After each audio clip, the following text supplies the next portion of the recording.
Once on the planet Earth reigned chaos from which came out monsters that destroyed everything in their path. But along with this came brave heroes who were able to resist them and saved humanity from destruction. One day there was born Shi Xiao, who did not have unique abilities for what he was constantly harassed by his classmates. And in the life of the young hero happened an event that put at risk his happy family, which before his eyes was cut in half. At that moment, Shi Xiao and his family were attacked by a huge spider monster that appeared out of nowhere. The young hero covers his family with his body from the monster's strike, but finds himself in a death-defying position. Suddenly, an information panel appears in front of the spider monster, and then the young hero falls into a strange dimension where he is called the Lord of Accounts. Then, around the hero flashes a bright light that illuminates the entire battlefield around him and throws aside the dangerous monster. The young hero becomes stronger several times and so begins his journey of becoming from a novice to the Lord of Accounts. The story moves back a few days, and the young protagonist's family joins him in celebrating his birthday. And Shi Xiao is smiling broadly with a crown on his head, happy that today is a holiday. The young hero's sister hugs her brother tightly and asks him to tell her what wish he made. Then the young hero rubs his nose and says with a smile that he wants to live together with his family indefinitely. At that moment, a loud explosion is heard, and the entire city is quickly engulfed in flames and chaos. The young hero leans on the floor of the room and watches in horror as his family flies downward from a great height. Then a huge monster appears in front of Shi Xiao and stares at him with a piercing gaze. Shi Xiao screams in fear at the sight of the monster and doesn't know what to do in such a situation. At that moment, a loud shout from the young hero echoes throughout the class, and all the students turn in his direction in surprise. And the young hero is holding on to his head and trying to come to his senses after a nightmare in which he loses his entire family. At this point, the teacher points his finger in the direction of the young hero and asks him to tell about the age of the monsters. And the young hero absent-mindedly rubs the back of his head and apologizes for falling asleep during class. After that, he coughs and is about to talk about the beginning of the emergence of the age of monsters. However, the teacher stops the young hero and asks him to sit at his desk and listen carefully to his lecture.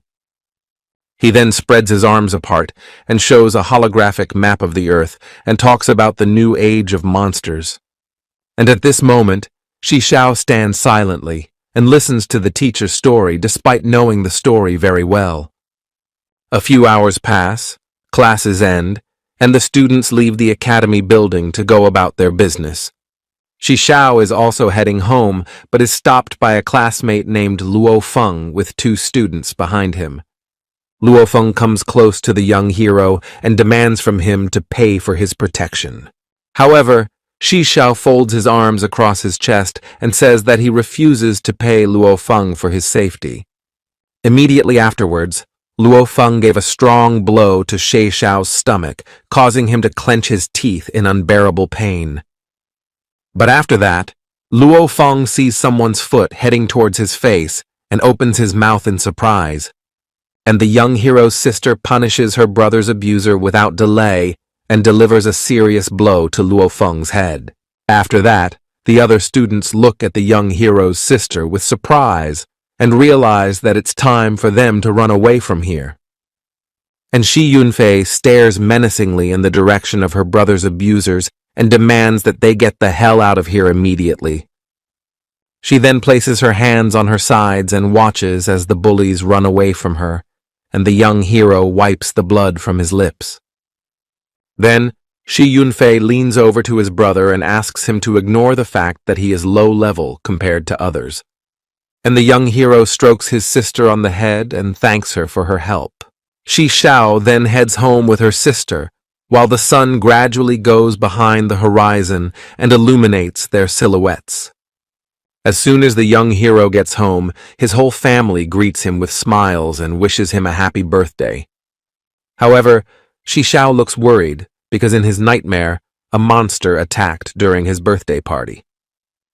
The young hero puts the cake on the table and suggests the whole family take a walk through the streets of the city. A few hours later, Shi Xiao and his family leave the restaurant and rejoice in the fact that nothing bad happened. Suddenly, however, there is a massive explosion, and the father of the family protects his entire family with his body. Meanwhile, a strange dark hole appears in the center of the explosion, and people scatter in different directions. Minutes later, a spider-like monster emerges from the hole, looking around at all the people around it with predatory eyes. Then it heads towards Shi Xiao and his family to destroy them and raise its level. At that moment, the father of the family rushes forward and is going to confront the monster alone. He jumps high up and concentrates powerful energy streams in his hands to defeat the monster. He makes many attacks, but the spider monster just laughs at him because they don't do any damage. After that, the monster makes a quick strike and delivers a critical blow to Shi Xiao's father, and the latter falls to the ground. At that moment, the mother of the family tearfully heads towards her husband and asks her children to run away as fast as possible from here. But in that instant, she receives a powerful blow on her back from the monster and screams in unbearable pain. The spider monster throws the girl aside with another blow and heads towards the young hero's father. It looms over him and opens its maw to devour his body and gain a new level. However, at that moment, several arrows fly into one of the monster's paws, damaging it. Meanwhile, Shi Yunfei loads his bow and prepares to fire another shot at the monster to save his father's life. The monster is enraged by this prank and tries to attack Shi Xiao's sister, but the girl manages to bounce away at the last moment. After that, Shi Yunfei turns to his brother and asks him to escape from this dangerous place as quickly as possible. And Shi Xiao looks at the monster with fear in his eyes.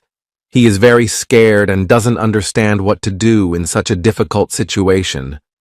At this moment, the monster rushed towards Shi Yunfei and pierced through her body, thus causing the girl to suffer great damage. And the young hero's sister falls to the ground and squirms in pain after being struck by the monster. Then the monster gets close to the girl and is about to send her to the other world to continue his feast. Shi Yunfei watches in horror as the monster points its sharp fangs in her direction and doesn't move. But at that moment, a young hero comes to the aid of his sister. He stops the blow with his bare hands and looks at the monster with fury in his eyes. Then he turns to his sister and asks her to run as fast as possible from this place, and at that moment, he gets a critical hit. The young hero falls to the ground, and suddenly, an information panel with a huge number of lines appears above his body. Meanwhile, Shi Yunfei looks at her brother with bitterness in her eyes and intends to avenge him heads off towards the monster. The spider monster lets out a scream, but it does not scare the sister of the young hero, and she continues to run towards the monster. And the monster stares at the girl intently as he prepares to send her to the grave with one blow. A second later, a loud sound passes over the monster's head, and the young hero, shrouded in bright flames, bears the monster a blow. Because of the blow, the spider flies away for several meters, and the young hero appears in front of his sister and is going to protect her from the monster. At this moment, Shi Yunfei looks at his brother with astonishment and cannot believe that Shi Xiao possesses such tremendous strength. Meanwhile, the monster with malice in his eyes strives towards the young hero to send him to the other world. And Shi Xiao gets into a fighting stance and prepares to make a powerful strike against the monster to protect his sister. There is a loud explosion behind the hero, and he heads towards the spider monster with great speed. Once he reaches the monster, several lightning bolts strike the monster's body and deal a huge amount of damage to the monster. After that, a fiery blade appears in Shi Xiao's hand, which he uses to strike the spider's limbs. However, the young hero soon falls to the ground and coughs up blood because his body is not used to such strength. It opens an information panel that displays a special strength scale that gradually decreases over time. And the spider monster turns his back on the young hero and says he's not going to waste his time on him. However, Shishao is not going to give up so easily and surrounds himself and the monster with a fire barrier that is impossible to pass through. Shishao leans on his leg and declares in a loud voice to destroy the monster that dared to attack his family. And the spider monster looks at the young hero with horror in his eyes and cannot believe that the young man has so much power. At that moment, a special rescue team appears and heads towards the monster. And the young hero tries to warn the rescue party of the danger, but no one wants to listen to him. After a while, the squad completely surrounds the dangerous monster and prepares to attack together. The wizards prepare their spells, and the warriors prepare to repel all the monster's attacks. And the monster stares intently with its bloodshot eyes at the humans and has no doubts about its victory. And at that moment, a spiderweb appears from the ground and binds all the members of the squad. And the spider monster is slowly heading towards the bound people to absorb their life force. And in a matter of seconds, people turn into empty shells and all the power goes into the monster's clutches. After that, the spider monster is colored in green light and its characteristics are increased several times. It's heading towards the young hero to send him to the other side of the world in one fell swoop. However, the young hero manages to put his flaming sword in front of him in time and defends himself from the monster's deadly attack. But his strength quickly comes to an end, and he receives multiple attacks from the spider that make him cry out in pain. And then the young hero falls to the ground. He can barely breathe, and his strength is almost completely drained. However, he is filled with determination and slowly gets up from the ground to continue the battle with the monster. After that, his body lights up with bright flames, and he prepares to deliver a fatal blow to deal with the monster. Shishao swings his sword, and a bright swirl of flames sweeps across the entire battlefield and completely envelops the body of the spider monster. And after that, the spider monster takes massive damage and completely burns up in the young hero's bright flames. And the young hero barely stands on his feet and silently watches as a huge number of items and rewards from the monster fall near his feet. Suddenly he falls to the ground because he can no longer stand on his feet and his strength is leaving him. However, Shishao stretches his arm forward and tries to collect the rewards from the monster in hopes that the treasure can save his life. After a while, the young hero's eyes close, but a huge volume of healing power completely envelops his body. And after a while, Shishao finds himself in a strange room and is amazed to see the planets that are circling around him. Suddenly, a strange armor of red color appears in front of him, and a strange voice informs him that in front of him is the account of the emperor. Then before the young hero appears a huge number of accounts that have monstrous power, and Shishao watches this with her mouth open in amazement and listens to the strange voice that explains how to activate the accounts. Then the young hero comes to his senses and slowly walks over to the red armor to examine it closely. After a while, he grabs his head with his hand and tries to think about all the information he has recently received.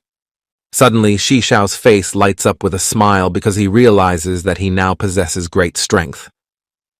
And after a while, an information panel with his characteristics and abilities appears in front of him. At this point, the young hero folds his arms across his chest and remarks that it takes a lot of experience to open new accounts. And as soon as the hero spends experience points to open a new account, he is enveloped on all sides by magical threads and empowered. However, afterwards, Shishao looks at the information panel and realizes that he has spent a huge amount of experience, and his level hasn't changed. And on the information panel there is an icon of the young hero and his characteristics that have not changed after the fight with the monster. After a while, the hero wakes up in bed and looks around. He scratches the back of his head and realizes he's in a hospital room and tries to figure out where his family is. At this moment, Shi Xiao noticed that all of his wounds had healed, and there was not a single trace of the battle with the monster. Meanwhile, the sister of the young hero talks to the doctor and resents the fact that the hospital requires a lot of money for treatment. And the doctor closes his eyes and explains in a calm voice that a huge amount of money has been spent on the treatment of the young hero's family. He glares menacingly at the young hero's sister and notes that unless an expensive antidote is administered, the lives of her brother and father may be in danger.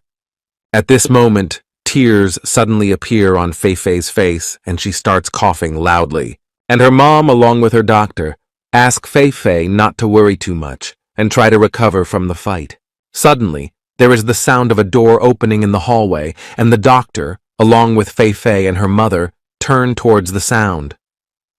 At that moment, they see a young hero in the corridor who stands firmly on his feet and promises that he will find money for the treatment of his family. He then approaches his sister and asks her not to worry about the water money because he will solve the problem. Meanwhile, the doctor looks at the young hero with astonishment and does not understand how the young man was able to cure himself of the deadly poison. After a while, Shi Xiao approaches the doctor and asks how much money it will take to treat his family. And when he finds out about the price, he quickly shakes the doctor's hand and asks him to start treatment and promises that he will get the necessary amount of money in an hour. And then the hero goes outside, he sits on a bench, and with the help of the information panel, examines his inventory. He manages to find in his inventory a demonic crystal that could be worth a fortune. And then the young hero quickly throws on his cloak and heads into the narrow streets of the city to find the black market. He descends a narrow staircase and notices two thugs guarding a strange iron door.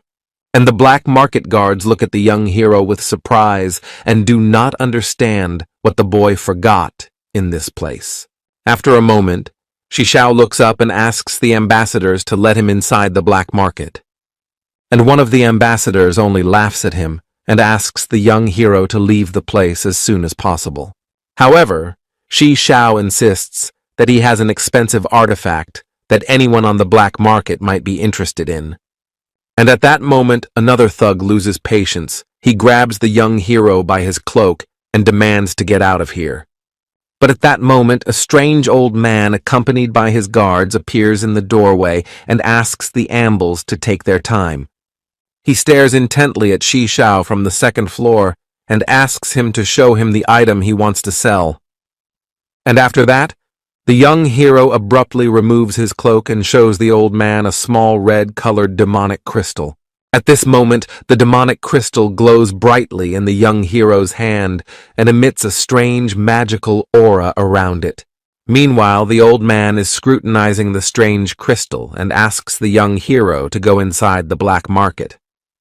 As soon as Shi Xiao opens the doors in front of him, he sees a huge room, and in the center is the main hall with information signs.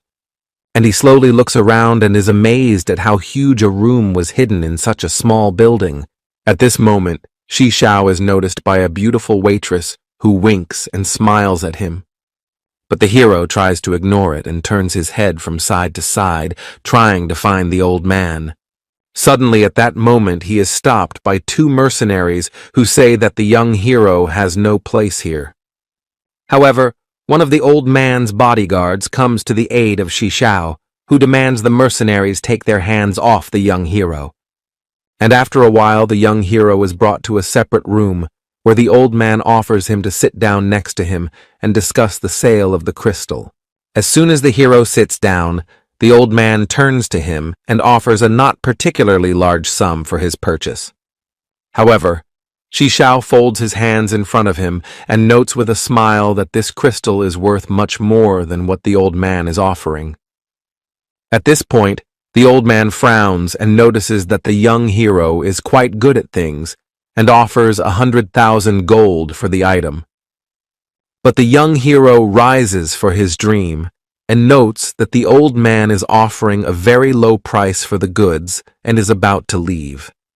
However, the passage to the door is blocked by the old man's bodyguards who are not going to let Shi Xiao out of the room. And the old man at this moment strokes his beard and notes that the young hero cannot refuse his offer. At this moment, Shi Xiao freezes in place and stares intently at the bodyguards. He does not know what to do in such a situation. Meanwhile, the old man throws a stack of bills on the table with a price of 100,000 and suggests the hero to agree to his offer as soon as possible. And Shi Xiao slowly turns around and looks at the stack of bills with a frightened expression, but does not dare to take them. After a few minutes, the doors to the room open slightly, and the guards notice a tall man standing in the doorway. A strange masked man wraps his hands around the faces of the bodyguards and demands they get out of his way. He is followed by a girl who walks in and looks around at all the people in the room with a smile on her face. And the old man, without a drop of doubt, smiles slightly and greets the girl he calls the head of the Mo clan. And Mrs. Mo also welcomes the old man and notes that he is acting against all black market rules. After these words, the old man tenses up a bit and silently looks at Mrs. Mo with interest in her next actions. And the girl turns toward the young hero without a shadow of a doubt and offers him 300 coins for his item, much to his surprise. Mrs. Mo smiles and notes that she likes Shi Xiao very much, but the young hero can't say a word back to her because he's confused. Meanwhile, the old man stands up from his seat in surprise and notes that Mrs. Mo had quoted too high a price for this item. And Mrs. Mo Lee only smiles wryly and suggests that the old man spend his money to restore his clan's reputation. And after these words, the old man quickly leaves the room with irritation on his face, and the girl smiles and waves goodbye to him. At this moment, the young hero scrutinizes the girl and notices that there is a clear power struggle between the Mo clan and Huang Zheng. Before the girl leaves, he is going to give her the demonic crystal, but Mrs. Mo refuses and offers the hero to keep the object for himself. Then Mrs. Mo abruptly turns around and explains to the hero with disdain in her eyes that she only wanted to mess with the Huang Zheng clan. She immediately leaves and asks her loyal bodyguard to give Shi Xiao the amount of money she promised him.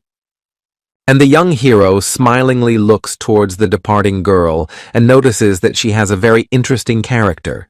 Meanwhile, the whole family of the young hero stands by the bed where the head of the family is lying and is worried about his condition.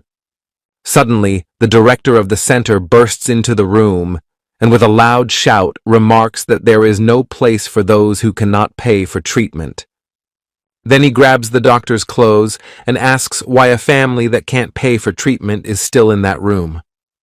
And the doctor explains that one of the members of this family will soon return with the full amount to pay the hospital's expenses. But this answer does not satisfy the director, and he slaps the doctor in his face with all his might. He then heads towards the hospital bed and tells Fei Fei that she and her family need to get out of here, and reaches her hand toward the face of the head of the family to remove the mask that allows him to breathe. At that moment, Fei Fei tries to interfere, but the principal, with anger in his eyes, slaps her face and tells her to stay out of his way. At the same moment, the young hero kicks the door of the ward with all his might, and the director of the center turns his gaze on him in surprise. The young hero looks angry and promises that the director of the center will be held accountable for punching his sister in the face. However, the director of the center becomes even more furious. He grabs Shi Xiao by his clothes and points out that he is defacing the hospital's property. And at that moment, the young hero's eyes glared at the principal with even more fury, and his body was covered in fire. After that, the headmaster's hand is covered with a strange bright glow and it catches fire, causing him terrible pain. And the director quickly runs out of the chamber and hopes to find a place where he can extinguish his hand, which was set on fire by Shi Xiao. And the young hero apologizes to the doctor for the inconvenience and hands him the full amount to pay for the treatment. He looks at the doctor carefully and asks him to do everything possible to save his family. And the doctor smiles a little and is happy about the fact that someone had the courage to fight back against the director of the center. After a moment, a credit card appears in Shi Xiao's hand, and he says he's willing to cover the repair of the door he kicked in anger. Then he thanks the doctor and heads to his sister's house to see how she's feeling after what happened. At this moment, Fei Fei is shivering and trying to recover. She apologizes to her brother for being too weak to protect the family. However, the young hero strokes his sister on the head and asks her not to worry about it and promises that he will do everything for the family. And tears appear on Fei Fei's face as she talks about not being able to go to the school tournament to pay for her treatment. At this moment, Shi Xiao smiles widely and, holding her sister by the shoulders, says that he can perform in her place and earn money. The young hero is filled with confidence. He smiles broadly and is confident that he can win the grand prize.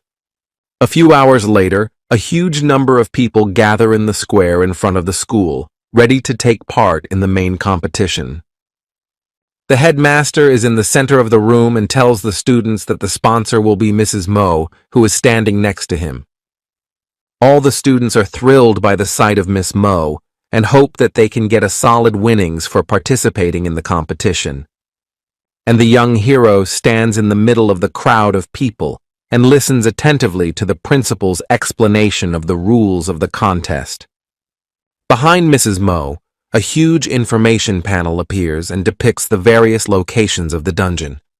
One of the locations shows a creature that looks like a living tree with red eyes, and the young hero decides that he will destroy this monster at any cost thanks to his new power. And the principal at that moment asks his students to be careful not to go one-on-one against such a dangerous opponent. And the disciples rejoice when they learn that they don't have to fight such a dangerous creature. Meanwhile, the young hero thinks about the director's words and assumes that during the assignment, everyone will be divided into teams. Suddenly, the students look toward the principal with a surprised and disgruntled look when the principal talks about teamwork being necessary. The principal thanks the students for their questions and explains that each team will have a different set of points to take away from each other. He then shows a huge map of the dungeon with red dots marking the locations of the monsters. Suddenly, a sly smile appears on the principal's face, and he points out that the students will have to fight each other to get a high score. And at that moment, all the students look at the principal with their mouths open in surprise and remark that this is too cruel to them. But the headmaster doesn't listen to his students, and in a second, a huge portal opens behind him, which leads to the dungeon where the test will take place. Meanwhile, the attention of all the students is on the young hero because he is the lowest level among all the participants. And Shi Xiao doesn't pay any attention to the prying eyes and heads to the teacher's office to sign up for the competition. At this point, the teacher turns around and corrects her glasses, and then scrutinizes the young hero. She is surprised to notice that the level of the young hero is extremely low and offers to join some group. At this second, the bully Luo Feng appears behind Shi Xiao's back and looks at the young hero with a wide smile. Along with his friends, he points out that the young hero should bow down to him and ask for his protection. Luo Feng then smiles evilly and points out that if Shi Xiao obeys, then perhaps he will take him into his squad.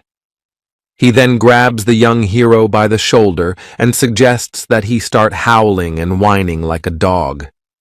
However, Shi Xiao outplays the bully and turns the situation in his favor with the help of clever phrases. And Luo Feng notices it at the last moment and realizes that the hero has made a fool of him in front of his friends. So he becomes enraged and is going to hit Shi Xiao with all his might for insulting him in front of his friends. But the teacher quickly stops the fight before it starts and points out to Luo Feng that he should go to the competition.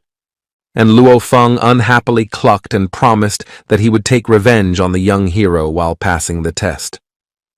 And he sets off towards the magic gate but periodically looks back towards the young hero. Finally, the bully disappears from the young hero's sight, and the teacher warns that Shi Xiao should join the team for safety's sake. However, the young hero refuses, and the teacher sighs heavily, but holds out a pass to allow him into the testing area. And the young hero sets off towards the magic gate with full confidence that he will take the first place in the competition. At this moment, Madame Mo, along with her bodyguards, are carefully observing Shi Xiao's actions. And Mrs. Mo smiles playfully when she remembers that she has met the young hero before and notes that he is a very interesting young man. Then she folds her arms across her chest and hopes that the young hero will show an interesting result during the contest. A few minutes later, the young hero finds himself in the test area and sees before him huge mountaintops and a long river. He takes a breath after teleporting, and the magic gate behind him slowly closes. And in a few seconds, he's racing through the forest, hoping to find as many monsters as possible to earn points. He cold-bloodedly destroys small monsters that pose no threat to him. However, several of the monsters try to escape from him, so he sets off in pursuit of them to finish off the remaining ones. But watching them closely, he realizes that all the spiders are heading towards a certain place through the bushes. He then makes the decision to follow them in hopes of finding the Spider Queen and getting valuable items for her. However, he soon realizes that he has entered a dangerous part of the forest, but still continues his movement into its depths. And after a few minutes, he discovers a huge tree on which there is a red web along with a girl who is trapped in it. The girl crawls and tries to get out, but the spider's web binds her arms and legs and does not allow her to move. Despite this, she is again and again spinning in her web and trying to call someone to her aid. At that moment, a young hero appears in the tree. He heads towards the web and promises the girl that he will save her. And the girl looks at the young hero with surprise and asks him to run away from here as fast as possible because he has a very low level. She has tears in her eyes because of fear, but still asks to stay here because she is worried about Shi Xiao's life. However, the young hero doesn't listen to her and scrutinizes the red web to figure out how to destroy it. Then the girl turns to the young hero in a loud voice and points out that the queen is level 8 and will easily destroy the hero. But this thought only makes the young hero excited, and his hand ignites with a bright yellow flame. And after a while, all the red cobwebs that bound the girl in the blink of an eye turn to dust. And Shi Xiao's whole body lights up with bright flames, and he asks the girl to run to her group as fast as possible. At the same instant, a red spider queen appears at the top of the tree and looks at the intruder with a displeased look. The young hero notices the monster and freezes in place from fear, and the girl does not understand what is happening. A second later, acid rains down on them, but Shi Xiao dodges in time and pushes the girl aside. However, the heroes immediately land in a spiderweb trap that was prepared for them. At this moment, Shi Xiao realizes with horror and surprise that soon the web will completely immobilize them and tries to think of an escape plan. However, in a second, the web turns into a strong cocoon that securely entangles Shi Xiao and the young girl together. The girl tries to free herself and screams for help, while the spider watches intently. At this point, the young hero asks the girl not to panic and looks around carefully to find a way out of the trap. Meanwhile, the heroes notice that the spider, for some reason, leisurely goes deep into the forest and leaves them. And the girl tearfully rejoices at this coincidence and hopes that the spider has changed its mind about eating them. But the young hero disappoints the girl and terrifies her when he tells her that the Spider Queen is sure to return. And then the girl starts twisting her head in all directions and screams loudly in fear with tears in her eyes. And the young hero tries to calm her down and then grits his teeth and tries to free his hands. After a minute, however, he realizes that the web is fresh and not strong enough and tries to chew through it with his teeth. He makes the best effort to get out, but the girl dreams of something else entirely. At this point, He looks at her unhappily and demands that she help him bite through the cobwebs too. And the hero begins to chew the cobwebs together in hopes of getting out of this trap, and silence looms between them. After a few minutes, they are freed from the web, and the girl cries with happiness that she is unharmed. Suddenly, there is a loud rustle in the forest, and the heroes realize that the Queen of Spiders is heading in their direction. Then, the young hero covers the girl with his body and asks her to escape from this dangerous thicket as quickly as possible. But the girl grabs Shishao by the shoulder and asks him to run away with her as quickly as possible, or he will go to the other world. However, on the face of the young hero flashes only a wide smile, and a second later he says that he is eager to meet the monster. A bright flame lights up in his hand, and he tells the girl that he will definitely defeat the Spider Queen, even if alone. At this second, the Spider Queen rushes to attack Shishao and his girlfriend, but the hero puts up a wall of fire in front of him for protection. Then he turns toward the girl and asks her to leave the battlefield as quickly as possible. But Huan Tian says he has healing magic and will help the young hero in battle if needed, and the hero, ignoring the girl's words, heads towards the giant spider to deal with it. And the spider watches him carefully and prepares to fend off the young hero's attack. Suddenly, Shishao's body starts to be enveloped by huge swirls of flames, and a fiery blade appears in his hands. He quickly jumps up as the giant spider attacks and prepares to perform its deadly move. And as soon as the young hero waits for the right moment, he rushes at the monster with a loud scream, and with two hands holds his blade. In a split second, the spider's entire body is struck by a huge sweat of flame, and with his sword, Shishao cuts its body into two equal parts. Soon the giant spider's entire body turns to ash, and the girl watches silently in amazement at what is happening in front of her. Her eyes go wide with delight, and she says that she didn't expect such a powerful outburst from the young hero. Meanwhile, Shishao concentrates the rest of the flame in his hand and looks around carefully for valuable items. And Ruan Tian looks at the young hero with adoration and admires his immense strength. Then she stands proudly on the rock and rejoices in the fact that she was able to gain valuable experience without putting in any effort. As soon as the hero is about to leave, she quickly follows him, snuggling up to him with her body and asking more about his power. However, Shishao is not particularly happy with the situation and demands that the girl stop bothering him. He squats down to collect magical items and points out that all loot belongs to him alone. Then he scrutinizes the red claw that fell out as a reward for defeating the huge spider. Suddenly, in his hands, the red claw begins to glow with a bright light and begins to transform into another object. The young hero watches this process with amazement and realizes that the item is now many times more useful. He quickly digs through his inventory and uses the information panel to find out that his magic ring improves other items. Shishao, with a smile on his face, ponders the situation, while Ruan Tian does not move a step away from him. Then the girl turns to him and talks about how she could never have guessed that the hero was hiding his true power. Shishao abruptly yanks his arm to the side and asks the girl to stop pestering him, then stares intently into her eyes and warns her that Ruan Tian will be very sorry if she tells anyone about his secret. However, after the words of the young hero, the girl is not frightened and on the contrary wants to hug Shishao even more. At this moment, the voice of several people behind the heroes can be heard greeting Shishao and his companion. The strangers turn out to be a small group that a few hours earlier threw Zhuan Tian to be eaten by a huge spider. And Ruan Tian points her finger at the gang leader and accuses him of abandoning her to her fate. And the gang leader only looks at her with a mocking smile and says that the girl is not capable of anything.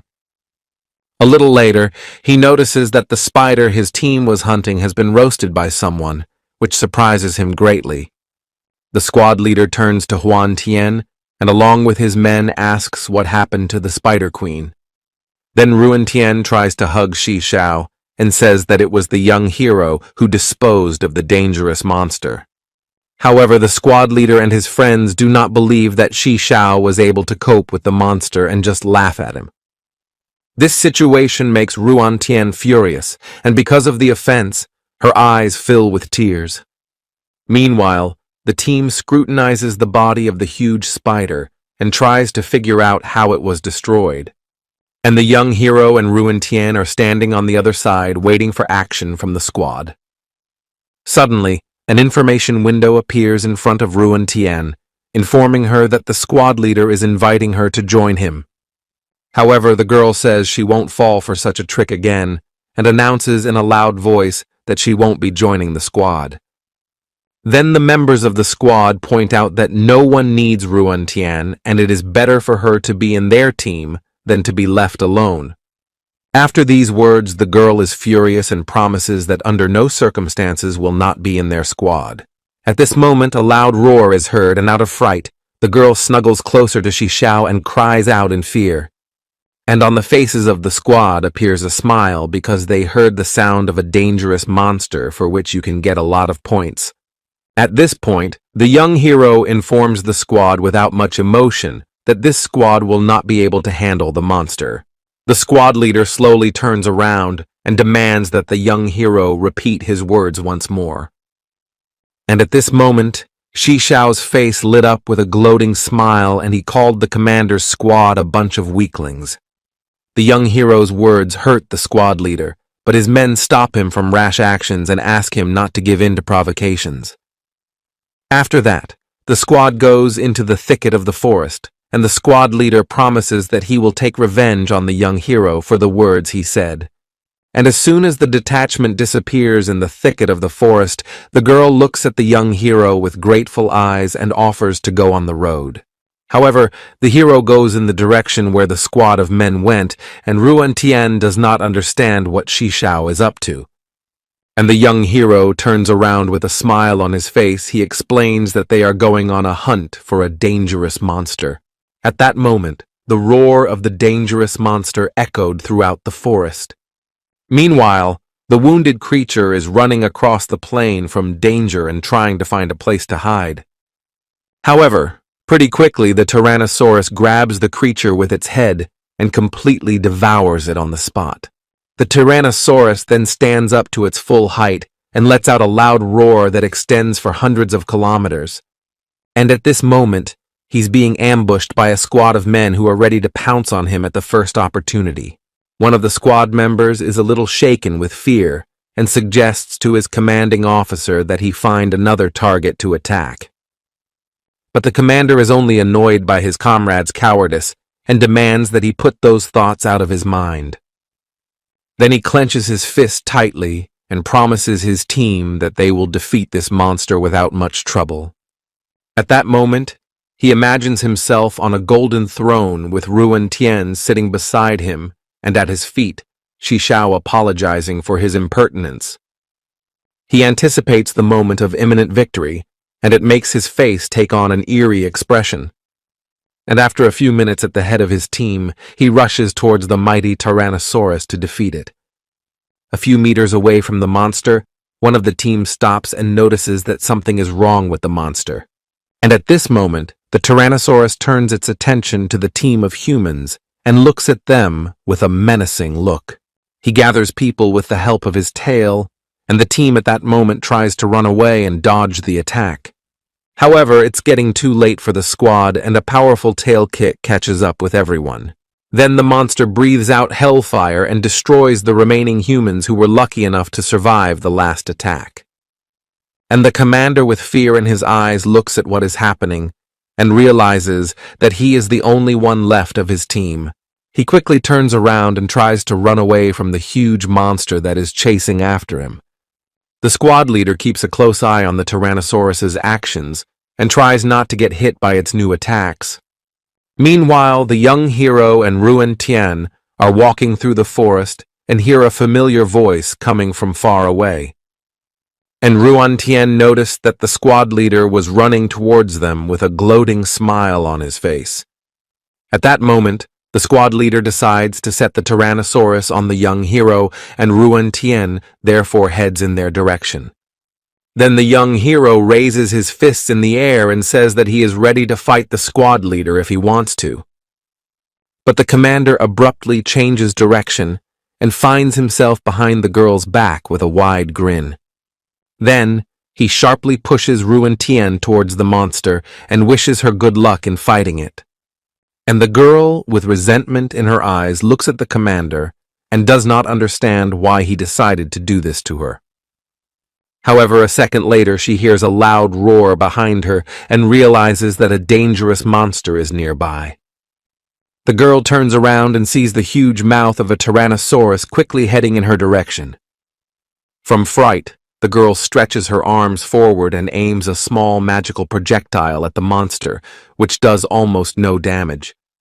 Then the monster looks at her menacingly, and the girl with tears in her eyes very quickly runs to Shi Xiao and asks for his help. At this moment, the squad leader stands behind the young hero's back and laughs at the whole situation. Then he smiles broadly and wishes the heroes good luck, and then turns into smoke that dissolves into thin air. The young hero stands serenely still and slowly looks around for the squad leader. And despite the fact that the latter has completely disappeared, he grabs him with his hand and talks about not allowing him to leave the battlefield. The young hero stares at the squad leader and says that such tricks won't work on him. And the squad leader at this moment is clenching his teeth tightly from where, and trying to figure out how Shi Xiao was able to detect him. He slowly begins to choke and tries to come up with a plan to free himself from the young hero's grasp. And in this second, he realizes that the young hero has a special vision and offers to destroy the dangerous monster together. However, the young hero only smiles and says that he does not need the help of such a weakling as the squad leader is. After that, Shi Xiao released the squad leader's throat and hit the ground with all his might, causing it to split into several pieces. And huge streams of fire completely surround the dangerous monster, and Ruan Tien rushes towards the young hero with all his legs. At this moment, the squad leader watches in amazement and can't believe that Shi Xiao has tremendous strength. He sits on his knees and asks him to join forces against the monster, and in exchange promises to give the hero all the magical items. And the young hero only looks at the squad leader with a gloating smile and offers his companion to decide his fate. And the squad leader bows his head and begs Ruan Tien to forgive him for all the dirty deeds he has done. However, the girl does not pay attention to the pleas of the squad leader and only admires the strength of the young hero. Then she turns toward the squad leader and talks about how she'll never forgive him for what she's done. Suddenly there is a loud roar, and with a sound wave, the Tyrannosaurus is freed from the fire trap. Ruan Tien is surprised to see that the monster was able to get out of the trap, and Shi Xiao turns towards the monster and prepares to fight. However, at this moment, the squad leader pulls out a dagger from behind his back and looks at his assailants with a predatory smile. He quickly runs towards them and hopes to strike from behind while the heroes are distracted by the huge monster. However, the young hero quickly creates a flaming sword in his hands and fends off the dagger attack and then looks at the squad leader with anger. After that, he immediately stabs him through with his flaming sword, and the squad leader screams in pain. And the hero, with a slight smile on his face, looks at his opponent and says that such a weakling does not belong in this dungeon. And the squad leader clings tightly to his wound and clenches his teeth tightly, saying that he will definitely take revenge on Shi Xiao. And once the squad leader disappears, the young hero scrutinizes his belongings in search of useful items. However, a Tyrannosaurus appears behind Shi Xiao, and the young hero immediately forgets about finding useful items. He abruptly creates a flaming sword in his hands and blocks the monster's attack at the last moment. But the Tyrannosaurus has monstrous strength and throws the young hero off without much trouble. However, Shi Xiao is not going to give up. Around him appears fire whirlwinds that take the shape of dragons and are headed towards the monster. And once the whirlwinds reach the Tyrannosaurus's body, they deal massive damage and make the monster roar with rage. And the young hero silently watches the monster and contemplates a plan to defeat this deadly creature. After that, he makes a quick dash and his entire body is covered in bright flames of fire. Kaiju Jiu crashes into the Tyrannosaurus's body at full speed, pushing it back a few meters. As the monster tries to come to its senses, it turns to Zhuangtian and asks him to use a pacification spell on the monster. But the monster quickly rises and spews out flames, but with the help of his magic shield, the hero reduces the flames to nothing. And Ruan-Tian tries to hide behind a tree and tells Shi-Shao that her magic might not work on such a dangerous opponent. Meanwhile, the hero dodges the monster's blow and jumps up to give the girl a command to start creating a spell. Once again, he strikes a fatal blow at the monster with his fiery blade, and Ruan-Tian watches in amazement and once again marvels at the strength of the young hero. However, the monster continues the fight and tries to hit the young hero with his huge tail. But Shi-Shao anticipated this outcome of events and blocks this punch with one hand, and then grabs the Tyrannosaur's tail with both hands and stares at his opponent with an eerie look, and sharply raises the monster above his head and moments later topples it to the ground with all his might. After the strike, the young hero turns to Huan-Tian and asks her to use her spell right now. And the girl begins to perform a strange dance, twirling her staff around herself, and then sends an air kiss in the direction of the monster. At this moment, a huge purple heart appears above the monster's head and rushes towards it with great speed. The young hero then turns to the girl with a disgruntled look and asks if she is sure she used the right spell. However, after a minute, the heroes notice that in place of the huge Tyrannosaurus, a cute little dinosaur has appeared. The young hero is going to destroy him, however Ruan-Tian asks him not to make a hasty decision and tries to dissuade him. The girl quickly runs up to the cub and wrapping her two arms around it asks Shi-Shao to spare the poor creature. She gently strokes the little dinosaur's head and tells the young hero that this animal could be a valuable ally for them. However, on the face of Shi-Shao painted only a gloating smile, and said that he will now send the girl along with the dinosaur to the other world. At this moment, goosebumps run down Zhuangtian's back because of her fear of the young hero, and she doesn't know what to do in such a situation. But without thinking long, she puts the little dinosaur forward and tells Shi-Shao that he can do whatever he wants with it. The girl puts it on the ground and the little dinosaur doesn't realize what's going on and licks its snout. However, the cute expression on the dinosaur's face has no effect on Shi-Shao, and with the help of his sword, he sends him to the other world. Then with a calm expression, he looks at Ruan-Tian and says that appearances can be deceiving. And the girl sits on her knees and cries loudly because she feels sorry for the little dinosaur. But she quickly comes to her senses when, with the help of a dashboard, she learns that she's gotten a lot of experience. At this point, the young hero also opens the information panel, and to his surprise, he notices that as a reward for the monster, he received a lot of experience. He quickly teleports to his pocket dimension and looks around for Lord accounts. And after a while, several accounts of the Lord appear in front of him, where only one of them is available to him. Without thinking long, he folds his hands in front of him and decides to pump up his existing account to get a new ability. And in front of him appears a huge eye, and the information panel informs the hero that with it he can watch the opponents. The young hero is very happy about this news, because now he can track down an ancient tree that lives in the depths of the forest. And Ruan-Tian quickly distracts him from his thoughts and points somewhere forward, saying that there are still valuable items left from the monster. After walking a few meters, the heroes see in front of them a huge golden beam that comes from a small object. When they take a closer look at it, They realize they have a rare dinosaur egg in front of them. At this moment, Ruan Tian comes closer to the egg and says with joy in his eyes that a dinosaur could hatch from it. Because of these words, the young hero indulges in his fantasies and imagines himself riding a powerful dinosaur.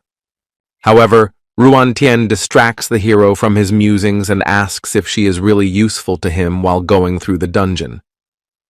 But the young hero does not understand the meaning of this phrase and tells the girl that he will not give her this rare egg. Meanwhile, Mrs. Mo, along with her bodyguards, is observing what's going on with the help of a magic panel. Then she turns to one of her bodyguards and demands that the headmaster be brought to her immediately. The girl then closes the information panel and tries to understand why the young hero is hiding his real level. A few minutes later, the headmaster appears in her private room to greet Mrs. M.O. The girl ignores the director's benevolence and asks what he knows about Shi Xiao. And she is greatly surprised when the director tells her that the young hero has never leveled up once since his admission. And the headmaster coughs slightly and says that the young hero at first seemed to be a very capable student, but now he is not so sure. Then Mrs. Mo asks the headmaster to check the leaders in the dungeon using the dashboard. And the headmaster comes to a great surprise when he sees Shi Xiao on the list of leaders in the overall score. And Ms. Mo smiles slyly and asks the principal to announce the list of the main leaders of the competition to the participants. However, the director is very surprised by such a request and points out that such an approach can make it very difficult to pass the dungeon. But Ms. Mo ignores this and points out that it is imperative if the participants want to excel in the future. And the principal only sighs heavily and then opens the information panel to fulfill Mrs. Mo's request. Meanwhile, deep in the thicket of the forest, one of the squad leaders crawls through the grass and tries to escape his abusers. He is approached by Luo Feng, who stands at the head of the squad and taunts the wounded commander. Then he abruptly steps on his body with his foot, causing a hell of a lot of pain, and the commander's body quickly disappears from his sight. He looks around while his companion rejoices in the fact that both units are under Luo Feng's leadership. However, Luo Feng himself is not happy about this coincidence and would like to personally go through this dungeon. Suddenly, an information panel opens up in front of him, showing the squads that are leading in points. The exact same panels appear in front of the other squad members, and everyone scrutinizes the number of their points. Luo Feng, along with his team, is greatly surprised when he sees the leader Shi Xiao, who is ranked third on the list. And Luo Feng is extremely impressed by this turn of events and hopes that he will be able to fight the young hero in person. Then, he raises his battle axe upwards and bids the squad to move towards Shi Xiao's location. He opens the interactive map and points his finger to the fact that the young hero is not far from his squad. Meanwhile, the other squad leader is running through the forest and occasionally looks back, hoping that his pursuer has fallen behind. However, suddenly a loud explosion sounds near him, and from its force he falls to the ground but manages to cover his face with his hands. He crawls forward and notices a bright flame burning behind him and his pursuer a few meters away. The squad leader tries to escape, but a vortex of bright flames completely surrounds him and cuts off his escape route. Cold sweat streamed down his face, and he looked back in horror towards the young hero and Zhuang Tian, who were heading towards him. And the young hero stops a few meters away from him and asks to share information about the last boss. At this moment, the squad leader is about to attack Shi Xiao, but the latter has no problem deflecting his lunge. And then he snaps his fingers and the commander's entire body catches fire and he screams in pain. Ruan Tian once again admires the strength of the hero, and Shi Xiao is disappointed to note that the squad leader had no valuables with him. Then he scratches his beard and remarks that Ruan Tian is a very valuable and useful companion for him. And after these words, the girl wants to hug the young hero, but he pulls away and asks Ruan Tian to cool down a bit. But the girl is already immersed in her thoughts and imagines in her head how she holds a golden goblet in her hand, and all the students call her a goddess. And the young hero watches Zhuang Tian with a misunderstood expression on his face and asks her not to wallow in her dreams. Then he opens the dashboard and tries to figure out where the other teams are. At this moment, Ruan Tian is distracted from his thoughts and notices that Luo Feng's team is not far away from them. Then a smile appears on the young hero's face, and he talks about how Luo Feng's team is most likely watching him closely. After that, Shi Xiao heads into the thicket of the forest, and Ruan Tian indicates in a disgruntled voice to attack Luo Feng's team. The heroes head forward, and the girl notices that the shadow tree hides very well in the forest and will be hard to find. In response to these words, the young hero smiles and notes that the girl is much smarter than he first thought. Then he scratches the back of his head and decides to use his new ability to find the final boss. And a second later, a blazing eye appears in the sky, scrutinizing the surroundings in search of the monster. The blazing eye gradually gains height and informs the young hero of all the teams and monsters that dwell in the thicket of the forest. After that, there are waves of fire that swirl around the young hero while he watches closely. A second later, a trail of fire guides Shi Xiao towards where the last boss of this dungeon is. The young hero is happy that he has such a unique ability and is confident that he can defeat the last boss. Then he rushes forward quickly, and Ruan Tian doesn't understand what's going on and asks Shi Xiao to wait for a while. Meanwhile, Luo Feng's team is in the bushes, waiting for the right moment to attack the young hero. Luo Feng is furious at the fact that the young hero has already managed to destroy several teams and doesn't understand why Shi Xiao is so strong. He can't stand it and heads towards the young hero, and his team follows him. Suddenly, one of his comrades reports that Shi Xiao has somehow disappeared from radar and is not visible on the general map. Then Luo Feng opens the information console and is furious when he realizes that the young hero has disappeared from his sight.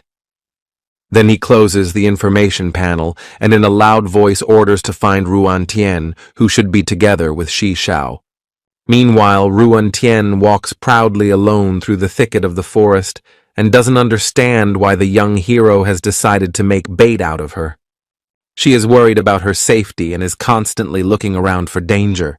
Suddenly, Luo Feng appears in front of her along with his team and looks at her with an evil expression. Then Ruan Tian, in a troubled voice, says that she doesn't know where Shi Xiao is and asks her to leave her alone. However, this answer does not satisfy Luo Feng, and he demands to immediately tell the girl where the young hero is now.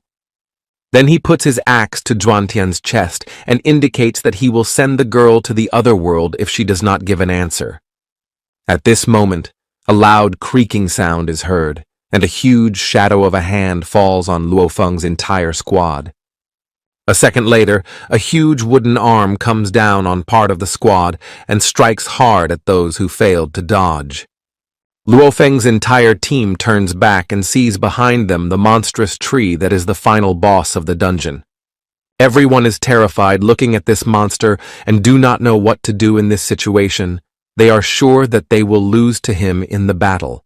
However, Luo Feng rushes first into battle and orders his squad to gather their strength and give battle to the monster. On his forehead protrude veins of anger, and in his eyes you can see a huge thirst for victory over a dangerous opponent. Luo Feng delivers a swift strike with his axe and frees his friends from the path of the dark tree. At this moment, the dark tree lets out a loud roar and prepares for its next attack. And Luo Feng stands proudly in front of his comrades and orders them to use their magic to battle the monster. At this second, the dark tree strikes, but with the help of his shield, Luo Feng blocks this deadly attack. He is healed by his allies, and small fireballs appear behind him, heading towards the dark tree. The wizards, along with Luo Feng, would continue to attack the dark tree, making it scream in pain and take a huge amount of damage. Meanwhile, Ruan Tian watches the battle and is amazed at the fact that Luo Feng was able to recruit a very well-coordinated team. At this point, the fireballs continue to reach the body of the dark tree and deal critical fire damage to it. A smile appears on the faces of the squad, and Luo Feng urges his friends not to stop for a second. Then he strikes a powerful blow with his axe, and his mind fills with the belief that together with his team, he can defeat the monster. However, suddenly the tree is covered by a strange metallic sheath that Luo Feng cannot penetrate. And under the feet of the dark tree, green lines appear that diverge all over the ground in different directions. The ground begins to crack beneath their feet, and people watch in fear to see what happens next. A moment later, huge rifts appear in the ground from which a strange green energy oozes out. And the dark tree with its green eyes scrutinizes the people and lets out a loud cry. After that, strange creatures that look like walking trees appear from the crevices and surround Luo Feng's squad. However, Luo Feng does not lose hope and rushes at the first enemy that gets in his way. But when he turns back, he notices that most of his squad is scattering in different directions to escape. Meanwhile, one of the monsters grabs Ruan Tian with its vines, and the girl calls the young hero for help. And in a second, Shi Xiao comes to the rescue. He strikes the monster a powerful blow with his jerk and frees the girl from his grasp. He then catches the girl in his arms with a smile on his face and apologizes for having to be bait for a while. But Ruan Tian is not upset by the young hero's actions and tearfully rejoices that she was able to be useful to him. And the young hero only smiles and indicates that he will not give offense to those who are in his team. Meanwhile, Luo Feng is furiously swinging his axe and trying to fight off a huge number of reanimated trees. And the young hero taunts him and points out that he can defeat all monsters alone. However, Luo Feng is unwilling to listen to the young hero's words and points out that Shi Xiao is weak. And the young hero, with a smile on his face, continues to watch the battle from the sidelines and talks about demonstrating his strength. After that, he creates fire magic in his hand and sends one of Luo Feng's squad members to the other world. Luo Feng is furious at the young hero's behavior and says that only a coward would do such a thing in the midst of battle. And the young hero only scoffs and says that no one in this arena is equal to his strength. At this moment, Luo Feng rushed towards the young hero with a loud shout and was about to deliver the most powerful blow. However, Shi Xiao reflects Luo Feng's attack without much trouble and uses fire magic to flip him aside. And Luo Feng flew on the ground with great speed, and his axe flew in the other direction. But Luo Feng is not going to give up. He quickly rises to his feet and says that if Shi Xiao does not team up with him, no one will stop the monster. However, the young hero is confident in his abilities and crossed his arms in front of him, declares that he will destroy everyone who is here. After that, a huge fire petal appears in the air, and a huge number of fire arrows fly towards his enemies. The young hero laughs loudly and tells Luo Feng to spare him so he can see his true strength. And after a moment, fiery arrows sweep across the battle, attacking both the living trees and the men of Luo Feng's squad.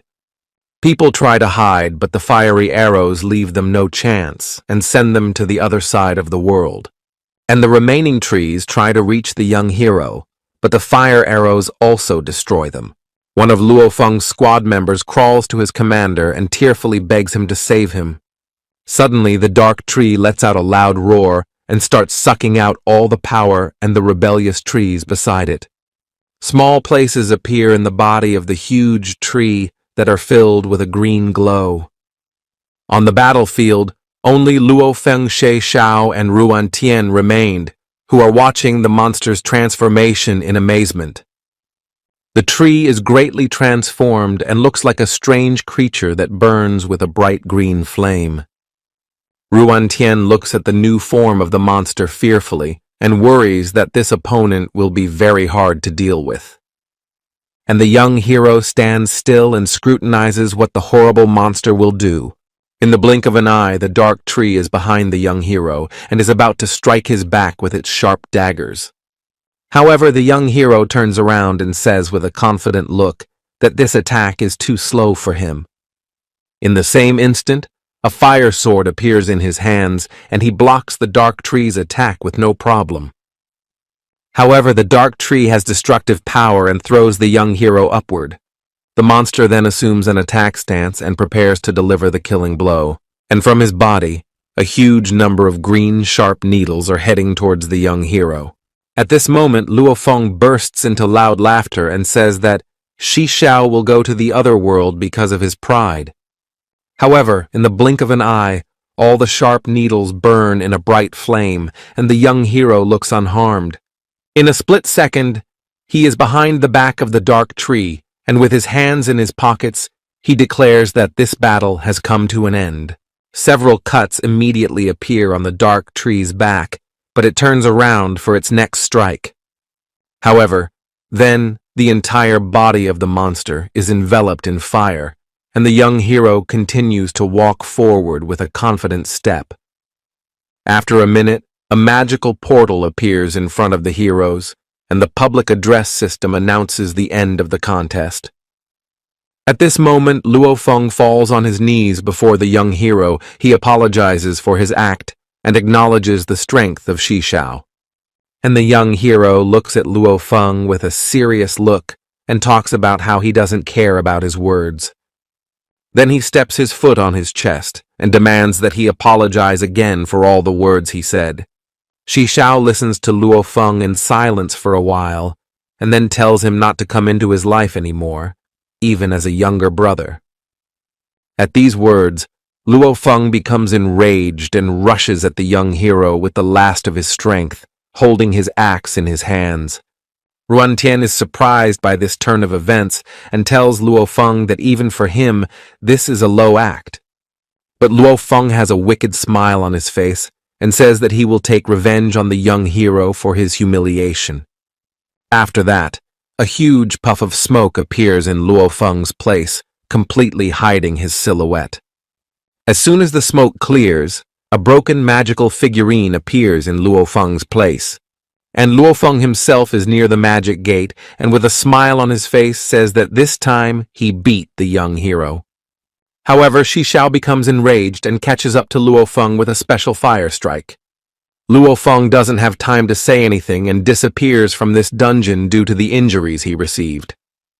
Zhuangtian rejoiced at the fact that the trial had come to an end and she had managed to score a huge amount of points. The young hero talks about leaving the team, but Ruantian is not going to object and thanks the young hero for his help. She hugs him and talks about how his actions will make her very rich because of the points she has earned. Then the heroes study magic items, and Shi Xiao discovers a magic crystal that has healing powers. He gives it to Zhuantian and asks her to use it wisely, and the girl is greatly surprised by such a gift. A smile appears on her face, and she heartily thanks the young hero for such a valuable artifact. And Shi Xiao is slightly embarrassed by such a compliment and opens the information panel to leave the group. Suddenly, the ground beneath the feet of the young hero and Ruantian begins to shake, and the system reports that the dungeon is beginning to collapse. The girl falls to her feet and, holding her head with her hands, screams loudly in fear and doesn't know what to do. The image from the monitors that follow the test begins to distort, and the system starts the countdown. But the young hero does not give in to panic. He helps Zhuantian to stand up, and they run to the exit together. Suddenly, Ruantian stumbles and falls to the ground. She tries to get up, but her leg hurts badly. The young hero asks the girl to go up as soon as possible, but Ruantian is very scared and asks to leave her here. The girl starts crying loudly and says that for the young hero she is just a burden. However, Shi Xiao does not want to leave Zhuangtian in distress. He takes her in his arms and together with her runs towards the portal. He talks with a calm expression on his face about how he would never leave his friends in trouble. And after saying those words with all his might, he threw Ruantian towards the portal before it closed. The girl pulls her hand out of the portal and asks the young hero to run as fast as possible in her direction. Tears come to her eyes because she is afraid that Shi Xiao might stay in this world forever. And after a few seconds, the portal closes and with it, Ruan Tian disappears. And the young hero uses the scroll of return and doesn't understand why the girl was so anxious to save him. A bright beam teleports the young hero straight to the destroyed portal, and Shi Xiao looks around. He turns his head from side to side and doesn't understand where the rest of the contestants have gone.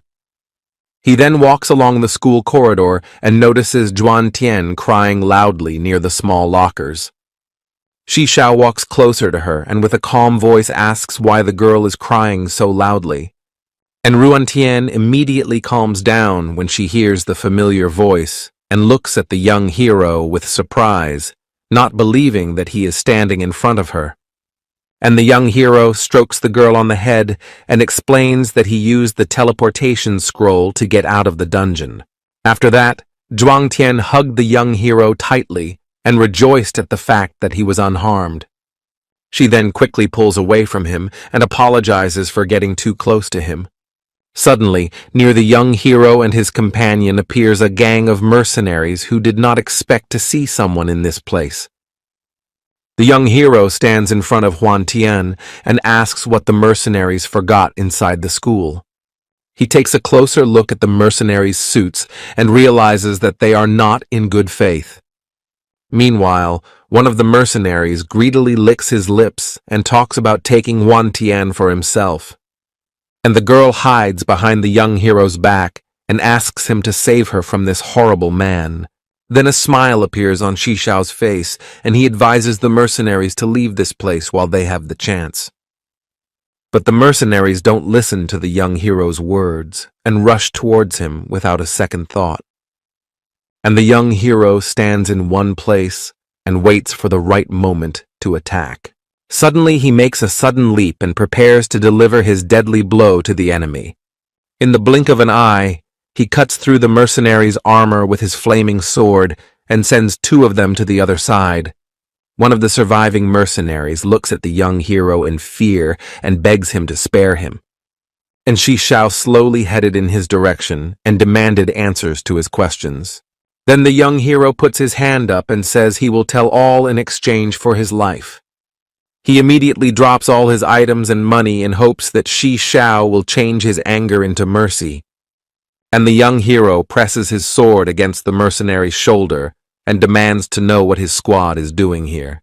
Shi Xiao is greatly surprised when he learns that the mercenary squad is here to do the bidding of the Huangzheng clan. And the mercenary is breathing heavily because of the heat of the flames and talking about how their main target is this Mistress Mo they must capture. After saying this, Shi Xiao thinks deeply and remembers that the Mo and Huangzheng clans are constantly fighting for power amongst themselves. The mercenary thanks the young hero for keeping him alive, and Shi Xiao notes that he now has valuable information. At this point, the mercenary pulls out a healing potion and tries to replenish his missing health. And the young hero looks around and realizes that in the near future, because of the magical barrier, he will not be able to get out. Suddenly, the mercenary's body catches fire and Shi Xiao realizes that he didn't promise to keep him alive. The young hero then turns toward his girlfriend and asks her to find a safe place. He looks very serious and tells Huan Tian that he is going to save the school from the mercenary group. And the girl is covered in blush after the words that Shi Xiao said and promises that she will hide in a safe place. And the young hero sets off towards the main hall of the school, and Ruan Tian wishes him good luck and asks him to be very careful. After a few minutes, Shi Xiao finds himself in the main hall. He looks very confident and intends to rescue Mrs. M.O. He hides behind a column from one of the mercenary patrols and decides to follow this unit. The young hero assumes the mercenaries will lead him right to where their boss is. After a while, Shi Xiao opens the information panel and tries to figure out where exactly the mercenaries are headed. And the squad does not notice that someone is following them and move leisurely in the direction where the hostages are. Meanwhile, in one of the classrooms of the school, a group of mercenaries have gathered together with their boss and are holding the students hostage. A bound teacher sits on a chair and asks the mercenaries to let her students go and not harm them. At this point, the mercenary commander is greedily licking himself and enjoying the fact that the teacher is completely immobilized. He grabs her face and talks about how the girl is now completely his. But the teacher becomes disgusted by these words, and despite her condition, she abruptly breaks out of his arms. Meanwhile, the rest of the mercenaries observe the situation with a smile and ask their commander to provide the girl.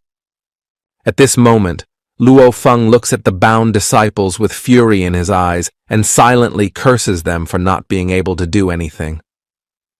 Meanwhile, the mercenary commander rips off the teacher's clothes and taunts her caustically.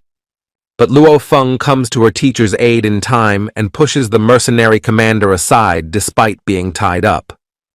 His face is filled with anger and disdain for the mercenary, and he's willing to do anything to protect the girl.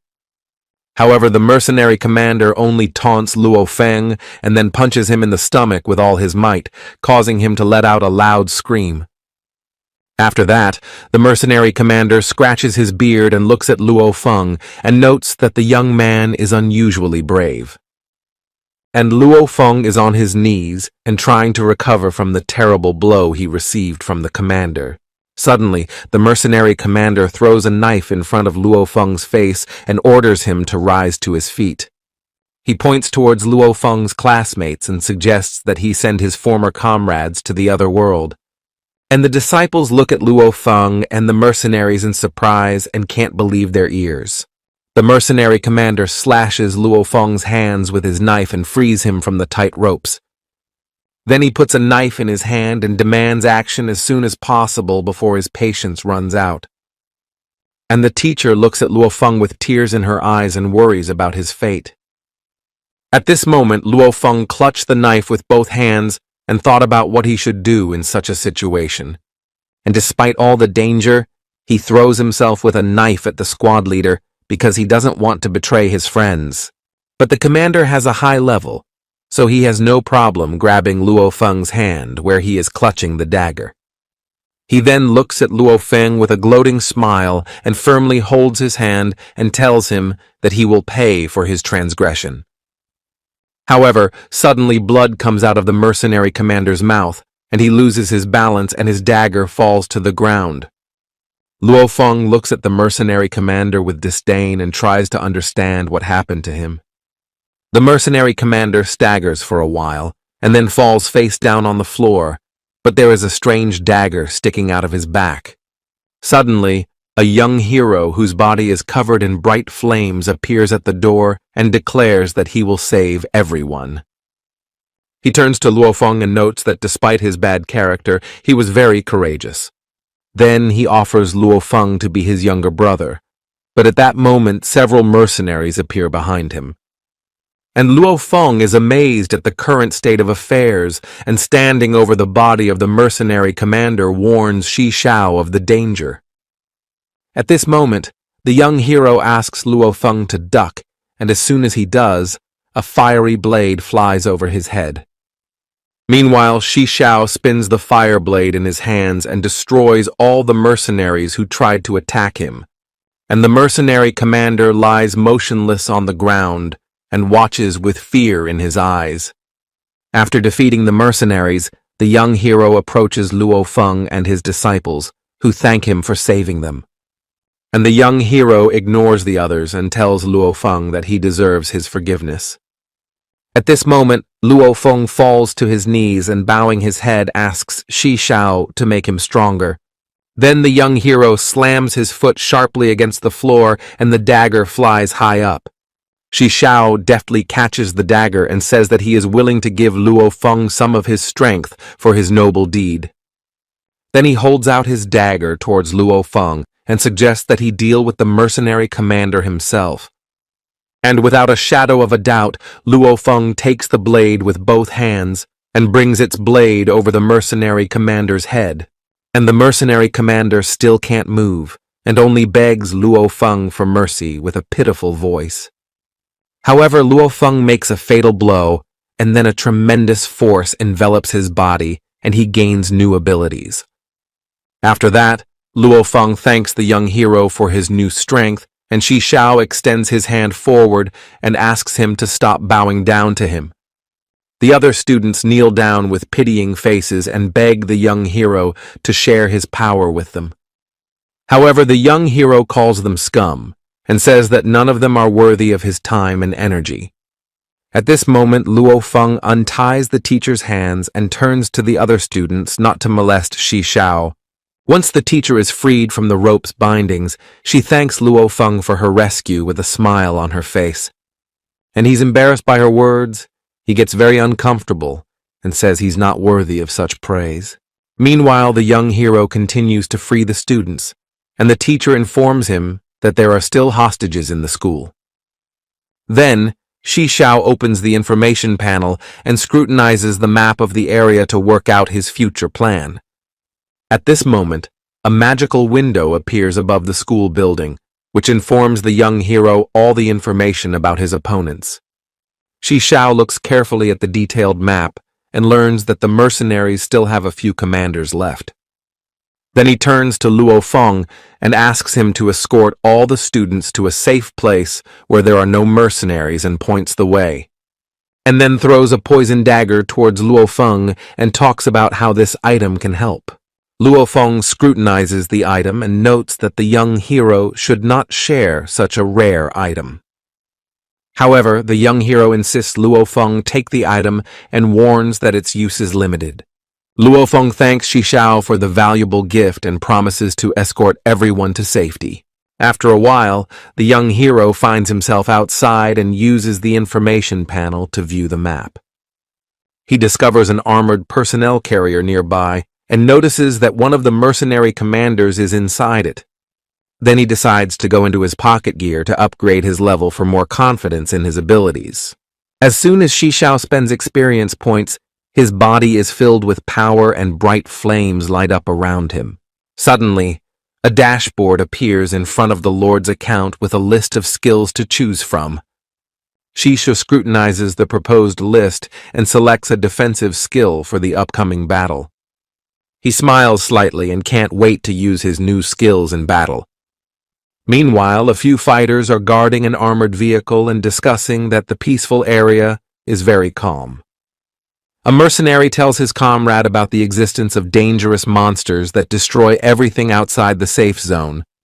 From the story of his friend, the mercenary becomes worried and notes that he is very glad to be in this place. At that moment, a young hero runs past them, and instantly their bodies are engulfed in bright flames. The other mercenaries try to stop the young hero's advance and open fire with machine guns.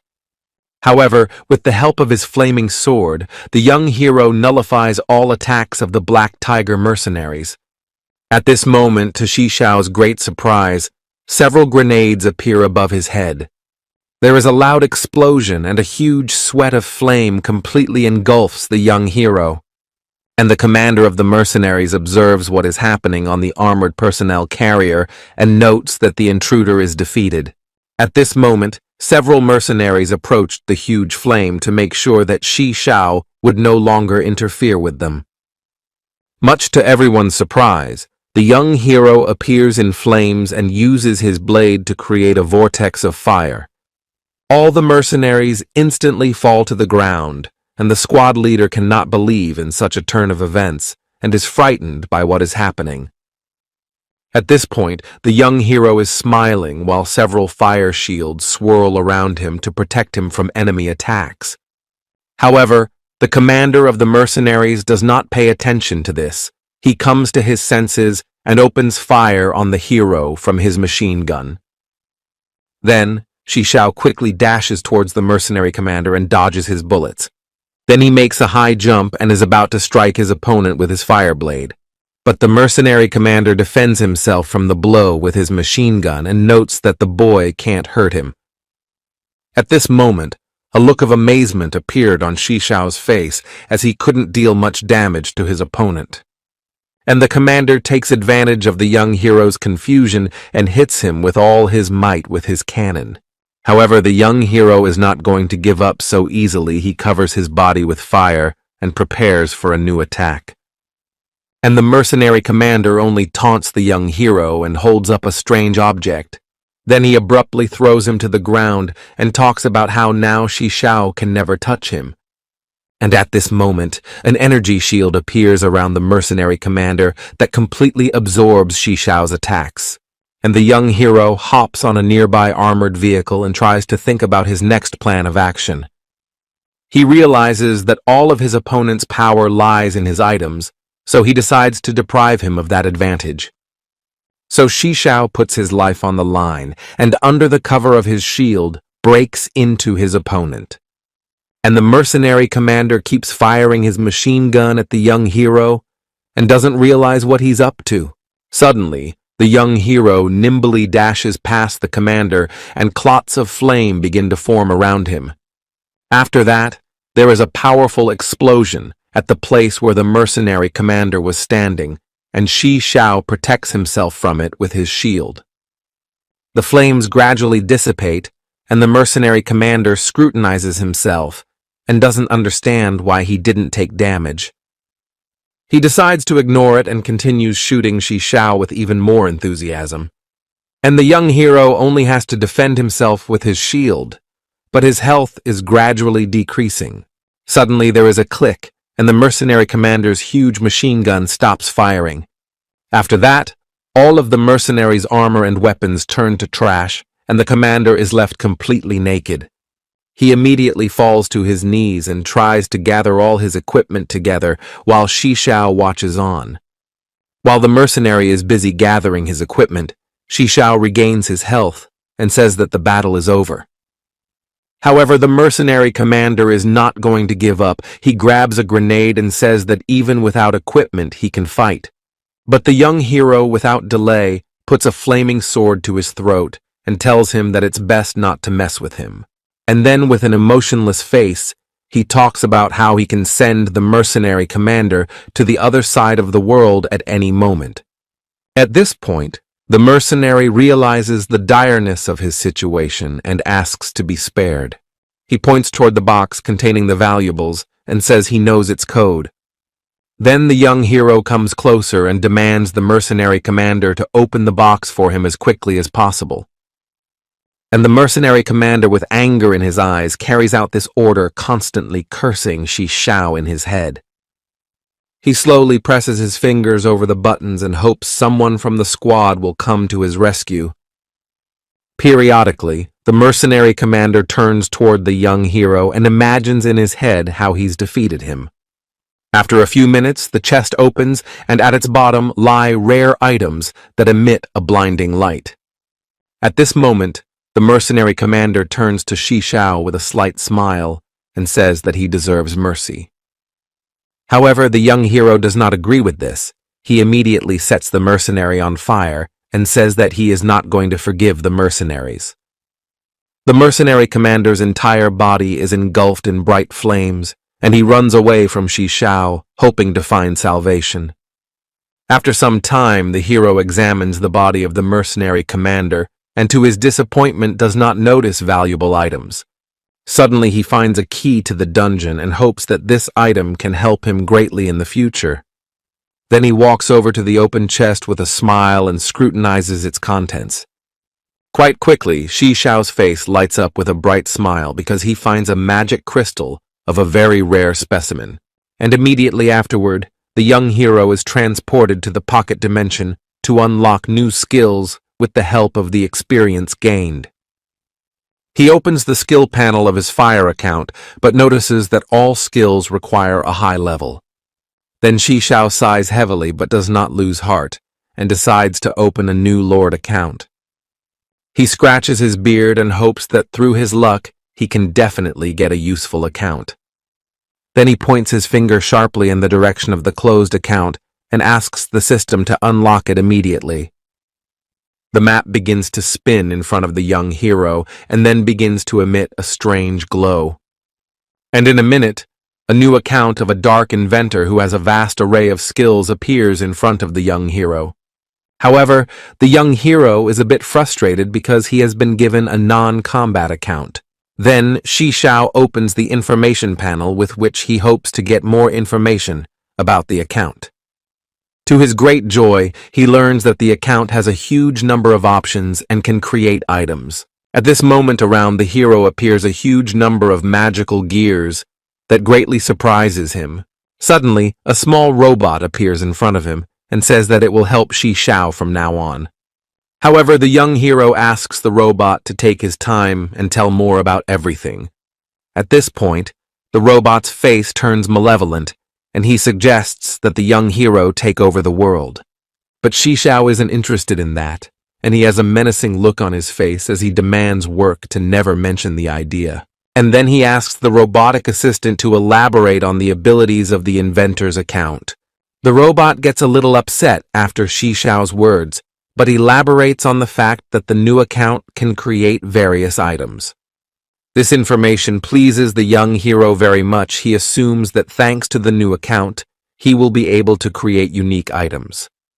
And the robot continues his story and notes that each unique item requires a special drawing. The young hero listens intently to the robot's story and considers the Lord's new account. And before finishing his speech, the robot assistant notes that the young hero can change accounts at any time other than combat. Suddenly, the young hero declares that he has kept Mistress Mo waiting too long, and the works are upset that his master is leaving.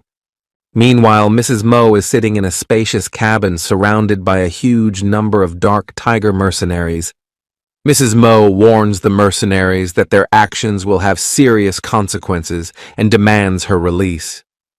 However, the mercenary commander only laughs at her words while sitting in his chair and points out that they kidnapped the girl for a reason. He abruptly turns around to face Mrs. Mo and notes that they were hired by the Huangjung clan for this operation. And after that, the Black Tiger heads towards Mistress Mo, who is extremely unhappy with the situation. And the head of the mercenaries points in the direction of Mo's lady bodyguards, who have turned into statues, and notes that no one will help the girl. However, Mrs. Mo is not worried and notes that all the mercenaries from the Black Tiger clan will regret their act. Suddenly, the mercenary takes a seat next to Mrs. Mo and offers to help her for a certain fee.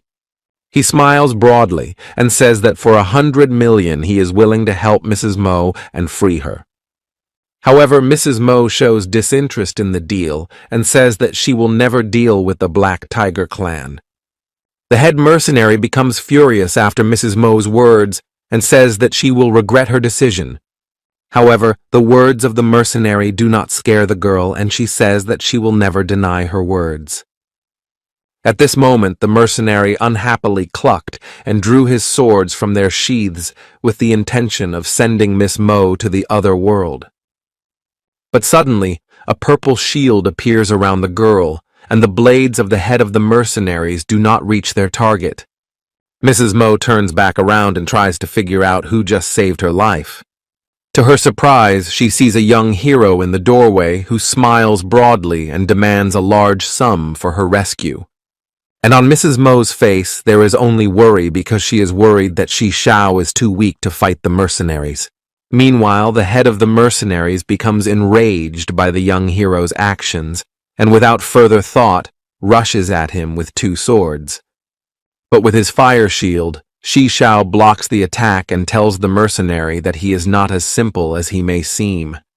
At this point, the young hero notices that the head of the Black Tiger mercenaries is a very dangerous opponent, and he should not relax. And Mrs. Mo turns to the young hero in a loud voice and asks him to run away from here as fast as possible while he is still alive. Meanwhile, the mercenaries come in close to the barrier and fire their machine guns at it.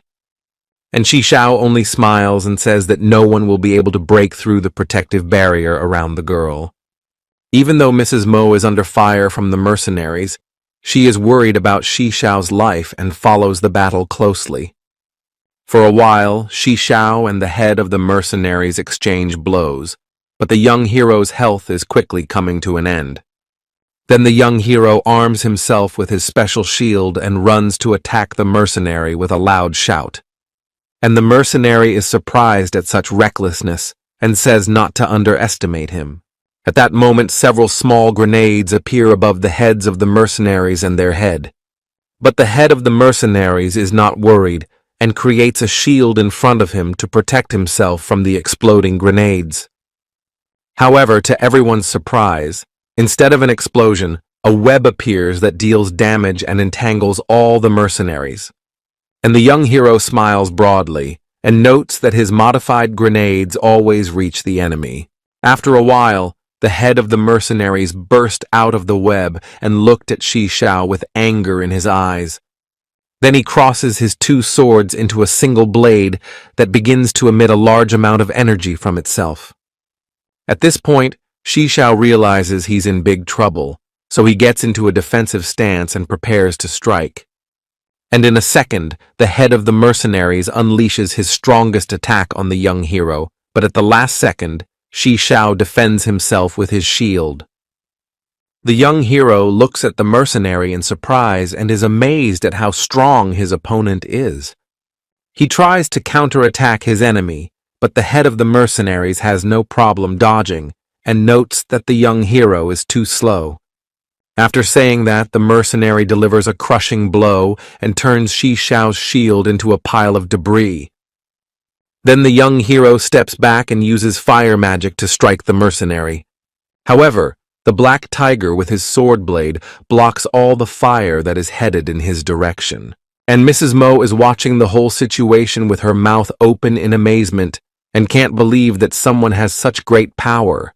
Meanwhile, the young hero brings the blade of his blade down and creates a vortex of fire around him. He looks at the head of the mercenaries without fear in his eyes and says that he will show what he can do. After these words, a vortex of flame is created around the black tiger, but this magic doesn't do much damage to the mercenary. The black tiger burst out of the fire flames with a quick jerk and headed towards Shishao to deal with him in one blow.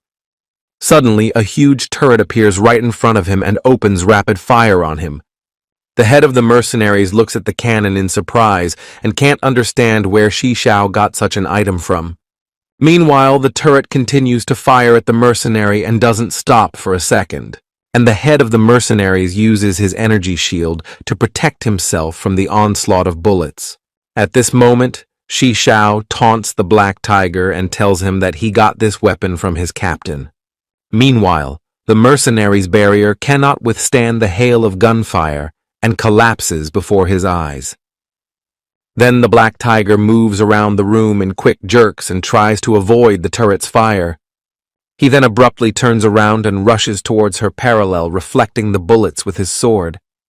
The head of the mercenaries in one blow to deal with the machine gun turret, he is sure that exactly the same way he will defeat and Shishao himself. He turns the turret into a pile of garbage with his blows and demands the young hero show himself before him. However, the head of the mercenaries notices very late that Shishao is behind his back with a magic dagger. The black tiger turns around sharply and says that the young hero's blows can't penetrate his armor. But despite these words, the head of the mercenaries falls to one knee due to the fatal blow from the dagger. Gentleman Mo is surprised by the fact that the mercenaries took lethal damage and assumes that Shishao has a special dagger. Meanwhile, the black tiger is trying to get up and his entire body is covered with electrical energy due to the activation of a special item. He becomes enraged at having to spend a lot of items on a low-level opponent and grits his teeth in anger. The young hero seizes the moment and tries to strike a fatal blow with his sword, but the mercenary easily blocks the attack. At this moment, the mercenary is at the peak of his anger, and the veins on his face are swollen with rage. With his sharp blow, he makes the young hero fly several meters away from him. Shishao crashes his back into the concrete wall with all his might and takes a lot of damage. Meanwhile, the head of the mercenaries pulls a special syringe from his pocket and jabs it into his neck. After that, he is filled with a huge amount of energy and his body begins to transform. And the young hero watches this with great amazement and thinks about the fact that battles at high levels look completely different. He decides to jump a few meters away and waits for further action from the head of the mercenaries. Madame Mo is also watching this and is worried that Shishao might not be able to handle the Black Tiger's strength this time. Within seconds, the mercenary's body transforms, and now the young hero sees a huge blue monster in front of him. At this point, the young hero spreads his hands and without much worry says that he has no more trumps. And the head of the mercenaries gets furious at this phrase and rushes at Shishao to send him to the other world. Despite the approaching threat, the young hero does not move from his seat and waits for the mercenary to make his attack. And looking directly at the blade of his enemy says that this battle the Black Tiger has already lost.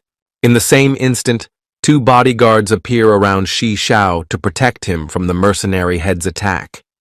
And the young hero laughs at the Black Tiger and talks about how the fight has come to an end.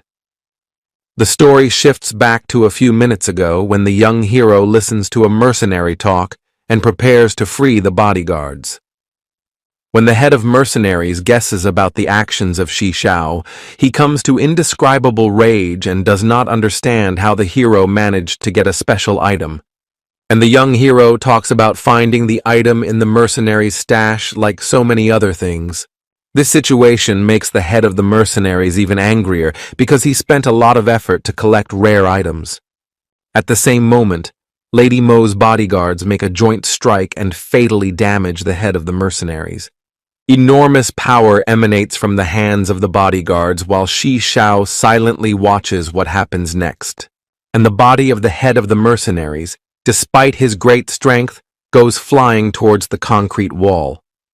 And the Black Tiger's huge body breaks through several walls, and then the head of the mercenaries loses consciousness.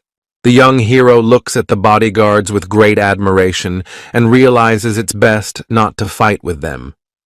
And Mrs. Mo heads towards Shishao and gives him a special magic crystal as a reward for her rescue.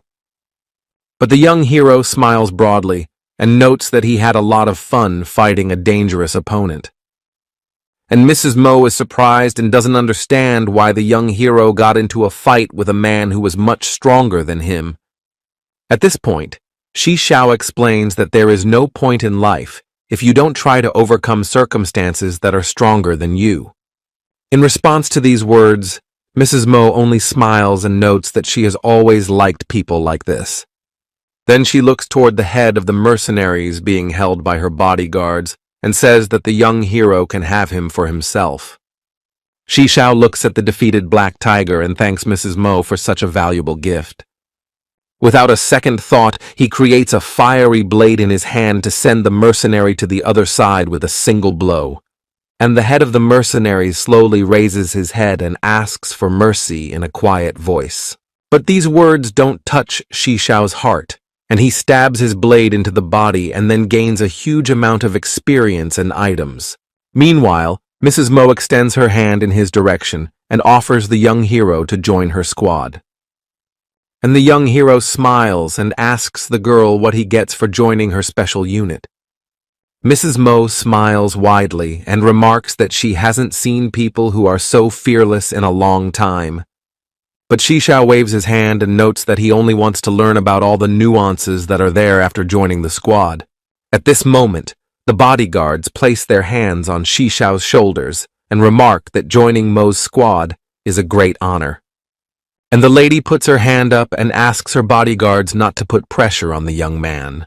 The bodyguards head down the hallway to deal with the other mercenaries, and Shishao asks for their bodies to be left to him. Meanwhile, Mrs. Mo takes a seat on the comfortable couch and beckons Shishao over to her. The young hero sits down against it and asks to be paid for saving the girl and winning the contest.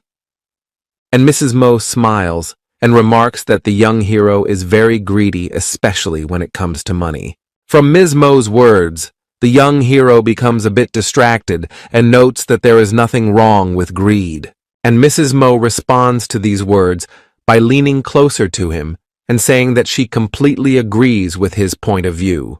But the young hero is very cautious. He thinks that Mrs. Mo is obviously up to something with him. Meanwhile, the girl releases a small robot from her hand, which falls to the floor and takes a comfortable position. Suddenly, it begins to emit from itself a bright beam of light that transforms into different images.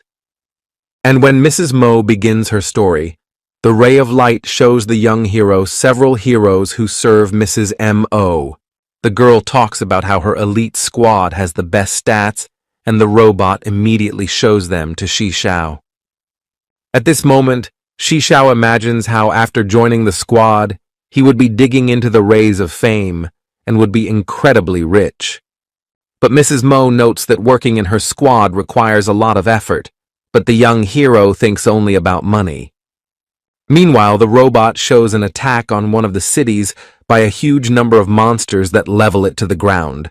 And Mrs. Mo folded her hands on her chest and said that by joining the squad, Shi Xiao and her family will be able to live in safety.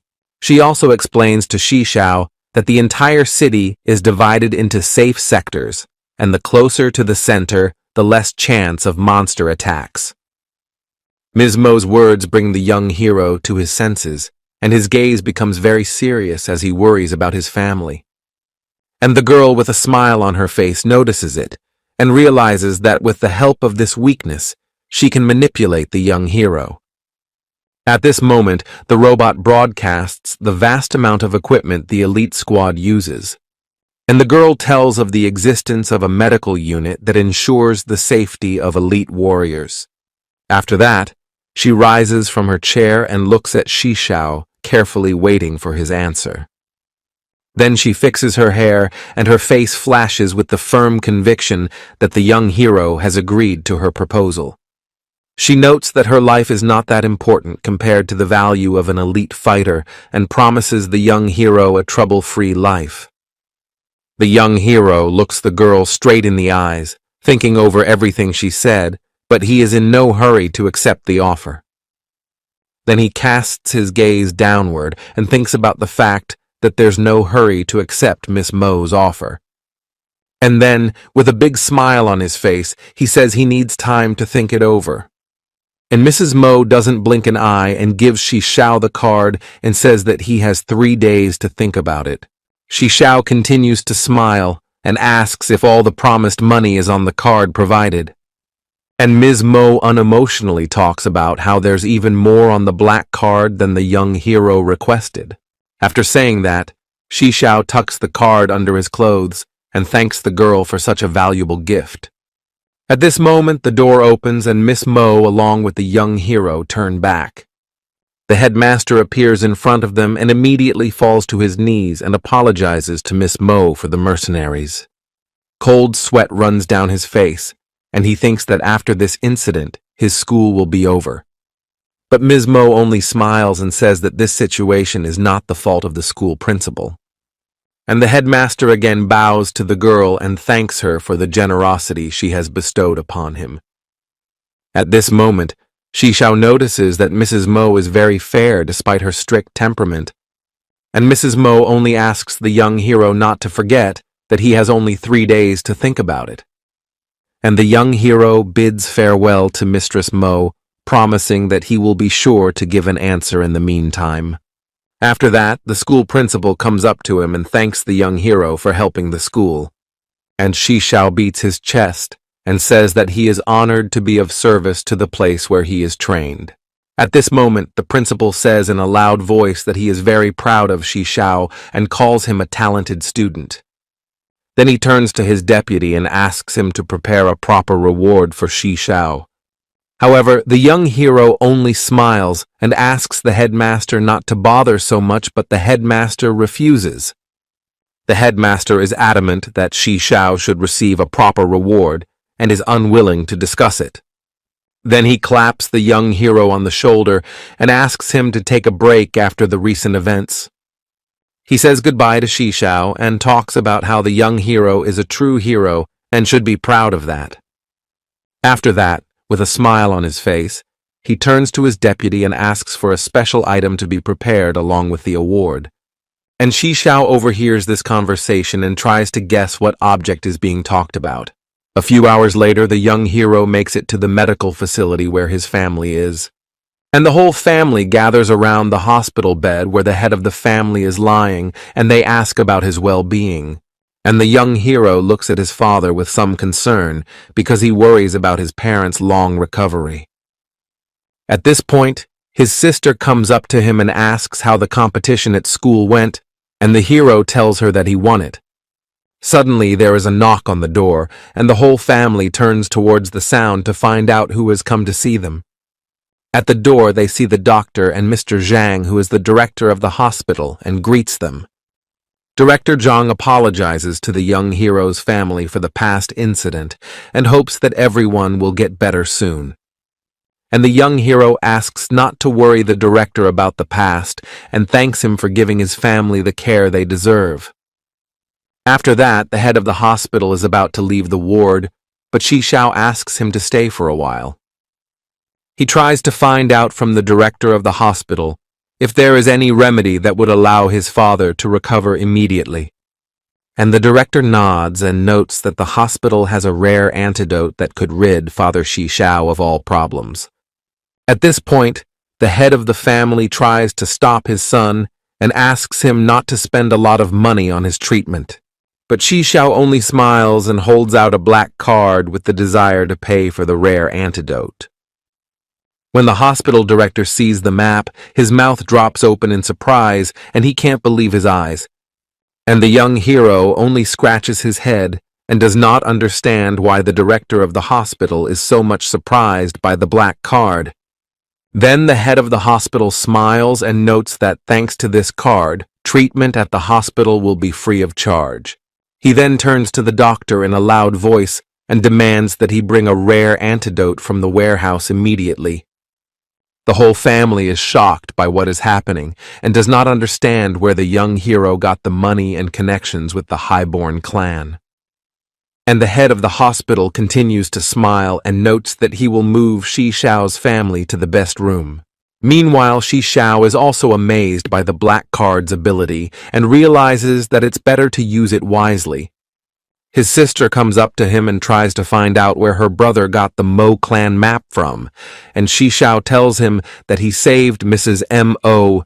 Shishao twirls the card in his hand and says that now all of his family members will no longer need anything.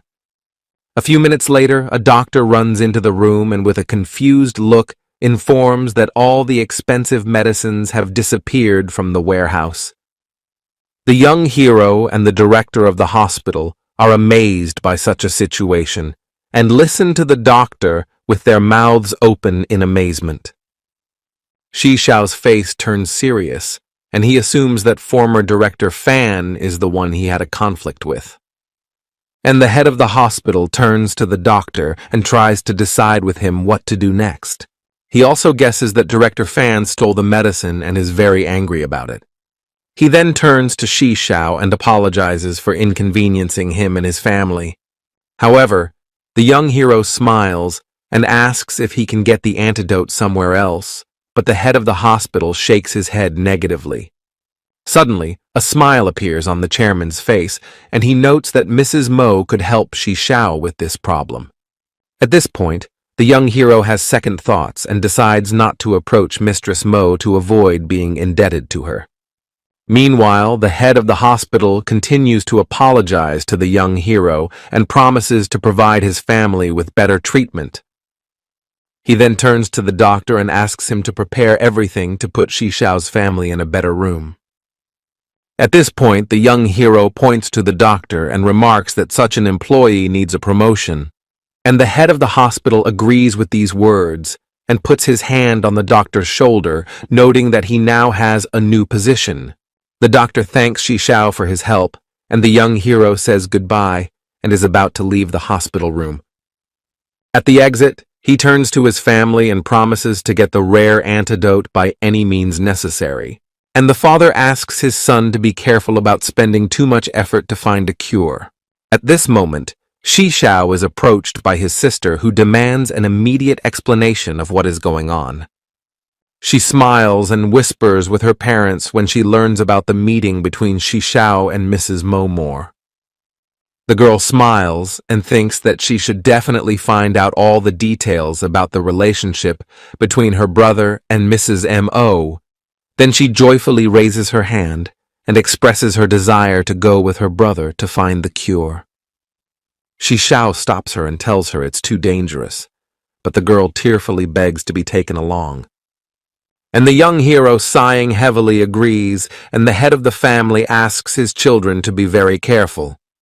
After a while, Shishao and his sister leave the hospital building and head towards the black market. The young protagonist's sister is greatly surprised when Shishao talks about what happened at school. And then a wide smile appears on her face, and the young hero asks her to keep this conversation a secret. Then Shishao smiles and talks about how they will get to the black market very soon. However, several armed strangers appear on their way to rob them. At this point, the young hero's sister steps forward and is about to fight back against the bandits. And the raiders only laugh and call the young hero a pathetic weakling who cannot stand up for himself. Then Shishao asks his sister to calm down and says that he will deal with the bandits himself. He then gives them a hard stare and demands they get out of the way while they have the chance. And one of the raiders puts his hand on his shoulder and demands that he turn his pockets outward. Then Shishao declares with a smile on his face that the bandits are very lucky and he will not send them to the other world. After saying that, the bandit leader becomes enraged and is about to hit Shishao with his metal knuckles. Suddenly, however, some metal object hits the bandit in the head and he backs away from the young hero. Then the bandit falls to the ground and the young hero watches in amazement and doesn't realize what is happening. Suddenly, an unknown man appears on the battlefield and defeats all the bandits in a split second with his blade. The young hero's sister looks at the stranger with her mouth open in surprise and asks why he saved them. And the man stands back and puts his sword on his shoulder and talks about how he can't criminals now. Then he turns around and says with a smile on his face that the girl doesn't need to know his name. While Sister Shishao looks adoringly at the stranger, the young hero tries to find out the identity of the mysterious stranger. And the man continues to hide his identity and notes that he only saved Shishao and his sister because he knows the school they attend. Meanwhile, the young hero's sister is trying to come to her senses and pulls at her cheeks to stop embarrassing herself. And the young hero gets close to the stranger and notes that he can't trust the first person he meets. Then the man with a smile on his face tells us that he works in a special unit. And at this moment, the young hero's sister tells him that in front of them is most likely An-chung, who is the star of their school. She tries to speak softly and asks the young hero not to trust this suspicious man anyway. But An-chung is not offended by these words and, continuing to smile, offers to escort the young hero and the girl to the black market. And Fei smiles, and with a wide smile on his face, he happily agrees to the proposal. Then An-chung steps forward and asks to follow him because he knows a shortcut to this place. At this moment, Shishao hesitates. He assumes that An-chung is hiding something. But as soon as An-chung turns in his direction, the young hero looks benevolent and talks about accepting the offer of help. Fei notices her brother's insecurities, but the young hero tells her sister that she has nothing to worry about. He then turns to An-chung with a smile on his face and asks for more details about his squad. But An-chung only scratches his head and confusedly states that he is in the reserve unit. And the young hero keeps going forward and thinks of a way to test the stranger's words for lies. He then creates a robot assistant near him, which he asks to create a special item. The robot assistant talks about how he has many inventions in his arsenal, including X-rays, which greatly surprises Shishao. The young hero declares that he is not interested in such things and asks the robot to create a lie detector. He tries to speak to the robot in a whisper and notes that he needs to verify An-chung's words. Then the robot says with a confident look that such a light object is not a problem for him to create. To test the item in action, Shi Xiao approaches her sister and asks who she thinks is more beautiful than him or An Chung.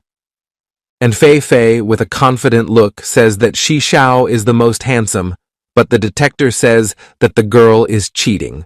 The young hero then comes closer to An Chung and asks about the actions of the Huangzheng clan and the school. An Chung turns around and remarks that he hasn't heard anything about Huangzheng's actions in this territory. Then the young hero only smiles and says that Huangzheng probably wants to recruit recruits. After saying this, An Chung stops and scratches his head and notes that the information about the recruits is false because he is doing it personally. After a while, the heroes reach the black market. An Chung approaches first with a friendly chat with the guards at the entrance. The guards let An Chung forward with a smile and wished him a good time. The young hero then tries to go forward, but the black market guards stop him, and Fei Fei hides behind his back. At this moment, An Chung turns around and asks the guards to let Shi Xiao along with his sister pass forward. But to his great surprise, he notices that the guards are very kind to Shi Xiao and offers him a smoke. This situation greatly shocks An Chung, and he watches the developments with his mouth open in surprise. Meanwhile, the young one replies to the guard that he is not interested in cigarettes and asks why he is treated so well. The black market guards say that everyone has heard a rumor about the young hero's relationship with the mistress. Isha Xiao smiles widely at the realization of his situation, and his sister asks which mercenary fighting unit the mercenaries are talking about. Meanwhile, the black market guards open the main doors and invite the young hero to come inside. And the young hero walks forward while An Chung stands still and tries to recover from what just happened.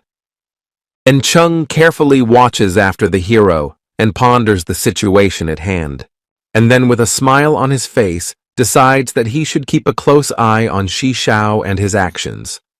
And after a while, the heroes find themselves in a black market building where there is a huge number of different people.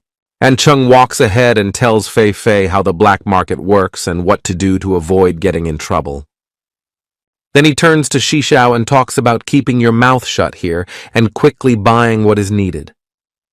And the young hero thanks An Chung for his help and promises that he will be very careful in this place. Then he notices that an information panel has appeared in front of him with a message of an invitation from An Chung. The young hero gladly accepts the invitation and notes that he hopes An Chung will help him in the future. And the mercenary says goodbye to the heroes and once again asks them to be careful in this dangerous place. Shi Xiao smiles absent-mindedly as he looks at An Chung leaving and thinks that he needs to be very careful with this person. The heroes continue to stroll through the black market, and Fei Fei twists her head from side to side, trying to find out where to buy the medicine. And the young hero turns back because he feels someone is glaring at him. Intuition does not lead. Shi Xiao and he sees the girl who is sitting near the bar staring intently at him. When the girl notices the young hero's gaze on her, she smiles at him and turns in his direction holding a glass. A stranger offers the young hero to spend the evening with her, but Fei Fei says that Shi Xiao came here for another reason. And the girl starts laughing and says that she just decided to play a joke on the young hero. Then she digs behind the counter of the bar and talks about knowing a place to buy everything she needs. After that, the girl comes closer and calls herself a representative of Mo's clan who keeps order here. At this moment, Shi Xiao summons a robot assistant and asks it to check the girl's words for accuracy. And the young hero is very surprised when the robot informs him that the representative of Shi Yu has her eye on him. And the girl immediately approaches Shi Xiao and whispers in his ear that she knows a great place where you can buy rare goods. After that, she grabs his hand and asks him to follow her despite Shi Xiao's objection. Meanwhile, the rest of the people are watching this picture with their mouths open in amazement and cannot believe in the truth of what they see. and Fei becomes enraged by Representative KAIJU's actions and demands that she leave her brother alone. However, the girl continues to lead him to the clan room, and as soon as everyone steps inside, the huge doors slam shut behind them. The young hero, along with his sister, find themselves in a huge room of the Mo clan that serves as a place for trading. And clan representative KAIJU explains to Shishao that with the magic cube here, you can buy rare items. She also notes that due to the Mo clan's high ranking, secret items of very rare quality can also be purchased here. And the young hero, without too much emotion, opens the information panel and notes that his main goal is to buy an antidote. Quite quickly, he finds the seller, who turns out to be the former director of the hospital, Mr. Fan. Then the young hero crosses his arms across his chest with a disgruntled look and notes that the director has stolen medicine from the hospital. But he immediately cheers up and asks his sister not to worry, and promises that he will get the medicine without paying for it. Then he turns to the clan representative and asks the girl to arrange a private meeting with the vendor. And then the clan representative sits down on her knees and tries to contact the seller through the dashboard. And the young hero stares intently at the huge cube and waits for the former hospital director Fan to give his answer. However, the former director raises the price, and Fei suggests that she shall give it up, but the young hero asks his sister not to worry. And the young hero promises his sister that he will not only get the antidote, but also bring out the former director. After a while, Mo clan's men lead Mo to the door of the room and push him inside the room. And the young hero sits on a chair and greets the former hospital director with a gloating smile on his face. When the former director sees the young hero in front of him, he becomes furious and drops of sweat run down his face.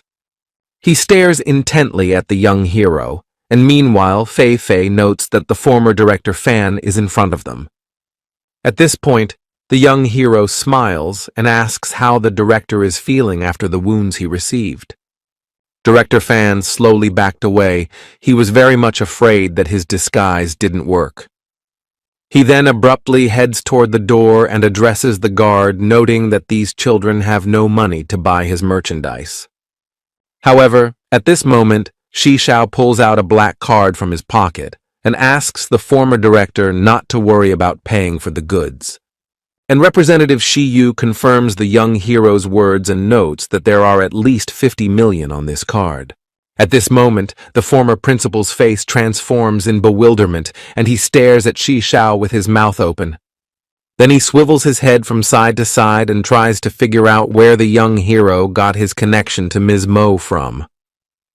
Meanwhile, the young hero smiles awkwardly and talks about how he'd like to make it up to Principal Fan if he were here.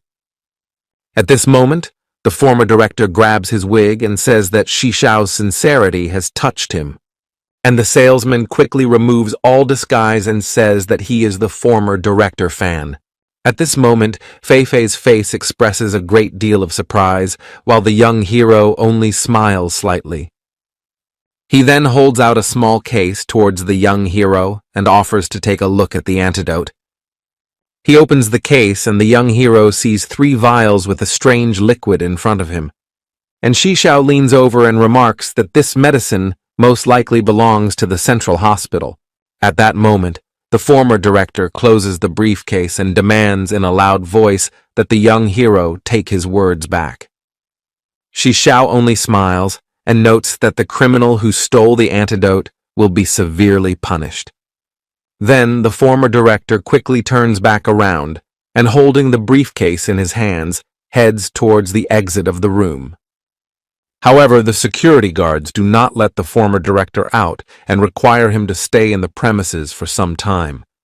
At this moment, the representative of the Jiu clan stares intently at the former headmaster, and at her command, the guard grabs his hands and takes him directly to her side to scrutinize the contents of the briefcase.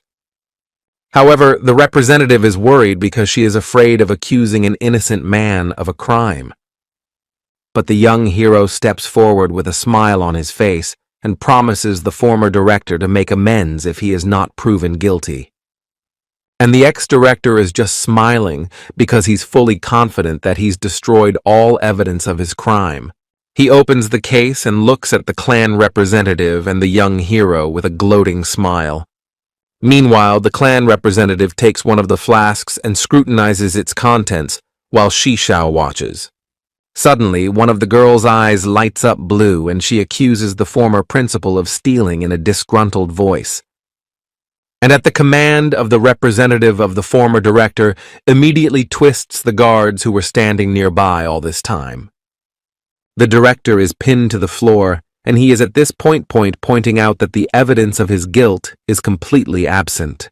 At these words, Representative Yu steps her foot on the face of the former director and demands him to shut up. She stares at him intently and explains that her eye has special properties to recognize hidden substances. And pointing to the flask of antidote says he knows exactly what the Mo clan's antidote is made of. The girl glares at the former headmaster for a while and promises him the harshest punishment. And the young hero along with Fei ask Representative Yu to preserve the life of the former hospital director. At this point, the spokeswoman says with a smile on her face that she had no intention of sending the former director to the other side of the world. At that moment, a smile appears on Principal Fen's face, and he says that he has fully learned his lesson. When the foot moves away from his face, he smiles slyly and thinks about getting away with it. However, he looks at the girl with great surprise when she tells him that he will be sent outside the safe zone. He tearfully begs the clan representative to change this decision and come up with a different punishment for him. Suddenly, however, he starts laughing loudly and says that the entire city will be completely destroyed. Director Fan begins to praise some deity and promises that with his arrival, everyone will face a terrible end. At that moment, the young hero will reflect on the words of the former director. He is alarmed by the information about the attack of monsters. Shishao's face becomes very serious. He is sure that the safe zone will be attacked by monsters very soon. At this moment, Fei notices that the former headmaster's words bother her a lot, and he is worried about the monster attack. However, the clan representative puts her hand on her shoulder and tells her that the girl shouldn't worry about it.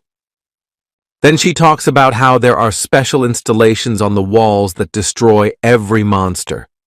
And then to Shishao's surprise, she throws him a suitcase of medicine and tells him that they now belong to the hero. Shishao is unsure about taking the antidote flasks, but the spokeswoman comes closer to him and insists on her decision. She stares intently into his eyes and talks about how she wouldn't mind a reward for her help. At this moment, Fei quickly pulls the young hero away from the representative and says that he will not allow his brother to be offended. The young hero's sister glares menacingly at Representative Yu and demands that she stop stupefying her brother's mind. Miss Yu just smiles absent-mindedly and says that this is just another one of her jokes. Then she turns to her guard and asks him to bring her 2 glasses of expensive wine. The young hero only smiles and promises to pay for the expensive drink if the girl tells him more about the old monster attacks. And the clan representative serves him a drink and says that she doesn't really want to remember these terrible events. At this moment, Fei takes Shishao aside again and talks about her brother being too young to drink alcohol. Suddenly, a smile appears on Shishao's face, and he says that he wants to buy his sister several million worth of equipment. Fei is delighted by these words because she has never heard of such a large amount of money before. And the young hero offers his sister to pick out the best gear on the black market. And then Fei rather quickly heads to the information cube to find suitable items. And Shishao asks her sister to take her time because they have enough time. After a while, the guard holding a strange object approaches the representative and says that everything is ready. Afterward, the girl approaches the young hero and offers him a chance to participate in a rare auction. She explains that it displays very rare items that mercenary teams obtain the hard way. The young hero ponders the offer and notes that he doesn't have access to such an auction. But when the representative offers to give Shishao access, the hero quickly agrees and asks his sister to stay in the clan room. Then he smiles slightly and remarks that his luck has favored him today. And after a while, Representative Ziyu throws the magic cube in front of her to open the passage. A magical porta-potty appears in front of the heroes and the girl tells them that the auction is right behind it. Before going inside, the girl warns that the auction is in a separate dimension to avoid problems. Then she grabs his hand with a wide smile on her face, escorts him inside the portal. At this moment, Shishao looks closely at the representative and assumes that the girl is up to something. His face quickly takes on a cheerful expression, however, and he steps inside the portal with the girl. Then the heroes find themselves on a huge platform, where a huge number of people are on magical platforms. The young hero and the spokeswoman don black cloaks and discuss the auction amongst themselves. The young hero looks around and notices that there are a huge number of people at the auction who hide their identities under a cloak. After a while, Shishao along with Madame Shiyu take their seats in the round box. Suddenly, an extravagant man appears at the center of the stage to announce the start of the auction. The young hero summons a robot assistant to his aid and asks him for advice on subjects. And the robot, with a smile on his face, agrees to help the hero and notes that he will rate the items with stars. Yisha Shao thanks the robot for its help and asks more about the people who are in this place. But the robot looks away, and to Shishao's disappointment says that most people wear disguises. Suddenly, thanks to the robot, Shishao notices Encheng, who has arrived at the auction with the group. And Encheng doesn't notice the surveillance and is discussing something together with her teammate. And after a while, the host asks all participants to take their seats in a loud voice. A bright light appears above his head and the announcer says that the first auction item is about to appear. And a second later, a rare mana crystal appears that is decorated on the sides with gold. And the host, with a smile on his face, tells us that this is an ancient crystal that was mined quite recently. At this point, the clan representative advises the hero to buy this crystal because it can increase the owner's experience. However, the robot discourages Shishao from buying it and notes that the item is of no use to the young hero. Suddenly, Encheng, who is standing in front, raises his hand and sets a high price for the mana crystal. And after a few seconds, the announcer announces Encheng as the owner of the magic crystal. And the young hero, with a smile on his face, is watching what's going on and trying to figure out what Encheng bought this magic crystal for. After a while, a healing elixir in a blue vial appears in the center. And the presenter tells that this item has great power of healing and can save the bearer in a difficult moment. And the robot assistant looks at the item with a disappointed face and gives it 1 star. However, the young hero's eyes light up with excitement at the sight of the object, and he wants to buy it, but the robot talks him out of it. And within a few minutes, a huge number of people are raising the price of the item every now and then, wanting to buy it for their needs. After a while, a new auction item appears that looks like a magical red cloak. The robot looks at the item with the same disgruntled look as before, but this time gives it 2 stars. And the young hero's eyes light up with excitement again because the item allows the wearer to fly with great speed. The young hero hesitates to buy the item, and then the spokeswoman raises her hand to take the item for herself. And the magical plaza ends up in a red box that emits a bright light. The girl looks at Shishao with a smile and offers the item as a gift. However, the young hero realizes that the girl's intentions are not pure and refuses such a gift. And then Shishao offers to buy back the item from the clan representative when he has extra money. The girl agrees to the proposal, but in her heart she is disappointed that she could not make Shishao her debtor. Meanwhile, the auction continues and the host announces the next item he is not particularly sure of the value of. And Shishao is watching with his mouth open when he learns that the auction item is a rare blueprint. And a second later, a strange blueprint appears in the center that allows you to create a special robot. At this point, the announcer says the starting price for the drawing will be 2 million, and people talk among themselves and note that even for such a small amount of money, no one will buy this item. The young hero looks carefully at the people around him and doesn't understand why no one is upping the ante.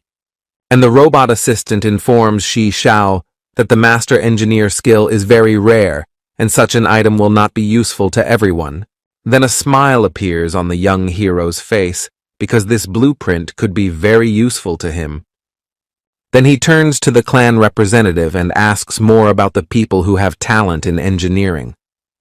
And the girl talks about how such an item is only needed by a few and is usually bought for an entire clan. At this point, the young hero is rubbing his hands with happiness because he realizes that no one will definitely buy it. Meanwhile, the host once again asks the participants if anyone will buy an item, but only a sepulchral silence is heard in response. But suddenly the presenter's face and amazement looks at the man who dared to raise his hand and buy the item. It turns out to be a young hero who, to the surprise of many, decided to buy the artifact, albeit for the starting price. And the participants talk among themselves and call Shi Xiao a fool who doesn't know about magic items. Meanwhile, the representative tries to dissuade the young hero and points out that he will not be able to use the item. However, the young hero only smiles and says that he buys the blueprint to show off to the girls. But deep down, he laughs and thinks about the fact that he was able to acquire a very rare item. And the host snaps his fingers and, pointing at Shi Xiao, announces the owner of the rare blueprint. Shi Xiao looks at the box containing his rare robot blueprint with a smile on his face. However, to the great joy of the young hero and the robot, the blueprint improves, and they are very happy about it. Robot and Shi Xiao envision in their heads a new robot that will completely obey them and enjoy this dream in their heads.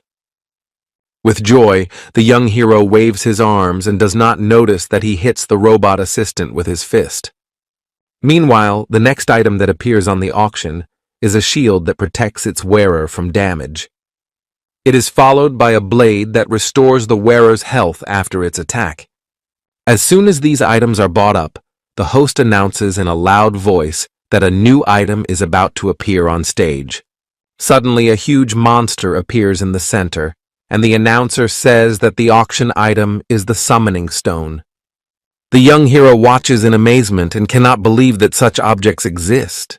And the spokeswoman, with a smile on her face, tells us that magic crystals of their summoning can fall from dangerous monsters. Then she gets very close to the hero and touches his chin with her finger, saying that Shi Xiao is not ready for such monsters yet.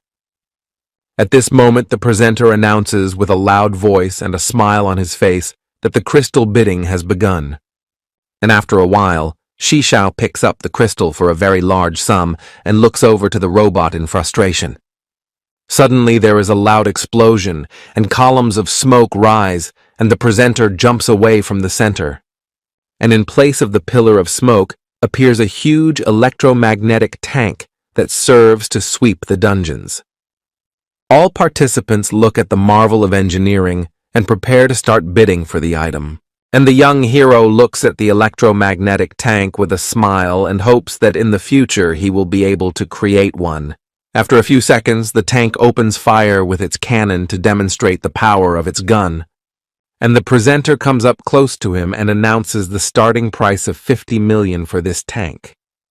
And at this moment, all participants raise their hands to raise the stakes for the electromagnetic tank. Meanwhile, Shi Xiao and Chairwoman Yu are watching the bidding take place. Shi Xiao's face looks very worried when he hears people offering astronomical amounts. However, he tries to remain calm and tries to see the person who buy the electromagnetic tank.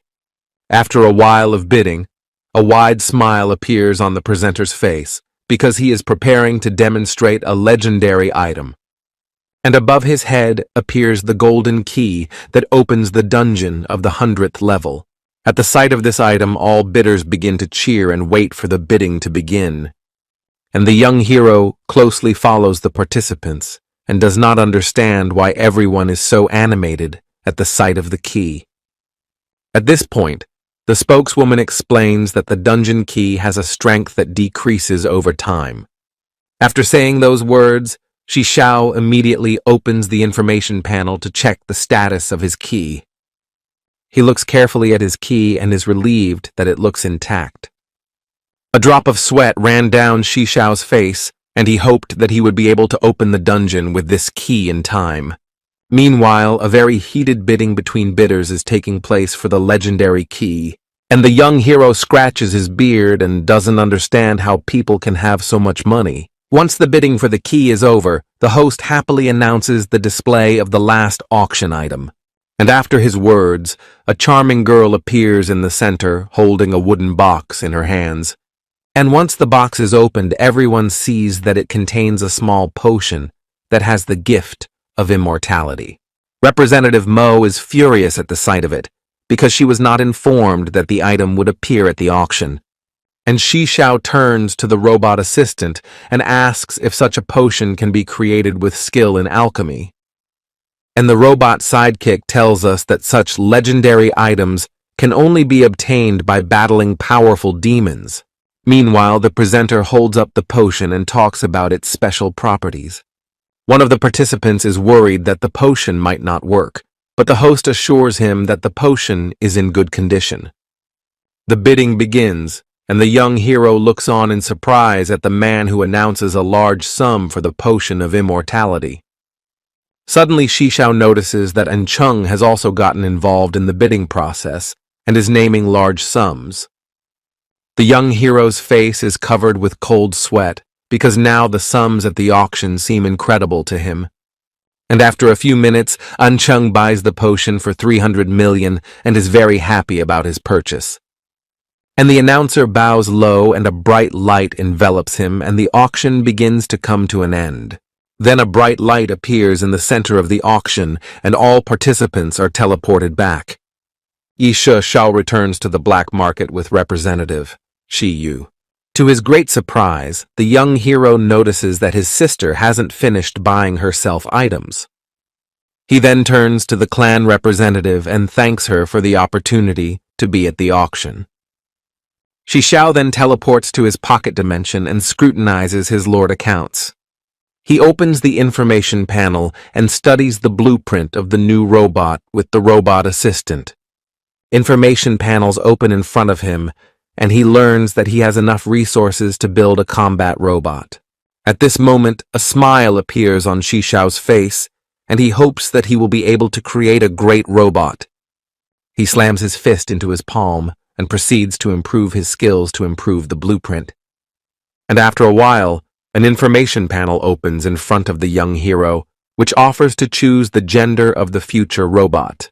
The young hero scrutinizes his options, and the robot sidekick smiles achidically and offers to make the girl a robot.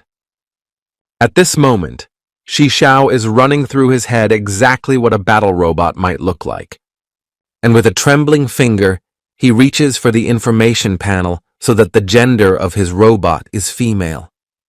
At this moment, the robot assistant squints at Xiao and says that he knew about the young hero's choice beforehand. Then a new panel appears in front of Xiao that allows him to choose the type of future robot.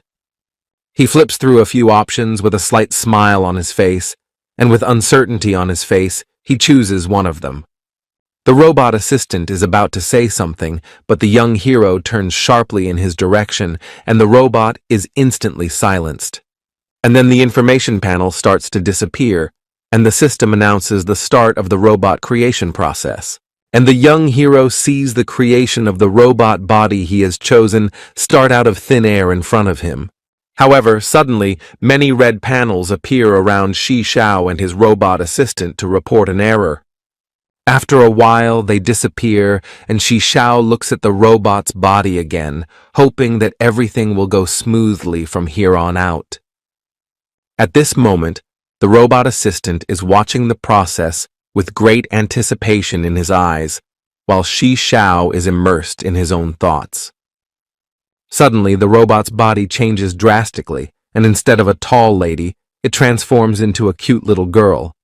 The young hero looks very shocked and can't understand why his demands were ignored by the system. And the battle robe opens her eyes and stares intently at Shi Xiao, asking him to explain what she was created for. At this moment, the robot assistant and Shi Xiao are stunned by the robot's beauty and can't say a single word. And the battle robot rushes towards the young hero and talks about how she is very scared to be in this place. Then the young hero strokes the robot girl on the head and promises he won't do anything bad to her. At this moment, a strange smile appears on the battle robot's face, and she thinks about being able to trick Shi Xiao. The robot's smile becomes insane, and the young hero's new assistant turns out to be a creature that wants to take over the world. Meanwhile, the robot assistant is scrutinizing the robot creature and senses that something is clearly wrong with her. He tries to understand what the robot girl is feeling, but his sensors can't detect her mood. At the same moment, the girl robot tries to analyze the characteristics of the assistant robot, but she fails to do so as well. But a smile appears on her face because she is sure that thanks to her disguise, she will be able to take over the world. And the young hero bows before her and stroking her head says that from now on the girl will be called Nana and she will serve him. And the robot Nana smiles and promises to do whatever her new owner tells her to do. A few hours later, the young hero is home and the girl robot is standing by the sink washing dishes. Fei is very happy to have a new helper in the house, and her mom, on the contrary, is worried about the little girl doing the work instead of her. And the young hero lies on the couch with a book on his head and asks his mom not to worry and to rest as much as possible. He looks at his family with a smile and talks about how his new robot was designed to help their family. And Mom calms down, and Fei, with a smile on her face, continues to watch the girl robot wash the dishes. And the father of the family reads the newspaper and pays absolutely no attention to what's going on around him. However, there are tears in the robot girl's eyes because she wants to rule the world, not wash dishes. A few days go by and huge crowds of students gather in the center hall of the school. The principal stands in the pulpit surrounded by other teachers and announces that everyone is here to present an award. He tells us that thanks to one of the students they managed to save Mrs. Mo and all the students in the building. Then he clenches his fist tightly and says that the whole school is immensely grateful to this student for his heroism and courage. At this point, the students are looking at the stage with smiles and eagerly waiting for the hero to appear. And the headmaster extends his hand forward and asks the young hero to come up on stage to receive his award. And all the students look at Shi Xiao, who is slowly heading towards the headmaster with surprise and incomprehension. The principal and all the teachers clap loudly, and the students are indignant and don't understand how Shi Xiao could be a hero. And the students start laughing at Shi Xiao and also assume that the identity of the real hero was purposely hidden. At this moment, Luo Feng grabs one disciple from the crowd and demands with anger in his eyes to treat the young hero with respect. And Ruan Tian looks at Shi Xiao, who is heading towards the podium, and doesn't understand why the disciples don't believe in his strength. Meanwhile, one of the girls keeps a close eye on the young hero and assesses him. She speaks the young hero's name aloud with the hope that it might memorize him. Once the young hero is on stage, the headmaster asks the students to show respect and doesn't understand why no one recognizes Shi Xiao's strength. And the young hero points out that the disciples simply don't understand his true power and asks him to continue the ceremony. At this moment, the principal awards extra points to Shi Xiao and hopes that this will help the students recognize his merit. Then he coughs slightly and begins his speech by saying that their school isn't particularly rich and famous. Then he removes the red blanket from the pedestal and everyone sees the huge amount of money that now belongs to Shi Xiao. However, the school principal points out that this money is worthless compared to the next gift he wants to give. And after a moment, he pulls a bundle from his pocket containing an ancient map of the old lands. The young hero absent-mindedly looks at the map and points out that this is the school's main treasure, and he cannot accept this gift. However, the director insists on his decision and is going to tell the story of this card. And his story begins with an ancient hero who was an accomplished warrior and adventurer back in the day. According to the teacher's story at the time, mercenaries explored the ruined cities in search of rare items. Based on the story, mercenaries used torches and long cloaks to hide in the shadows from monsters. And the map itself points to the location of ancient ruins and powerful items. As he speaks, the director imagines the image of the ancient hero in his mind and hopes that Shi Xiao will continue his work. The young hero ponders the words of the director. He could not have imagined that the ancient map contains so much history. And the director continues his story and points out that the hero and his map were once laughed at. However, in the course of his wanderings, the hero proudly looks forward and pays no attention to the words of others. And after his story, the director hands over the legendary map to Shi Xiao personally. He asks that the legacy of the old hero be preserved and hopes that the young hero will find a worthy use for the artifact. And Shi Xiao proudly picks up the card and promises to do his best to continue the legacy of an old hero. Suddenly, the ground beneath the student's feet begins to shake and the ceiling begins to collapse and small rocks fall down. And a bright light appears on the ceiling to everyone's great surprise, and the students point to it. At this point, the teacher asks all students in a loud voice to leave the room immediately. And the young hero covers his face with his hand and realizes that the monster invasion has already begun. Meanwhile, the principal and the other teachers approach the portal where the monster is about to appear, and the students run away. A moment later, the silhouette of a huge monster appears in the portal and heads towards the humans. The monster laughs at the humans and talks about how he can destroy them with one blow. It smiles broadly and exposes its sharp teeth with its fangs pointed toward one of the students. And the student is lying on the floor and trying to crawl away from the monster. He is very scared and promises that his dad will definitely help him. The monster is about to grab him with one hand, and the student tries to crawl forward and calls for his father. Suddenly, a sharp sweep of the blade travels across the monster's entire theme and deals critical damage. The monster falls to the ground and a young hero appears beside him, holding his flaming sword. He approaches the injured student and with a disgruntled look demands that he get out of his sight immediately. However, the disciple wraps his arm around Shi Xiao's leg and tearfully asks to be escorted to safety. But this only angers the young hero, who says he's about to send his apprentice to the other side of the world. And at that moment, the apprentice with frightened eyes runs away from the young hero, fearing that he is going to harm him. Meanwhile, the young hero is looking around and trying to figure out where the monsters will appear next. He scratches his beard and assumes that the level of monsters will gradually increase. At this moment, Ruan Tian and Luo Feng appear behind his back and want to help the young hero. And following that, a purple portal appears near them from where the monster will soon emerge. Then the young hero points toward the portal and asks his friends to be ready to give battle to the monster. However, Luo Feng grudgingly turns away because he doesn't feel like working with Ruan Tian on the same team. Meanwhile, a monster that looks like a huge rooster appears from the portal and looks at the heroes with fury in its eyes. And Shi Xiao along with Luo Feng stand next to each other preparing to give battle to this monster. The young hero rushes forward and asks his comrades to make one last strike when the right moment comes.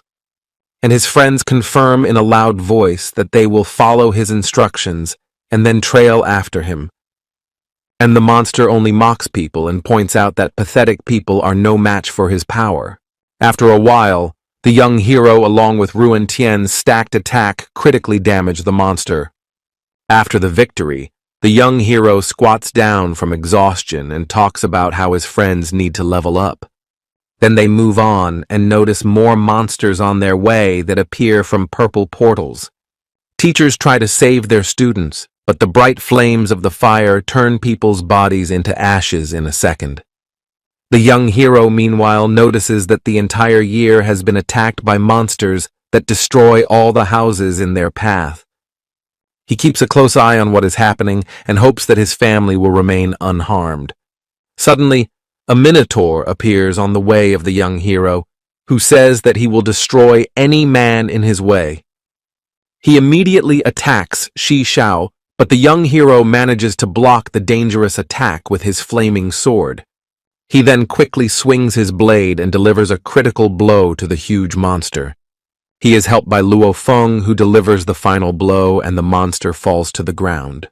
However, the young hero hears a loud roar and instantly turns toward the sound. He sees a high-level werewolf not far from him heading towards a group of students. One of the teachers tries to protect his students, but he is too injured and can barely stand on his own 2 feet. And the werewolf just laughs at the sight of it and is about to send the wounded teacher to the other world with his blow. However, at that moment, the monster receives a deadly attack with a horrified look at his wound, not realizing what is happening.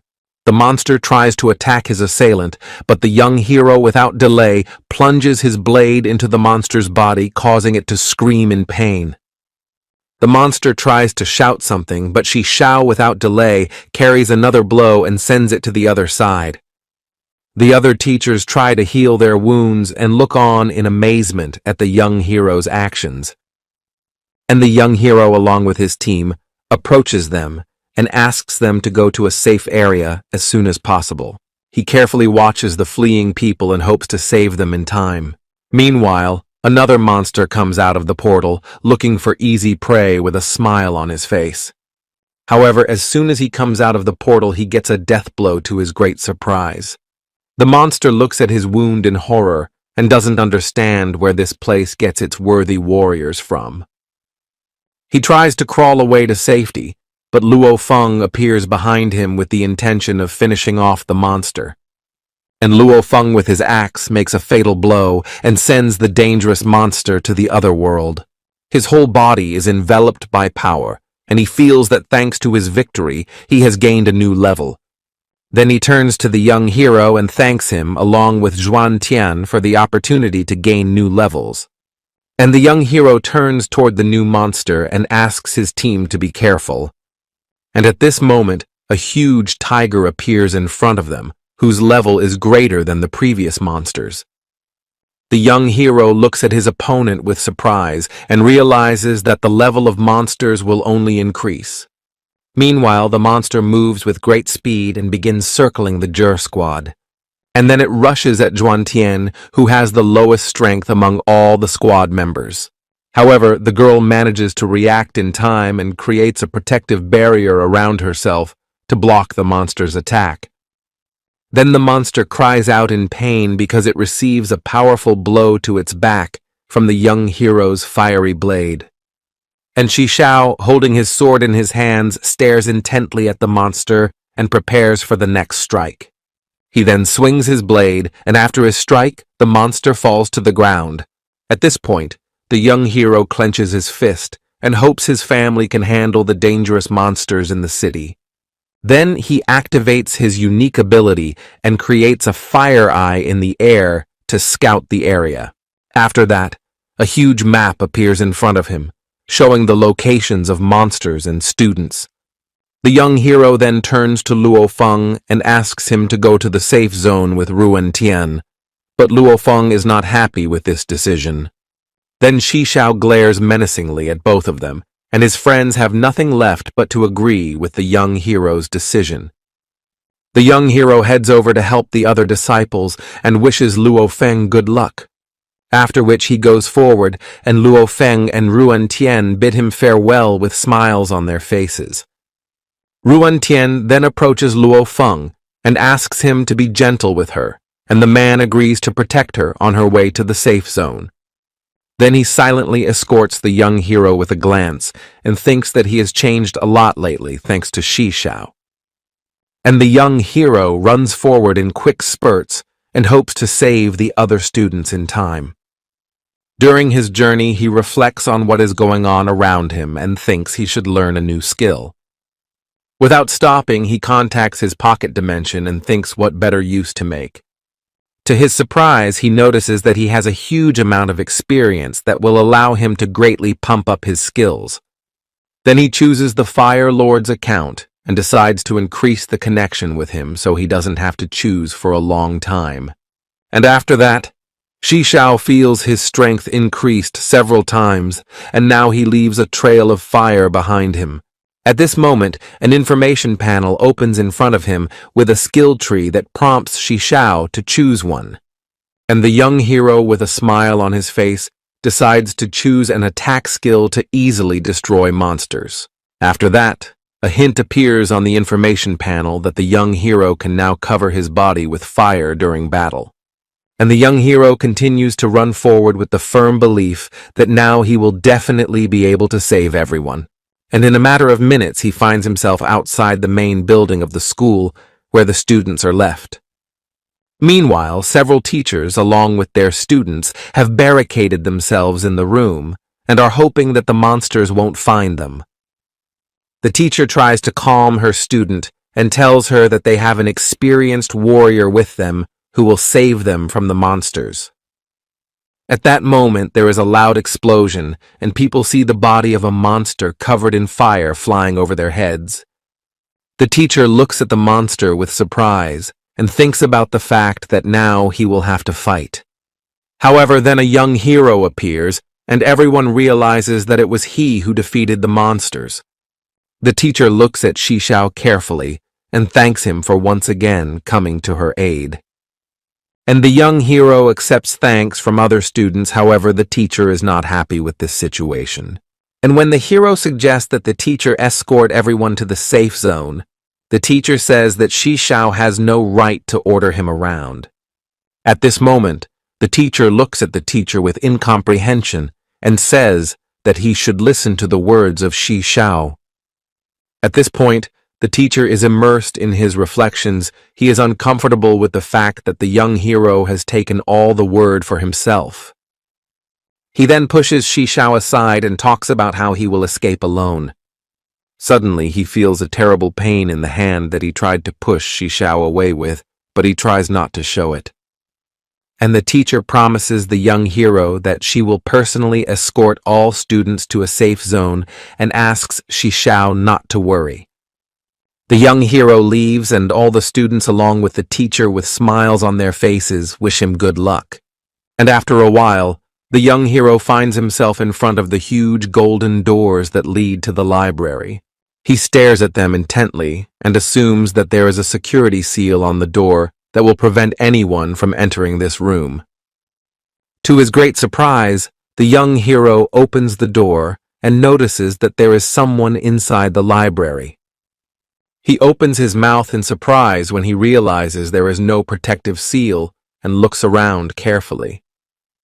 And the young hero sees before him a huge room that is filled with a huge amount of magic crystals and other objects. From the beauty of the room, Shishao stands in a stupor and enjoys the beautiful view. Suddenly he hears a strange sound and turns around to recognize its source, and notices a girl not far from him who immediately slams a huge trunk shut at the sight of him. The girl flinches and rises to her feet as soon as she hears Shishao's voice calling out to her. The young hero looks at the girl with a smile and notes that this place is not at all meant for students. Then the girl fills her hand with her magic, asks how the young hero was able to discover her location. And Shishao only notes that the girl is called the Frost Queen, and he didn't expect to see any emotion on her face. After saying that, the girl surrounds herself with a barrier, and several daggers are created in the air around her. A beam then shoots out from her hand and heads towards where Shishao is. The blade stops a few centimeters from the face of the young hero, who stands still without unnecessary movement. He smiles and talks about how he didn't mean to bother the girl at all, and the Frost Queen freezes in a stupor when she sees that Shishao is about to leave the library. Suddenly, a high-level monster appears in the center of the library and starts smashing everything in its path. Stones fly in different directions, but the young hero deftly dodges them by jumping. The monster then heads towards the girl with a smile, telling her that he hasn't tasted human meat in a long time. At this moment, the girl jumps aside and aims a huge number of sharp daggers towards the monster. The huge monster has no trouble defending himself from blows and looks at his opponents with a gloating smile.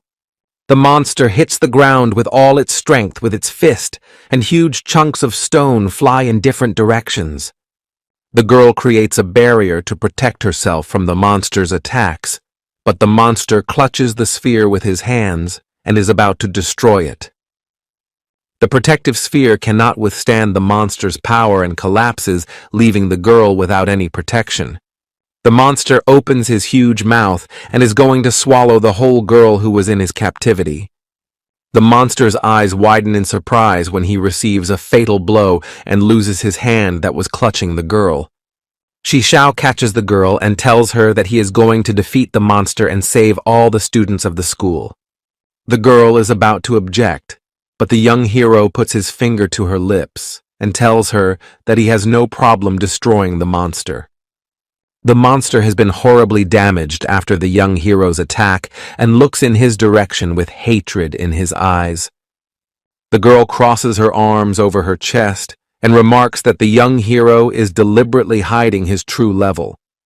The monster takes advantage of the fact that the young hero does not pay attention to him and with great speed rushes in his direction. The young hero dodges the deadly attack without much trouble and fills his hand with magical power. Xiao strikes without mercy, and his opponent turns into a mountain of ashes. The young hero scrutinizes the amount of experience he has gained, and the girl notices that Xiao is actually very strong. Xiao suggests that the girl find a safe place, but she objects and says that she has other plans.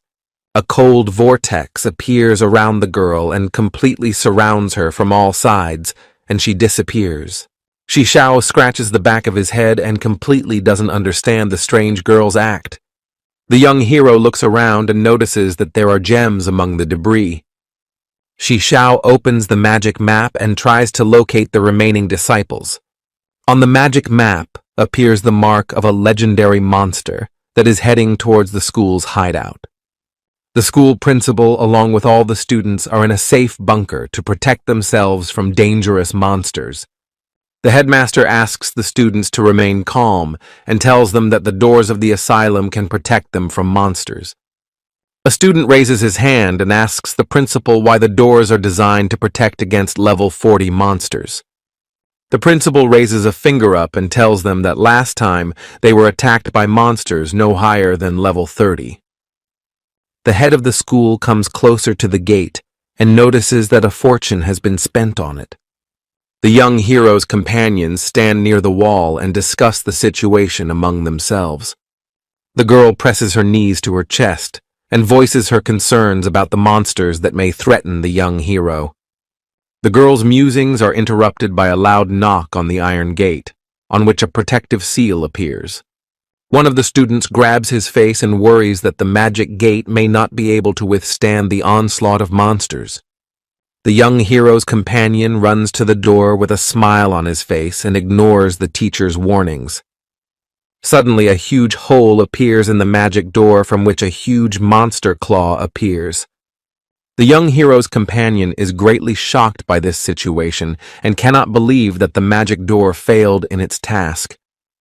There is a loud explosion, and the shards of the door, along with some students, fly all over the room in different directions. The doorway reveals a powerful 45th level creature that taunts the students and their attempts to hide. The monster lets out a loud laugh and is extremely happy about the fact that it was able to find a huge number of people in one place.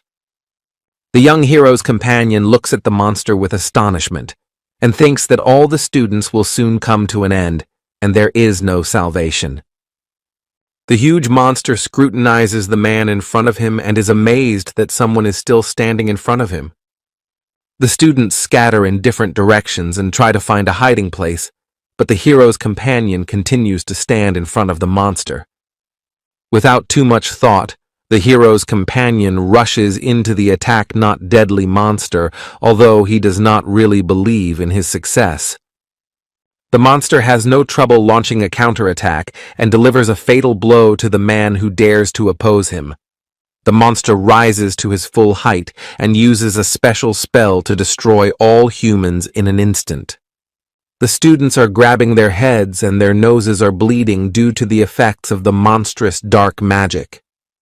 Ruantian uses a magical barrier to resist the monster's spell, but she barely manages to control it.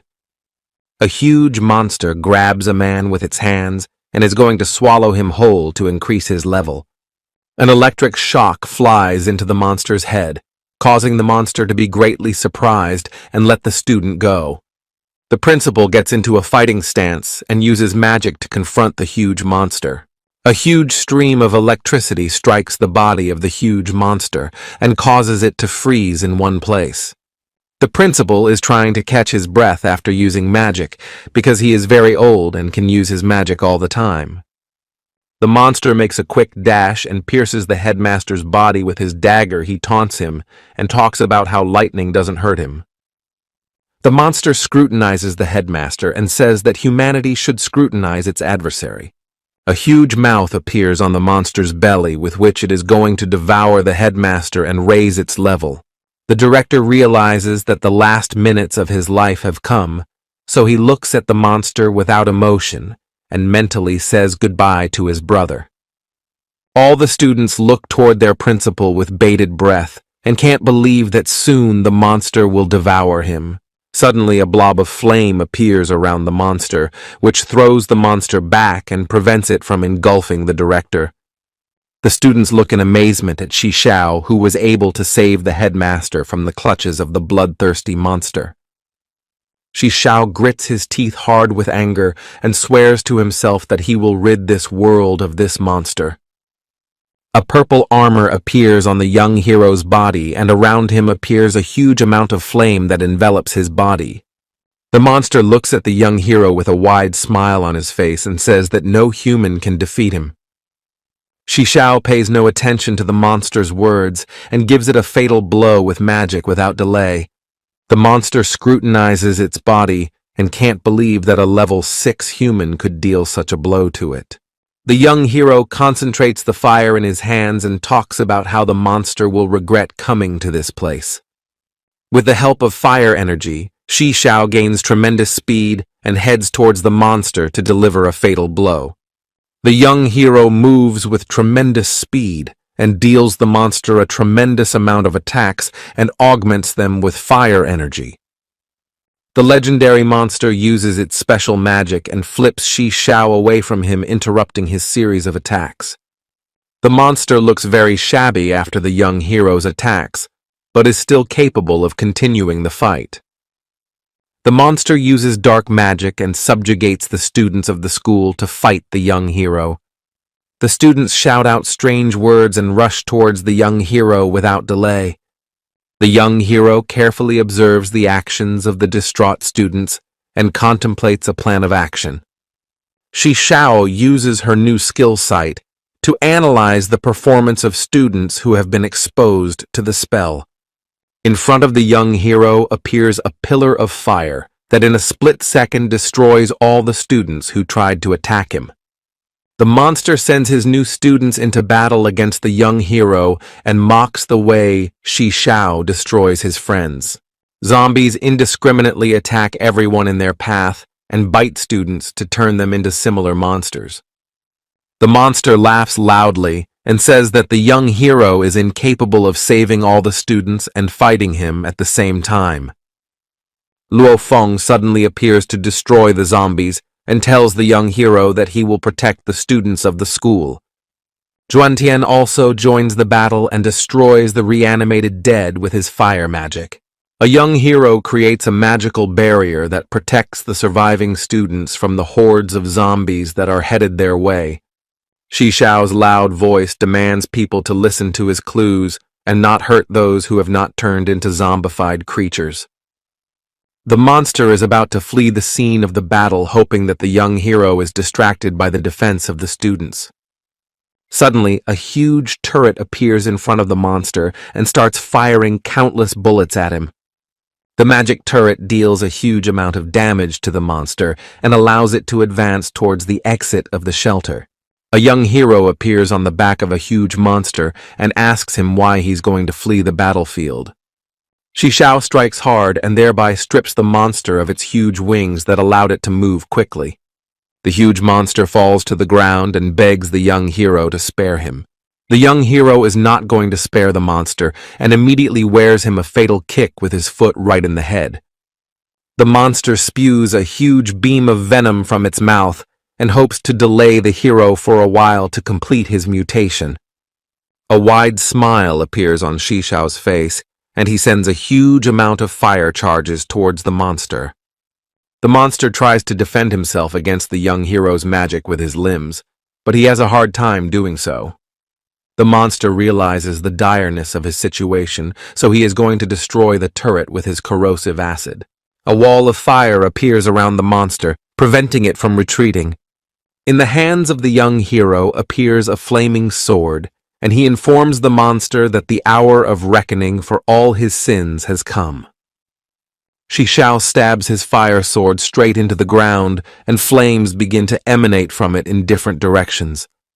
Because of the hero's magic, the monster falls into a distorted dimension that is only accessible to a few magic users.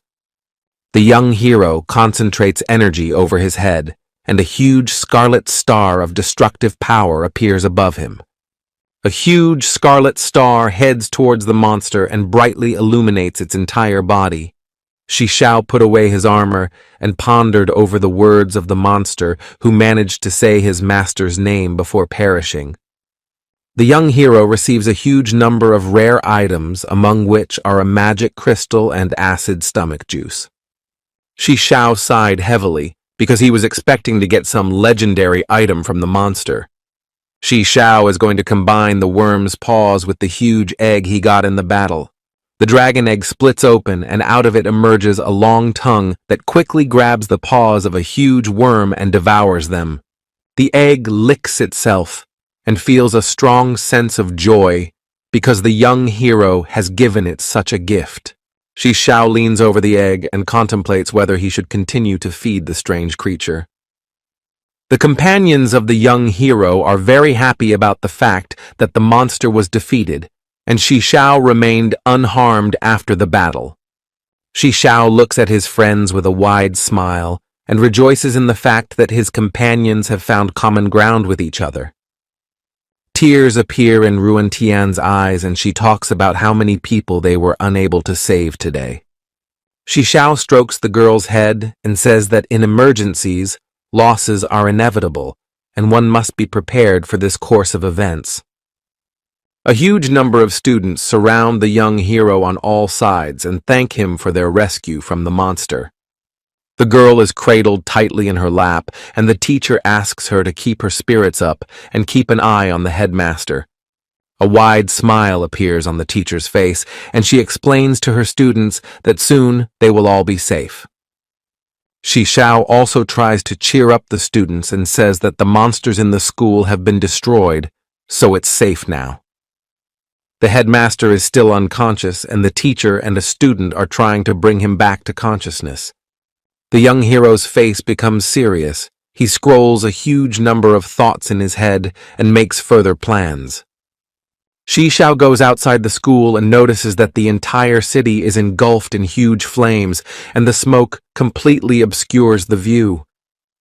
An information panel appears in front of the young hero, and he hears the voice of his sister trying to contact him.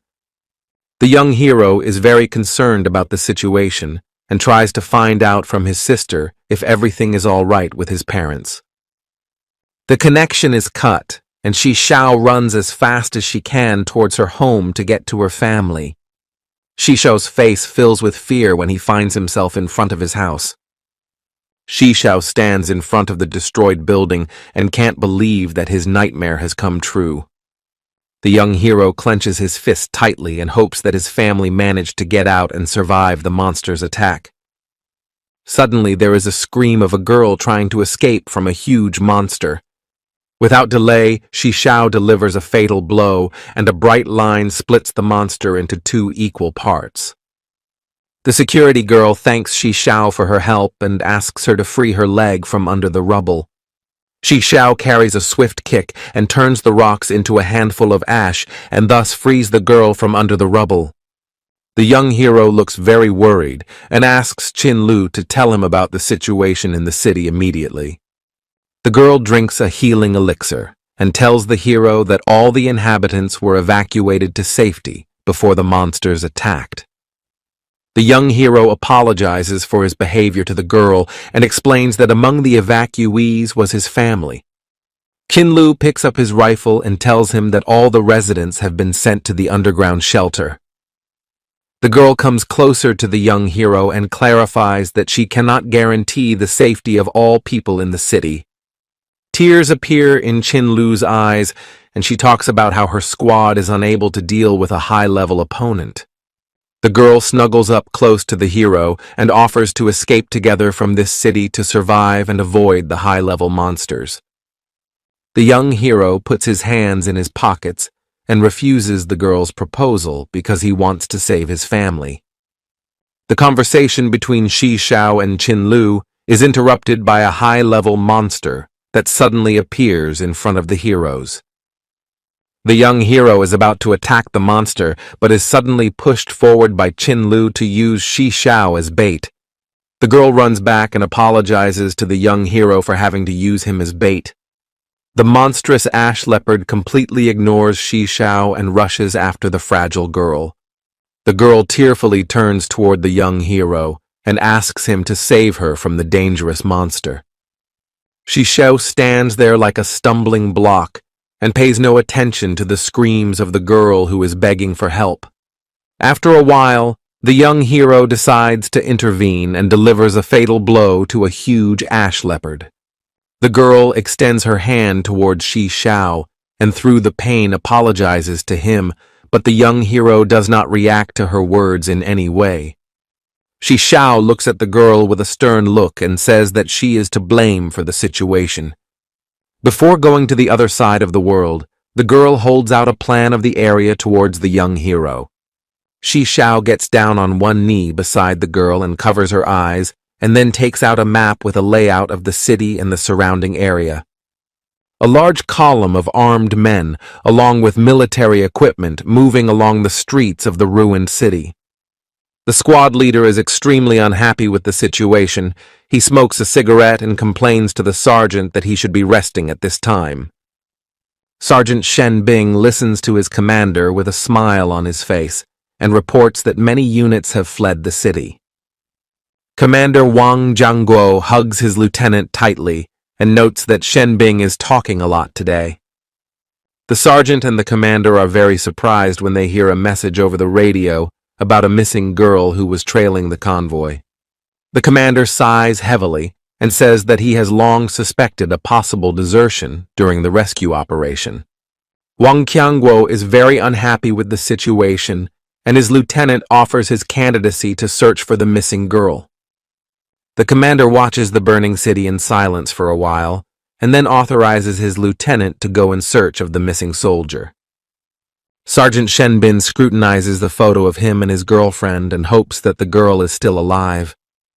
The commander keeps a close eye on Xie Yunfei because the young hero's family seems very suspicious to him. Ji Yunfei tries to contact her brother using the information panel, but the connection keeps getting cut off.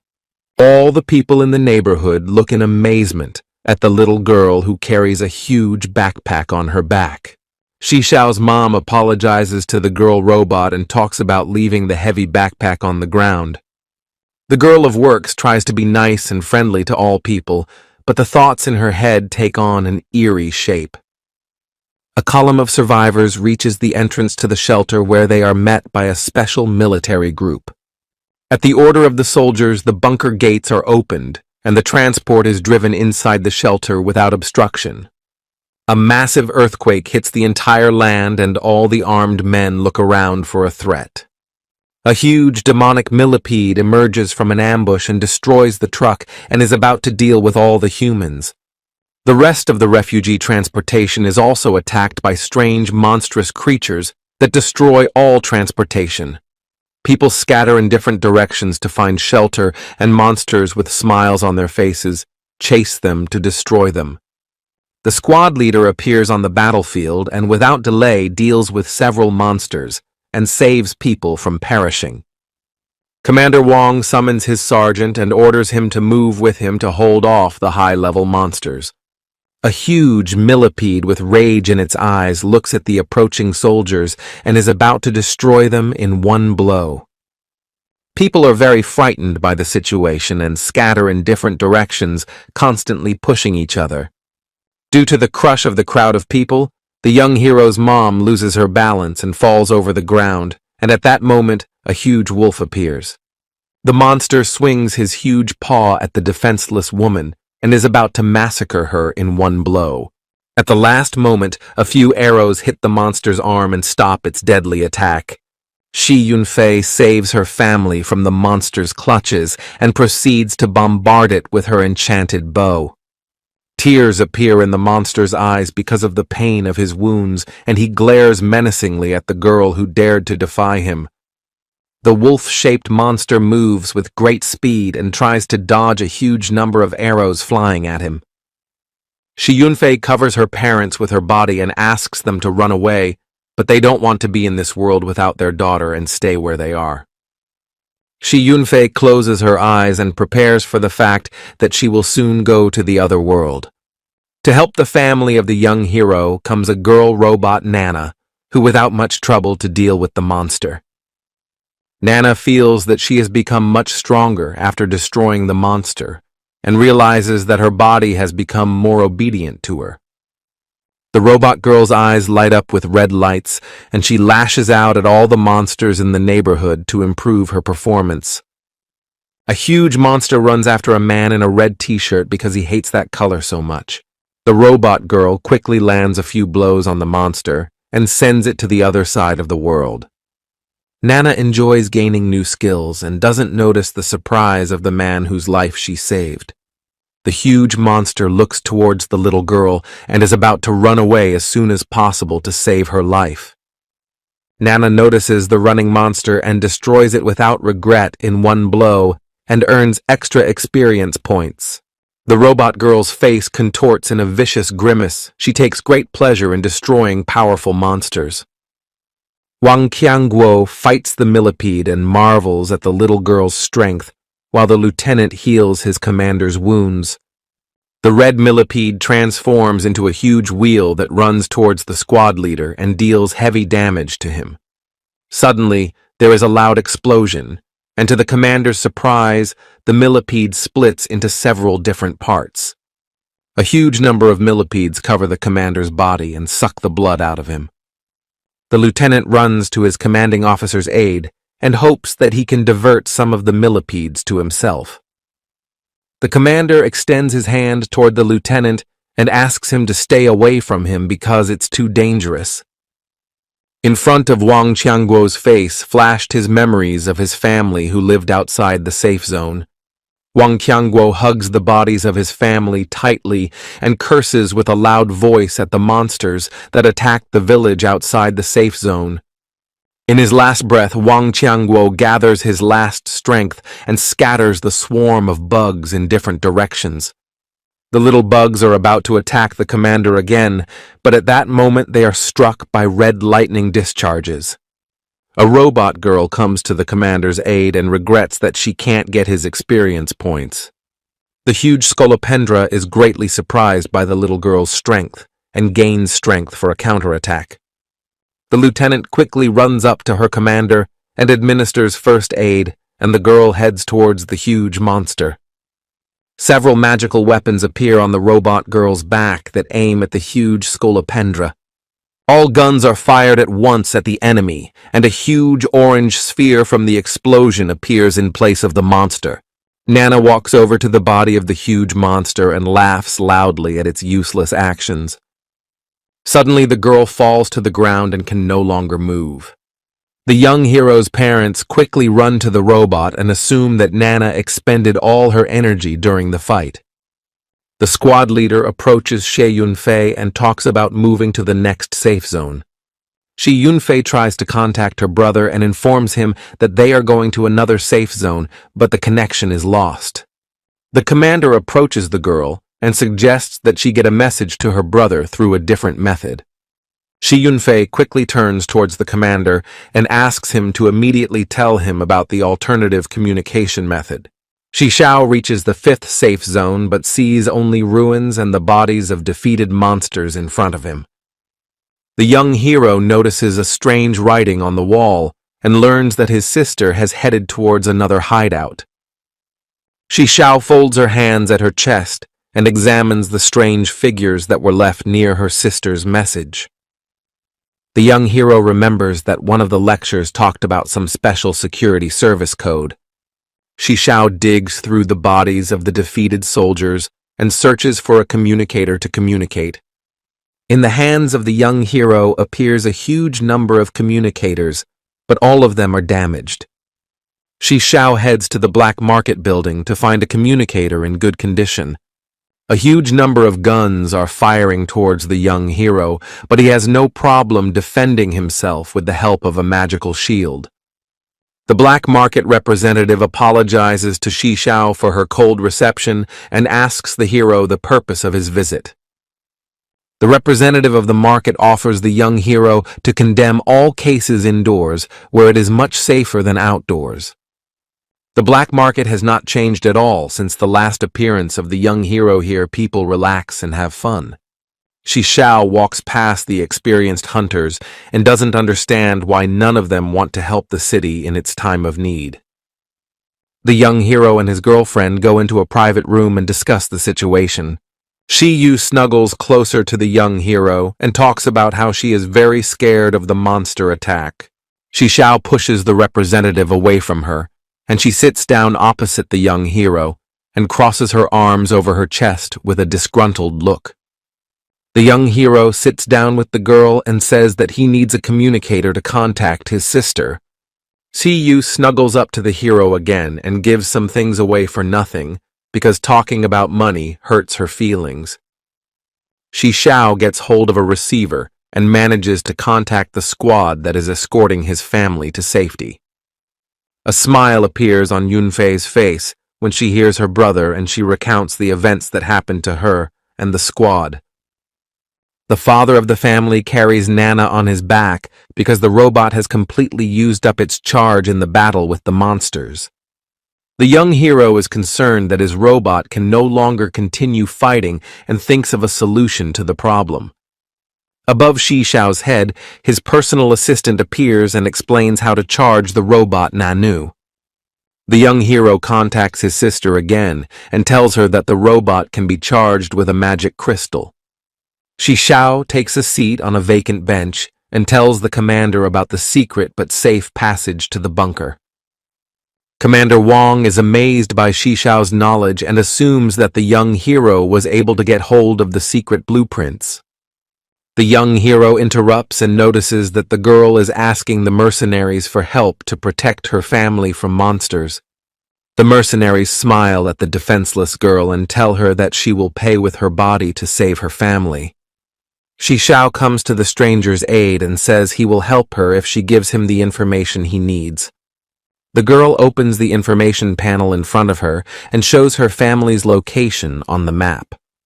The young hero scrutinizes the girl and offers to move on to discussing payment for the task. The girl offers a huge sum for saving the family and indicates that she will be able to collect more soon. The mercenaries laugh loudly at the girl's claims. They think she doesn't have that many gold coins. A black market representative joins the conversation, appearing behind Shi Xiao's back and talking about the girl's abilities.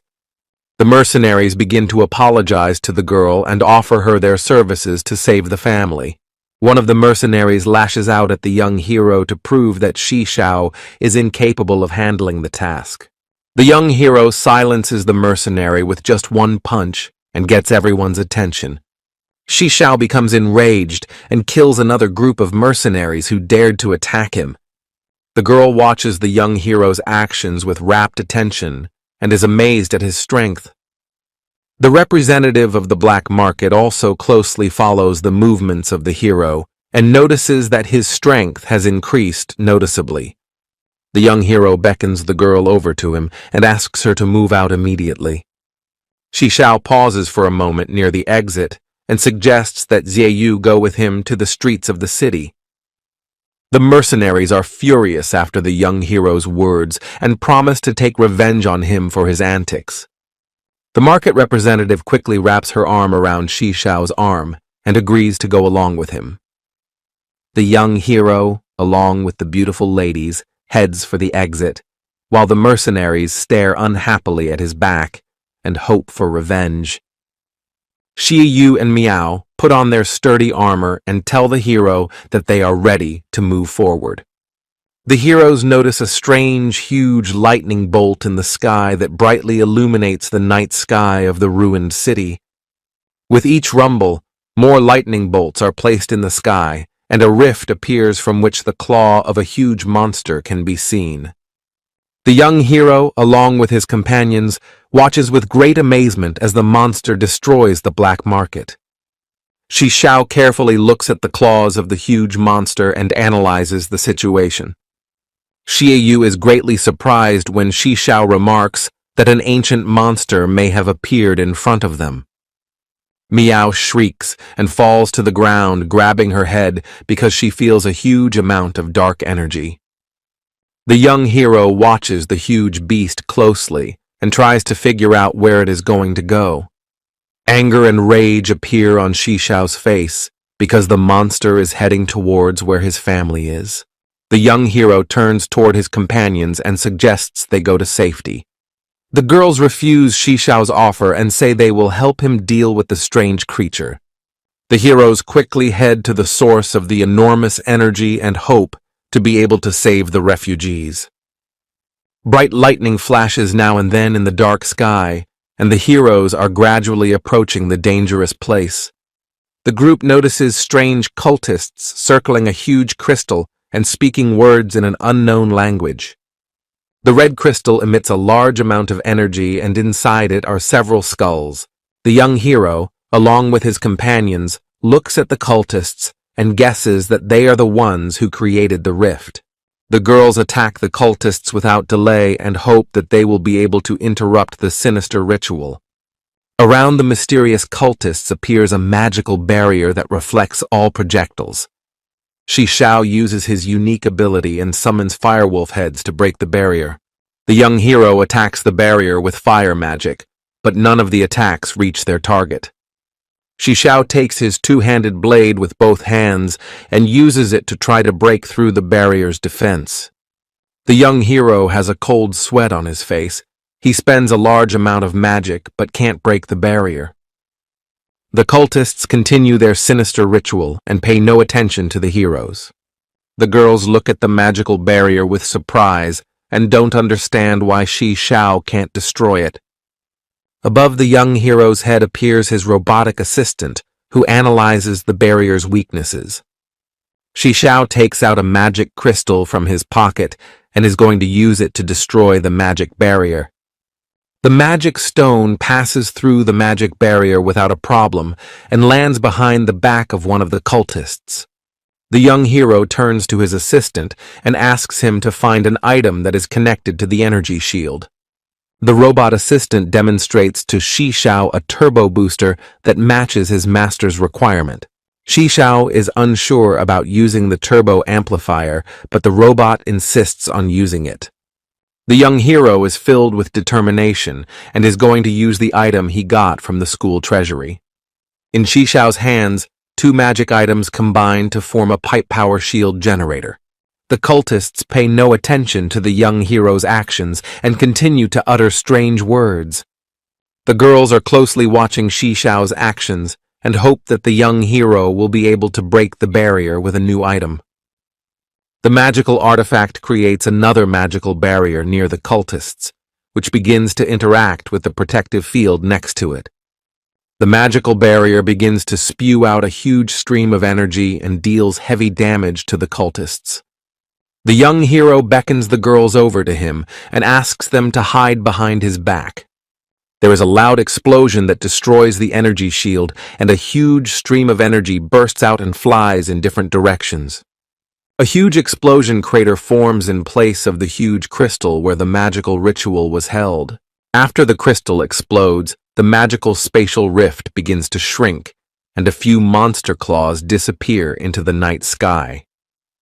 Shishao advances to the center of the explosion and marvels at the fact that several dark mages were able to survive the destruction of the crystal. The young hero grabs one cultist by the shoulder and demands answers to his questions. The cultist smiles widely, and his entire body lights up with a bright light, and strange runic symbols form on his body. The girls look toward the explosion in surprise and try to figure out what happened to Shishao. The young hero manages to put a shield in front of himself and escapes the destructive energy of the blast. Shishao turns his head towards the next cultist and hopes that he can get all the answers from him. The dark mage laughs loudly and then puts his hands up and prepares to self-destruct. The girls ask the young hero to be careful and are amazed at how badly brainwashed people are. Suddenly, the cultist becomes silent. He silently stares at the sky and makes no movement. The young hero uses subjugation magic, and the cultist begins to blindly obey his new master. The dark mage falls to his knees before the young hero and says that he will fulfill any decree of the new deity. The representative of the underground market looks at the young hero with amazement, because she is surprised by his extensive knowledge of magic. Along the edges of the city, there is another group of cultists who are going to call an ancient deity into this world. The young hero scrutinizes the creature's huge claw and resents the fact that someone wants to build a new world. Mrs. KAIJU tells the young hero about the presence of a huge number of factions that worship an ancient deity. The cultist looks faithfully at his new master and talks about the specifics of the ritual around the crystal. The young hero looks menacingly at the dark mage and demands that he tell him everything he knows. The dark magician falls into complete madness and starts beating his head against the ground with all his might and says that all his words are true. Shishao stares at the dark mage in amazement and is struck by his absolute insanity. The cultist is about to give important information, but suddenly his eyes light up brightly and he is about to self-destruct. The young hero quickly runs up to his companions and uses an energy barrier to protect everyone from the blast. Shishao looks carefully in the direction of the explosion and doesn't understand why the cultist has broken free from his control. The girls thank their savior for his help and note that the young hero is incredibly strong. The young hero carefully examines his surroundings and discovers shards of a huge purple crystal. Shishao scrutinizes the crystal shard and asks his robot assistant to scrutinize its properties. Many information panels appear around the crystal, and the robot tells us that it is an ancient artifact of a blood demon. The young hero scrutinizes the demonic crystal and realizes that he will have to fight a dangerous opponent. Shishao abruptly turns to his right side and notices that the communicator is making noise again and comes back into working order. Juan points his finger to the sky and asks his companions to pay attention to the strange phenomenon in the sky. A huge amount of red lightning flashed in the sky every now and then, but the monster's huge claw slowly disappeared into the spatial hole. The young hero reflects on the events that have occurred, and behind his back appears a huge monster that is preparing to destroy him.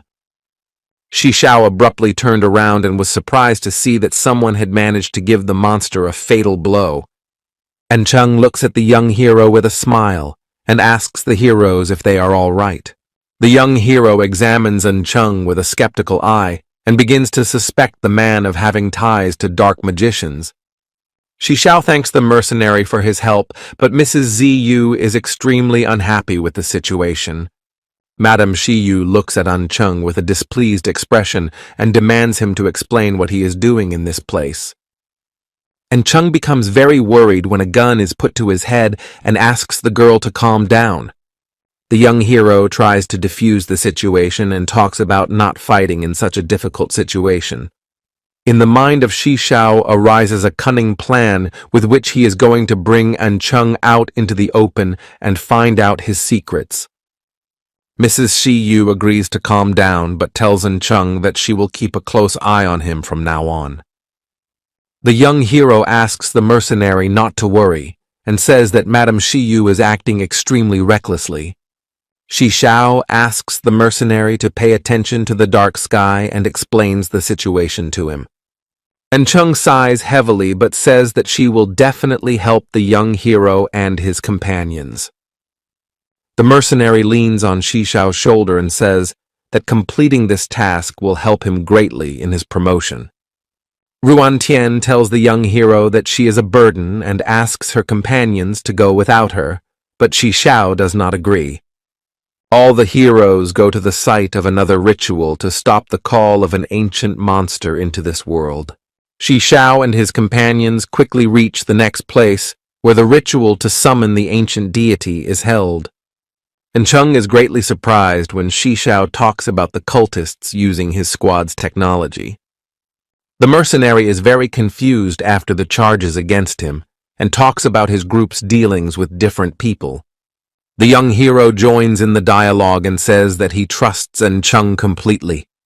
An Chung nervously rubs the back of his head and talks about helping and destroying the magic barrier.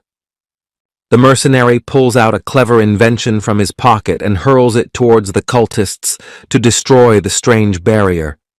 As soon as the magic item reaches the barrier, it creates a gap and the impregnable sphere begins to collapse.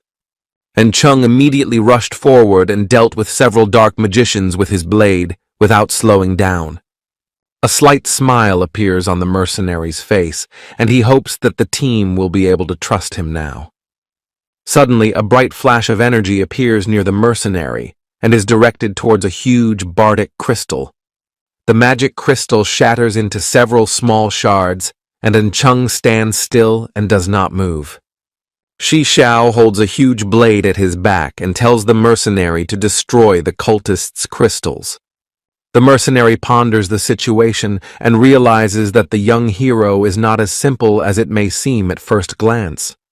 The group gets to the last crystal and the mercenary asks everyone to move away because he's going to destroy it. The young hero ponders the situation and assumes that it can't be that simple. Suddenly, the crystal begins to emit a strange energy and attracts the bodies of the defeated cultists to it. The dark wizards scream loudly in pain, but at the same time, they praise their god whom they worship. The young hero quickly draws his sword and demands his group prepare for battle immediately. The crystal transforms and turns into a huge demon that has monstrous power. The crystalline monster rushes forward without delay, but a mercenary appears in front of it and deflects its blow. An Chung blocks the monster's punch but takes significant damage and is surprised by the monster's strength. The monster tosses the mercenary aside without much trouble and attacks Lady Ziyu. Shi Xiao comes to the girl's aid and deflects the monster's attack with her shield. The young hero struggles to hold off the onslaught of the monster and gradually loses his health. Shi Xiao jumps back sharply and tries to think of a strategy for the next strike.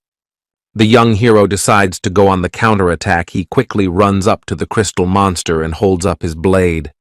Shi Xiao strikes the monster's chest with all her might with her sword, but only causes minimal damage. Lady Ziyu extends her hand towards the young hero and asks him to retreat before it's too late. The monster uses his sword for a lethal attack and shouts loudly that he won't let the humans back down. The crystal monster, with a wide grin on his face, watches the strange object that is rapidly approaching him. The mercenary uses a special crystal to create a special barrier and asks the team to leave the battlefield as quickly as possible. The monster looks at his opponent with a smile and destroys a special level energy barrier without much trouble. An Chung, with surprise on his face, grabs the unique sword that Shi Xiao throws to him and doesn't understand what's going on. The young hero looks at the mercenary with a smile and talks about how they need to defeat the monster by any means necessary. Zhuang Tian clutches her head because of the terrible pain and tells her squad that she has managed to find the monster's weak spot. The girl points towards a piece of crystal that is on the monster's back and says that this is its weak point. The young hero summons a robotic assistant who offers to improve his blade to pierce the monster's armor. Shi Xiao asks Mrs. Shi Yu to lend him her weapon for a short period of time, and the girl agrees to it. The young hero combines a gun with a magic crystal and creates a weapon much better than the one before. The young hero's team tries to dodge the crystal monster's attacks, while Mrs. Shi Yu waits for the moment to attack. Mrs. Ziyu creates several of her clones and fires at the monster from all sides to give it no chance to defend itself. The young hero, along with the mercenary, watch the girl's actions in amazement and are amazed at her abilities. And Chung gives the young hero a rare item and immediately rushes into the thick of the battle and asks him to trust him. The young hero summons a robotic assistant and asks him to find an item that will increase the power of the mercenary's gloves as quickly as possible. The mercenary fights from the last strength, but his health indicator is rapidly decreasing, and he does not know what to do in such a difficult situation. A young hero appears on the battlefield, apologizing for being late and dealing critical damage to the monster with his new weapon. Shi Xiao clenched his teeth tightly with anger and threw a huge amount of punch with his new mechanical arms. The crystal monster howls in pain and asks his deity to come to his aid and destroy his enemies. Shi Xiao lands on the ground and gets into a fighting stance for another attack. The young hero moves at full speed towards the monster and pays no attention to its tirades about the strange deity. Shi Xiao manages to break through the crystal monster's defense and several crystals fly apart. The crystal monster becomes enraged and sends a huge amount of crystals towards the young hero. The young hero is extremely surprised by this turn of events and realizes that he does not have time to dodge such an attack. To the rescue of Shi Xiao comes his team that repels all the small crystals, and the mercenary asks the young hero not to relax. A wide smile appears on Shi Xiao's face, and he thanks his comrades for their timely help. The young hero jumps high up, and his mechanical arms transform and gain a huge amount of energy. Shi Xiao is about to deliver a fatal blow, but a powerful barrier appears around the crystal monster. The young hero hits the magic barrier relentlessly and realizes he doesn't have enough power to reach the monster. The crystal monster laughs loudly at the young hero and calls himself the chosen of the gods. The monster rejoices in his absolute defense and shouts loudly that no one can stop him. The young hero is on one knee and trying to recover with healing magic. Shi Xiao summons the robot assistant and demands to quickly find an item that can boost its performance. The robot assistant spreads his hands and informs the young hero that there are no items left in his inventory. The young hero turns to his companions and asks them for a potion of strength that he desperately needs. The mercenary and Ruan Tian are talking about how they have no more items, and Mrs. Shi Yu is thinking about something. Shi Xiao goes to Mrs. Ji Yu and says that he is willing to pay any price for the potion of power. Mrs. Shi Yu tosses an elixir of power in the young hero's direction, but warns that it has side effects. Shi Xiao grabs the elixir and tries to understand what side effects we might be talking about. The young hero analyzes the elixir and with the help of a panel learns that it will weaken greatly after a few hours.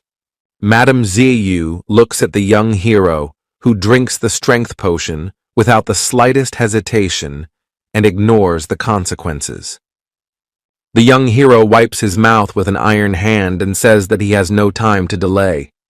Shi Xiao's body is filled with immense strength, and he quickly reaches the monster to deliver a fatal blow. The young hero moves with tremendous speed and strikes the monster with his iron arm without stopping. Because of Xiao's strikes, a powerful vortex of energy is formed that completely surrounds the monster's body and prevents it from moving. The crystal monster's face replenished with fear, the monster is afraid that his energy barrier might not save him this time. The monster creates an energy barrier, but the young hero has no problem breaking it, and hundreds of shards fly in different directions. A hole appears on the crystal monster's body from the young hero's blow, and it cries out loudly in unbearable pain. The monster's body emanates a huge amount of energy, and the monster says that his patron will definitely finish what he started. The young hero strikes the crystal monster without delay and promises that he will destroy all the cultists. After another blow, the crystal monster falls to the ground, and its head shatters into hundreds of burgundy crystal shards. Xiao falls to the ground from exhaustion and tries to catch his breath after a hard battle. On the young hero's face is a huge amount of dust and dirt, and his body has completely exhausted its resources. Xiao hears a strange sound and tries to lift his head to see what's going on around him. The mercenary. Ancheng comes close to the young hero, and in his hands he holds a sword around which lightning bolts gather. The girls quickly block the young hero's body and warn the mercenary that they will protect their friend in any way they can.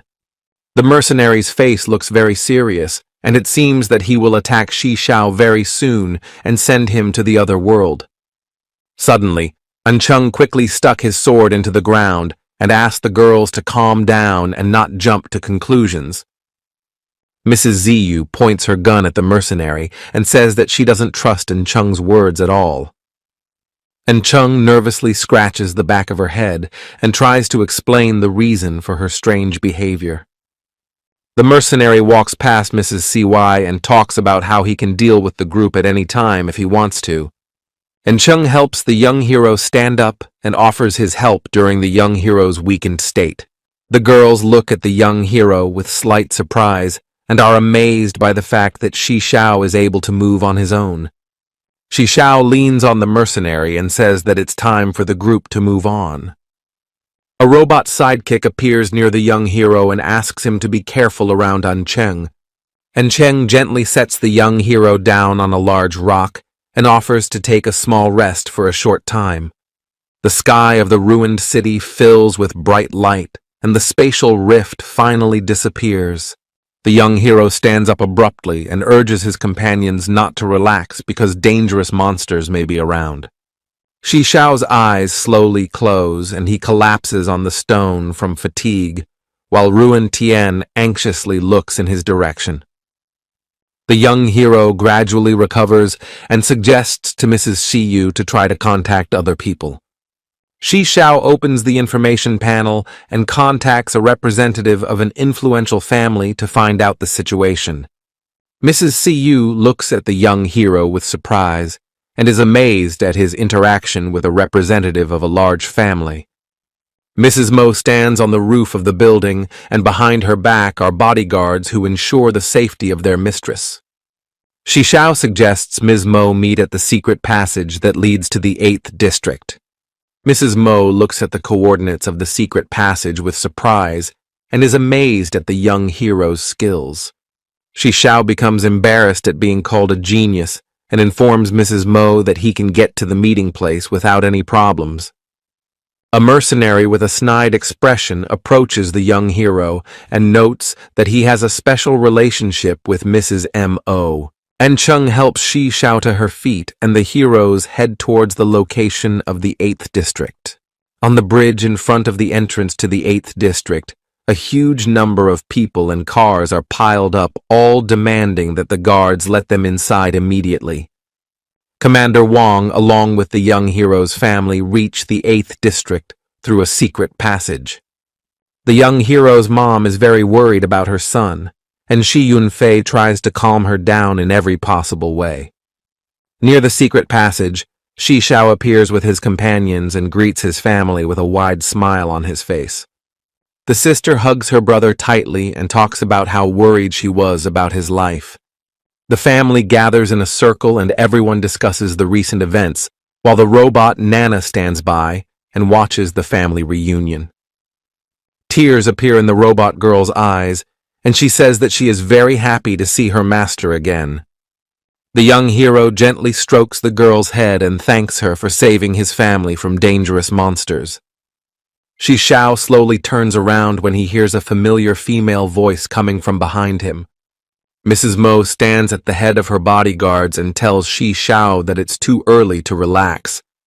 The girl pauses for a second and then reports that a red-tailed Bayou has appeared and is trying to sneak into the 8th district. Shao clenched his teeth tightly with anger and clenched his fist because he was not happy with this turn of events. Mrs. Mo notes that the boss is level 90, and this information greatly surprises the young hero. Ruentian hugs his mom tightly, and Mrs. Shiyu can't believe that the boss has a high level. Mrs. Mo looks around carefully and notes that she has reliable information about the boss. The story shifts to a few hours before Mrs. Mo is confronted by a dragon-like creature that sizzles an entire city in seconds. The black dragon looks around carefully and stares intently in the girl's direction. The bodyguards create a protective barrier and tell their mistress to leave the city as soon as possible. Mo's body begins to shake after she remembers the monster, and she warns that the monster is incredibly powerful. Shao puts her hand on Miss Mo's shoulder and says that the girl is incredibly strong if she could survive the encounter with the dragon. The bodyguards give the young hero a thumbs up, and Shao says that his actions are misunderstood. Mrs. Mo folds her hands on her chest and says that she has detailed information about the dangerous monster. The dragon-like monster is in a special space, and around him there are a huge number of stars that form constellations. The dragon walks calmly among the streets of the burning city, and many people call it one of the bosses of the Qinglong side of the world. The young hero listens carefully to Mrs. Mo's account of the strange creature and contemplates a plan of action. The Han clan mobilizes a special unit and sends it towards the city to destroy the monster. Mrs. Mo looks unhappily towards the mercenary and notes that many clans sent their fighters to kill the monster first. The young hero questions the monster in detail and tries to find out why the factions want to destroy it first. A smile appears on Mrs. Mo's face, and she tells Shao that you can get very valuable treasures for destroying the dragon. The girl shows the number 2 with her fingers and talks about getting about 2 billion gold coins for the treasure. The young hero's eyes turn into coins, and he wishes to try his luck in destroying the dangerous dragon. Shao becomes very confused when a mercenary approaches him and asks what the young hero is up to. The young hero remembers his unique ability and thinks that he can try to destroy the dragon and get his treasure. Commander Wong approaches the young hero and asks him how he accessed the secret information on safe routes. Shao tells the commander that he met a girl who gave him the secret blueprints of the city.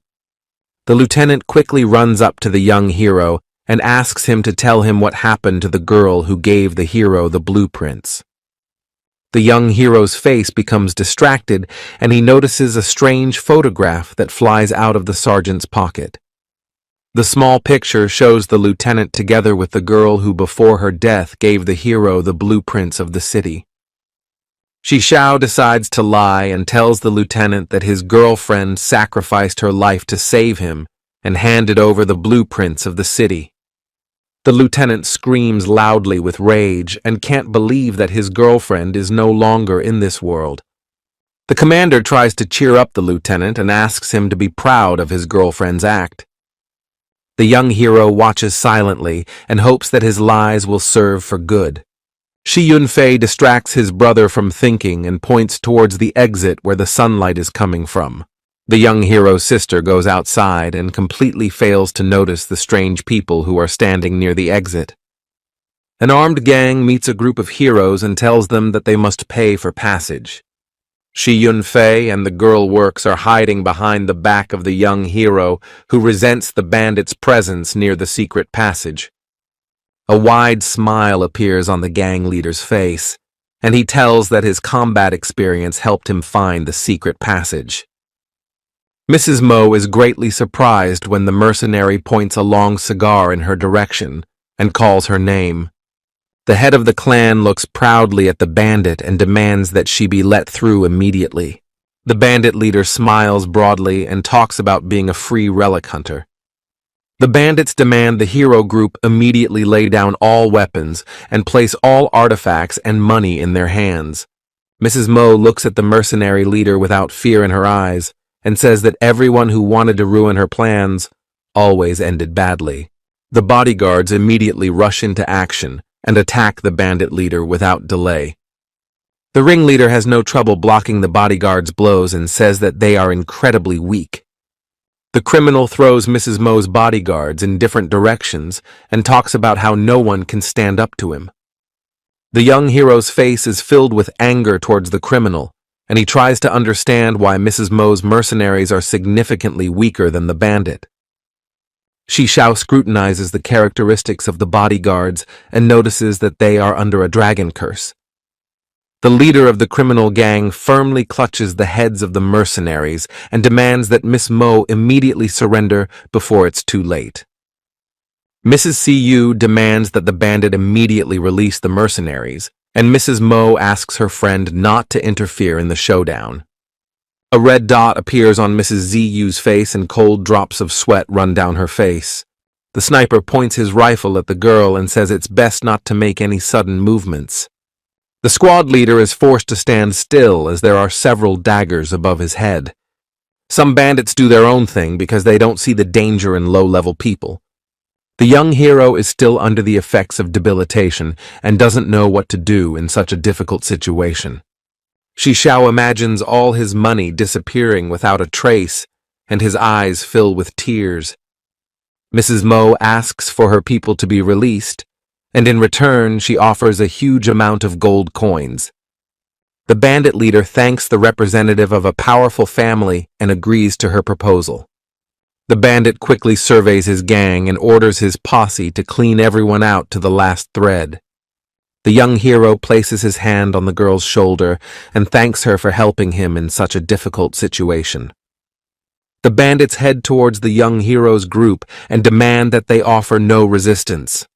The bandit leader laughs loudly and thanks the group for providing the gear and money. Chung approaches the young hero and tries to comfort him by saying that money is not the most important thing in this life. Mrs. Mo stares intently at the departing bandits and notes that she has remembered which unit the mercenaries belong to. The leader of the squad smiles broadly and notes that he has no point in hiding anymore and tells that he is from the Dihuan squad. The young hero is greatly surprised when he sees the emotion on Anchung's face filled with anger and dislike. The leader of the mercenaries calls himself Rainer the Grey Wolf and offers to take revenge on the heroes at any time if they wish. Anchung quickly destroys one of Dihuang's squad and demands the Grey Wolf to stop immediately. Rainer turns back sharply and demands to face the man who dared to attack his squad. Strange bone blades appear on Anchung's hands, and he talks about how he has been searching for the Grey Wolf for a long time. The young hero looks at Anchung with surprise and is amazed that the mercenary was very careful to hide his true strength. Anchung's body is filled with a huge amount of energy, and it is directed towards the bandit commander. A cigarette flies out of Rainer's mouth in surprise, and he demands Anchung to explain who he is. The White Wolf comes to his senses very quickly and orders his squad to destroy the young hero's entire group. Anchung effortlessly deflects projectiles with her strange blades and demands Rainer not drag other people into their showdown. A bandit with a machine gun quickly heads towards Anchung and knocks him down, and then talks about how the mercenary is unable to handle the Dihuang squad. The White Wolf orders his squad to shoot without stopping and tries to remember what he could have done to the strange boy who raised his hand against him. There isn't a single scratch on Anchung's body, and he is purposefully heading towards the White Wolf. Rainer rubs his beard and remembers Annie, who got him expelled from the squad, and he starts blaming her for ruining his life. And Chung demands Rainer not to speak ill of his sister and lashes out angrily at the White Wolf and his troop. White Wolf sends his squad into battle and orders them to deal with the mercenary without any regrets. Suddenly, Chung transforms into a winged demon and destroys all of Rainer's men with no problem. Rainer looks closely at Chung's altered body and regrets that he will have to train a new squad. Chung looks menacingly toward the White Wolf and demands that he tell him where his sister is. Rainer's body is instantly clad in steel armor, and the White Wolf loudly proclaims that he is not to be underestimated. Chung, in demonic form, rushes towards Rainer and ignores the huge amount of missiles that are flying towards him. A series of devastating explosions erupt on the battlefield, and only the protective magic of the bodyguards protects the young hero's squad. Xiao dodges the small stones and is amazed at the fact that Anne was hiding such tremendous strength. Chung's body looks very shabby, and his left arm is completely missing, but he can still stand on his feet. Rainer is completely devoid of all body parts. He looks at his opponent with horror and can't believe that he lost the fight. Cheng pins Rainer's head to the ground with his demonic foot and demands that he immediately answer the question of where his sister is. Rainer talks about the huge sunset gorge, which looks like a big desert, and talks about Chung's sister going there. Chung listens attentively to Rainer and then sends him to the other world without pity or regret. The whole group is stunned by Chung's change of heart, and the young hero tries to find out the details of his companion's life. The wound on Chung's body slowly healed, and there was no visible trace left of his wounds. Chung scrutinizes the young hero and asks him not to ask too many questions. Xiao is surprised to learn that Chung has made a deal with monsters and gained incredible power. Chung looks at the young hero with a slight smile and notes that monsters are much more reliable than most humans. The girls are extremely shocked by this turn of events and can't believe that Chung's story is true. A large amount of energy gathers around Chung, and he opens his demonic wings to take off. Shi Yunfei orders the mercenary to stop immediately and points his magic bow in his direction. Chung Demon waves up and says that he no longer has a heart and doesn't care about the fate of people. The young hero puts his hand on his sister's bow and asks her to let Chung go because he kept them alive. Xiao looks at Chung flying away in the distance with a smile on his face and thanks him for his mercies. Chung heads towards the ruined city and promises that the next time they meet, he will not hold back his power. The young hero silently looks at the mercenary flying off into the horizon and realizes that if he were Cheng, he would have done the same thing. Mrs. Mo's bodyguards look shabby, and the girl says it's time for them to hit the road. The young hero asks the girl to delay further advancement because he has unfinished business.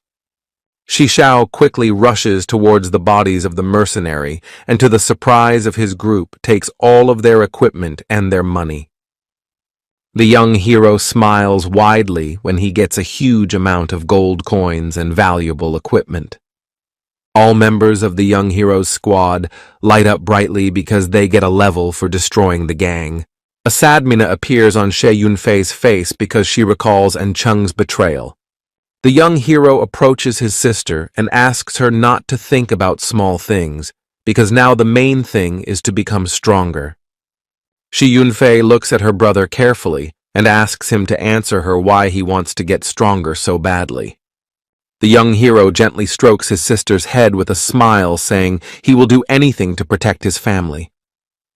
The sun is slowly setting over the horizon, and its bright rays illuminate the ruined high-rise buildings of the city. Huge numbers of military vehicles and soldiers stand in front of the entrance to Zone 8 and prepare to open fire on the refugees.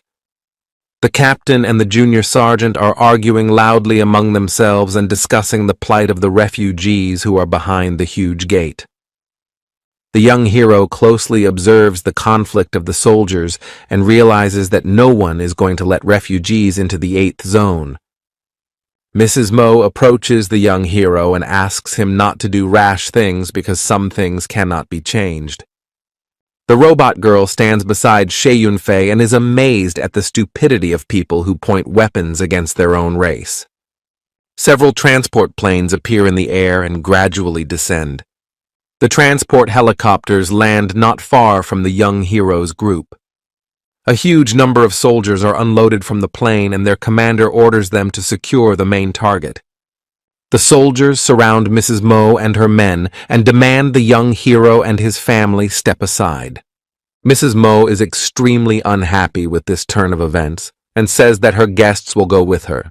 The team leader apologizes and says that he can't follow Mrs. Mo's orders and asks to follow along with him. Madam's bodyguards push aside the medical squad and demand the soldiers stay away from their mistress. A girl named Yingyu Xuan appears from the transport plane and urges Mrs. Mo to obey and follow her. Mrs. Mo unhappily folds her arms across her chest and says that it's very mean to attack her right here. Yin Xuan laughs and tries to cover her smile and then talks about how she would never dare to attack Madam. Mrs. Mo points towards the young hero and his companions and says that she will not go anywhere without her guests. Yin Xuan listens attentively to Madam's demands and then talks about her powers being reduced to 0 in wartime. The young hero follows the events closely and is amazed that the rich family has so many contradictions within. Mrs. Mo is very upset. She turns to the young hero and doesn't know what to say to him. A wide smile appears on Xiao's face, and he says that he is going to join Han Mo. Shi Yunfei is very worried about her brother and asks him if he is sure of his choice, but Xiao doesn't change his mind. A wide smile appears on Mrs. Mo's face, and she tells the young hero that he has made the right decision. Shi Yunfei and the young hero's family are extremely saddened by the current situation because Xiao has made a difficult decision for their safety. Mrs. Mo stands among the soldiers and notes that Han Mo will do everything possible to ensure the safety of the young hero's family. The girl turns towards Yin Xuan and about notes that she has the right to recruit talented recruits. A slight smirk appears on Yin Xuan's face, and she notes that Xiao is not worthy of joining the great family. Mrs. Mo disregards Yin Xuan's words and says that she has made her final decision. The mistress turns toward the young hero and tells him that he is now officially a member of the Mogan squad. Yin Xuan explains to the young hero that it's a great honor to get into the special Mogan squad. A smile appears on the young hero's face, and he says that he only wants to join Han Mo's faction. Drops of sweat appear on Yin Xuan's face. She did not expect such a response from the young hero. The young hero talks about how he is very freedom-loving and wants to start his own squad. Ying Xuan laughs loudly and calls the young hero's decision a very foolish act. Xiao doesn't pay any attention to the girl's words and says that the strength of the squad doesn't matter to him. Yin Shen, with a wide smile on her face, turns towards the mistress and sarcastically says that the girl has found a real treasure. Yin Xuan bids farewell to the young hero and mistress, and also notes that he will keep a close eye on Xiao's team.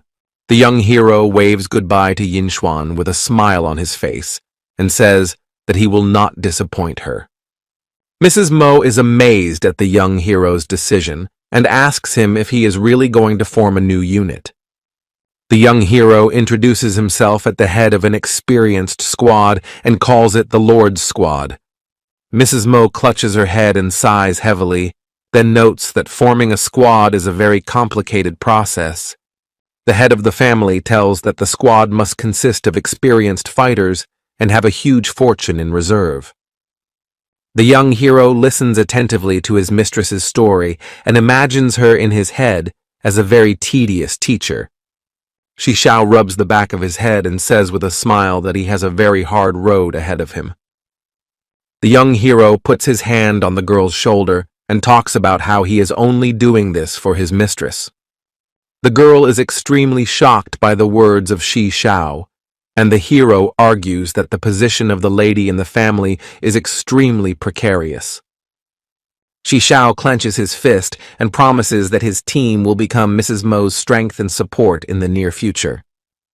A slight blush appears on Mrs. Mo's face after the young hero's words. She is very impressed by his noble deed.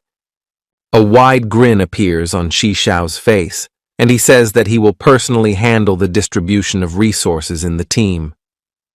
Shi Xiao sighs with relief when an information panel appears in front of him with the message that the debuff has been lifted from him. The young hero begins to stretch his arms and asks his mistress to watch over his family until he returns. Shi Xiao stretches her arms forward and says that she is going to watch the battle between the professionals and the great dragon. The family of the young hero dissuades him in every possible way from the dangerous adventure and asks him not to risk his life. The sister approaches her brother and also asks him not to do anything rash, but Shi Xiao only smiles in response. Mrs. Mo also tries to talk Shi Xiao out of the dangerous idea and tells her about the dangerous troops that will come to hunt the boss. The young hero asks everyone not to worry and says that he knows the measure and will not get in the way. Ruantian watches the young hero with admiration and is amazed at his courage. Ruantian's face becomes very sad because she doesn't know how to provide for her parents in the new city. The young hero approaches the girl and offers her to join his squad because he considers her a valuable ally. The girl tearfully hugs the young hero tightly and thanks him for the proposal, while Shi Xiao's face is covered with cold sweat. Shi Xiao asks the lady for permission, but she says that the hero has the right to invite members to his squad on his own. The young hero's sister becomes enraged by the interactions between Ruan Tian and her brother and demands an invitation to join the squad. The young hero turns to the commander and lieutenant and asks what they will do now in the new place. Shi Xiao is very happy that everything is going well with his friends and decides to go in the direction of finding the boss. Commander Wang is amazed by the courage of the young hero, and he begins to suspect that Shi Xiao did not tell the whole truth about the lieutenant's girlfriend. Shi Xiao's parents support their son's decision, but ask him to be very careful and cautious. The young hero strokes the robot girl on the head and asks her to see to it that his family is safe. Shi Xiao waved her hand with a smile on her face and was about to head to the location of the legendary dragon. Mrs. Mo opens the information panel and together with Mrs. Shi Yu, she hands the coordinates of the dragon's location to the hero. The young hero surveys the city from the roof of a high-rise building and ponders strategy. Shi Xiao is transported to system space and tries to find a way to unlock a truly powerful character. The unlocked armor is in front of the young hero's face, waiting for the hour for Shi Xiao to use it. In front of the young hero appears a strange object that is bound by golden chains, and to open it requires a large amount of experience. Shi Xiao scrutinizes the closed item and decides to activate the Lord's special account by any means necessary. The young hero opens the dashboard and is happy to note that he has accumulated a huge amount of experience. Luo Feng contacts the young hero and reports on the situation at the school. The man keeps a close eye on the students and tells the hero that he has done everything that Shi Xiao asked him to do. The young hero asks Luo Feng to keep his guard up and continue to stay underground until things finally subside. On the face of the hero appears a wide smile. He is glad that the school is safe and is going to go there to heal the wounds of the headmaster. Suddenly, an aviation detachment of some faction passes over the head of the young hero with great speed. The young hero keeps a close eye on the flying machines and assumes he has plenty of time to complete his tasks. Shi Xiao beats his fist on his palm and hopes to have enough monsters in the city to gain priceless experience points. The young hero moves through the ruined streets of the city at breakneck speed. Shi Xiao delivers the medicine, and after consuming it, the headmaster regains consciousness. Cold sweat begins to run down the young hero's face, and he apologizes for using items from the director's personal collection. The principal is not at all upset by the actions of his student, but on the contrary, thanks him for his work and the fight against monsters. The principal begins to choke and coughs loudly because he hasn't fully recovered his strength after the battle with the monster. The young hero scours every street and, to his surprise, encounters very few monsters along the way. Suddenly, a huge minotaur appears in front of Shishao, along with his companions, who challenges the hero. The young hero shakes his head from side to side and asks the monsters to call as many of his friends as possible. The minotaur takes great offense at the hero's words and without delay commits a blow with his huge hammer. A small shield appears in front of Shishao that completely dampens the blow of the minotaur's two-handed hammer. Shishao immediately counterattacks, and with a single strike quickly dispatches the narcissistic minotaur. The monsters look closely at their adversary and are amazed that their friend went to the other world so quickly. The young hero abruptly heads in the opposite direction and says that he will not fight the monsters. The cat-faced monster is resting near the rubble of a building and doesn't notice Shishao, who quickly runs past him. The monsters express their displeasure towards their fellow man and demand that he join them on the hunt. The young hero very quickly gathers behind his back a pack of monsters who very much want to send him to the other world.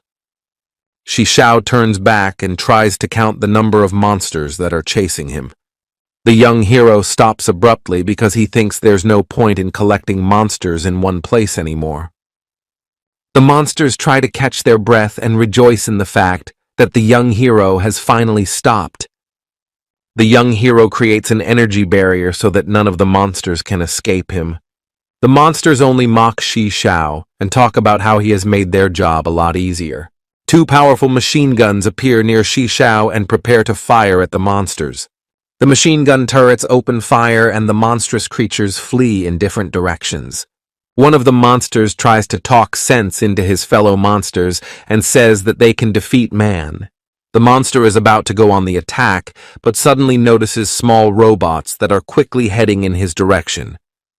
There is a huge explosion that destroys several monsters at once, and the hero defends himself from the fire with a magic shield. The fight quickly comes to an end, and the young hero finds himself in the middle of huge craters from explosions and monsters lie under his feet. A young hero after a battle receives a strange artifact that is fully decorated with ancient symbols. Behind the hero appears an armed squad led by a commander who notices that the streets have become too loud. The squad leader turns to the young hero and demands a clear answer if Shishao wants to stay alive. Shishao throws his hands up in the air and talks about how he is just a harmless student. The commander beckons a soldier over to him and demands to verify the information about Shishao. The soldier checks Shishao with a special device and confirms his words that he is an ordinary student. The commander examines the bodies of the monsters and notes that his squad missed a good opportunity. The commander puts a knife to the young hero's throat and demands he tell everything he knows. A drop of cold sweat runs down the young hero's face, and he talks about being in this place by luck. The commander informs the hero that he is about to engage Mogong's squad and demands that Shishao stay away from this place.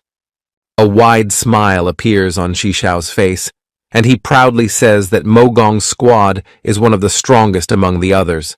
Commander Chuanxi is unhappy with the squad's words and says that Mogong's squad will be destroyed this time. The young hero tucks his hands in his pockets and asks the captain to elaborate on his plan. The commander immediately takes out his blade and delivers a fatal blow to the young hero's body. A fog appears in front of the commander, revealing a puppet card cut in half. Commander Lei Tu tries to figure out what's going on and suddenly receives a fatal blow from the back from Shishao. Shishao scrutinizes his opponent and notices that he does not yet have enough strength to destroy his opponent all at once. Commander Lei looks menacingly at the young hero and asks how an ordinary student got such strength. The Chanchi squad opens fire and Commander Lei, under cover of gunmen, lunges at the young hero with a knife. Shi Xiao puts up an energy barrier in front of himself and defends against multiple shots. Commander Lei comes close to the hero and is about to deliver a fatal blow, but Shi Xiao reacts quickly and dodges the blow. Behind the back of the young hero appears machine gun turrets that open fire on the squad leader. The commander defends himself with his personal barrier and orders his squad to attack the enemy. Much to the hero's surprise, an enemy unit quickly surrounds him and cuts off his escape routes. The young hero is about to strike, but the soldiers move very fast and have no problem dodging his attack. Chanchi's squad gets behind the young hero's back and tries to break through his energy barrier at once. There is a loud bang and small rocks fly off in different directions. A fire spiral appears out of the dust and tries to reach the members of the Chanchi squad. The young hero is amazed at the speed of the squad and notices that they are much stronger than their captain. Shi Xiao summons his robot assistant to help him and asks him to find an object that can increase his speed. The robot talks about a special armor that increases the speed of its wearer and absorbs electricity. The young hero sighs heavily but still decides to use the last items from his vault. Chanshi's squad looks in surprise at the direction where the young hero was and doesn't understand where the vortex of energy came from. The young hero is wearing red steel armor that noticeably increases his stats. The soldiers open fire without regret and warn the young hero that the new armor will not help him win. Shi Xiao moves with tremendous speed and dodges the hail of bullets without much difficulty. The young hero quickly catches up to one of the soldiers and deals her a fatal blow. The soldiers are amazed at the speed of the average student and decide to use melee weapons against him. The squad makes a huge amount of attacks but does not do any damage to Shi Xiao's armor. At the speed of sound, the hero finds himself behind the soldiers' backs and deals them deadly blows. A huge amount of cold sweat appears on the young hero's face, due to expending a large amount of energy. Above Shi Xiao's head, a huge number of electric grenades appear and are about to detonate in a second. There is a huge explosion, and a purple cloud of smoke engulfed in electrical energy rises up. The girl soldier adjusts her helmet and tells the young hero that no one can defeat them. The smoke clears, and the soldiers see that the young hero's armor is quickly absorbing the electrical discharges from the grenades. The soldiers look towards Shi Xiao in surprise and can't believe that the explosion of their grenades was absorbed by the armor. A huge amount of energy gathers around the young hero's body, and Shi Xiao prepares for his final attack. Shi Xiao moves across the battlefield with great speed and beats up the enemy squad without regret. The girl soldiers are lying on the ground and their armor has turned to shreds, and the young hero is looking around. The squad leader hides behind a concrete wall and waits for the machine gun turrets to stop firing. The squad captain comes out of his hiding place and is about to reprimand his soldiers for taking too long to do their job. The young hero sits on a rock and looks at the commander, who is amazed at the current course of events. The squad leader hits his soldier with all his might and demands that he immediately get to his feet and continue the fight. The young hero looks at the squad leader with anger in his eyes and resents his treatment of his soldiers. The commander laughs loudly and talks about how his squad is entirely made up of only slaves. The young hero fights off enemy attacks and cannot believe that the commander controls the nervous system of his subordinates.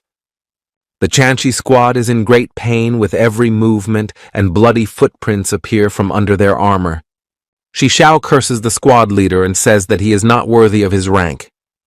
Commander Lei only laughs loudly and says that his squad is just expendable to him. Shi Xiao abruptly gets behind the commander's back and delivers a fatal blow. The young hero steps his foot on the soldier's control panel and turns it into a pile of garbage. The soldiers cease their movement and fall to the ground, unable to continue fighting. Commander Lei clings to his wounded arm and begs the young hero to let him live. Shi Xiao is not going to listen to the head of the squad and gives him a powerful blow to the jaw, causing several teeth to fall out of the commander's mouth. The young hero pins the commander's head with his foot, and he begs for mercy and begs not to be sent to the other world. Shi Xiao looks menacingly at the head of the Chanxi squad and demands to be told about the plan to destroy Mo Gong's squad. Commander Lei reveals that he has agreed with another group to join forces and destroy Mo Gong. Shi Xiao looks at the commander unhappily and says that there is no use for him in this information. Commander Lei crawls back and says he knows something important about the monster's location. The ancient dragon is in the central square of the 9th district and is carefully surveying its surroundings. Around the dragon, a huge number of elite monsters have piled up and are patrolling the neighborhood. The young hero analyzes the commander's words and doesn't understand why the Tianquan group wants to help Mo Gong in the boss battle. Commander Lei beats his fist on the ground with all his might and talks about how his team is constantly getting scraps.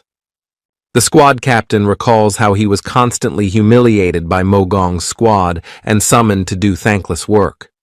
The head of the squad tells that once the dragon weakens, then Tianquan group will send elite monsters to Mo Gong and the squad will be destroyed. The young hero ponders the commander's words and notes that his plan is too perfect, and Mo Gong's squad may have trumps up its sleeve. Commander Lei clenches his hand into a fist and says that Mo Gong is too arrogant and doesn't expect an attack from the back. The squad leader bows his head and begs the hero not to send him to the other side of the world. A wide smile appears on Shi Xiao's face, and he says that he cannot allow such a person to exist on Earth. The young hero straightens out the commander and turns toward his team to decide what to do next. Shi Xiao decides to leave the rest of the squad alone and is about to poison himself further towards the dragon. The young hero gains the required amount of experience and immediately opens a dashboard to unlock new abilities. Shi Xiao finds herself in system space and asks the robot assistant about the possibility of increasing luck. The robot assistant looks at his master with a smile and says that he shouldn't worry about the luck indicator. The young hero is standing in front of a legendary locked account and is about to unlock it with experience points. Shi Xiao destroys the iron chains with one swipe of her finger and casually tosses the robot aside. A strange blob of dark energy appears from the sealed account and heads towards the young hero. The dark energy restrains Shi Xiao's arms and legs, it weakens him and prevents him from moving. The darkness completely covers the young hero's body, and Shi Xiao asks the robot to fix the malfunction immediately. At the very last moment, the darkness recedes from the young hero, and he regains all health stats. The young hero is coughing heavily and trying to catch his breath after an unpleasant contact with the darkness. A huge amount of cold experience runs across Shi Xiao's face, and he tries to find out from the robot the reasons for what happened. The robot assistant gets angry and says that he doesn't know why the system is behaving so strangely. A special account of a shadowy king with bats flying around him is torn away before the young hero. Shi Xiao looks at the new special account with her mouth open in surprise and is amazed that it used to belong to a villain. The young hero scrutinizes the new account and realizes that experience points are not required to increase his power. Shi Xiao thinks and remarks aloud that it will be much more difficult to pump this account, and the robot assistant confirms his master's fears. Before the young hero appears a port to another dimension where he will be able to increase the power of his new account. The young hero's eyes light up brightly when the robot offers a solution to strengthen the account without taking unnecessary risks. In front of Shi Xiao arise the scales, and the robot offers to spoil money and experience to be able to use the new account. Huge ingots appear on the scales, and the young hero realizes that he will need huge resources to activate the account. The young hero smashes the golden scales with rage and talks about how the system is cheating him. Shishao opens the information panel with a sad look on his face and tries to count his state at the moment. The young hero picks himself up and decides to collect as much money as possible before the boss battle to be able to possibly use the account. Shishao scrutinizes the information panel and tries to think of a way to get the gold coins as quickly as possible. The young hero goes through the ruins of the city and tries to find some criminals. Shishao turns the corner and discovers a huge number of those piled in one pile. Suddenly, a hand appears on the young hero's shoulder and an unfamiliar voice beckons Shishao to come forward. The young hero abruptly jumps aside and prepares to give battle. Shishao sees in front of him a full mercenary named Shu Shaoji, who smiles broadly and says that he will not hurt the hero. The young hero scrutinizes the stranger and tries to figure out what the high-level man is doing here. Shaoji winks at the young hero and talks about being a relic hunter. Shishao walks closer to the mercenary and says with a smile that he wants to take a look around the neighborhood. Shaoji points behind him and talks about coming to this place with his squad. The young hero is extremely skeptical of the situation and thinks about robbing the mercenary. Shaoji, with a smile on his face, hugs Shishao and suggests him to join their squad to travel safely. The young hero tries to find a catch in the stranger's words, but decides to trust him for a while. Shishao thanks the mercenary for the opportunity and Shaoji points a finger at himself and promises to protect the hero from danger. The young hero opens the information panel and is about to accept an invitation from Shaoji to join the squad. In addition to Shaots, there are 3 other mercenaries in the squad, and all of them are of high level. The young hero notes that he will be ballast in the squad, but Shaoji is quick to point out that Shishao is actually hiding his level. The mercenary and the young hero interrupt their conversation when suddenly a high-level monster appears from underground. Shaoji quickly grabs the monster by the throat and says with fury in his eyes that it is not nice to interrupt people. The mercenary slams the monster to the ground with all his might, and to the hero's surprise, he kills it in one blow. Shaoji shakes off his hands and wonders to Shishao if the monster had hurt him in the course of its appearance. The young hero waves his hand confusedly and talks about how he's doing fine. A huge number of mercenaries have set up a base near the city center and are preparing for the coming battle. Shaozi tells the young hero that a large number of mercenaries have gathered in this place and have decided to observe the unrest. Shaozi tells how the mercenary base is set up and all the men scrutinize Shishao, who is in their camp for the first time. A man from the Horizon squad is sitting on a car eating his apple and then notices Shaozi heading in his direction. Shaozi points towards Shishao with a smile and tells the commander about their amazing encounter. One of the squad members adjusts his glasses and notices that Shishao is masking his true level. The squad leader places a hand on the young hero's shoulders and expresses his hope that Shishao will not stab them in the back. Shaoji embraces the young hero and tries to convince the team that Shishao will not frame their squad. The squad leader approaches the young hero and asks him why he decided to join the squad. Shaoji wants to insert his own word, but the commander asks Shishao to answer his question.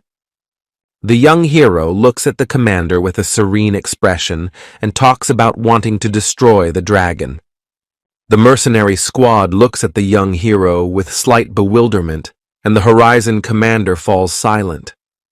Suddenly, the squad leader starts laughing loudly and says that every young man should have his own dream. Shishao doesn't change her facial expression and tries to prove the seriousness of her intentions. The squad apologizes for their commander and talks about how their boss always acts strange when he sees energetic young men. The squad leader extends his hand and formally invites the young hero to join their Horizon squad. The young hero smiles broadly and shakes the squad leader's hand firmly. In the shadows of the building, rubble appears a mercenary who laughs at the captain who accepts low-level newcomers into his squad. The Horizon squad is extremely pleased with the mercenaries' statement. They are knuckling down and are going to give battle.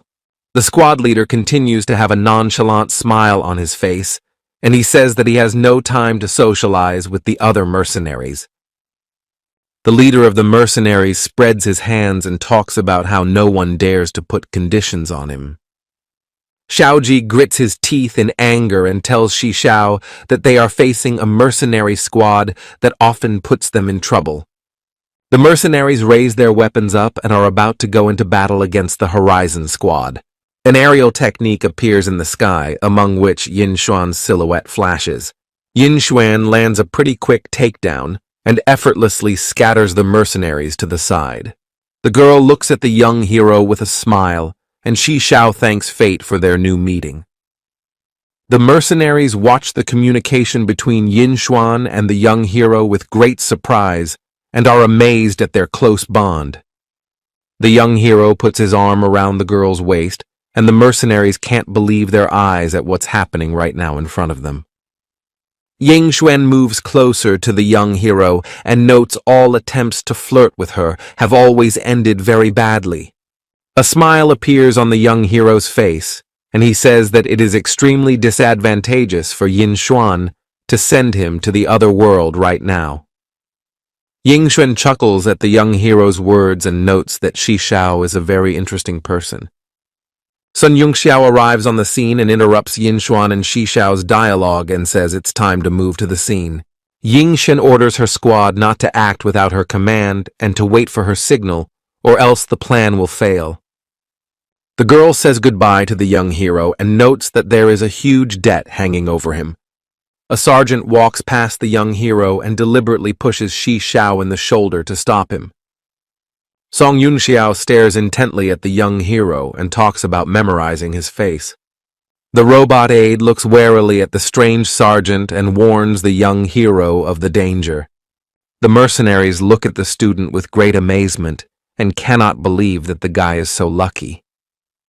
The Horizon squad quickly approaches the young hero and tries to find out detailed information about his encounter with Yin Xuan. The squad leader observes Shishao from afar and notes that the young hero is a very interesting guy. The young hero kneads his arms and turns towards the mercenary squad that wanted to fight the Horizon squad. The mercenaries are scattering in different directions because they don't want to mess with the young hero.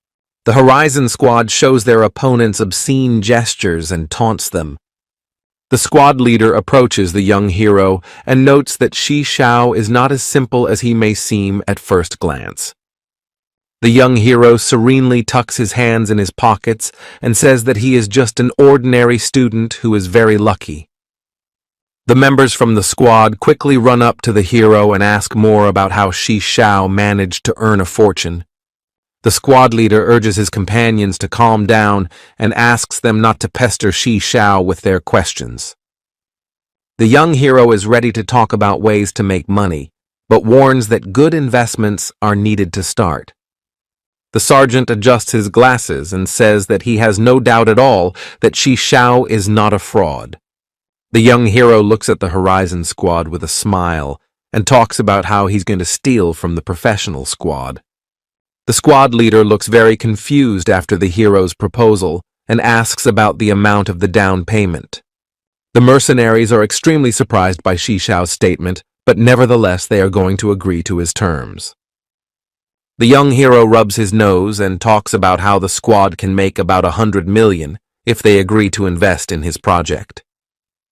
The squad leader and the sergeant are silent because they are shocked by the figure that the hero voiced. Xiaoji laughs loudly at the hero's words because he doesn't believe that Shishao will be able to provide the guild with a huge amount of money. The young hero involuntarily looks toward the squad and asks why they are laughing at him. The sergeant corrects his glasses and says that the young hero's plan is impossible to imagine in his imagination, and all his words look like complete nonsense. The commander asks not to hold a grudge against his squad and says that Xiao's words are very hard to believe. The man rests his hands on his long sword and talks about not being able to sponsor the young hero for a large sum of money. Xiao notes that his friendship with the squad is much more valuable to him than money, and he is very glad that he met the people from Horizon. The young hero opens the information panel and is about to leave the Horizon squad. The commander asks Xiao to take his time and talks about knowing people to take some money away from for investment. Ma Huang's mercenary squad fights a small group of monsters and uses firearms. The squad leader orders the mercenaries to focus on the target and destroy the monsters as quickly as possible. Behind the mercenary squad appears a mechanical bug that is approaching the people with great speed. The squad leader turns back sharply and tries to determine the source of the noise he heard behind his back. The mercenaries are surprised to surround the strange job and try to study it. There is a loud explosion, and the stones along with the bodies of the mercenaries fly all over the battlefield. 4 elite monsters surround the mercenaries and are about to destroy them in one blow. Suddenly, there is an energy shield that saves the mercenary squad from imminent doom. The Horizon squad appears on the battlefield, mocking the misfortune of their opponents and heading in their direction. The young hero says that the mercenaries better give up all their possessions or the energy shield will disappear. The commander looks angrily in the direction of the young hero and refuses his offer. Xiao slowly walks away from the mercenary squad and is about to remove the energy shield. The squad leader falls on his knees in front of the young hero and says that he will give 3 million for his salvation. The Horizon squad leader does not agree to such an offer and says that his rivals have much more money at the moment. The mercenary commander tries to justify the perfidy and says that everything is the fault of a traitor who used to be a member of the Horizon squad. The young hero says he's not going to listen to the mercenary's ramblings and reminds him that the energy shield is about to disappear. The head of the mercenaries realizes that the shield's time is coming to an end, but he can't make up his mind. The commander agrees to the deal and says that he will give 6 million gold pieces without any problems. A sly smile appears on Xiao's face, and the young hero talks about how his price has now doubled. The commander angrily taps on the walls of the dome and talks about how the young hero is just extorting money from them. The commander notices a gap in the barrier and agrees to the young hero's terms, but says that he will give half of the coins after his rescue. The money goes into Xiao's account and he tells the squad that they can get to work. The Horizon squad takes their weapons in hand and heads towards the high-level monsters. The squad leader grits his teeth in frustration as the Horizon squad takes his men's loot. Xiaoji shakes his hands off the dust and with a broad smile on his face reports that the job is done. Suddenly there is a loud pop and the entire battlefield is covered by a thick fog from a smoke bomb. The mercenary squad moves quickly forward and scoffs at the fact that the young hero decided to spare their lives and saved their lives. The Horizon squad approaches their opponents with a steelyard and holds a cold weapon to their throats. The squad leader quickly drinks the healing essence and says that his soldiers will be able to destroy the Horizon members without any problems. On the battlefield appear machine gun turrets that shoot all members of the mercenary squad and reduce their numerical superiority. Small robots appear on the legs of the remaining mercenaries, ready to detonate at any moment. There is a loud explosion behind the young hero, and he heads towards the squad leader with his sword drawn. The mercenary commander is trembling with fear and can't believe that his entire squad has been destroyed. Flames appear around Xiao every now and then, and the hero says that only the strong can survive in this era. The mercenary commander flees because he thinks he can't win and leaves his men to their fate. Suddenly, a huge blade appears in front of the mercenary commander, causing him to stop on the spot. One of the squad members can't believe that he was betrayed by his commander and loudly asks his boss to explain his deed. The commander doesn't know what to say to his subordinate. He falls to his knees and says that the Horizon Squad can do whatever they want to him. Shishao keeps his hands in his pockets and tells the Black Rock Gang commander that his squad has much more in store.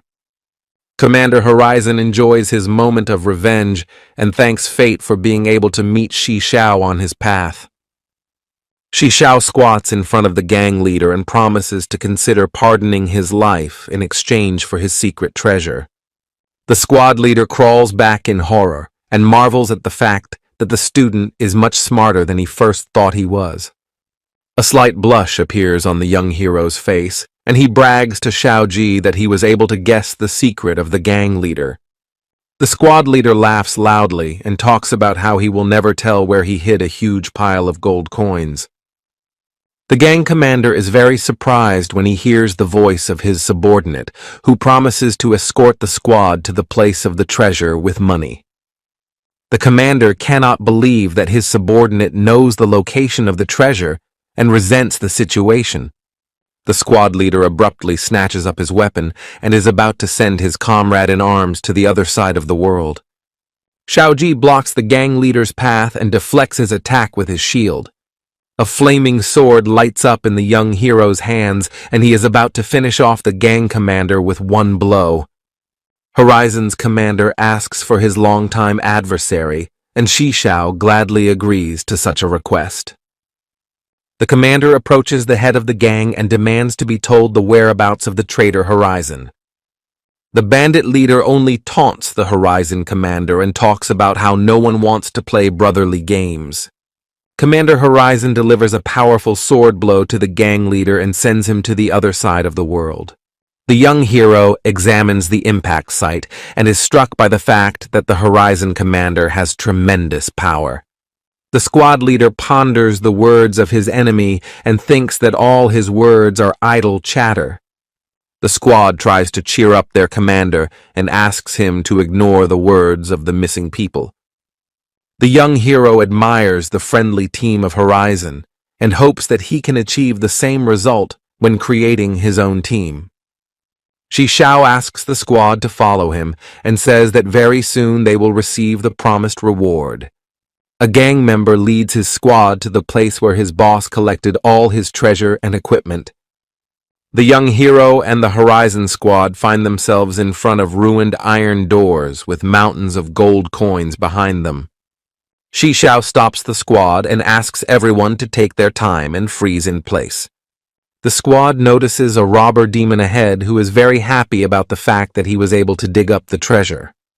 Xiaoji's eyes shine with happiness. He grabs the young hero by the shoulders and says that now they are all incredibly rich. The squad members quickly put their hands over Xiaoji's mouth and urged him not to make any loud noises. The squad leader tells Shishao that there are huge mountains of treasure in the habitat of robber demons. Demon robber joyfully dancing on a golden chest and completely unaware that he is being watched by a whole squad of adventurers.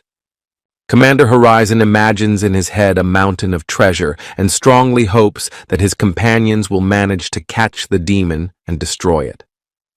The young hero asks the captain about a strategy to defeat the strange demon. The commander explains to Shishao that the whole difficulty of the plan is to catch the demon and destroy it as quickly as possible. The demon keeps jumping on the golden chest and trying to find a way to open it. The young hero gives a thumbs up and talks about being fluent in the technique of taking control. Xiaoji puts a hand on the young hero's shoulder and says that he has no doubts about his abilities. A member of the bandit squad asks for permission to leave and is let go by the Horizon squad with no problem. The bandit fairly quickly scurries off towards the Horizon and thanks the squad very loudly for pardoning his life. The squad closes Xiaoji's mouth again and hopes they didn't scare off the demon that's hanging around nearby. The demon, with a smile on his face, stuffs the treasure from the chest into his backpack and hums an unusual song to himself. Behind the demon's back appears the Horizon squad, who smiles achidically and offers the monster to share the spoils with them. The demon quickly escapes from the humans despite the fact that it has a huge backpack of items on its back. The young hero sighs heavily and clutches his head as his robot assistant translates the demon's speech. Shishao blocks the demon's path and is about to attack it with his fire sword. A smile appears on the demon's face, and he slips under the young hero's feet without much trouble. Xiaoji tries to block the demon's path and puts a shield in front of him, hoping that the demon can't get through it. The demon moves with great speed and has no problem circling around Xiaoji's finger and continues to run forward. The demon, with a smile on his face, runs forward and does not pay any attention to the arrows that fly in his direction. A magic staff that consists of thorns grabs the demon's leg and slows its speed. The demon pulls out a short sword from his backpack and cuts the magical pathways from his leg. The Horizon Squad runs with all their might towards the demon who is trapped in the energy barrier. The demon strikes the barrier a few times and is finally free of the pesky trap.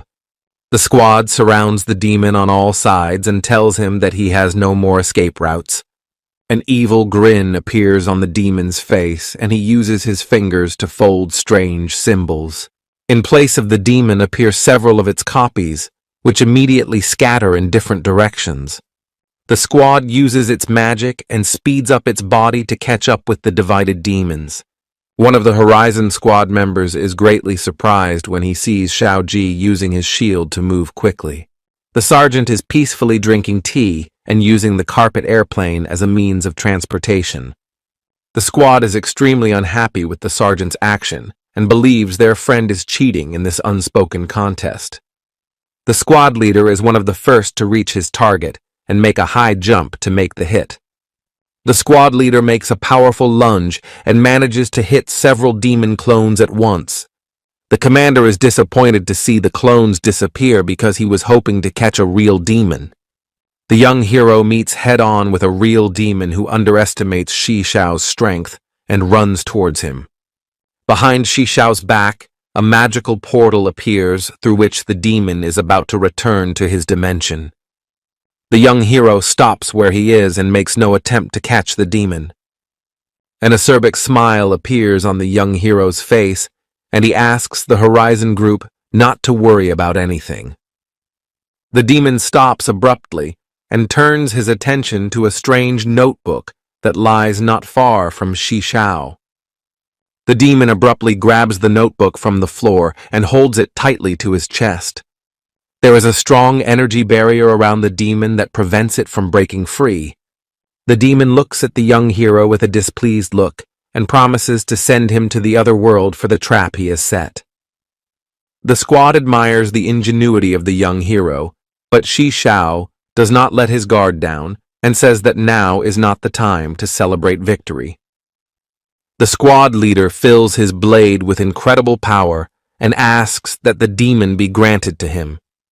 The sergeant asks all squad members to get up as soon as possible because they might get caught in the blast from the commander's attack. From Commander Horizon's sword comes a very bright blue light that rushes into the very sky. A bright light illuminates the demon's body and causes it to suffer fatal damage, sending it to the next world. The Horizon Squad rejoices in their victory. They toss the young hero into the air and thank him for his help. The team is distracted from celebrating their victory because there is a strange noise nearby that catches their attention. The squad leader and Xiaoji quickly guess that the strange sound is the growling of the boss who is nearby. The young hero squats down and tries to think through his next plan of action.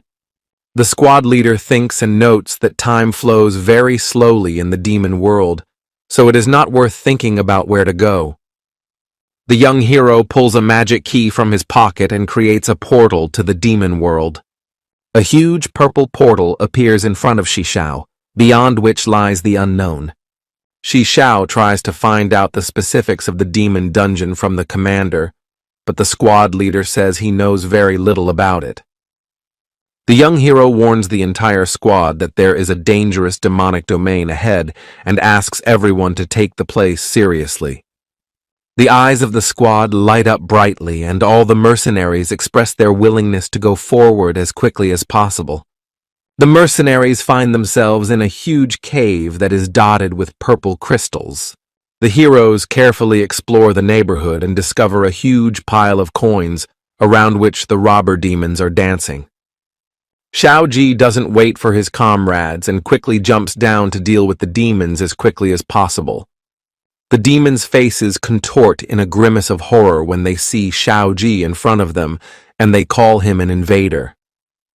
Xiaoji addresses all the demons in a loud voice and demands them to come out of their hiding places. Several demons head towards Xiaoji and intend to defeat the invader together. From above, arrows rain down on the demons, leaving no chance for the monsters to escape. The squad leader also enters the battle. He spins his sword and creates a huge vortex that sucks the demons into itself. The sergeant uses a defensive wind spell that protects his companions from demon attacks. The young hero is not going to be deterred and uses machine gun turrets and explosive robots to fight. The demons are talking among themselves and trying to find a secluded place to hide from the humans. Shi Xiao summons a huge fire dragon to fill the entire room with fire and prevent the demons from escaping. The entire Horizon squad is obscured by pillars of smoke due to the fire magic the young hero uses. Shi Xiao folds her arms across her chest and apologizes to her team for her magic. The bodies of demons lie all over the cave, and around them scattered a huge amount of gold coins and rare items.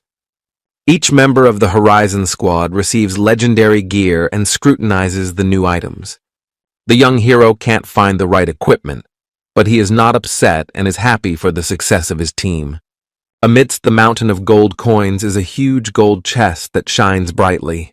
The eyes of the squad members light up brightly with happiness when they see the huge golden chest. The young hero stops his friends and tells them that the chest of gold may not be as simple as it seems at first glance. Xiaoji ponders over Shi Xiao's words and notices that the demons were performing a strange dance against the golden chest. The sergeant adjusts his glasses and notes that the objects worshipped by the creatures are usually spiritual in nature. The squad leader picks up the demon's body and says that there is a ritual to perform before opening the chest. The squad leader throws the demon's body towards the chest and tells the squad to make sure the place is safe. The golden chest transforms into a huge mimic who grabs the demon's body with his tongue and devours it. The lid of the golden chest closes, and it regains its innocuous appearance. The squad leader notes the high level of mimicry and says they'd best head back and leave the chest alone. The squad members grab their heads and shout disappointedly because they were hoping to get more treasure from this place. The young hero scratches the back of his head and offers to divide the money earned among the squad members. The squad leader, to the surprise of the others, agrees to the young hero's proposal rather quickly. One of the squad members offered to give half of the gold coins to Shi Xiao because he had contributed greatly to their victory. The Horizon squad agrees with their comrade without any objection and thanks the young hero once again for his help. The young hero admires the team's decision and makes a promise to himself that he will definitely cooperate with the guys in the future. The squad leader opens the information panel and hands the young hero part of his reward. Squad leader Horizon grasps his sword and motions for his companions to move on. Xiaoji winks towards Shi Xiao and asks him to tell him about the special ways of earning gold coins. The young hero is completely oblivious to his companion's words and silently looks towards the golden chest. Xiaoji waves his hand towards Shi Xiao and asks the young hero to forget about the gold chest because it is a very dangerous venture. The sergeant, together with the members of the squad, try to dissuade the young hero from the dangerous idea and says that they have already exhausted the limit of luck. The young hero scrutinizes the chest. He agrees with his companions but says that it is not his style to leave such a rarity behind. The squad leader looks at Shi Xiao carefully and asks if the young hero has any trump cards up his sleeve. Opposite each member of the Horizon squad, an information panel appears to inform that a young hero is leaving the squad. Shishao turns his gaze towards the squad and asks them to get away to a safe place so they won't get hit by the powerful strike. Xiaoji tries to oppose Shishao's decision, but the commander stops him and asks him to respect the young hero's decision. The squad leader says that he will not allow himself to leave his comrade in trouble and says that Horizon will help the hero in case of danger. Shishao looks at the Horizon squad with a smile and hopes that they will remain intact after the battle. The young hero heads towards the golden chest and asks the system to activate the Shadow Emperor account. The color of the cave changes to red, and all the blood of the monsters rushes towards the young hero and creates his clothes. The squad is surprised to notice a huge number of bats flying over their heads. The hero's appearance and his clothes are greatly transformed, and he becomes like a supreme vampire. The young hero smiles evilly and rushes to attack the huge golden mimic. The mimic opens his mouth and points his tongue towards the young hero to grab him. The monster's tongue passes through Shishao's body and does not deal any damage to him. The vampire grabs the mimic's tongue with both hands and splits it in two and wears the monster with massive damage. Mimic gets wooden legs and tries to flee the scene of the battle. Mimic spots the Horizon squad and heads in their direction to destroy the weak humans. The vampire creates a blood weapon and strikes the lid of the golden chest. Mimic looks very scared because a huge number of blood monsters appear in front of him. A blood clot that consists of monsters grabs the Mimic and is about to swallow him whole. Mimic is drowning in blood from the monstrous creatures and his life points are quickly slipping toward zero. The young hero's entire mouth is covered in blood and his eyes glow brightly in the darkness of the cave. A great number of golden hands head towards the young hero and rip off the mantle of the Dark Lord. A huge coffin crashes behind Shishao's back, and the hero falls to his knees and tries to catch his breath. The young hero has expended a tremendous amount of energy during the battle and looks very exhausted. Shishao grasps his chest, which is aching with pain, but is happy about the huge amount of rare items he was able to obtain. The Horizon squad looks admiringly at the young hero and congratulates him on his fine victory. The squad leader puts a hand on the young hero's shoulder and asks Shishao how he feels after the battle. The sergeant's body lights up with a bright light, and he tries to recite a spell to remove the weakness debuff from Shishao's body. A great number of rays are directed towards the young hero and cure him of his negative state of weakness. The young hero thanks the sergeant for his help, but he just fixes his glasses and says that it was no problem for him. The commander tries to ask more about Shishao's strength, but he says that now is not the right time for this discussion. The young hero discovers a blueprint of a huge fortress and asks the commander if he knows anything about the subject. The Horizon commander and his squad scrutinize the blueprint of the fortress that the young hero received after the battle. Shishao scratches the back of his head and does not realize the value of his item, while the commander says that the young hero is very lucky. The squad leader tells that the fortress can only be built in a special dungeon. The huge fortress sits on a vast, simple plain, and around it graze amazing, magical creatures. The head of the squad talks about the fact that it can be very unlucky, and the fortress will appear in the place of the real doomsday. The young hero scratches the back of his head and notes that luck is very important in this world. The commander turns aside and says that the demand for this drawing will be very low, because only a few engineers can use it. The young hero ponders the commander's words and considers how best to dispose of the rare blueprint. Xiaoji asks Shishao not to think much about the strange blueprint and talks about how they received many different blueprints. A trading panel appears in front of all the squad members, and they ask Shishao what he's up to. The young hero rises to his feet and talks about how the Horizon group can take back any item he got when destroying the mimic. Horizon Squad rejoices at the generosity of the young hero. The boys toss him in the air and thank him for his valuable gifts. The commander asks the young hero to turn to his team if he suddenly runs into trouble.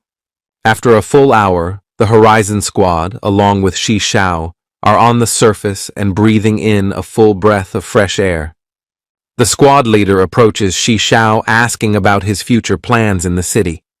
Xiaoji hopes that the young hero will reveal the secret of making money, but Shi Xiao folds his arms across his chest and says that he is going to the dragon. Horizon's commander doesn't mind going with Shi Xiao to the dragon, but says that his team may be a burden to the hero.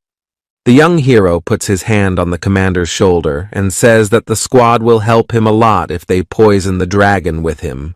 Shi Xiao looks straight into the commander's eyes and talks about how he will need reliable allies in the city.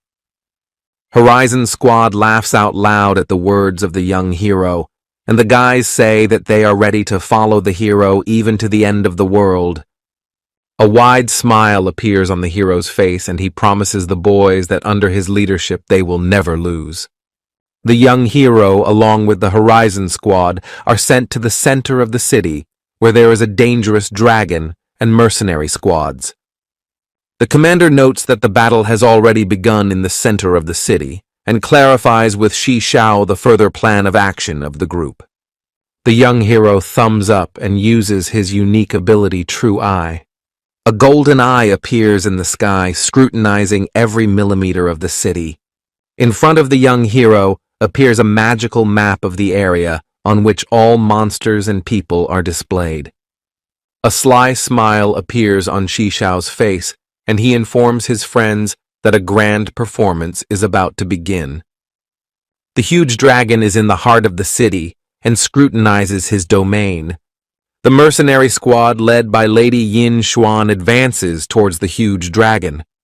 The ancient dragon turns its head toward Yin Xuan's squad and swears on its name that it will destroy the humans. Yin Xuan expresses her surprise at the dragon's high intelligence but says she doesn't have time to talk. The ancient dragon flies up into the air and then abruptly heads towards Yin Xuan's mercenary squad.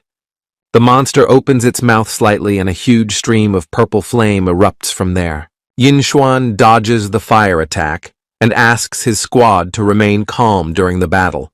The warrior gets closer and is about to strike, and the dragon is about to tear him apart with his claws.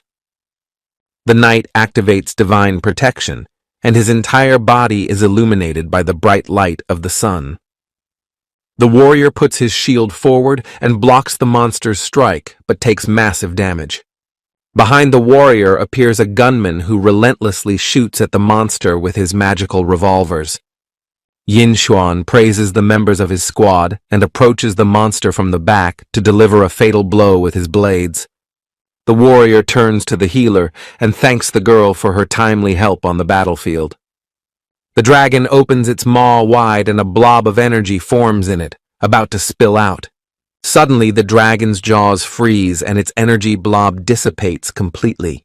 The wizard concentrates the energy in his sword and talks about not being able to hold back the dragon's breath for long. Yin Xuan's squad constantly attacks the ancient dragon and doesn't let it rest for a single second. The ancient dragon raises its head to the sky and emits a loud howl that reverberates for hundreds of kilometers. The eyes of the monsters around the city light up brightly and they rush to the dragon's aid. Yin Xuan asks his wizard to inform the peacekeeper squads of the approaching horde of monsters. The squad sends its commander a message from Yin Xuan that it is necessary to stop the advance of the monsters. The commander is extremely displeased with Yin Xuan's wayward character, but orders his squad to immediately take up battle positions. Chao Renzi's face becomes very serious, and he tells his fighters that they should never destroy the monsters. The commander turns toward the mysterious hooded figure and says that it is not yet time to act. The mysterious wizard smiles and asks Chao Renzi not to keep him waiting for too long. Yin Xuan continues to launch countless attacks on the ancient dragon and is completely unaware of the plot against her squad. The team fights as one, but the boss's health does not drop below a certain threshold. The warrior puts forward his shield and tries to repel all the dragon's attacks that are heading towards his squad. The wizard contacts the other squads and asks for reinforcements to be sent immediately. A young hero appears behind the wizard's back and says that no one will come to the aid of Yin Xuan's squad. Without delay, the wizard throws a dagger toward Shi Shao and demands him to get out of the battlefield immediately. The young hero catches the dagger on the fly and notes that he is very upset that the wizard couldn't remember his name. Shi Shao destroys the magic blade in his hand and says that there is no way to get rid of it so quickly. Yun Xiao demands the young hero to leave the city center immediately because it's too dangerous. Yin Xuan tries to block the dragon's powerful attack and asks his companion to ignore Shi Shao. The squad leader fails to hold back the monster's onslaught, and the dragon sends the girl flying several meters away. Shi Shao catches Yin Xuan in his arms, and a wide, caustic smile appears on his face. Yin Xuan doesn't believe the hero's words and says that the other units don't have the courage to betray them and rushes into battle. Yin Xuan says that she appreciates the young hero's attentiveness, but asks him to leave the danger zone as soon as possible. A wide smile appears on the young hero's face, and he offers his help in fighting the dragon in exchange for valuable items. The girl calls the young hero a madman and says that she is completely disappointed in him. The young hero closes his eyes and his body slowly turns to ash because he uses a teleporter. Shi Shao bids farewell to Yin Xuan's squad and asks him not to blame him for the meanness if it comes to that. The healer becomes worried after Shi Shao's words, and the wizard loudly declares that it is not worth listening to nonsense. Yin Xuan clutches his blades tightly and says that their main task now is to defeat the ancient dragon. The high-level monster has no problem dispatching the mercenary squad and heading forward. Commander Cao orders the troops to hold off the monsters until the end and says that he will personally punish the traitors. The head of the mercenary squad observes the situation carefully and cannot understand why there is such a cluster of monsters near his positions. The commander hoists a two-handed sword on his shoulders and orders the squad to deal with the monsters to keep the humans alive. The Horizon squad watches the battle with smiles on their faces and rejoices in the fact that their plan is working perfectly. The sergeant and squad leader find that creating chaos is an excellent strategy in a battle against an experienced enemy. The monsters keep arriving from different directions, and very quickly the mercenaries are surrounded on all sides.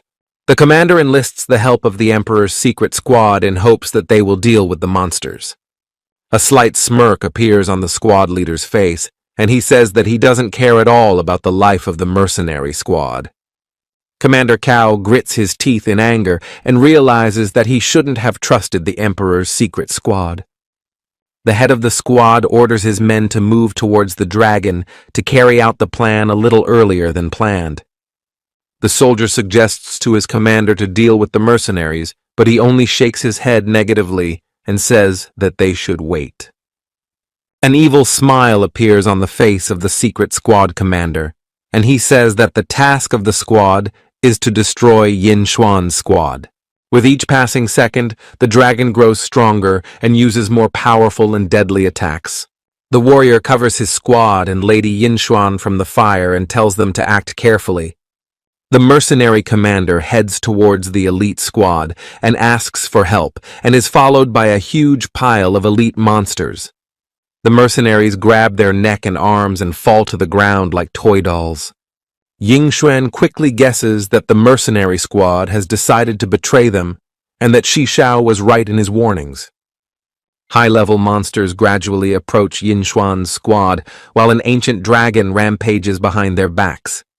The squad stands with their backs to each other, and Yin Xuan tells his companions not to worry and hands out their errands.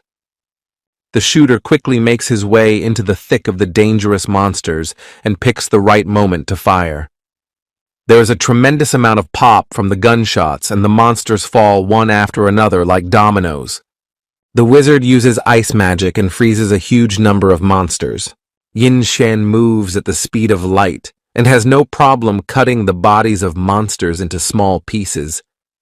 The squad is pretty exhausted after destroying the high-level monsters and is trying to catch their breath. Commander Cao tries to pose as an inanimate body and hopes that Yin Xuan won't notice his pretense. Ying Xuan hears her friend's loud scream and turns around sharply to see what's going on. The healer falls to her knees and a huge wound from the poison blade appears on her chest. The Emperor's squad is heading towards the warrior and is about to attack him stealthily.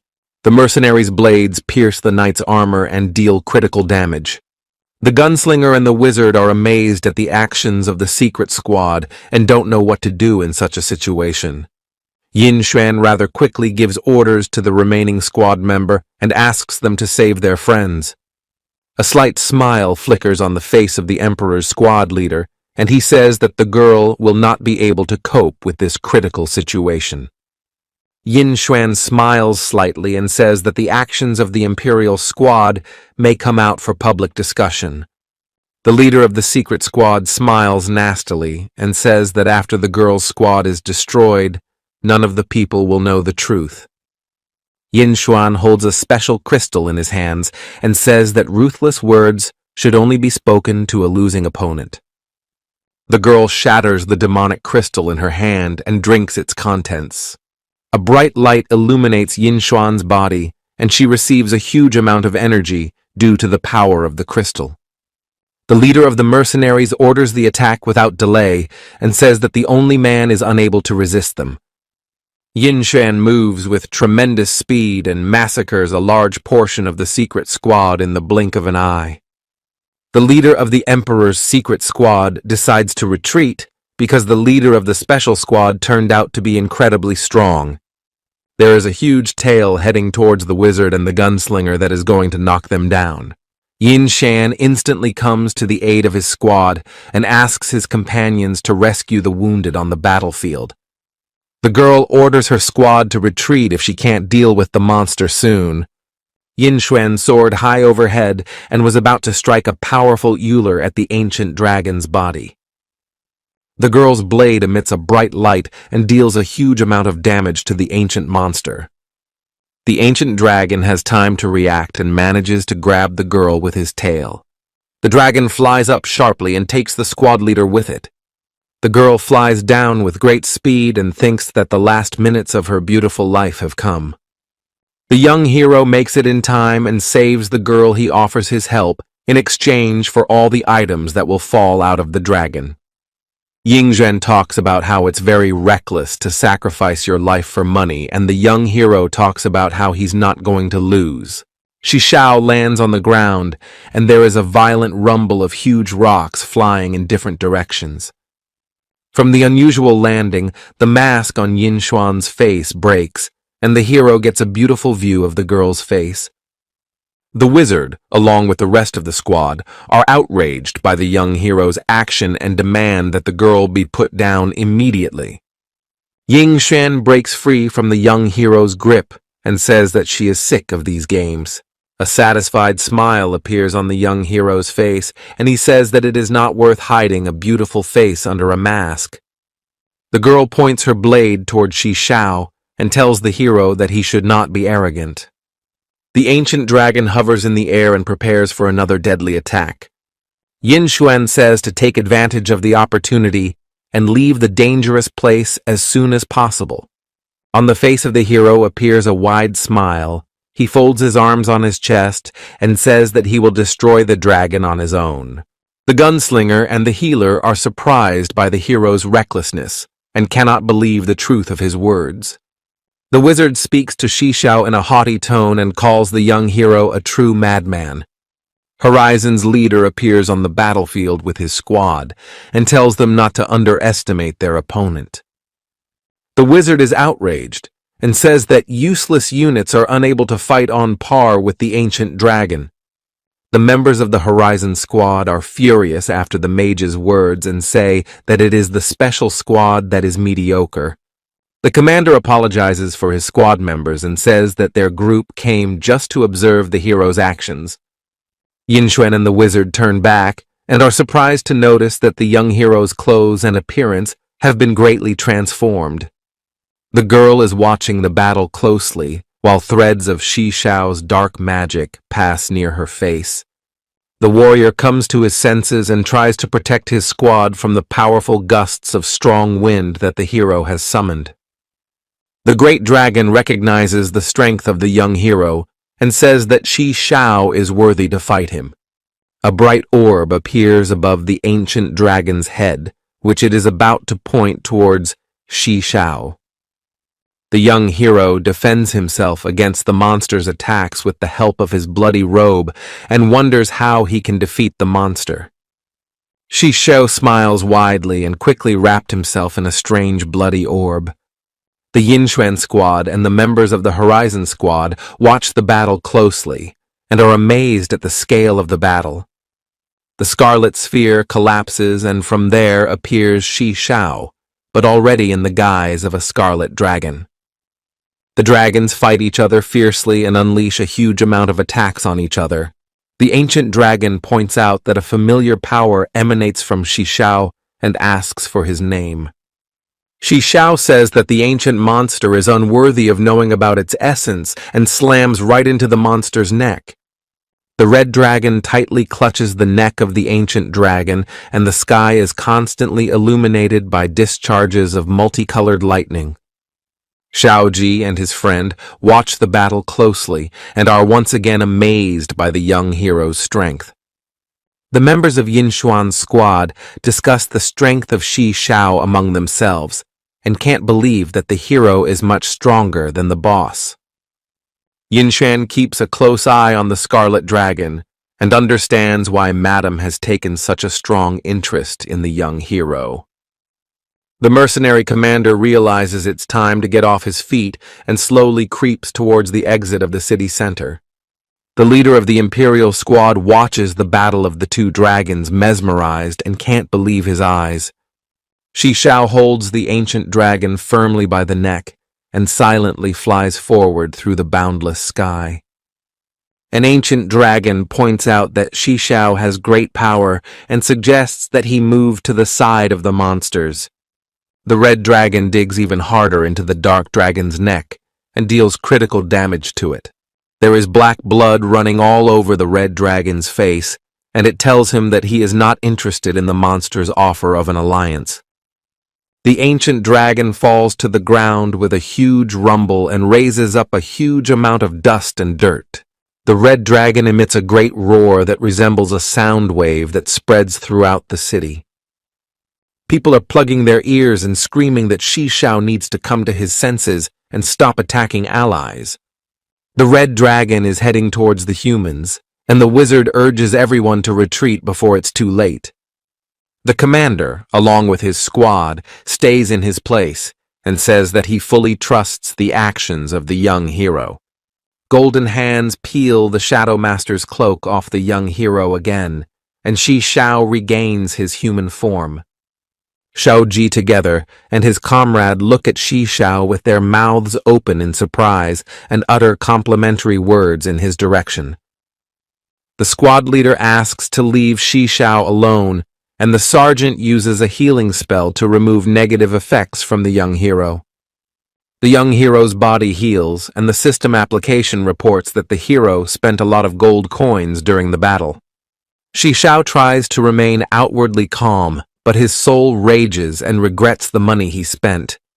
The squad leader approaches the young hero and congratulates him on his victory, but also notes that Shi Shao should be careful when using special powers.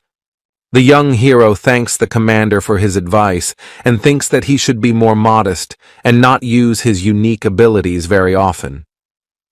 Yinxuan and her team head towards the young hero and apologize for underestimating him all this time. The girl reaches out towards the young hero and offers him to join her elite squad. The squad is surprised by their commander's decision, and only the healer is happy that Shi Shao can join their squad. The wizard is outraged and says that the young hero did wrong and took away their squad's loot right in front of their noses. Xiaoji points a finger in the wizard's direction and says that Shi Xiao can deal with dangerous monsters alone. The wizard's face fills with anger and he says that he is not interested in the opinion of weaklings. Ying Xuan demands that the wizard be silent and says that his speeches greatly dishonor her team's name. On the wizard's face, veins swell with anger, and he talks about how he can't accept Shi Xiao. The young hero does not pay any attention to the words of the wizard, but refuses the girl's offer and says that he will create his own squad. Ying Xuan casts her gaze downward and says that she knew from the beginning that the young hero would refuse her proposal. The girl extends her hand forward and says that she hopes to continue working with the young hero. Shi Xiao nervously scratches the back of his head and drops of sweat run down his face. He doesn't really trust Yin Xuan's words. A smile appears on the young hero's face, and he still dares to shake hands with Miss Yin Xuan. The girl leans in close to the young hero and asks him about how she can thank him for her rescue. Shi Xiao asks Yin Xuan not to rush things and says that she wants to discuss these details a little later. And Suan bides farewell to the young hero, and her squad hides behind the tall buildings of the city. The members of the Horizon squad admire the young hero and say that only he is worthy of Xuan's heart. The squad leader is surprised at the news that Shi Xiao is owned by Han Mo Corporation and says that the young hero has a lot to lose. A smile continues to remain on the young hero's face, and he informs the commander that he could not have done otherwise. The squad leader sighs heavily and says that Shi Xiao is very different from the members of his squad. The young hero remembers his abilities as an engineer and contemplates building a fortress for his future group. Shi Xiao points towards the magic items and suggests his companions pick up the items that fell from the ancient dragon. The young hero's eyes widen with wonder when he sees before him a mystical key to the lands of an ancient dragon. Xiaoji sighs heavily and says that the items that fell from the dragon don't seem valuable, and says that he regrets the effort spent. The young hero shows the squad a mythical key and tells them that magical items don't matter. The squad leader looks at Shi Xiao in surprise when he claims to find valuable items in the Dragonlands. The eyes of the squad members light up brightly when the young hero points out that there is a lot of treasure in the monster lands. The lieutenant tries to bring the fighters to their senses and tells them that access to the Dragonlands belongs entirely to Shi Xiao. The young hero opens the information panel and realizes that he can't clear the lands of the ancient dragon alone. The squad leader opens the information panel and receives a gift of 100 million gold coins from Shi Xiao. A slight smile appears on Shi Xiao's face and he says that he always keeps his promises. The squad commander tries to object and says that thanks to the young hero, his squad and without the dragon got enough gold. Xiao shakes his finger from side to side and notes that he can't break his promise. The squad members hug the young hero tightly and thank him for providing the gold coins. The lieutenant, at the sound of the commander's laughter, hits his subordinates with his whip and asks them not to bother Shi Xiao with their loud cries. The commander pats the chest of his armor and says that the young hero will help count on his squad's help at all times. The young hero decides to seize the opportunity and says that he has a small request. Outside the safe zone is a vast desert, over which dangerous monsters fly. Shi Xiao asks the squad for more information about the boundaries of the safe zone and offers to expand his team. The squad leader thinks about the hero's words and notes that it is much easier for him to lead a small group of people. The young hero insists that the Horizon squad needs a change because that way they can increase their income. The lieutenant adjusts his glasses and tells his commanding officer that he completely agrees with the young hero's point of view. Other members of the squad also support Shi Xiao's words and say that expansion is vital to the squad. The commander scratches the back of his head and notes that his team has become forward-thinking very quickly. The squad leader offers Xiao a deal in which he will get decision-making rights in the Horizon Squad. The young hero agrees to the commander's suggestions without delay and shakes his hand firmly. White wings appear on Xiao's back, and he tells the squad that it is time for him to depart. Horizon Squad, with smiles on their faces, say goodbye to their comrade and ask the hero not to forget about them. The young hero flies over the rooftops rather quickly and heads for his family's location. Mrs. Mo slowly drinks her tea and welcomes the young hero into her home with a smile on her face. A drop of sweat runs down Xiao's face. He is extremely uncomfortable being in front of the head of a noble house. The young hero sits on a luxurious couch with his family and marvels at the circumstances. Shi Yunfei says that he was worried about his brother's life and is happy that Xiao was able to get out of the city unharmed. Xiao demonstrates a magic key to his sister and suggests the girl guess what he needs the item for. Mrs. Mo's face expresses extreme amazement, and she asks the hero where he got this magic key from. Shi Yunfei quickly guesses that her brother was able to defeat the ancient dragon and looks at him rapturously. Mrs. Mo doesn't much believe the young hero's words and says that Yin Xuan's squad has defeated the monster. The young hero talks about being able to find the dragon's vulnerable spot and being able to quickly deliver a fatal blow to it. The girl hurries to find out about the dragon's weak spot, but the hero is not going to share the information so easily. A sly smile appears on Xiao's face, and he informs the head of the family that her corporation has a huge number of enemies. Mrs. Mo asks the young hero not to worry about trivialities and notes that the corporation is able to defend itself against all threats. The young hero wonders about the question of how much he is obliged to give to the corporation for his being in it. Mrs. Mo folds her arms across her chest and notes that Xiao has recently joined the organization, so he may not pay the fee this time. The representative of the family looks with shock at the sister of the young hero, who is extremely happy that all the money will remain in her family. Xiao decides to be generous and says he will give away half of the trophies and awards he has earned. Mrs. Mo is amazed at the young hero's generosity and says she doesn't understand his actions.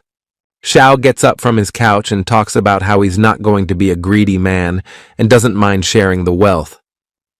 A slight blush appears on the girl's face when Xiao declares that he's doing everything for her. Mrs. Mo becomes embarrassed, and her bodyguards positively appraise the young hero's actions. Xiao sits closer to the girl and asks her about ways to pay for her share.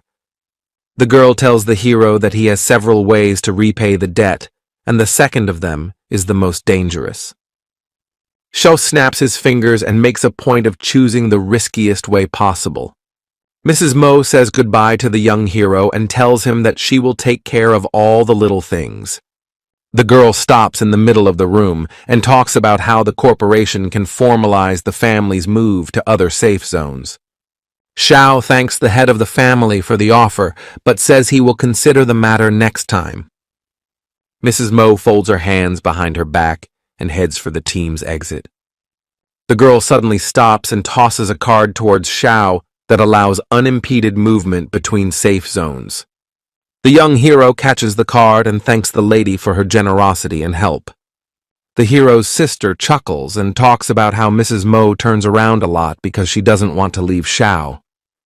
The young hero apologizes to his parents for not being able to move them to a safer place just yet.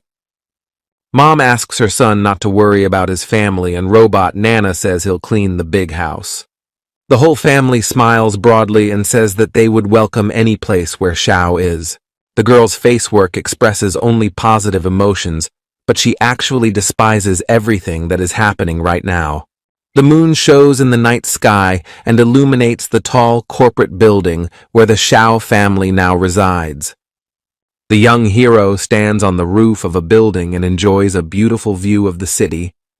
Xiao summons his robot assistant and asks him to carefully analyze the blueprints of the fortress.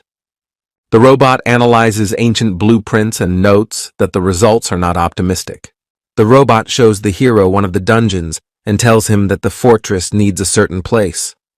Xiao clutches his head and becomes depressed when he learns of the cost of building the fortress.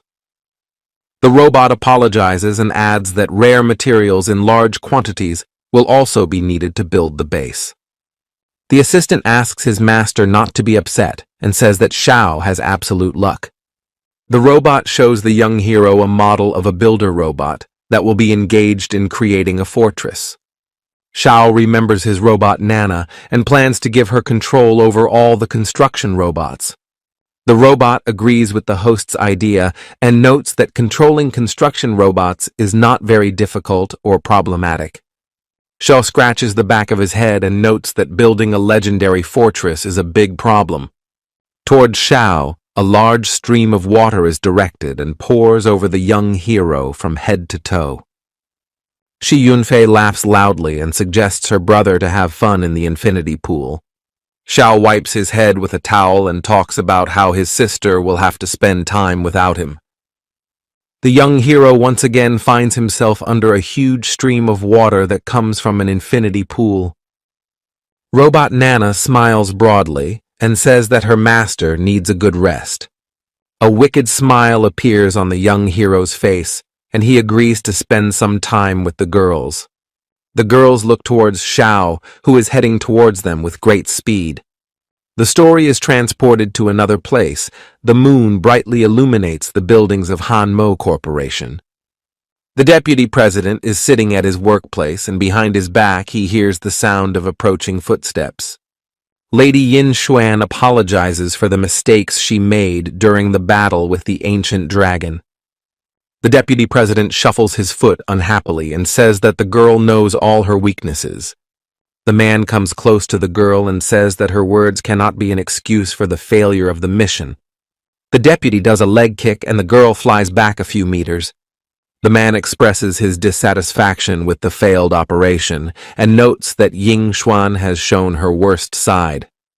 Ying Xuan apologizes to Deputy Mo Qi and her whole body trembles in pain. The man strikes the girl again and talks about how he doesn't have time to listen to bullshit. The deputy stares intently into the girl's eyes and talks about spending a huge amount of money and effort on her. The man stops for a second when he hears a voice behind him telling him to stop. Han Mo looks menacingly at his fighter and says that the soldier has too much pity for his fighter. The squad leader shakes his head negatively and says that he doesn't want to watch a useless waste of time. The chairman slaps the girl in the face again and asks for information about the man who was able to destroy the ancient dragon. The squad leader opens the information panel and informs about the student who managed to defeat the ancient dragon. The deputy president opens the information panel with a disgruntled expression and checks the information. An image of Shi Xiao appears on the monitor screen, and the chairman is furious that he was beaten by the boy. The squad leader notes that one should not judge a book by its cover, and suggests that Shi Xiao is intentionally hiding his real level. The deputy approaches Yin Xuan and demands to tell in great detail about the young hero's strength. The man is amazed at the young hero's strength and asks why the girl hasn't recruited him into her squad. Ying Zhen is afraid to raise her head and reports that she failed to recruit Shi Xiao. The man with his magical hand grabs Yin Xuan by the throat and notes that the girl is not performing her duties well. With a slight movement of his hand, he throws Yin Xuan's body to the ground and gives the girl one last chance to right her wrongdoing. The chairman orders Yin Xuan to recruit the student by any means necessary, and if he refuses, demands that he destroy him. Yin Xuan is breathing heavily and slowly getting back to his feet after striking the chairman. The squad leader asks him not to be blamed for not standing up for the girl and tries to find out details about the gifted student. A wide smile appears on the squad leader's face when Yin Xuan calls Shi Xiao a great warrior. The squad leader heads for the exit and asks to leave Xiao on him if he refuses to join their squad. Mrs. Yin Xuan thinks that the young hero's act has provoked many conflicts, and now the hunt for him is open. The girl looks up at the moon and hopes that Xiao will volunteer to join her squad because she doesn't want to fight him.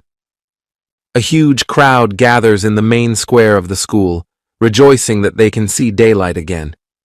The students are whispering among themselves and discussing the events of the past few days. The members of Xiao's squad talk among themselves and guess that the young hero was able to defeat the ancient dragon.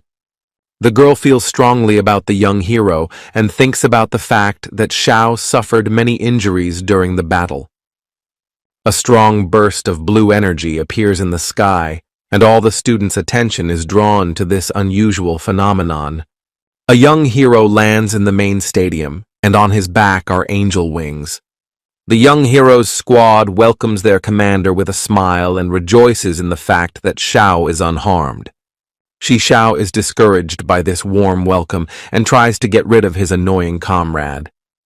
The principal and the teacher also welcome the young hero and note that thanks to him, the school is completely safe. The young hero asks the principal if there is any plan to rebuild the school as soon as possible.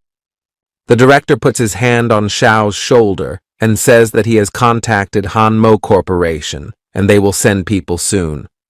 Xiao refuses all rewards for saving the school and tells the principal that he only did what he had to do.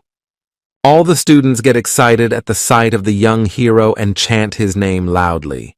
Girls and men confront each other for the right to be near the young hero.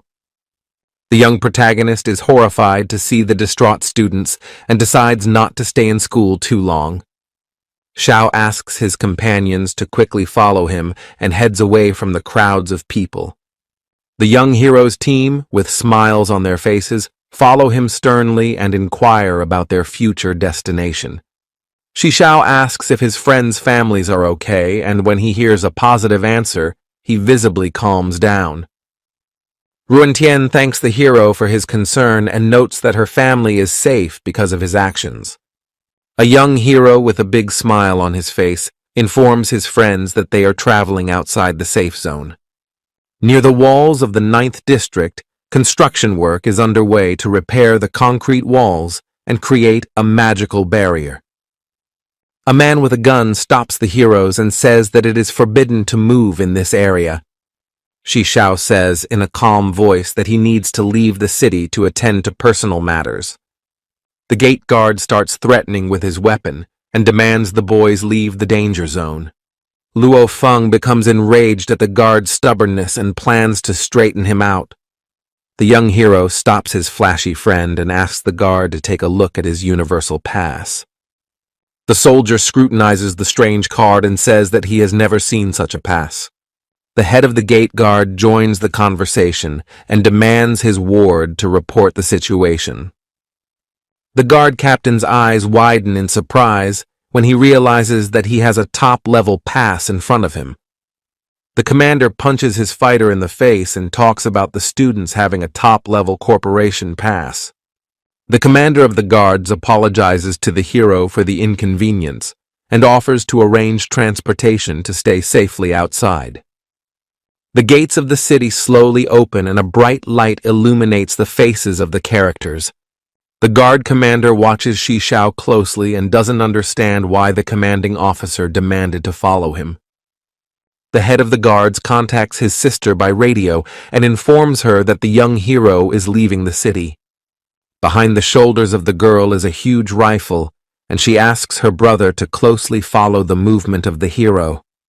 The young hero, along with his heroes, is in a ruined part of the city. Ruan becomes sad from the oppressive atmosphere, and Luo Feng enjoys the view and breathes fully. Luo Feng thinks for a moment and asks the young hero how they will get to the dungeon. The young hero smiles and talks about arranging for the squad to have some good transportation. The hero's comrades look at him uncomprehendingly when he mentions the Lord's squad in his speech. Xiao says that the meeting place is not far away and offers to talk on the way. The heroes pass by the ruined houses of the city, and Xiao tells his friends about the idea of forming a squad. Xiao's friends are enthusiastic about the idea of a special unit and note that it has the perfect name. Suddenly the faces of the hero's companions become sad, and they talk about how they will severely hamper Xiao's progress. The young hero asks his companions not to give up and says that they will quickly raise levels under his guidance. An SUV pulls up to the heroes, and behind its wheel is Xiaojie, who greets everyone with a smile. Xiaoji perks up when he sees the beautiful girl in front of him and tells Zhuang that he will definitely protect her from adversity. The girl thanks Xiaoji for helping and becomes a little confused about what's going on. Luofeng notices the huge shield and says that Xiaoji is very professional with his equipment. The SUV takes off down the road very quickly and heads towards the dungeon. The young hero scrutinizes the magic key and hopes to be able to open the dungeon in time. Xiaoji scrutinizes the roll of paper in the hero's hand and says that the map is important in the hunter's life. The young hero notes that in his hands is the perfect map that was drawn up personally by Mu Wei. Xiaoji abruptly presses the brake pedal and the car instantly stops on the spot. Xiaoji puts his hand on the young hero's shoulder and tries to find out details about the young hero's map. The young hero is surprised by the fact that his friend reacts very violently to the map. The car continues on its way, and Xiaoji tries to find the words to talk about the great Mu Wei. The car speeds along the rocky road, and the heroes watch the ruins of the cities through the car windows. Xiaoji keeps the steering wheel straight and says that the goal of the hunters is to explore this world. The young hero listens attentively to his friend's story and tries not to interrupt him. Xiaoji notes that hunters also seek answers to questions about the emergence of the era. Ruantian joins the conversation and says that she has heard a great number of different legends about this world. The girl imagines in her head a huge artificial intelligence that is constantly calculating this world.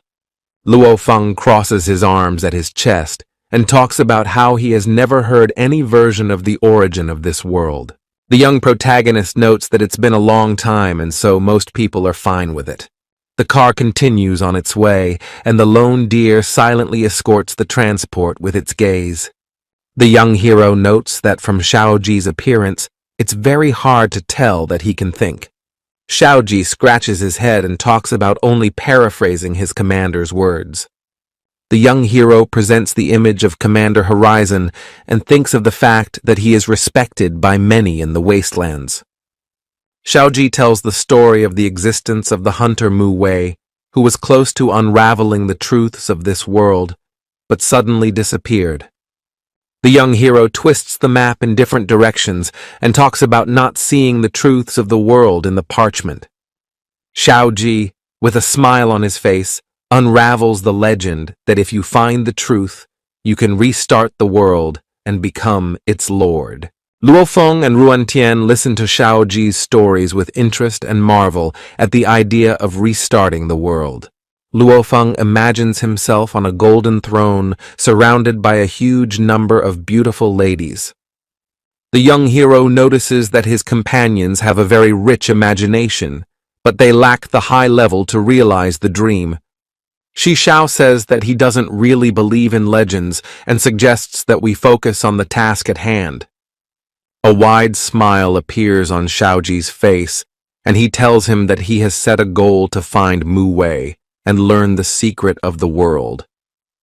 The young hero leans on his arm and thinks about asking the director for information about Mu Wei. The car stops, and the heroes find themselves in a narrow gorge where there is a secret dungeon. The young hero and Xiaoji look at each other and simultaneously inform each other that they were being tailed the whole way. The young hero's companions turn back and with sad faces declare that they do not see the pursuers. The young hero silently watches as Xiaoji throws a grenade forward to lure out the pursuers. The grenade crashes against an invisible barrier, and a cloaking field appears in front of the heroes. There is a loud explosion, and the silhouettes of the boys are illuminated by bright flames from the fire. Two people are in a car and are coughing loudly due to the huge amount of smoke. Luofeng notes in a loud voice that the city guard commander is driving the car. The commander, along with his squad, gets out of the car and says with a strange smile that he couldn't let the heroes travel unaccompanied. The young hero points his fire blade toward the guard commander and demands to know how he tracked down the squad. Shishao notes that the head guard's excuses look worthless and he is going to destroy him. The commander of the guard smiles broadly and asks not to take his life.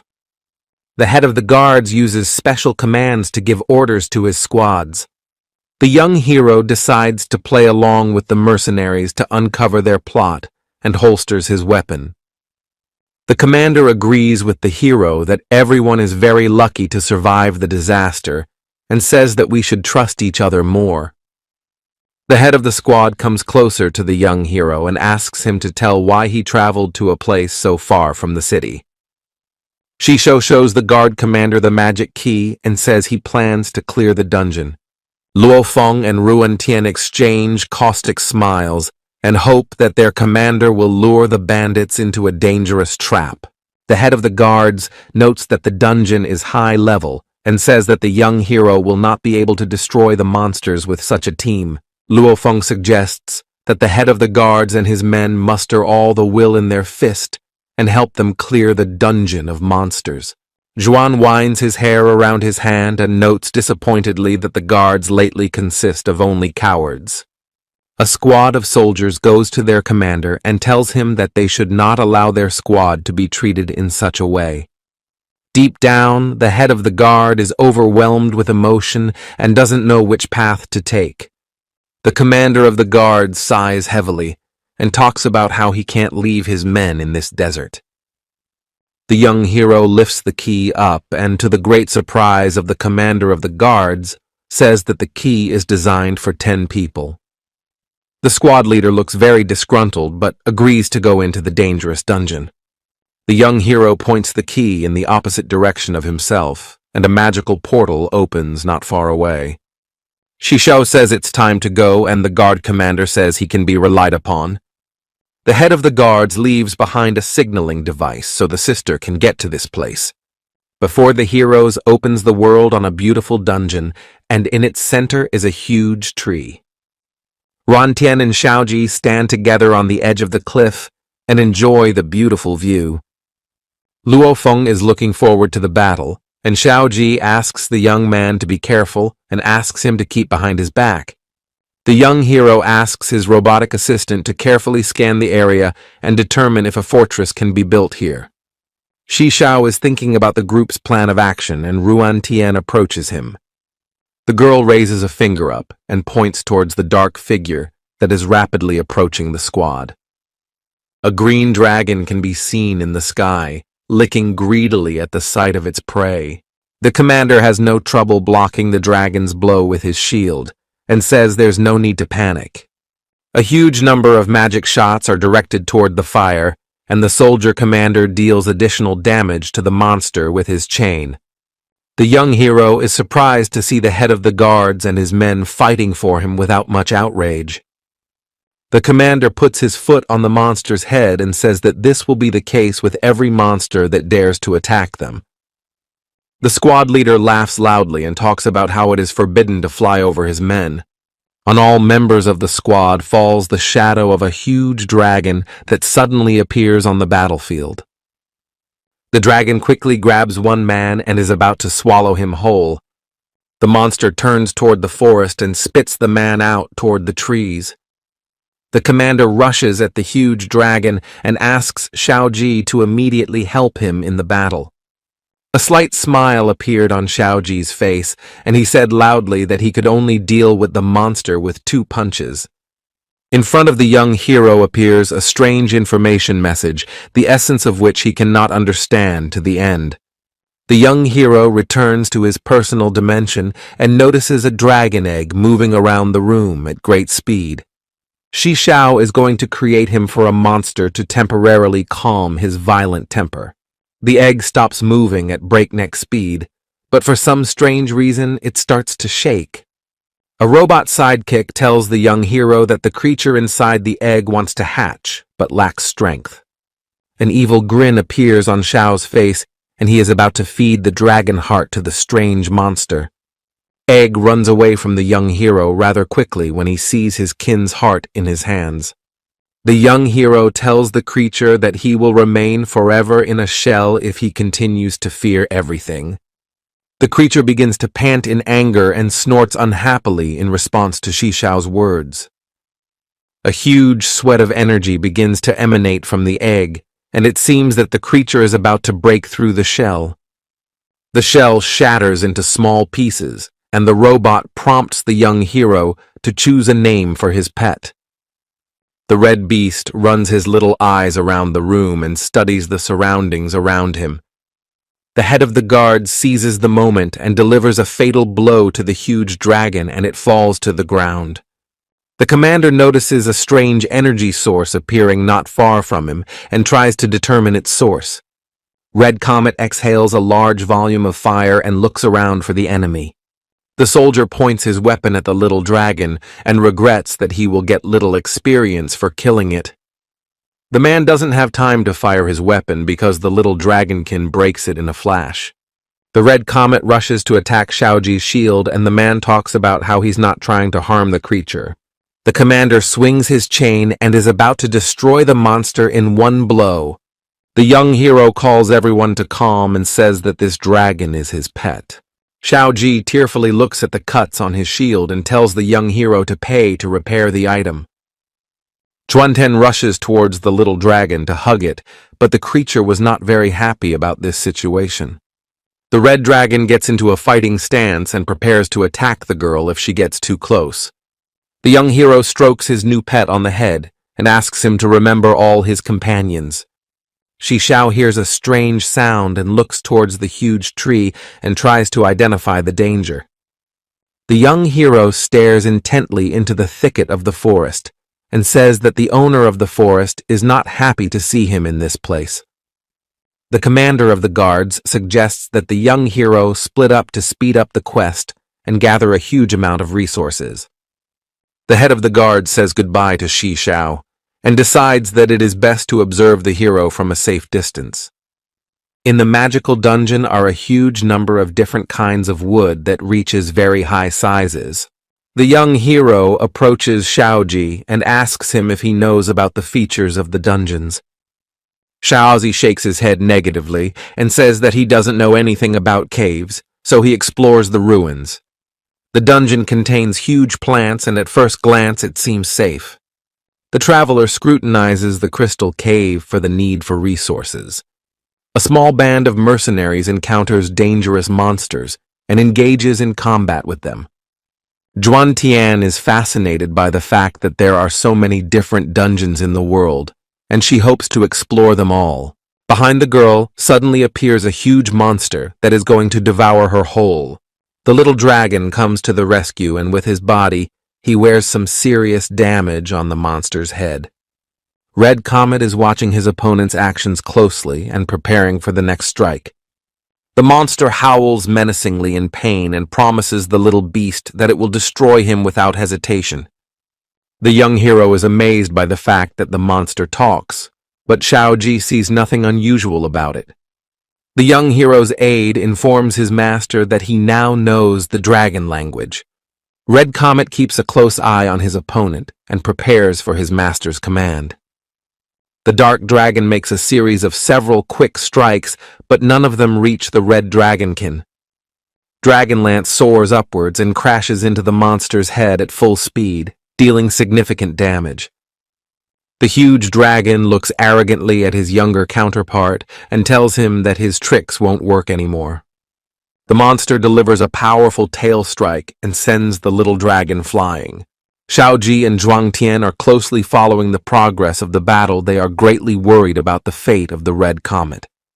The young hero stops his friends and urges them to stay out of this fight.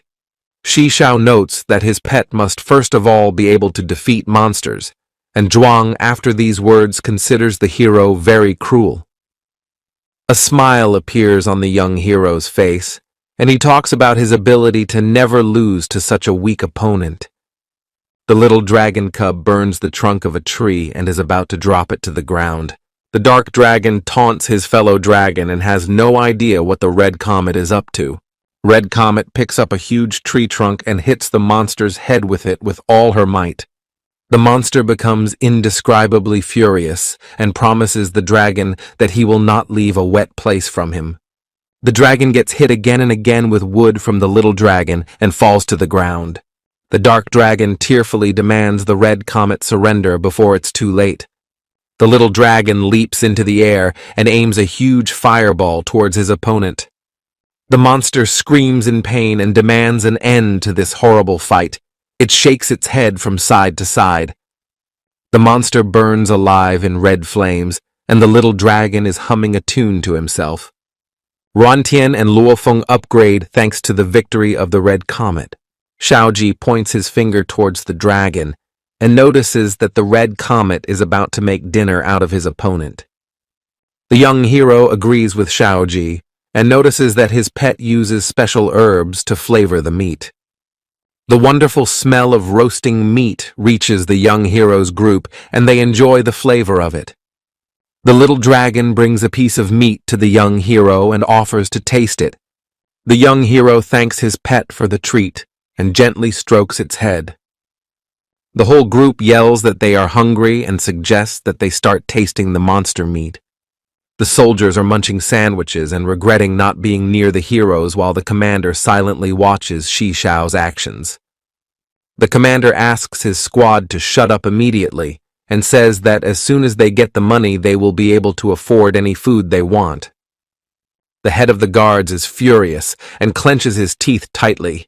He fears that the young man is becoming more of a threat by the minute. The huntress arrives at the location of the dungeon and prepares to travel through the portal to her goal.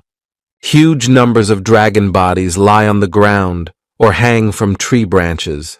Red Comet destroys all the enemies without much trouble and leads the heroes forward. Luofeng and Ruantian heartily thanked the little dragon for making a lot of meat for them and helping them level up. Xiaoji asks Luofeng to repel all dreams of finding a battle pet because they are incredibly rare creatures. Xiaoji bangs his fist on his palm and says that he has come up with a great idea on how to make a lot of money. Mercenary tells of the existence of special arenas where, from time to time, pets fight each other and the winner takes the reward. Xiaoji puts his hand on the hero's shoulder and convinces him that thanks to the power of the Red Comet, they can make a fortune. The young protagonist conceives that he could obtain rare items during competitions between pets. Xiao's team advances and is completely unaware that they are being followed. The girl, along with her little companion, stands on a tree branch and watches where the young hero is headed. A slight smirk appears on the young hero's face because he notices his pursuers. The little dragon climbs a tree and directs a huge sweat of flame towards his enemies. The girl quickly jumps down and marvels at the fact that she was able to be discovered so quickly. The stranger grabs her bow and sends several metal-tipped arrows towards the young hero. The young hero catches arrows with his bare hands and calls the savage's weapons primitive and useless. Shi Xiao breaks the arrow in his hands and demands the strangers identify themselves and explain why they attacked him. The girl, along with her small companion, scrutinizes the young hero's face but has no intention of answering his question. Xiaoji tells his friend that he is most likely facing aborigines who possess immortality. Ruantian smiles widely and loudly declares that immortality for a girl is a huge gift. Xiaoji tells his friends about the horrible experiments humans are doing on the natives and says that their immortality is a curse. The girl and her beast have their hands firmly on their weapons and are ready to fight to the end. The young hero looks at the natives with great annoyance in his eyes and ponders the situation. Shi Xiao suggests that the girl hide in a secluded place so she won't be kidnapped by people. The girl, along with her companion, is not going to listen to the strangers and attacks the young hero again. The young hero dodges a huge number of attacks and talks about opening this dungeon. Shi Xiao gathers a huge amount of energy in his hands and demonstrates to the barbarians that he has no intention of toying with them. The young hero looks menacingly at the natives and says that no one dares to interfere with his plans.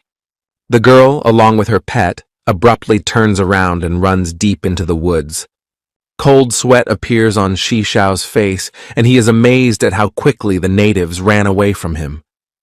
The natives fall to the ground and try to catch their breath after a grueling run.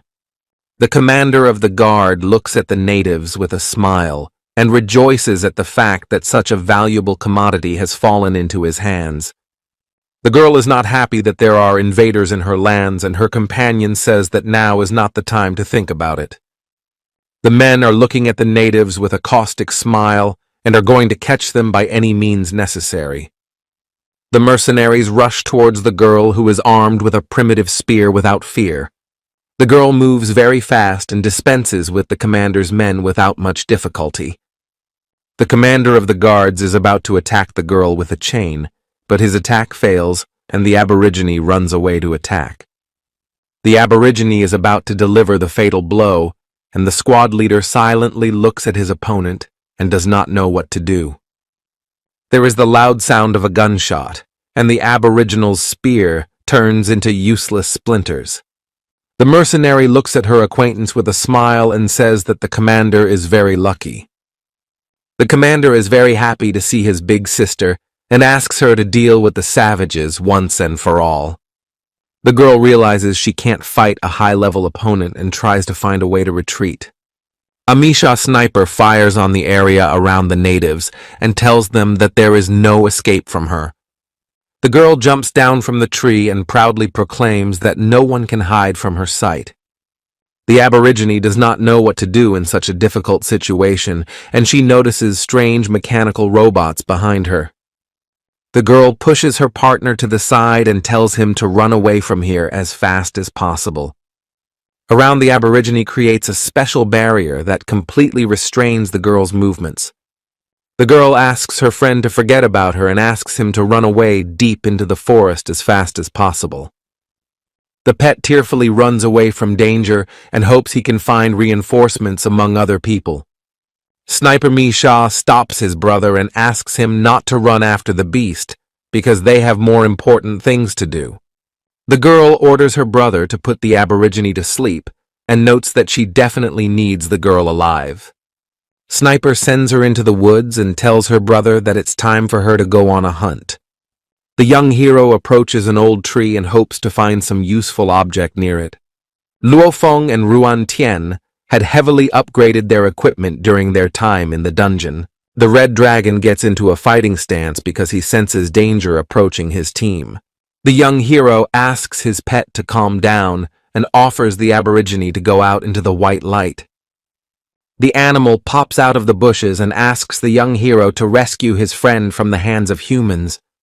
Zhuangtian and Xiaoji blurt out a smile when they hear the cat talking to the young hero. Xiao tells the cat that she will not help her mistress without benefit to herself.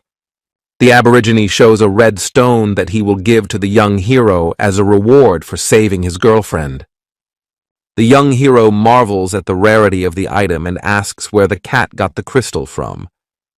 The cat tells that he has a whole mine of red rocks, but he will tell about it only after saving his mistress. The young hero points out that the cat is probably lying, and after these words, the aborigine becomes enraged and says that his words are always true. Xiao crosses his arm across his chest and decides that he will trust the beast and save the girl. The young hero points a finger in the cat's direction and offers the pet to take off his mask, and he will help him in return. The cat at first refuses Xiao's demand, but then very quickly agrees to the hero's request. The aborigine removes his mask, under which the cute face of a cat has been hidden all this time. Ruantian hugs the cat tightly, and the pet complains that the man's embrace makes it unable to breathe. Luofeng and Xiaoji ask for the cat to be handed over to them because they want to cuddle and pet it too. The cat gets furious and talks about how he'll never let himself be petted by nasty males. The young hero gently strokes the cat's back and talks about how anger is completely unbecoming of a cat. The cat does not understand how Shi Xiao was able to put her alertness to sleep, and the young hero declares that he will definitely help the animal. The young hero activates a unique ability and gains the location of all creatures on his map. Xiaoji offers to go in search of the native, but the young hero shakes his head negatively and says that the bandits will find them themselves. A Misha sniper moves on the trail of the battle to discover the location of the young hero and his companions. Suddenly, a devastating wave of fire passes over the sniper's head and destroys a huge number of trees. A small dragon attacks the girl from behind, but she manages to put up an energy barrier and deflects the attack. Shi Xiao looks towards the sniper with a smile and talks about being prepared in advance for the enemy's arrival. Sniper Misha removes her burnt cloak and says that she is greatly impressed by the young hero's actions. The girl comes close to the young hero and notes that she really likes the appearance of Shi Xiao. The young hero grabs the girl's hand and asks for an answer to which faction she belongs to. The girl steps back and says that she belongs to the Huan group and offers to join her squad. The young hero notes that he can't accept the sniper's proposal because he is already a member of Han Mo's squad. The girl tells the young hero that the Huang faction will provide all the resources that will be needed by Shi Xiao. Shi Xiao doesn't give much thought to Sniper Misha's offer and refuses to join another organization. The sniper points her weapon at the young hero and asks him to reconsider her offer. The girl stares intently into the hero's eyes and says that Shi Xiao should join her faction, or he will go to the other world. A slight smile appears on Shi Xiao's face, and he once again responds by refusing the sniper's offer. A puppet card with a bullet hole in the center appears in place of the young hero's body. The young hero appears behind the girl's back and uses the most powerful attack in his arsenal. Along with the girl's body, a top-level puppet card appears in front of Shi Xiao. The sniper is in a comfortable position and takes an accurate shot at the young hero. Shi Xiao looks around carefully but completely fails to notice the bullet that is flying towards him. The little dragon saves Shi Xiao from being shot with his body and takes critical damage. The young hero creates an energy barrier around himself, and in his arms, he holds the body of a red comet. Ruan Tian's eyes fill with tears at the sight of the injured dragon, and she is about to go to help, but Luo Feng stops her. Shi Xiao takes out a healing potion from his pocket and pours the healing liquid into his pet's body. The young hero looks proudly at his pet, who recovers quickly and is raring to fight. The sniper jumps from branch to branch and tries to dodge the bullets of the machine gun turrets that shoot at her without interruption. The girl looks at the young hero through the scope of her rifle and is amazed at Shi Xiao's calmness. The sniper opens careless fire with his rifle and attempts to destroy the energy barrier. Shi Xiao pats his pet on the head and apologizes to him for having to suffer because of his master. The young hero carefully analyzes the situation and decides to raise his level with the help of experience points. Shi Xiao snaps her fingers and instantly spends all her experience points to increase her level. The sniper has destroyed the energy shield and is now trying to target the young hero. The girl fires a magic bullet from her rifle to destroy Shi Xiao for sure. The young hero catches a bullet with his bare hands and tells the girl that she broke his heart. Misha's sniper opens his mouth in surprise when he notices that the hero has upgraded himself a few levels at a time. Shi Xiao sends his pet into battle and orders him to destroy the sniper by any means necessary. A small dragon releases huge streams of bright flame that destroys everything in its path. The sniper fails to take cover from the fire and informs the hero that he will regret his decision.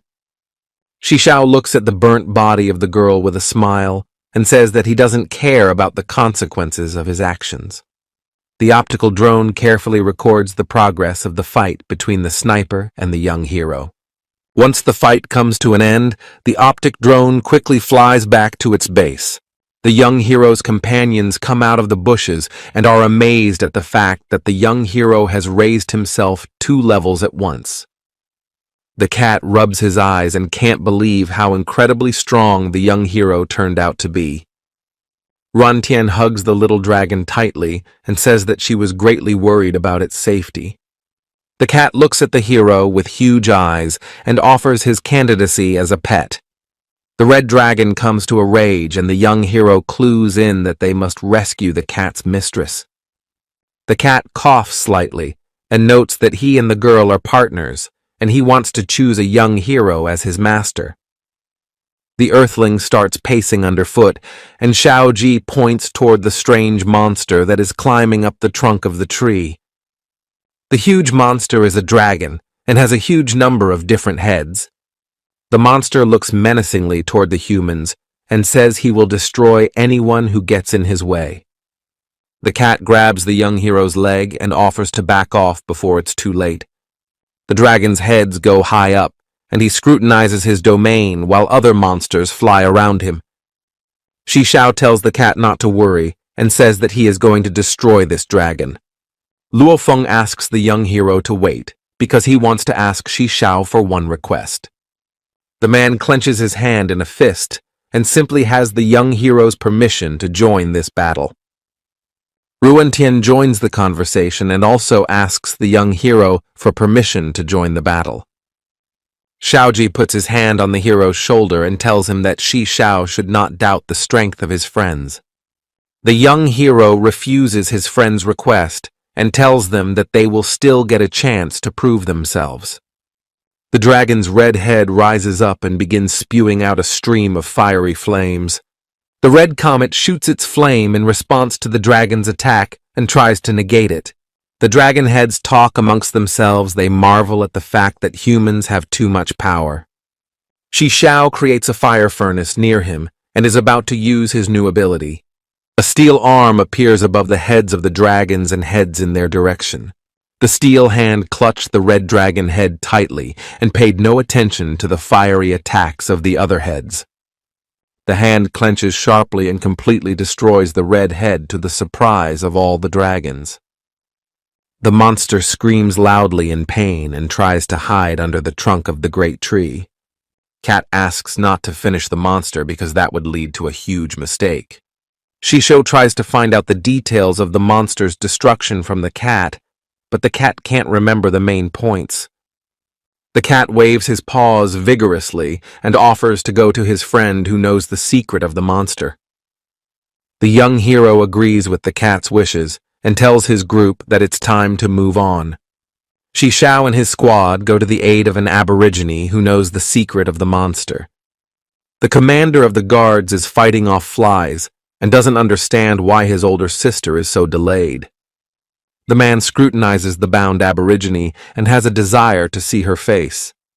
The commander comes closer and slowly removes the mask. He is savoring every second of this process.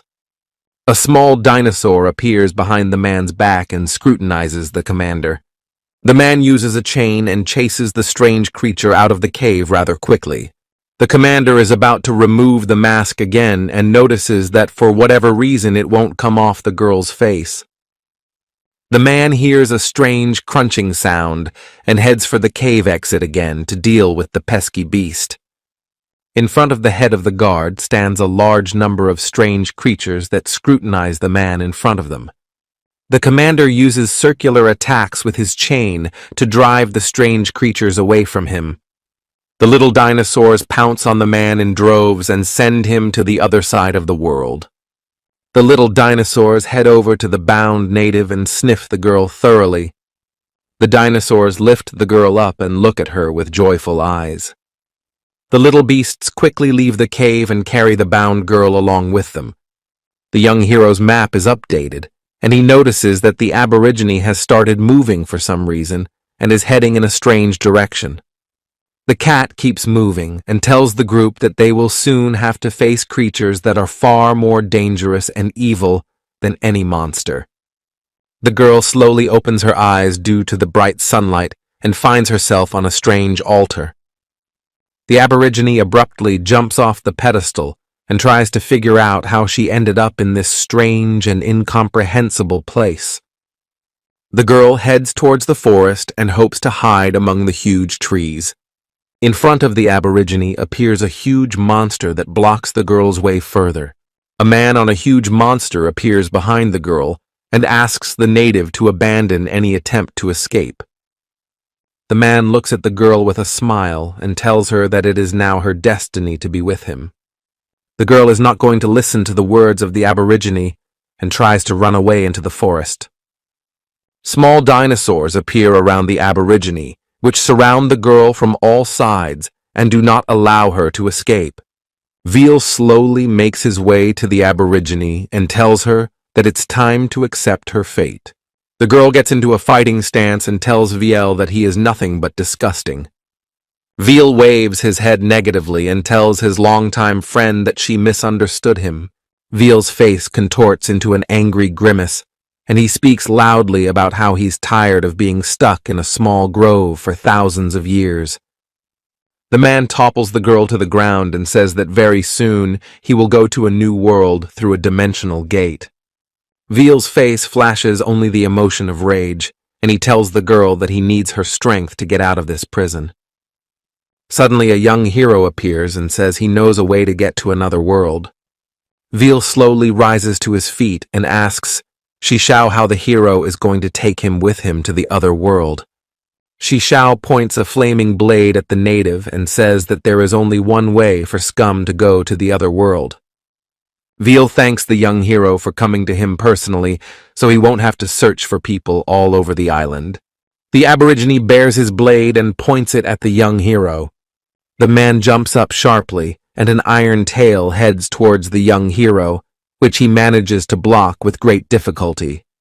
Shishao's eyes widen in surprise because he realizes that his opponent is incredibly strong. The young hero jumps back and tries to come up with a plan for his fight with the native. Veal jumps on the back of his beast and tells Shishao that it is an honor to fight his pet. Shishao slings his fire sword on his shoulder and asks why Veal is hiding his true power. The Aborigine calls the young hero an ignoramus and explains that his power cannot be measured by ordinary numbers. A small dragon appears on the battlefield and unexpectedly attacks the huge beast Veal. The young hero tries to analyze the characteristics of his opponent and realizes that they have the same level. The little dragon beckoned his master over to him and offered to let Shishao sit on top of him. The young hero presents a ridiculous picture in his head and tells his pet that he will definitely ride the dragon when the time comes. Veal looks at the young hero carefully and tells him that he can rightfully be considered a worthy opponent for him. The young hero carefully analyzes the situation and tries to understand why his opponent is of such a high level. Shishao throws the healing essence towards Xiaoji and asks his friend to distract the enemy for what time. Xiaoji runs towards Veal and his monster and declares in a loud voice that he will destroy it. The monster's eyes light up brightly and it rushes towards Xiaoji along with its master. Xiaoji blocks the native's powerful strike with his shield and takes minimal damage. The young hero watches the battle closely and guesses that Veal's strength is directly related to his opponent. Shishao throws a one-handed blade towards Luo Feng and asks him to help Xiaoji in the battle with the Aborigine. Xiaoji is surprised to see Luo Feng rushing onto the battlefield and saying that the enemy is too strong and Xiao is making a mistake. Luo Fei continues to run towards Xiaoji and tells his comrade to silently trust the young hero. Viela smiles broadly when he sees his new opponent and talks about how all men will fall by his hand. Luo Fei blocks the monster's powerful blows with his shield and also takes minimal damage like the rest of the battle. The man makes a counter-strike and destroys the monster's tail and then looks at Viela with a smile. Viela looks confused because he doesn't understand why his pet is taking a huge amount of damage from weak humans. The girl sits near the bushes next to her cat and remarks that she has never seen Veal fail. The cat waves his arms in different directions and tries to convince his mistress that Shishao and his crew are good people. Shishao joins in the dialogue and tells the girl that he's not as good as the cat is trying to make him out to be. The girl wants to thank the hero for his help, but Shishao says that these are unnecessary words. The young hero looks closely at the native and asks him to tell him what connects the tree and the three-headed dragon. Luo Feng, supported by Ruan Tian, feels very confident and tells the girl that he will destroy the monster with his new sword. The man dashes forward and uses his sword to destroy Viela's pet head. Viela's face fills with rage, and he speaks loudly about how he will never forgive the man who poisoned his pet to the other world. Viel and Lo Fei's swords are spliced together, and both swordsmen put all their power into their strike. The Aborigine marvels that the young hero and his crew were able to survive an encounter with a three-headed dragon. The cat notices that Shishao was able to destroy one of the ancient serpent's heads. A look of consternation covers the girl's face, and she says that no one should destroy a dragon without a good reason. The story shifts to a few hundred years ago, when a great three-headed dragon chose a great tree as his home. The girl tells that if you spill the blood of a dragon on the roots of a tree, a magical fruit will appear that gives the power of this dragon. The young hero and Xiaoji sigh heavily because they realize they made a huge mistake in the battle with the dragon. Shishao nervously scratches the back of his head and talks about how there wasn't a single drop of blood left from the dragon after his strike. The girl shouts insults at the hero and says that he destroyed the fruit of power with his own hands. The young hero's face contorts in a terrible grimace, and he asks the girl how to punish the creature who was supposed to tell about the dragon. Xiaoji hugs the young hero and tells him not to worry about the power fruit. Lo Fei has no trouble fighting Vielha and managing to speak insults at him. Viela is fed up with the waste of time, and with a loud howl he calls out to the beasts that are near the battlefield. A huge number of beasts headed towards the battle site and glared at the outsiders with fury in their eyes. Viela's face contorts into an angry grimace, and he says that if he can't defeat the foreigners alone, the beasts will surely help him. There is a loud explosion, and a huge number of monsters are sent to the other side of the world. Viel mounts his best horse and heads towards the tree to get the powerful fruit. The young hero tries to stop the Aborigine, but he is not going to listen to him. Xiaoji puts her hand on the young hero's shoulder and talks about not spoiling such a wonderful comedy. The number of monsters grows exponentially, and they quickly surround the young hero's squad. The young hero's body is enveloped in bright flames, and he tells the Aborigine that he is going to burn everything around him. Under the group of the young hero appears a huge seal that contains all the monsters that have managed to gather at this moment. Fire swirls across the vast battlefield and turns the monsters' bodies in black coals. The young hero receives a unique book that allows him to turn his pet into a riding animal and increases its size. Shishao raises the magic book up and is about to use it on the red comet. The red comet increases in size and takes on a more intimidating shape. The young hero's companions are closely watching the transformation of the pet and tell Shishao that he is incredibly lucky. A young hero asks his team to climb on a red comet to get on the road as quickly as possible. Flames burst out of the red comet's mouth and it headed towards the great tree with great speed.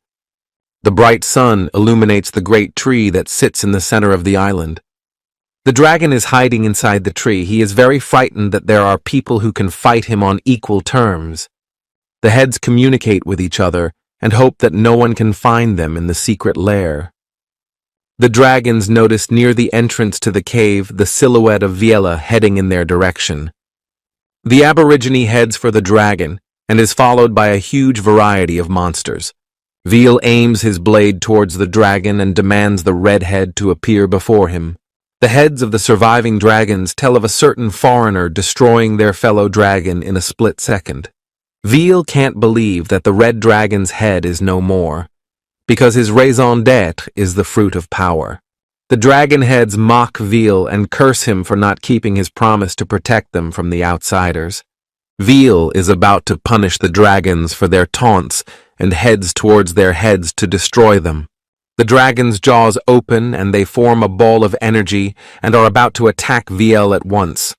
Suddenly, the dragons stop using their spell and huge drops of cold sweat run down their faces. Veal taunts the dragons, who decided to suddenly hide in the corridors of the cave. Behind the Aborigine, there is a powerful explosion, and he freezes in a stupor because he does not understand what is happening. The young hero and his companions, riding a red comet, advance through crowds of monsters and head towards Veal. Veal looks at the huge dragon that stands before him and can't believe that the young hero was able to catch up to it so quickly. Veal shouts insults at Shishao and promises that one day he will avenge his favorite pet. The young hero listens to the Aboriginal man's words in half an ear and talks about sending him to the other side of the world soon. The Aborigine hits his big moat on the ground with all his might and talks about making Shishao pay for what he's done. Shishao asks everyone to stay on the dragon and together with Luofeng rushes towards the Aborigine, whose body is emitting a bright light. Luofeng tries to break through a special energy barrier, but for some reason, he can't get through it. Veal absorbs the power of the great tree and warns the foreigners in a loud voice that he will not allow them to take the dragon's power. An Aboriginal girl warns the young hero that very soon Veal will absorb the power of dragons and grow but incredible size. Due to a powerful surge of energy, the mountain begins to collapse and huge rocks split Shishao's group in two. Red Comet evacuates the young hero's companions from the cave and ignores their objections. Shishao's squad, along with the Red Comet, looks towards the cave entrance, which is now completely blocked by huge rocks. The dragons punch their way through the huge rock and fly to the surface. The young hero and Lo Fei stand in the jaws of dragons and escape imminent doom. Shishao thanks the dragon heads for their help and promises that he will not destroy them and will protect them as a reward for his rescue. The Aboriginal girl is greatly surprised when the great dragon calls Shishao his lord. Flames gather around the hero and he prepares to fight Veal. Veal has grown in size tenfold and looks like an ancient deity from myths and legends. Veal feels invulnerable and condemns the great dragon for his betrayal. The great dragon feels no guilt for his act and says that there is nothing more valuable in this world than life. Veal's face contorts into an angry grimace, and he promises the great dragon that he will pay for his decision. The Aborigine fills his hand with incredible power and decides to destroy the great tree of life. Huge iron hands appear behind Veal, pulling him by the hair and interrupting his tree attack. Iron hands clenched into a fist and struck at Veal with unimaginable speed. Veal falls to the ground with a thud and can't believe that Shishao was able to damage him. The young hero's body is covered with flames and his hands are covered with magical seals. Veal slowly rises to his feet and promises that he will wipe the young hero off the face of the earth. Shishao doesn't wait for his opponent to recover and uses his hands and feet to pummel Veal with blow after blow. Red Comet watches the massive amount of explosions that are going off on the battlefield. Veal lies in a huge crater, and his health scale is slowly approaching 0. The young hero flies through the air using his wings and tells the Aborigine that he had no chance of winning. Shishao's squad, along with an Aboriginal girl, rejoices at the young hero's victory and says that their leader is irresistible. The cat stands proudly with its paw on a rock and says that its master is not the equal of ordinary people. Veal tries to get to his feet and says that fate is too cruel to him. A huge magical seal appears behind the young hero's back, and he tells the Aborigine that the whole world is unfair. There is a loud explosion that can be seen from hundreds of kilometers away, and Veal is sent to the other side. The young hero thinks about Veal's last words and gets creeped out at the mere thought that one day he might lose. Shishao's companions notice a huge number of rare items falling from the sky as soon as Veal is killed. Shi Xiao lands on the ground and asks his companions to take their time because they are the only people in this dungeon. The great dragon thanks Shi Xiao and his companions for their help and offers the 2 remaining fruits of the great tree as a gift. The heroes reach the sacred altar of fate where the dragons are about to perform their ritual. The young hero tries to find out who is the creator of such a beautiful place, but even an Aboriginal woman can't give an answer to that question.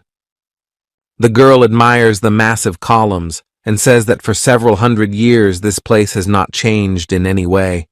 Shi Xiao gives the order and the dragons simultaneously bite themselves to activate the ritual.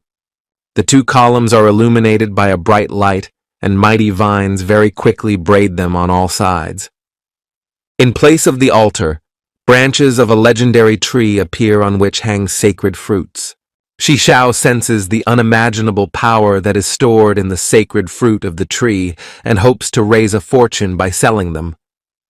The young hero climbs up and carefully picks the legendary fruit.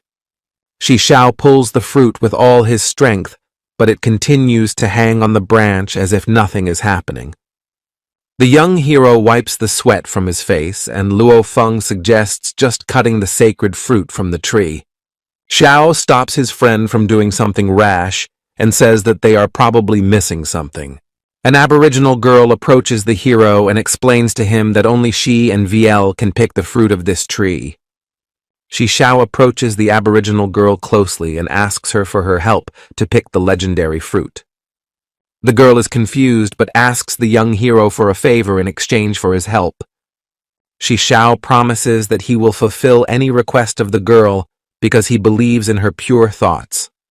The Aborigine turns her back on the young hero and asks her not to deceive her and keep her promise. The young hero smiles broadly and talks about being able to fulfill any wish of the girl if it is doable. Shi Xiao's group observes an Aboriginal man's sacred ritual of harvesting the legendary fruit. Shi Xiao is amazed by the native's strength and feels the vital energy with every cell of his body. The girl closes her eyes and a huge amount of color begins to bloom near her. The Aborigine removes her mask and her brown hair slowly develops in the light wind. All the companions of the young hero are amazed by the beauty of the girl, and only Shi Xiao does not express any emotion and silently observes the ritual. The girl makes a small wound on her palm and then spills her blood on the petals of a yellow flower. The ritual comes to an end. A tremendous energy passes throughout the temple and destroys the ancient columns. The girl asks her friends not to worry and holds the legendary fruit in her hands. The young hero discovers knowledge of legendary potions that grant huge improvements, and he asks the robot to learn about the methods of preparing them. A robotic assistant tells his master that you must be a master of alchemy to create a legendary potion. The young hero listens attentively to the robot's explanations and realizes that in the near future, he will have to collect rare resources. The girl comes very close to the young hero and says that it is her turn to fulfill her request. The Aborigine fixes his hair and speaks with great shyness about wanting a child from Shi Xiao. The young hero's companions look at the girl with their mouths open in astonishment and cannot believe her words. The young hero is discouraged by the situation and says that he cannot take such a step. Tears come to the girl's eyes, and she talks about how Shi Xiao promised her to fulfill her every wish. There are drops of sweat running down the young hero's face at breakneck speed, and he tries to explain that he's not ready to build a family. The girl falls to her knees and starts crying loudly, and the young hero tries to calm her down in every possible way. The hero's companions are watching the situation with a snide expression and waiting for a decisive action from Shi Xiao. Shi Xiao looks at his friends extremely disgruntled and tries to think of a way to get away with this situation. The young hero puts his hands on the girl's shoulder and talks about the fact that people don't have a nice way to go after the first meeting. Shi Xiao suggests that the Aborigine go with him and carefully consider his new wish. A smile appears on the girl's face as she hugs the hero tightly and says that she always wants to be by his side. Before they leave, the heroes look at the beautiful view Veal left behind and head for the exit. Shi Xiao and his companions are heading towards a huge object that emits a large amount of energy. Xiaoji adjusts his glasses and is struck by the bright glow that emanates from the unusual object. The young hero manages to find a mystical cube, which is an important ingredient for creating a resurrection potion. Xiaoji removes his glasses and notices that Shi Xiao has managed to get divine quality material. Luofeng and Ruantian once again raise their level and rejoice at this beautiful event. Luofeng gathers the whole group around him and wonders why he could fight Viel as an equal. The young hero tells his companion about the Aborigine's special skill and takes to studying the magic book. An Aboriginal girl tells Shi Xiao that Viel has subjugated all his beasts by force, and the hero can follow his path. Xiaoji suggests that Shi Xiao sell all the rare materials because the squad won't be able to create rare potions from them. The young hero refuses his associate's offer and questions the cat about the location of the quartz cave. The group quickly finds themselves in a quartz cave with a huge amount of red crystals. The squad, with a wide smile on their faces, looks at the gemstone deposits and thinks that they will soon be rich. The cat picks up the red crystal and tells us that he found this place a long time ago. The young hero scrutinizes the red crystal and thinks of creating a small mine nearby. The team is about to collect the magic crystal on their own, but Shi Xiao stops them and asks them to wait. Shi Xiao shows his team the golden key and tells them that the robots will do all the work for them.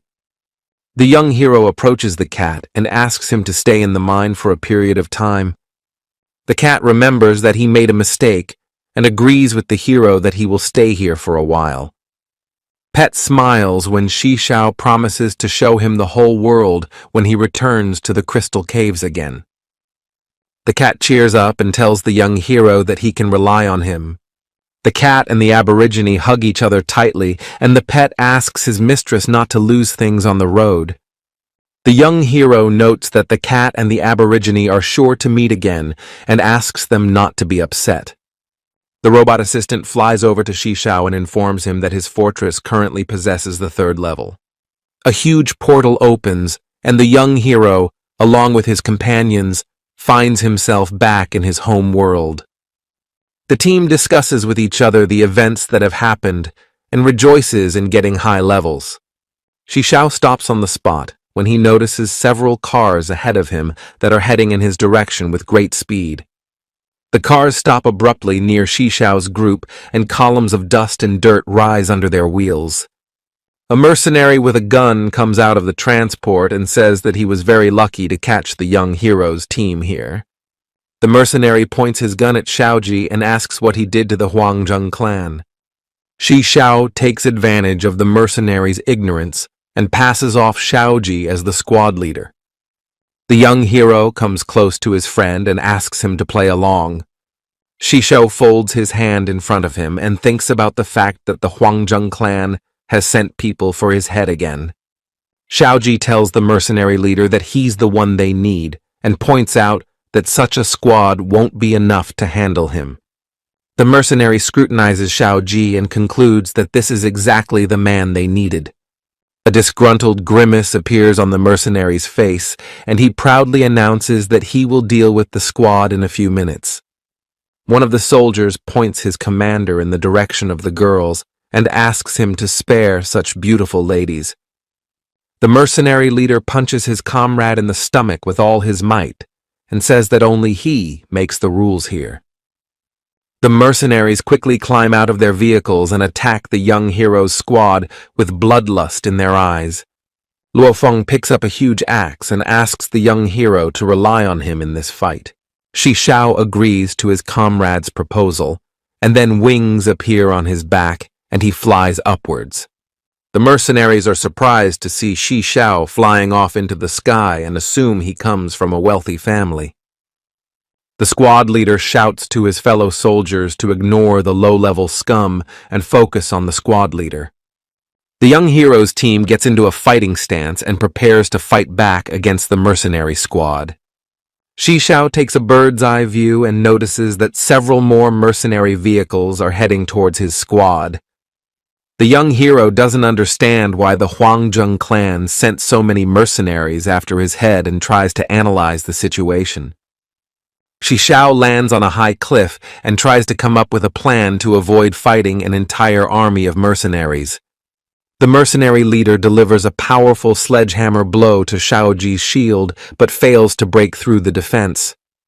The young hero scatters a group of mercenaries in different directions and asks his friends if they're okay.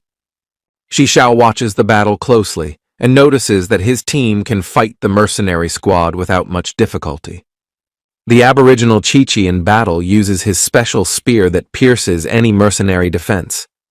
The head of the mercenaries turns back when he hears the sound of approaching vehicles. Another squad leader stands in front of his colleague with a cigarette in his teeth. Other mercenaries arrive on the scene of the battle to fulfill the contract of a high-ranking family. The mercenaries begin to argue with each other and try to figure out which of them is worthy to fulfill the contract. Commander Hunter suggests his buddies deal with Shaoji's defenses if they're so confident in their abilities. Commander Idol laughs loudly and says that his associate should scrutinize the details of the contract. The mercenary points his finger towards Shaoji and says that this man is not the target of their mission. Commander Hunter becomes enraged and demands that Shishao appear before him because he has a bunch of questions for him. The young hero heads towards the mercenary and asks him not to yell so loudly. Commander Idol extends his palm forward and says that 50 million gold coins have been set for the young hero's head. Shishao waves his head from side to side and tells the mercenaries that the bounty on his head is grossly undervalued. The mercenaries are fully confident of their victory and discuss among themselves how they will divide the spoils. The young hero interrupts the conversation of the mercenaries and informs them that he is going to rob them. The mercenaries laugh full-chested and don't believe that Shishao's intentions are serious. Shishao shows the mercenaries the magic crystal and says that with its help, he will defeat them without much difficulty. The young hero activates a magic crystal and an interplanar portal begins to form in the sky. From the portal appears a huge monster, whose body is covered with a huge number of eyes. All the mercenaries fall to their knees and bow before the huge creature and call it an ancient deity. The mercenary commanders watch this spectacle and believe their lives have come to an end. Shaoji expresses his surprise that the stone has summoned the illusion of an ancient god while Shishao scrutinizes the crystal. An aboriginal girl snuggles up to the young hero and talks about being very scared. The bodies of the mercenaries light up with a blue light, and their souls leave their bodies and head upstairs. The girl becomes even scarier from what she sees, and the young hero silently observes what is happening.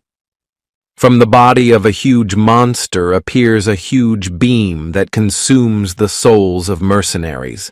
Once all the souls are consumed by the monster, the portal begins to close, and the ancient deity returns to his abode. Mercenary units lie immovably on the ground in front of the heroes, and the sun gradually disappears over the horizon. Shishao looks at the mercenary leaders and thinks that he should not summon such a powerful demon anymore. The young hero's team is very excited about gaining a new level and finding valuable items, while Chi-Chi looks upset. Shishao notices the girl's saddened look and goes over to her and tries to find out the reason for her sadness. The young hero notes that the aborigine shouldn't worry about her level because she has incredible strength. Shaoji asks the young hero where he got the demonic crystal from and offers to put it back where it belongs. Shishao recalls getting this crystal from the cultists when they were conducting their sinister ritual. Shaoji's face takes on a serious look, and the man says that the cultists of the ancient world monastery are very dangerous. Shishao suggests that the group quickly pick up the items and then return to town. Shaoji apologizes to the young hero and tells him that his transport was damaged during the battle and will now be unable to operate. Shishao tells his guys not to worry and asks them to move a little farther away. The robot sidekick flies upwards and the mercenary vehicles start swerving around him. In front of the Jiu squad, there is a loud explosion that lights up their faces, and Shishao says that everything will be ready soon. In front of the young heroes' squad appears a huge vehicle that was made of mercenary vehicles. Shaoji is very excited about the new car and starts kissing its body. The young heroes team gets inside the car and it rushes at full speed towards the city. Young observes the city from the roof of the house and ponders the events that have taken place. Shishao examines the small earpiece and thinks about the fact that it is impossible to leave the Huangjung clan behind. The young hero summons a robotic assistant and asks it to hack into the Huangjung clan's hardware for him. Shishao puts a small earpiece to his ear and is about to hack into the mercenary network. The young hero scrutinizes the mercenary network and tries to find weaknesses in it. Shishao keeps correcting the earpiece because she hears interference and strange sounds. The young hero fixes the earpiece using his skill as an engineer and infiltrates the system. Shishao enters the Huangjung clan's central building, where he is greeted by an artificial intelligence. The young hero heads to the mercenary room and receives a message that his avatar has a high credit risk. Shishao finds himself in a huge room that serves as a bar for the clan's mercenaries. The young hero scrutinizes the mercenary orders and sees Suzi, who is at the top of the list of orders. Shishao recalls his last meeting with Shuji and realizes that the girl is hiding a lot of things. The young hero is distracted from his musings when he hears a loud female voice calling him over. Shishao sees a high-level girl in front of him who points out the fact that Hunter broke the terms of the deal. The young hero is in slight confusion and is thinking about what to say to the girl. Shishao tries to get into the mercenary's skin and tells the girl that he has absolutely no memory of their deal. The girl points her magic staff at the hero and says that she has been collecting recipes for rare elixirs for the mercenary. A smile appears on the young hero's face, and he talks about paying for the girl's work. The girl opens the information panel and tells Shishao that he owes 1,000,000 gold coins for her work. All the mercenaries in the bar are watching the conversation closely and wondering where Hunter got the money from. The girl ponders the hero's words and offers to finalize the deal when it suits him. The mercenary says that she has changed her location and gives the young hero her address. Shishao studies the mercenary's biography and is surprised by the fact that Hunter was a mid-level potions expert. A young hero walks through the mercenary base but finds no important information about the clan. Shishao is about to enter the special room, but the security system won't let him in. The young hero asks the robot to break down the door, but the robot tells him that doing so will risk damaging his account. Shishao decides to leave the mercenary base and thinks about getting an account of a higher position. The little dragon is very happy about the hero's return and jumps into his arms. Shishao, along with the little dragon, logs into her personal system and examines her available accounts. The young hero scrutinizes the master alchemist's account and decides to unlock it to create potions. The robot assistant tells about the features of the new account and informs the hero that he can now create potions. Shishao leaves the system room and decides to return to his room to get some rest and energy before tomorrow. On the bed of the young hero sleeps 3 girls whose faces are illuminated by the bright light of the moon. Shishao decides not to disturb them. He wishes them a good night's sleep and closes the door to his room. A new day comes. Bright sunshine illuminates the windows of high-rise buildings, and people stroll peacefully through the streets of the city. The young hero sits down on a bench and waits for the girl who is supposed to take him to the black market. The main billboard of the city shows a girl who is a famous singer. Shishao scrutinizes the singer's poster and can't believe that her concert will be held today. The young protagonist scrolls through old memories in his head where his sister constantly sang songs of the famous singer. Mrs. CY reaches the meeting place and notes that she didn't know that the young hero liked musical performers. The young hero and Mrs. CU walk the streets of the city and discuss the famous band. The girl brings Shishao to the coffee shop building and suggests that the young hero enter the market through the back door. The young hero and Shiyu head to the back alley and Shishao thanks the girl for her help. Mrs. ZU snuggles up to Shishao's body and notes that the young hero has become very strong. The girl points toward the main entrance to the black market and suggests we go inside. The young hero, along with the girl, walks down a long corridor and notes the rich decoration of the rooms. Mrs. Shiyu tells the hero about a high-rise hotel that is also part of the black market. Shisha wonders if he can get into the special black market building. Two butlers greet the heroes. They open the door for them and tell them that the master is waiting for them eagerly. Mrs. CU takes a seat on the soft couch and talks about how she spent all night to get the hero rare potion ingredients. The girl talks about sleeping for a while and suggests that the young hero familiarize himself with everything while she rests. Shishao opens the information panel and scrutinizes the rare ingredients. The young hero takes a seat in a soft chair and enjoys the silence. Shishao launches many information panels at the same time and starts producing items. The young hero makes rare potions very quickly and then immediately sells them on the black market. A few hours later, Mrs. Shiyu wakes up and asks how the young hero is doing.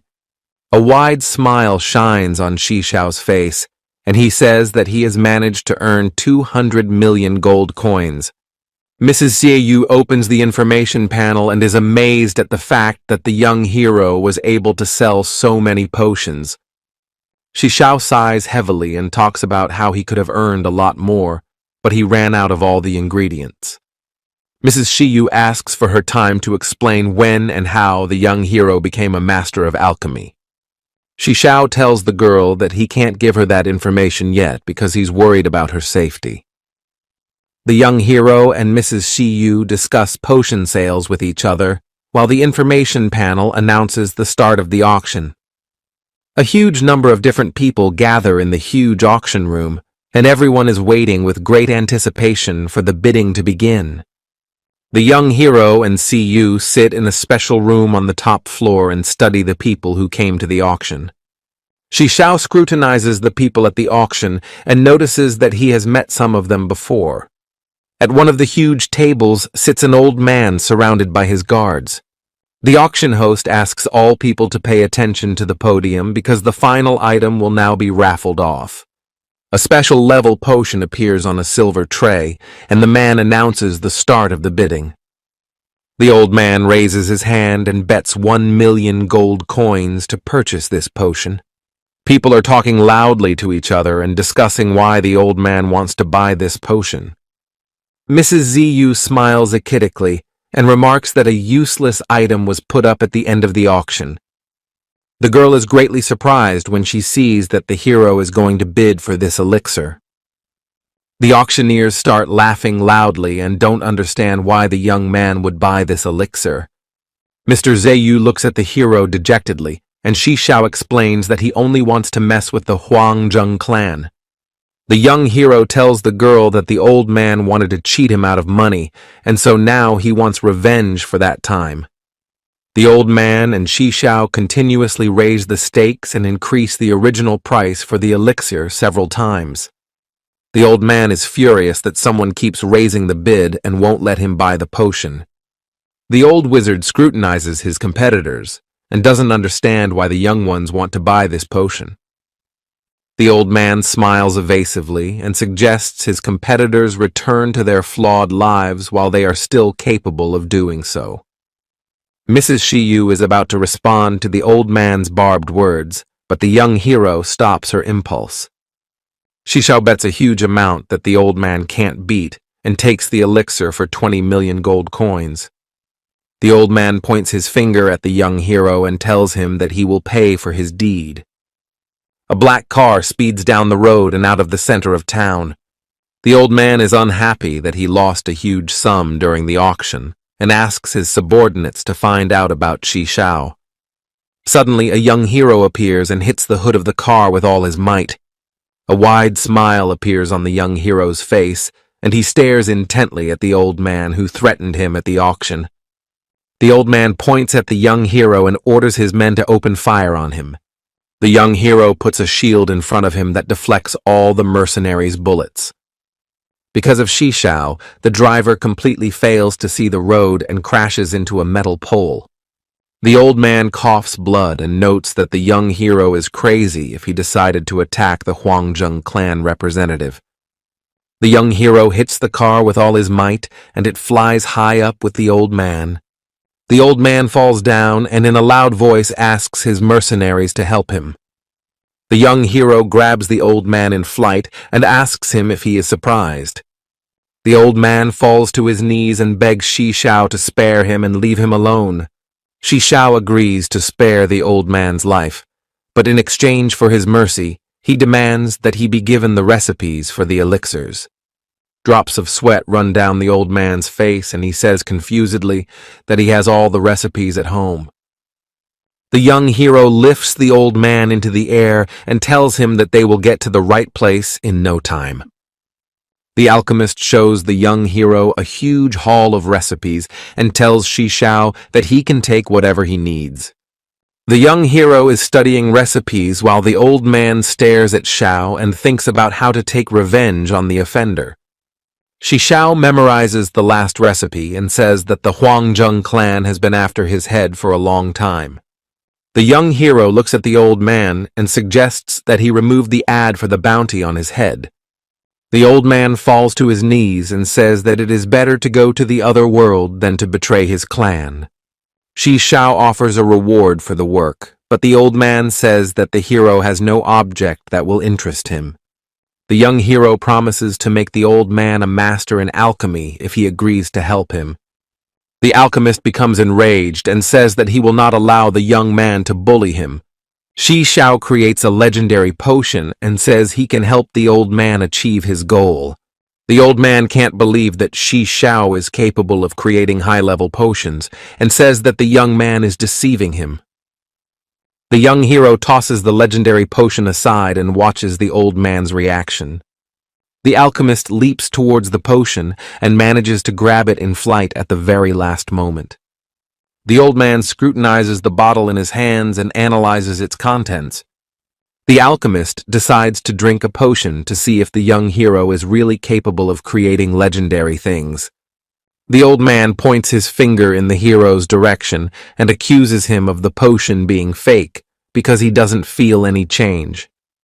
Suddenly, the alchemist's entire body is filled with an unprecedented calm and peace because the potion has begun to take effect. The alchemist wakes up, and the young hero asks how he tastes the potion he made. The old man looks at Shi Shao with incomprehension and asks why the potion's effect ended so quickly. A slight smile appears on Shi Shao's face, and he reveals that he reduced the duration of the potion on purpose. The old man falls to his knees again. He recognizes the skill of Shi Shao and asks to become his apprentice to make progress in alchemy. The young hero agrees to the alchemist's request, but in return asks for help with the Huangjung clan. Shi Shao helps the alchemist to his feet and asks why he couldn't become a master in alchemy. The old man recounts his journey of learning alchemy and says that his work is very dear to him. Shi Shao asks the alchemist to tell everything about the clan's weaknesses and also to put all the passwords in his hands. The young hero lies in his bed and scrutinizes the potion recipes that the old man passed on to him. Shi Shao thinks about the fact that he needs to find a master engineer and then yawns and is about to go to bed. The young hero closes his eyes and finds himself in a strange place where scarlet blood spills everywhere. Powerful beings appear around Shi Shao, saying that they have finally found their purpose. The young hero quickly realizes that the ancient gods are in front of him, and he tries to find out from them what they were looking for him for. The ancient deity tells Shi Shao that he is a very valuable specimen and warns that the hero will not be able to escape. The blood turns into strong threads that bind the hero's arms and legs.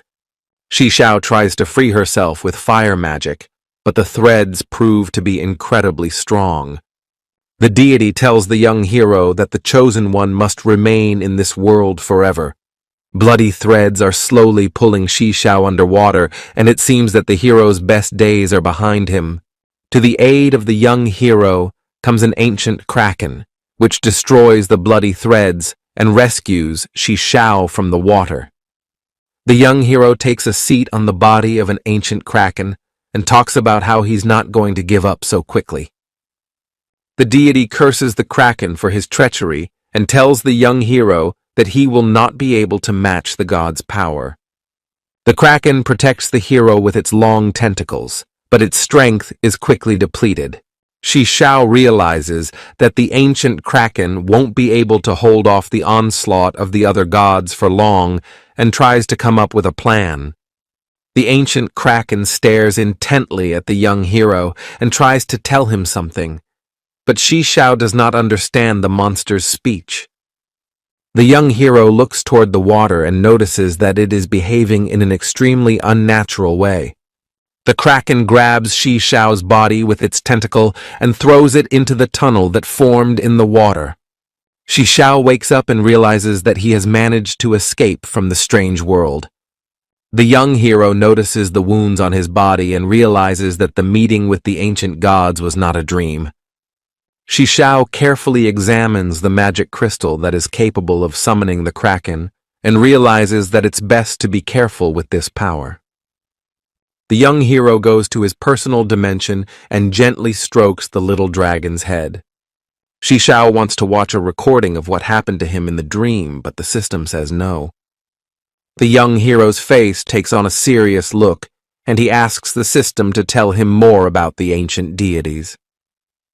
The system shows the hero a new account and offers to use it to gain knowledge of the ancient gods.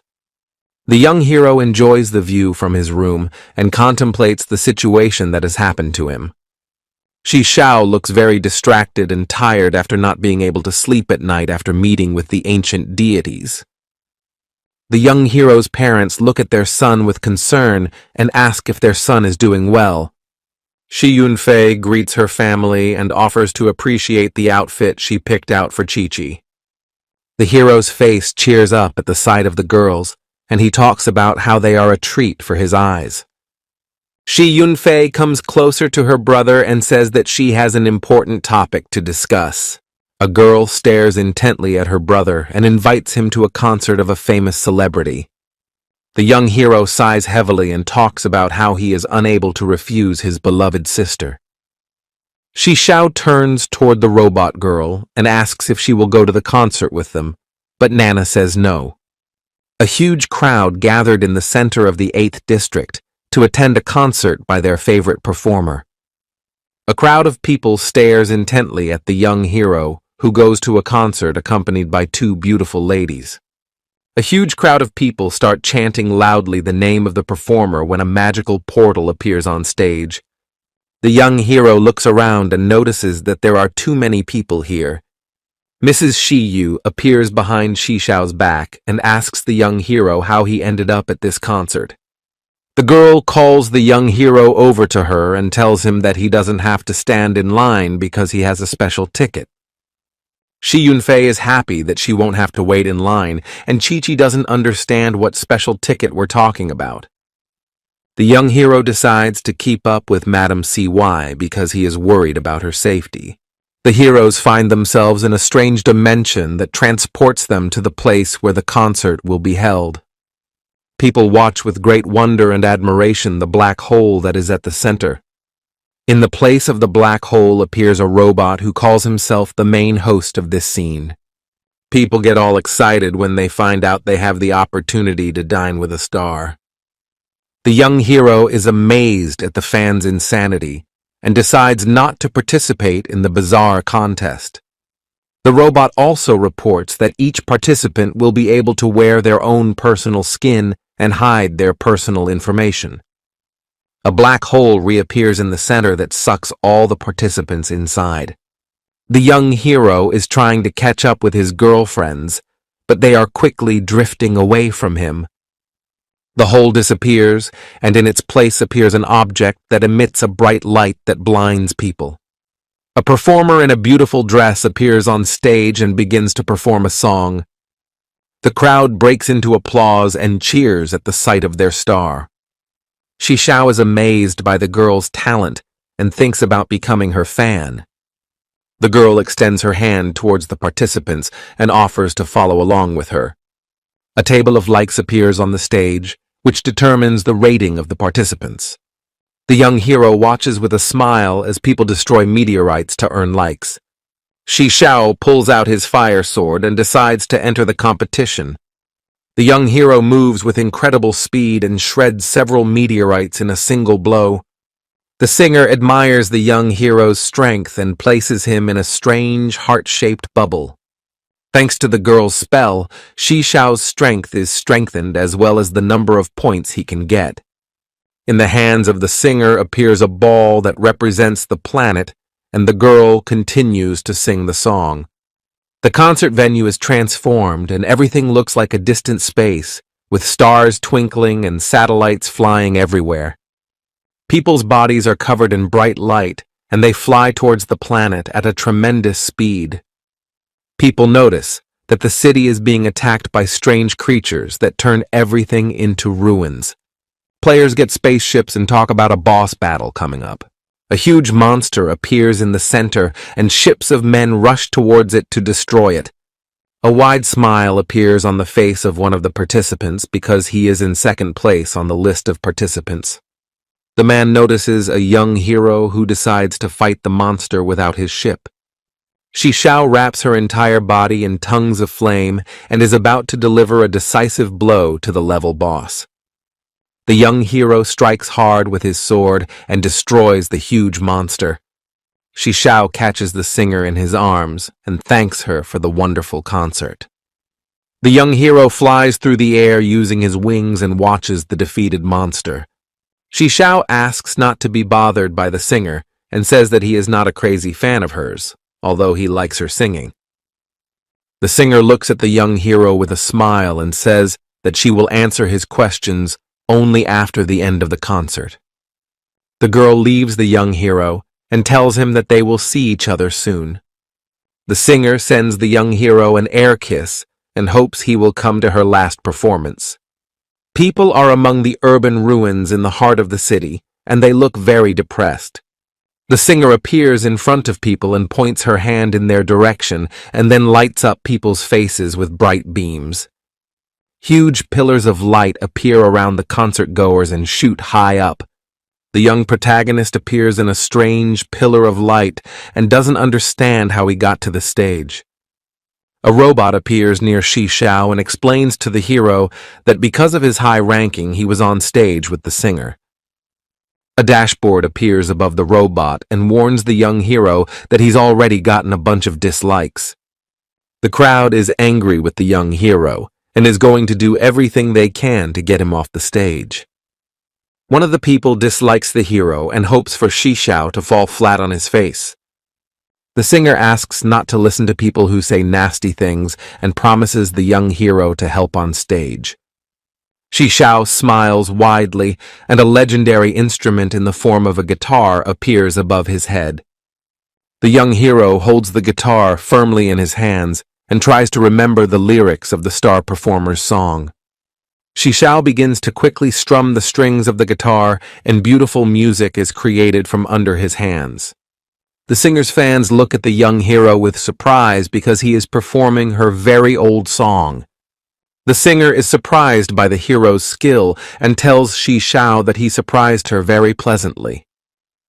The girl, along with the young hero, starts singing the song and the fans cheer and dance to the music.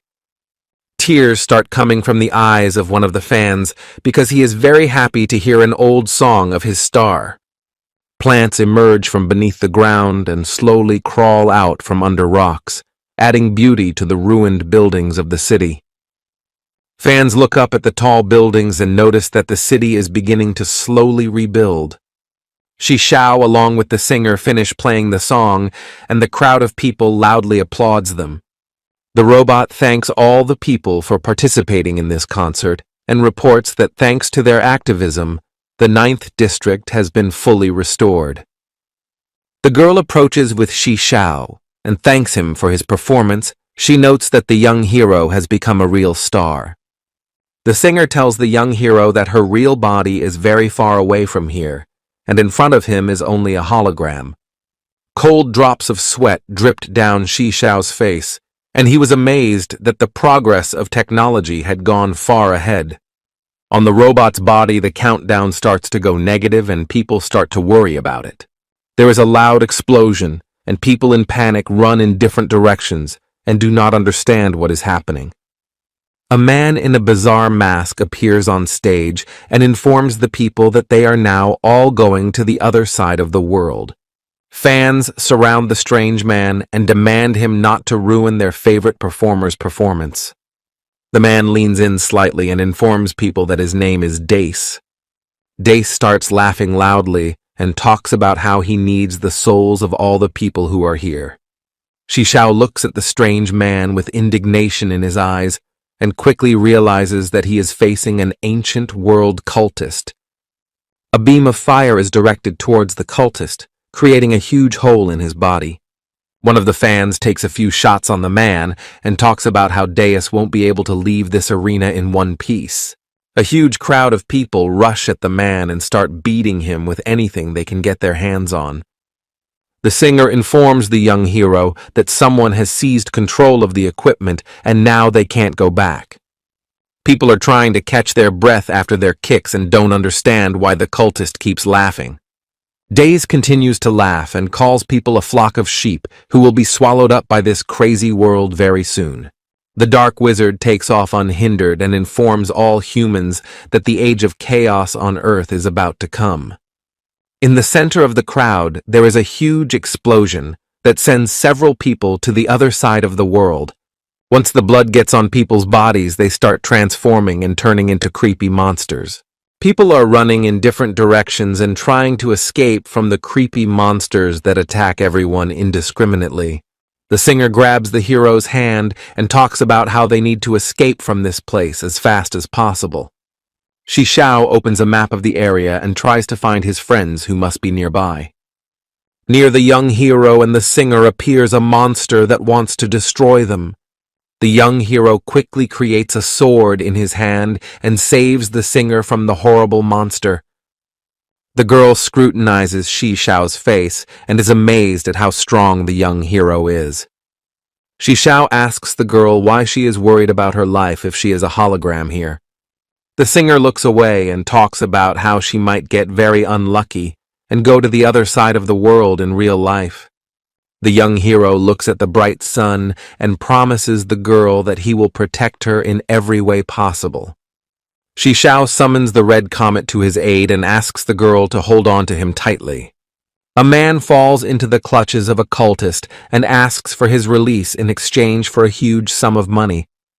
Daze creates a huge magical seal over his head and informs the man that he is not interested in money at all. From the portal appears a huge number of various monsters that scatter around the city in search of people. People with tears in their eyes try to escape from the monsters and beg the dark magician to spare their lives. The Dark Wizard laughs even more at the look of despair on people's faces and speaks of the imminent awakening of the ancient deities. The young hero rides a huge dragon that uses its fire breath to destroy monsters.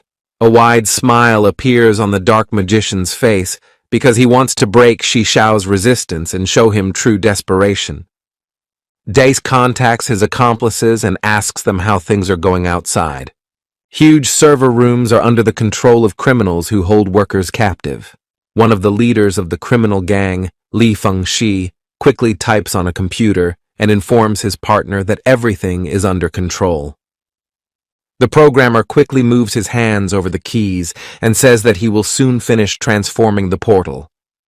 Li Fengxi fixes his glasses and talks about how the world will soon be ready to restart, and then they will prevail. Reinforcements from District 8 arrive on the scene, but their vehicles are attacked by drones that have been taken under control. The drones open uninterrupted fire on the guards' transports and destroy all the vehicles. Day slowly waves his arms around and enjoys the sounds of explosions going off all around him. The Dark Wizard raises his hands in the air and loudly declares that he will fulfill his duty to the supreme deity. Shi Yunfei quickly moves through the streets of the city and tries to analyze the situation. The girl turns back and notices a crowd of people following her and trying to escape from the huge monster. Shi Yunfei quickly takes out her bow and shoots fire arrows upwards to get her brother's attention. The monster watches carefully the arrows that fly into the sky and does not understand what the girl is up to. Shi Yunfei aims her bow at the monster, but her whole body is trembling due to fear. The girl sends her arrows up again and hopes her brother will come to her rescue. The monster taunts the girl and talks about being tired of waiting and then rushes in to attack. A huge red dragon appears in front of Shi Yunfei and destroys the monster. The young hero lands in front of his sister and apologizes for coming to her late. Shi Yunfei gives her brother a big hug and thanks him for coming to her rescue in such a difficult hour. The young hero gently strokes his sister's head and tells her that she is no longer in danger. Shi Xiao's face becomes serious, and he concludes that he needs to help his family become stronger. From behind the young hero appears a famous singer who rejoices at the reunion of brother and sister. Shi Yunfei's eyes widen with joy as she quickly runs up to the singer and tells her that she is a very big fan of her songs. The young hero gets angry and explains to the girls that this is not a good time for idle conversation. Shi Xiao, along with the girls, climb on the back of a red dragon and go to the aid of the aboriginal Chi-Chi.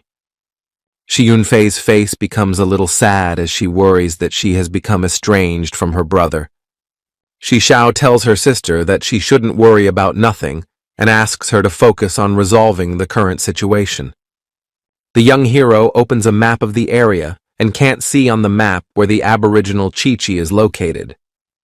Days holds the aboriginal girl firmly by the throat and asks the young hero about losing his girlfriend. An evil grin appears on Shi Xiao's face, and he demands that the Dark Wizard release his friend immediately. The Dark Wizard licks his lips and asks Shi Xiao not to be angry with him. Days looks at the young hero with a smile and talks about not wanting to fight him. Shi Xiao doesn't understand what the cultist is talking about, but decides not to make any sudden movements. The Dark Wizard continues to hold Shi Xiao's girlfriend hostage and offers the young hero to join the cult of ancient gods. A wide smile appears on Shi Xiao's face, and he says that he doesn't believe in the truthfulness of the cultist's words. Days tells the young hero that he smells the odor of the ancient gods, so he is worthy to join their team. The young hero scrutinizes the dark mage and asks him what advantages come with joining their organization. The cultist becomes enraged and says that being part of such a powerful organization is a major advantage. A wide grin appears on the young hero's face, and he decides to play on the Dark Wizard's nerves. Shi Xiao calls the ancient gods ridiculous beings who don't really exist. The Dark Wizard lets the girl go and rushes sideways at the young hero to punish him for his words about ancient deities.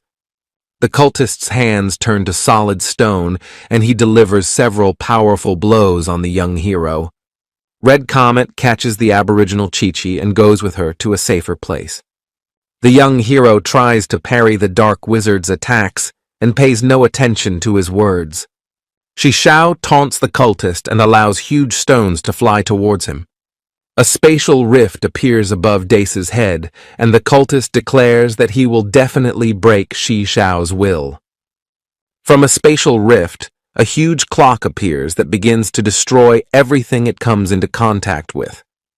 The girls realize that someone is in complete control of this world, and so they will not be able to win this fight. Shi Xiao clenches his teeth in anger. He is confident that he can win, but does not know how to proceed. The dark wizard sits down in a chair that stands on a huge pile of rubble, and behind him a huge clock is swinging in different directions. Dace tells the story of losing his beloved and calls the whole world a mistake that needs to be righted.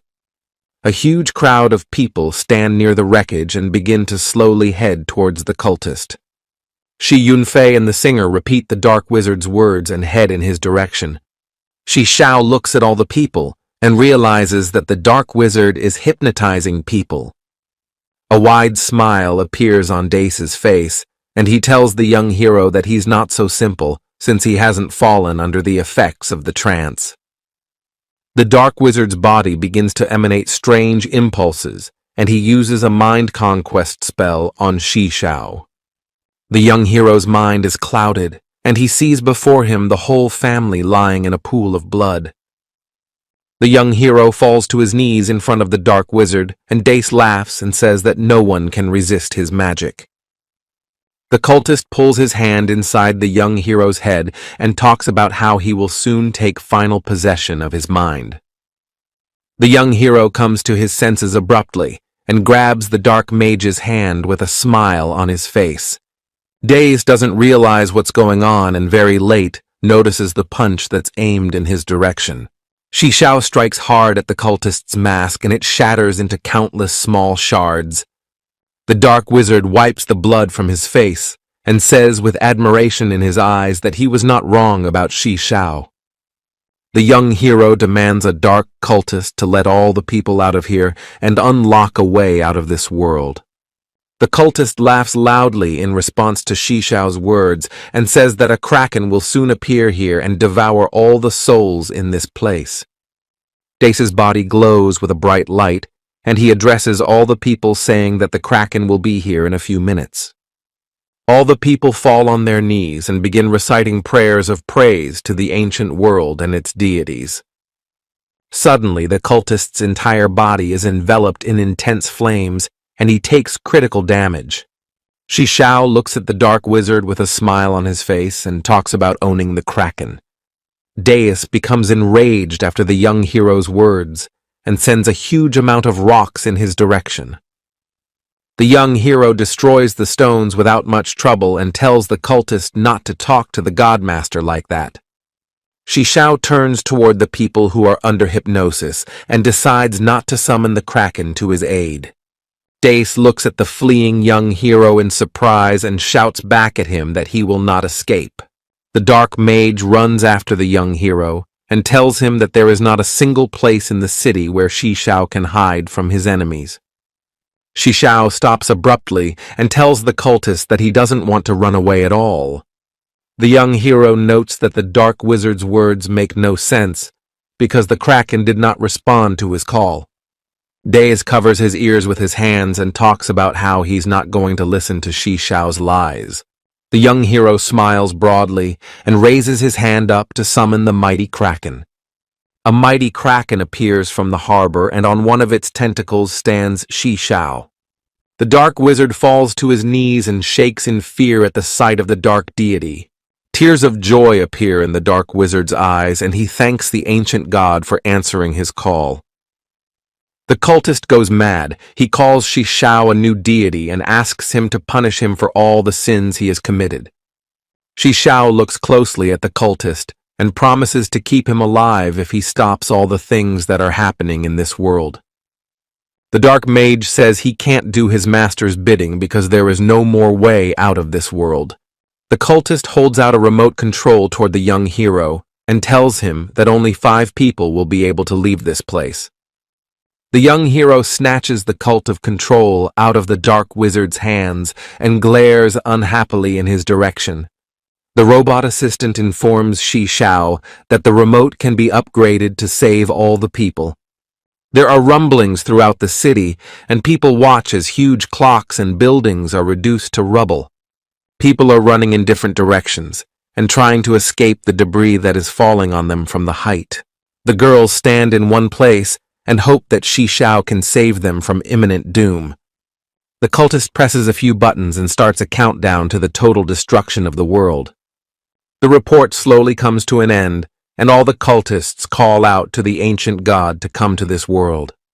The equipment malfunctions and the cultist leader tries to fix it in a hurry. A man grabs the engineer against his will and tells him to evacuate the building quickly. The young hero flies through the streets of the city, and a robot informs him that the destruction of the city is an irreversible process. Xiao lands in front of the girls and asks them if everything is okay. Small panels appear around the singer now and then, and her model is periodically distorted. The young hero grabs the girl by the hand and offers to make the most unforgettable performance. The girl looks up and talks about how she couldn't help this world when it was overwhelmed by pain and despair. Xiao grabs the singer's hands and tells her not to give up in such a situation.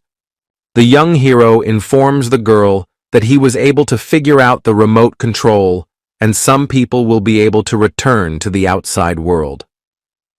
Xiao tightly holds the girl's hand he asks her to trust, and their bodies are enveloped in a bright blue light.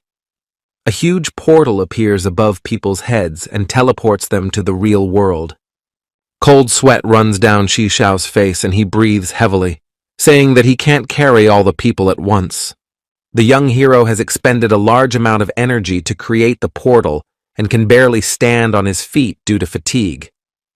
The girl grabs the young hero's hands and asks him not to overstretch himself because he's already done enough for people. Tears appear in Yunfei's eyes, and she apologizes to her brother for making him go to the concert. The Aboriginal girl hugs the young hero tightly and tells him that she will stay with him until the victorious end. The young hero's body is enveloped in a powerful sweat of energy thanks to the native's embrace, and he recovers his strength. Xiao rubs the back of his head and tells the girls that he will now be able to save everyone. A team of heroes hold each other's hands and work together to create a portal so everyone can get out of this world. The singer raises her hand to the top and her magic microphone appears above her. The girl starts singing again and the crowd of remaining people begins to calm down. A bright light appears above people's heads, which lifts all the people into the air and returns them to their home world. People come out of the portal and are very happy to be alive in such a horrible situation. There is a loud explosion above the heads of the people where the portal is located, and people scatter in different directions. The dark magician tries to get lost in the crowd so no one can find him. The young hero manages to find the cultist. He smiles broadly and tells the wizard that he cannot escape. Daze falls to his knees before the young hero and begs to be spared. The police arrive on the scene and arrest the cultist, while the young hero closely observes the process. The dark magician is taken away in a police car, and all along the way he laughs and is happy to be able to help his new master. Behind the young hero appears singer Shui Li, who thanks Xiao for saving people. The girl stumbles and falls to the ground, but the young hero manages to catch her in time. The organization takes the girl to the ambulance, and the secretary thanks the hero for his help. Xiao sees in front of him a huge airplane that belongs to a corporation. The plane goes upward rather quickly, and the young hero sees it off with a glance. Behind the young hero appears Mrs. Yu, who runs towards him and rejoices that Xiao has survived. The girl hugs the young hero tightly and tells him that she had to leave the concert before it started. Mrs. Yu looks straight into Xiao's eyes and says that she has important news. Xiao is surprised to learn the news that his team is to join the clan's mission. The young hero doesn't understand why his team was chosen to participate in the mission, but he realizes he can't refuse. The girl holds out a small magical orb to the hero and tells him that the terminal has details on the mission. Xiao imagines in his mind a huge coliseum for the battle where the clans will compete. The young hero considers the magic bead in his hands and thinks about what he can prove himself during the competition. The girl says goodbye to Xiao and says that they will see each other during the competition. Yunfei and the Aboriginal girl look at Xiao with hope in their eyes and express their desire to participate in the competition. The young hero approaches his sister and tells her that she is not ready for such a difficult battle. Shi Yunfei looks down at her feet and says in a resentful voice that she's tired of hiding behind her brother's back. The young hero strokes his sister on the head and allows her to join his team, but asks for a promise in return. Shi Xiao tells her sister that he will give her magic items and demands that she raise 20 levels in 2 days. The young hero smiles broadly and says that he will get the magic stones without much difficulty, and asks his sister to prepare well. The sorceress creates an energy sphere in her hands, and magic crystals swirl around her in an endless vortex. The young hero, along with his cat, watches as robots stack crates of magic stone.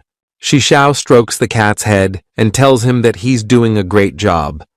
An ancient dragon tells that he was able to find a few more secret places where the magic crystals are located. The young hero thanks the dragon for his help and tells him that the magic crystals need to be moved to another world. Shi Xiao pays attention to the robots who can't get ahead because of each other. The young hero shows his family a huge number of boxes with magic crystals hidden inside. Shi Xiao asks his family to use magic stones to enhance his abilities. The young hero points his family to Shi Yunfei, who has already started to level up, and asks her parents to follow suit. The young hero's parents get tired pretty quickly after using the crystals, and Shi Xiao asks them to take their time. Shi Yunfei continued to absorb magic crystals without stopping and quickly reached the 45th level. The parents praise their daughter, and the young hero looks at his family with a smile on his face. The young hero turns back and notices a huge sweat of dark energy emanating from Nana. The robot girl tells Shi Xiao that she's fine and asks the hero's permission to go on a mission with him. The young hero scrutinizes his companions and hopes that there will be no problems during the quest. The girls get very excited when the young hero adds them to his elite team. An evil smirk appears on Nana's face. She plans to send the hero to the other side of the world during the quest. The city's tall buildings brightly illuminate the nighttime city where life boils. The young hero lies on his bed and studies the challenge ahead. On the information panel appears a picture of people who overcome the dangers in the cave. A group of adventurers act very coherently and methodically deal with dangerous monsters. On the very last floor of the dungeon is the boss of the place, who looks like a bug that holds a sword. Shi Xiao scrutinizes the information he received and thinks that the quest will be very dangerous. The young hero wants to find out what the missions of the other teams are, but the system tells him no. Shi Xiao closes the information panel and is about to rest before tomorrow's test. As soon as the young hero closes his eyes, the system reports that an unknown contact wants to contact him. The young hero scrutinizes the profile of the unknown and thinks about the fact that scammers are trying to contact him. Shi Xiao sits on a bench and waits for John Doe to arrive at the rendezvous point. The young hero is approached by a girl who is trying to find her lost dog. A smile appears on Shi Xiao's face, and he realizes that his girlfriend Ying Huang is in front of him. The girl takes a seat not far from the young hero and tells him to be careful. Shi Xiao leans on the back of the bench and asks why his girlfriend decided to contact him at such a late hour. The girl hints to the young hero that someone purposely put the young hero's team on the list of participants. Ying Huang warns Shi Xiao that someone from above is going to use the young hero's team for their own purposes. The young hero suggests that the head of the Han Mo clan's board of directors is watching him. Senior Mo arranges the chess pieces on his board and prepares to implement his plan. Ying Huang notes that on the board is the sister of board head Mocha, who makes key decisions. The girl notes that Mrs. Mo has a cold temper, and there is an eternal feud between her and her brother. Ying Huang is amazed at the young hero's calmness and notes that he won't be able to get away with it like this. The girl offers the hero 2 options for the development of events, either to show all his strength or to show that there is no value in the hero. The young hero talks about feigning weakness and then striking a decisive blow at the very last moment. Xixiao turns to Ying Huang and asks the girl why she decided to help the young hero in such a situation. The girl gets up from the bench and talks about how she doesn't want to involve the young hero in a family squabble. The young protagonist asks Ying Huang why she can't control her own life. The story shifts to a few years ago. Little Ying Huang greedily eats stale bread and sits in the middle of the ruins of her own house. The girl is shivering with fear and slowly finishing her bread while her parents still haven't returned from the hunt. Ying Huang notices the bandits attacking the caravan, but decides to hide behind a haystack. In the middle of the caravan was a fearless boy who wasn't afraid to fight back against the bandits. A little girl notices a gang of bandits coming up from behind the caravan. Ying Guan doesn't know what to do and silently watches the boy who is relentlessly fighting off the bandits. The boy turns around and very late notices the bandits heading in his direction. The girl overshadows the criminal's attack and saves Mr. Mo Qi's life. After the battle, Ying Huang wakes up in the hospital where Mo's family awaits her awakening. The young lord suggests that the girl improve her skills and become a first-class warrior. Ying Huang explains to the young hero that her life belongs entirely to the clan and she cannot deny that destiny. The girl lowers her eyes down and asks the hero to stay out of the guild's internal power struggle because he has a choice. Drops of sweat ran down Xixiao's face and he struggled to find the right words.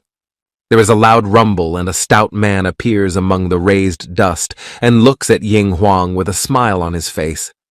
Wang Meng slowly heads towards Xixiao and talks about how Ying Huang's life is one big mystery to him. Ying Huang looks at Wang Meng in surprise and doesn't understand how he knew about her meeting. The man laughs loudly and talks about how he couldn't leave out the girl who went for a walk at night in the city. Wang Meng pats the young hero on the shoulder and says that he didn't expect to see Ying Huang and Xixiao together. Xixiao needs his hands and Ying Huang talks about Wang Meng being the second guild commander. The young hero says that he has heard of the warrior guild and is pleased to welcome its captain. Wang Meng smiles and talks about how he can't be compared to Xixiao because the young hero is discussed by every guild. The young hero notes that he is not worthy of such attention and does not understand why everyone is discussing him. Wang Meng hits the young hero with all his might and tells him that he is clearly an unusual guy. Xixiao manages to throw his hands out in front of him and defends against the strikes from his opponent. A wide smile appears on Wang Meng's face. He is about to throw another punch and asks the girl not to interfere in their fight. The young hero has no problem dodging and says he's ready to show some real strength. Xixiao makes a powerful lunge, but Wang Meng only laughs at the young hero. Wang Meng postures up and looks to land his own powerful combination of punches. The young hero is surprised when he learns that Ying Huang has been punished by her guild and lost her position. Ying Huang looks at Wang Meng unhappily and asks him not to tell the young hero. The girl holds onto her hand and talks about how Xixiao is not responsible for her punishment. The young hero turns to the girl and promises that he will get her old position back by any means necessary. Wang Meng is about to leave and says that he is now calm about his girlfriend's future. Xixiao takes Ying Huang's hands and tells her not to worry about anything because he will take care of everything. A new day arrives and the young hero goes shopping in the city with his sister and girlfriend. The young hero's face is covered in cold sweat because the girls spent a huge amount of gold coins. The girls bought themselves a huge number of outfits and thank their brother for the gifts. Xixiao talks about how all the girls look beautiful in their new outfits, but in his heart, he cries because of the money spent. The young hero tearfully opens the information panel to look at items on the black market. Mrs. Mo contacts Xixiao and apologizes for putting his team on the list of participants. Xixiao promises that he will be safe and sound upon completion of the task and asks the lady not to worry. A wide smile appears on the young hero's face as Mrs. Mo sent him many scrolls and recipes. A huge crowd of people gathers near the magic portal that leads to the Mo clan's safe arena. The young hero stands at the head of his team and waits for the challenge to begin. The whole squad is in great anticipation of the upcoming challenge, and everyone dreams of facing the legendary teams. The young hero's squad is approached by a guild of gray howls that taunt the heroes. Luo Feng wants to fight the offenders, but the young hero stops him and asks him not to be provoked. The head of the Grey Howl Guild scoffs at the young hero and doesn't understand how Shishao was able to steal the boss. Wang Meng grabs the man by the head and pulls him aside, asking him not to stand in the road. The Grey Howl commander apologizes to Wang Meng and talks about being honored to meet the great warrior. Wang Meng approaches the young hero and asks him if he is ready for the quest. Commander Wang notices that the young hero is a very honest guy and wants to introduce him to his team. Wang Meng points towards Hong Wanzhou, who is the first clan commander. Wang Meng's team has a metal warrior and a girl who is a healer in the squad. The young hero stops by the first squad leader and asks for a moment of attention. Shishao apologizes for the inconvenience and promises that he will make up for his mistake with Ying Xuan. Cold sweat runs down the mercenaries' faces, and they can't believe the audacity of the young hero's actions. The first commander shakes the young hero's hand firmly and hopes that he will not disappoint him. The mercenaries watch in horror and cannot believe what they see. The elite squad sets off, and the young hero silently escorts them with a look. The young hero looks closely at the first commander and assumes he has scanned his body. The squad is approached by the commander of the Wind Clouds, Lu Zhangfeng, who greets the young hero. The commander is unsure of Shishao's good intentions and pledges to keep a close eye on his actions. The chief engineer of the Mo clan stands near the magic portal and prepares to announce the start of the competition. The portal begins to launch and the crowd cheers at the sight of the master engineer. The quest begins and guild squads set off and destroy the monsters on the road. The girl snuggles up to the young hero because she's afraid of a sudden monster attack. Shishao looks around carefully and guesses that there was a group of monsters that attacked the base in this place. The young hero scrutinizes the information panel on which the instructions for the task are written. In front of the squads of heroes is a machine for mining crystals, which must be guarded. The commander of the Grey Howl kicks the mining machine and curses everything in the world. The old man points in the direction of the old car and talks about how there's no way their team is going to score a huge number of points. Shishao quickly realizes that he needs to act, so he destroys several crystals with his own hand. The young hero scrutinizes the machine while the Grey Howl commander looks at him closely and can't figure out what his plan is. The commander calls the robot over to him and asks him to make an improved version of the old machine. In a few minutes, the young hero creates a robot that will mine crystals. A cold sweat runs down the old man's face. He can't believe that Shishao has high engineering skills. The young hero points to the robot and asks Nana to find caves with useful minerals. The robot girl gets into the car and admires Shishao's engineering skills. Nana uses a magical scanner and finds a rare cave with useful minerals. The young hero opens the scanner map and is amazed at how lucky his team is to find a rich mine.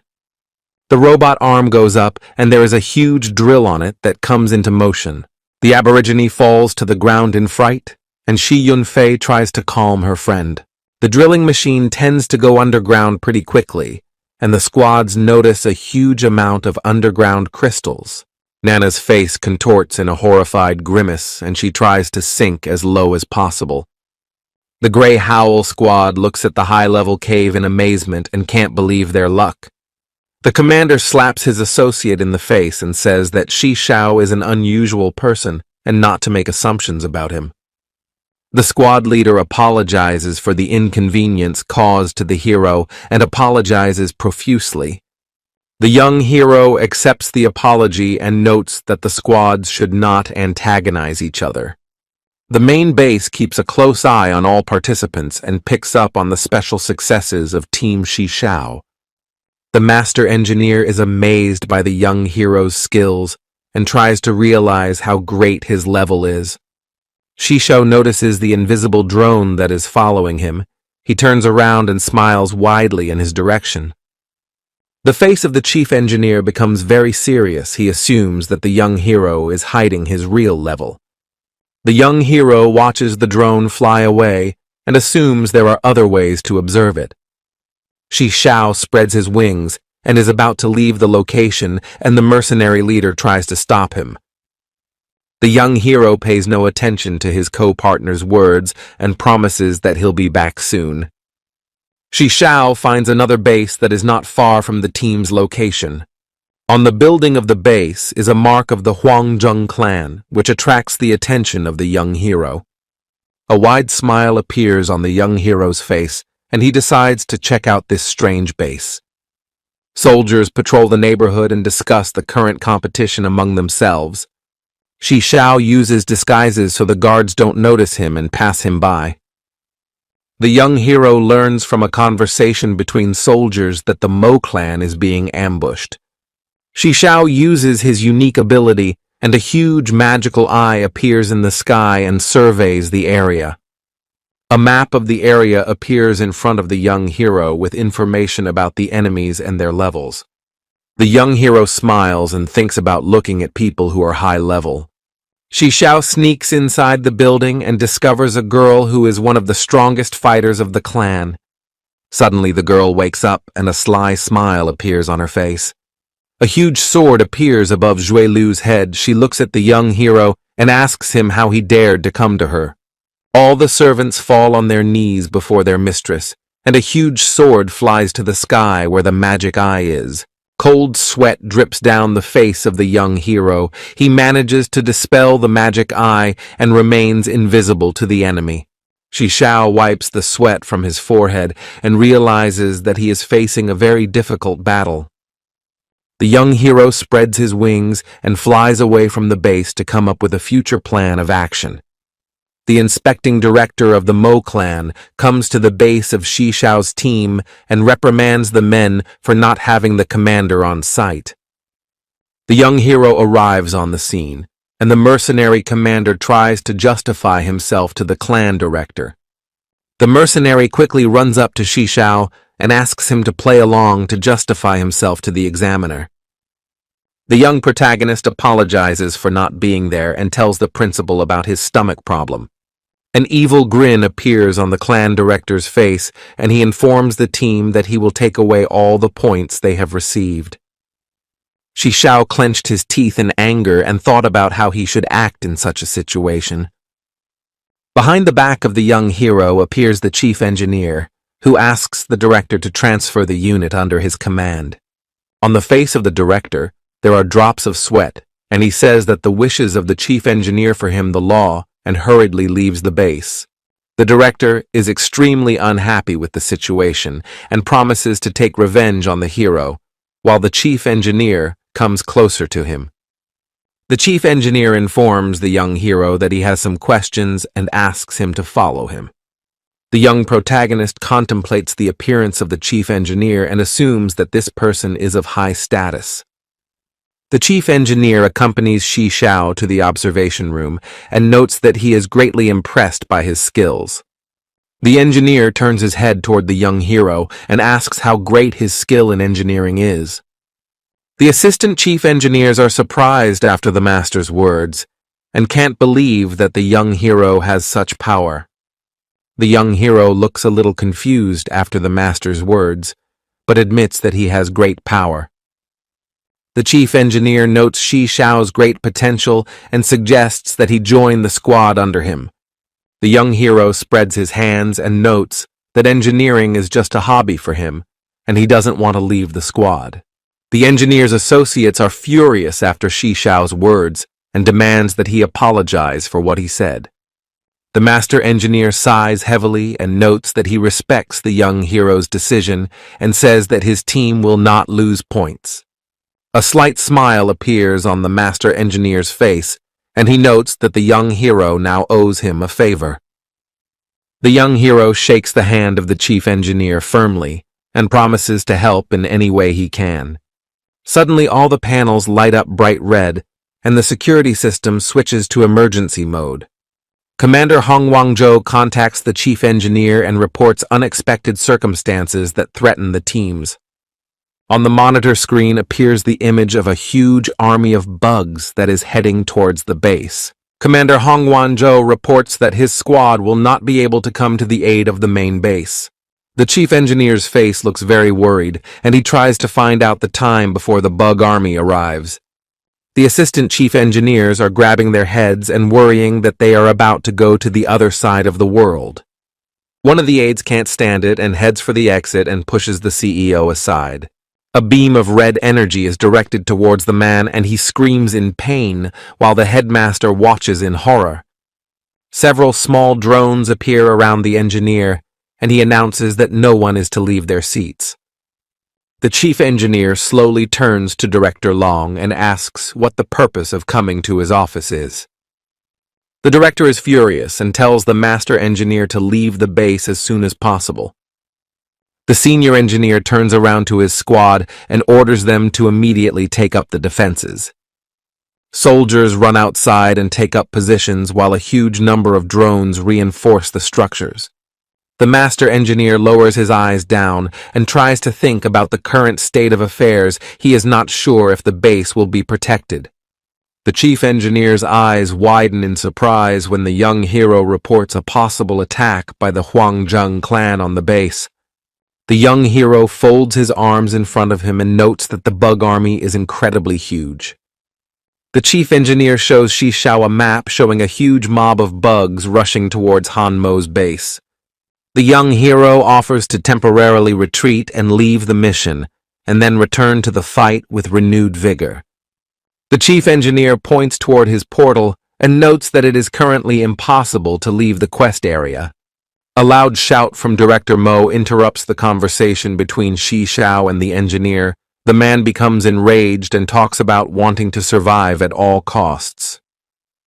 Director Mo points a finger in the direction of the chief engineer and talks about how no one is doing their job. The chief engineer slaps the chief executive officer across the face and demands that he shut up. The master engineer turns his back to the director and demands his squad escort the man to a restroom. The chief engineer looks at the monitor screens and informs his squad that he will fight to the last drop of blood. The soldiers look very confused. They are not sure if it is possible to defeat the bug army with a small unit. The chief engineer notes that all of the base has one hope that can turn the whole battle around. The soldiers come to their senses and demand the master engineer to quickly tell them which hope we are talking about. The chief engineer slowly turns his gaze to the young hero and asks for his help in this difficult battle. Shishao points a finger at himself in confusion and doesn't understand why he is the hope of the base.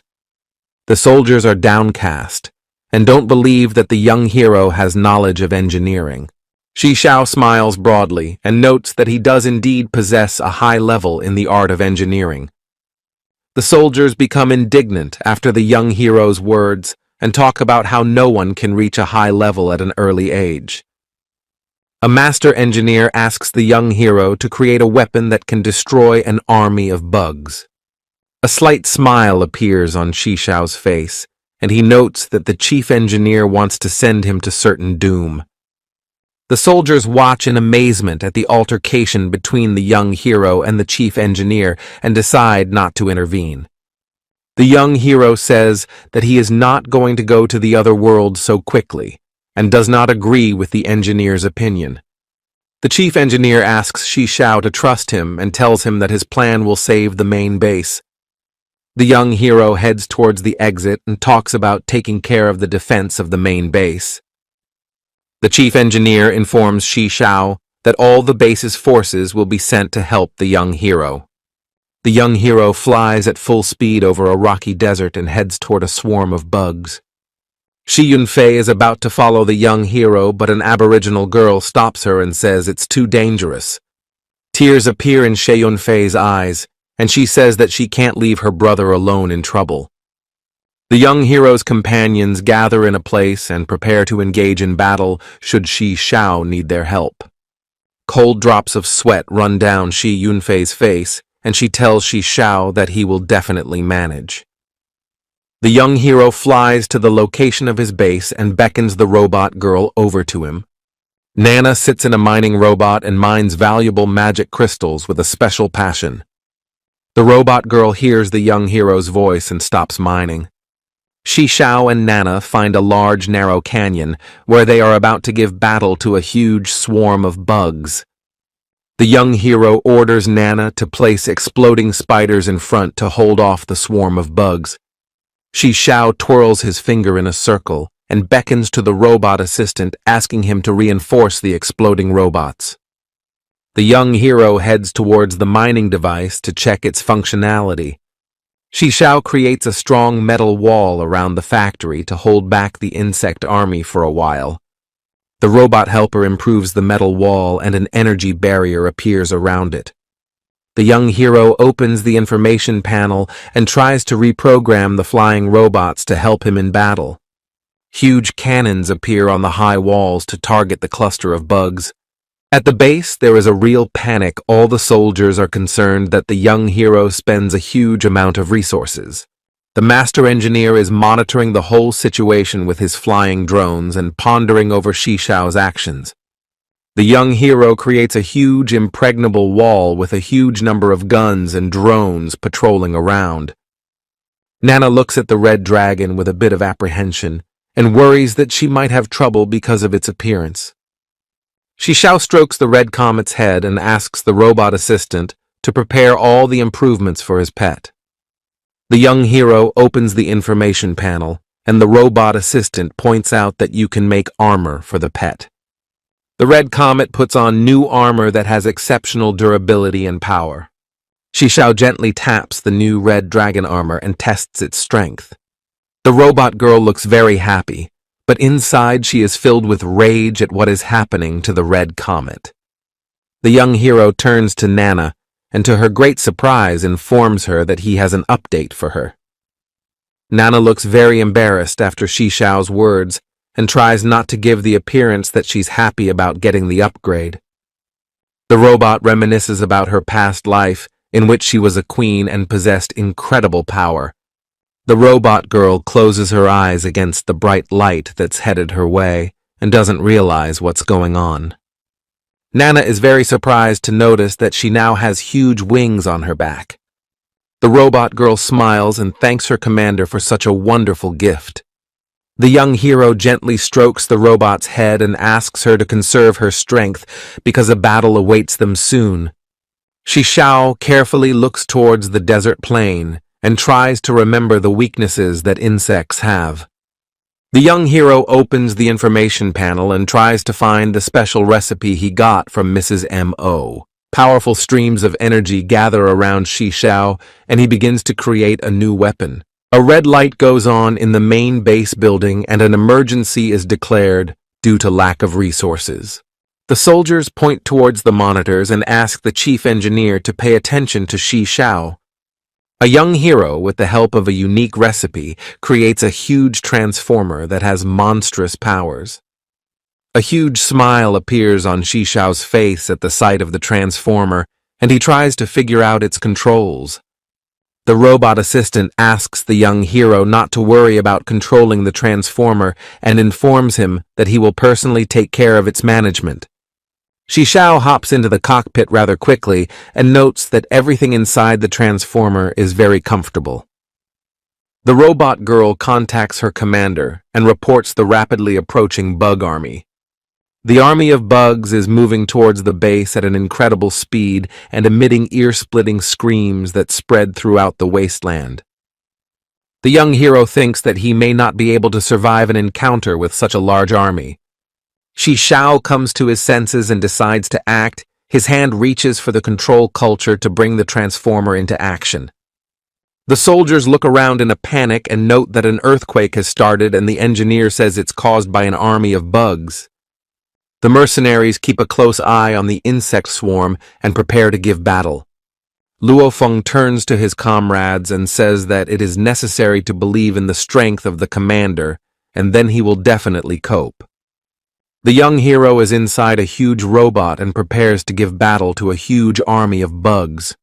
Shishao notices a huge amount of smoke and dust rising up in the distance due to an army of beetles that is heading in his direction. The young hero orders a robotic assistant to open fire on the bugs as soon as they get to the protective wall. The robot opens fire with all guns, and a huge number of homing missiles fly toward the swarm. There is a huge explosion that destroys part of the bug army and turns the monsters' bodies to ash. Some monsters dodge the rocket blasts and keep running forward. The master engineer, with the help of monitor screens, follows the events and hopes for the young hero. The machine gun turret comes into action and without respite opens fire, which is accompanied by a loud rumble. A few bullets reach their targets and destroy the bugs that got very close to the wall. The soldiers, along with the chief engineer, watch the battle unfold and are amazed at the weapons the young hero has built. On the battlefield appear poisonous bugs that can pierce any obstacle with their acid. The poison bugs get close to the wall and fire at it with their acid. The energy barrier holds back the acid attack and protects the walls from destruction. The guns on the wall begin to move and prepare to open a fiery bombardment. The guns open fire and long beams of fire are directed towards the sky. Fire projectiles arrive at the location of the bug army and turn the monsters to ash. A cold sweat appears on Master Engineer's face, and he can't believe that defeating the bugs is so easy. The room inside the base lights up bright red, and the security system announces an alarm. The soldiers begin to tremble and fall to the ground in fright when they see that the army of beetles numbers in the millions. The master engineer continues to stand his ground and ponders the next course of action. The young hero's face turns grim when he learns the true number of the bug army. Shisho keeps shooting bugs and is not going to stop because his friends are at his back. The young hero is not about to back down, contacts Red Comet and Nana and asks them to prepare for battle. Shishao and his team head towards the bug army and prepare to hold off its onslaught by any means necessary. The transformer spins around its axis and opens fire on the bugs with all its guns. The Red Comet moves with great speed and bites through the sturdy armor of the beetle that got in its way. There are huge, poisonous mosquitoes in the air, and they set off unhindered towards the main base. Nana uses her wings to take off into the air and dispatch flying foes in the blink of an eye. The robot girl floods with loud laughter and destroys her opponents without delay. An informational sign warning of low ammunition begins flashing on all of the Transformers' monitors. The young hero turns to the robotic helper and orders it to open fire with live ordnance. A huge number of shells fly out of the robot's howitzers and head towards the enemy. Shishao contacts Nana and the Red Comet. He asks them to move a safe distance away from the explosion. The army of monsters raise their heads aloft and keep a close eye on the projectiles that fall from the sky. There is a huge explosion, the cloud from which rises high up and takes the shape of a mushroom. The ammunition of the battle transformer is running low, and the young hero arms the robot with a huge hammer and heads into the thick of battle. The transformer strikes his hammer with tremendous force, and the army of bugs flies in different directions from his blow. Shishao and his allies stand back to back and prepare to destroy as many bugs as they can. The mercenaries are watching the battle through the information panels and can't believe that Shishao wants to sacrifice his life. The young hero's team is also watching the battle closely. They want to help Shishao, but are too weak to do so. The soldiers take their weapons and are about to head outside to help Shishao in the battle against the insects. People get to the main gate and are surprised to notice that it is locked and won't open. A squad of soldiers is contacted by the chief engineer, who asks the soldiers not to leave the main base and to prepare for its defense. The chief engineer looks at the center panel and notices that he has no way of contacting the young hero. Huge numbers of flying bugs surround Nana on all sides, but she fights them off fearlessly. Bugs crawl all over the red comet's body and try to find its pithy spot. Huge drops of sweat drip down the young hero's face, and his armor can barely stand on his feet. A huge mob of bugs destroys a huge wall and destroys a mining rig. Shishao remembers that he has a trump card up his sleeve in the form of a dark vampire account, but he hesitates to use it. Shishao notices the snow not on the battlefield and doesn't understand where it came from here. A huge sword appears on the battlefield and rushes towards a huge cluster of bugs. Zhu Liu, who is a strong sorceress from the Huangjung clan, appears on the battlefield. The young hero looks at the huge sword with great surprise and does not understand why the enchantress decided to help him. The girl looks toward the young hero and admires his courage to challenge the insect army. A huge sword slowly begins to crumble and a huge armada of bugs crowds around it. Zhu Liu jumps to the ground and freezes several bugs in the blink of an eye. The girl with a wide grin on her face waves her hand in the direction of the monsters and offers to pounce on her with the whole crowd. A magical barrier appears above the sorceress's head, from which ice rays emanate. In the blink of an eye, hundreds of thousands of insects turn into huge ice blocks. The insects run away in fear in different directions, but they can't escape the ice magic. The young hero is about to join the battle, but his transformer won't move from his seat. Shishao jumps out of his robot and climbs on the back of the red comet to join the battle. The young hero looks sadly at his robot that has turned into a block of ice and curses the sorceress for this act.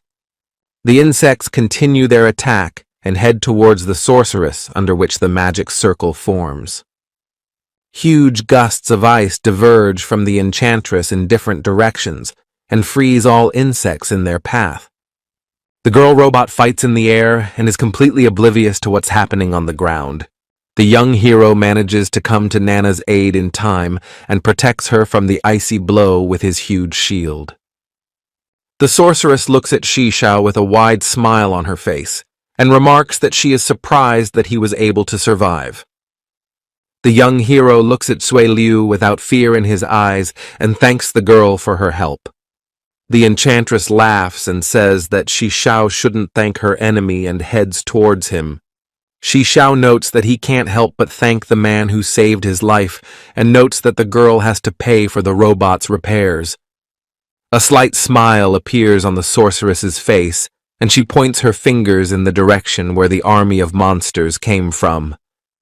The young hero turns back and notices that at the head of the insect army is its high-level king. Shishao looks at the sorceress and realizes that the Huangjung clan has decided to destroy Mo's base with the help of the insect king. Zhu Liu says goodbye to the young hero and notes that if he can survive this battle, she will compensate him for the loss of his robot. The young hero, along with his companions, get into a fighting stance and prepare to give battle to the insect king.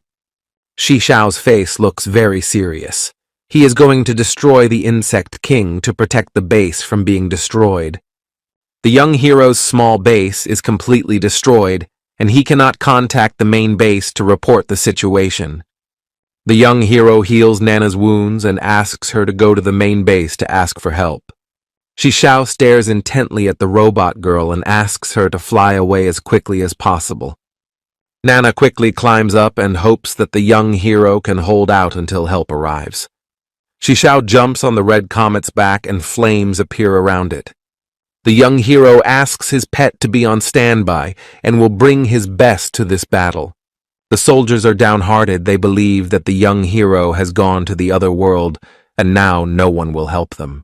Master Engineer doesn't understand why Shishao still hasn't retreated to the main base after expending all his resources.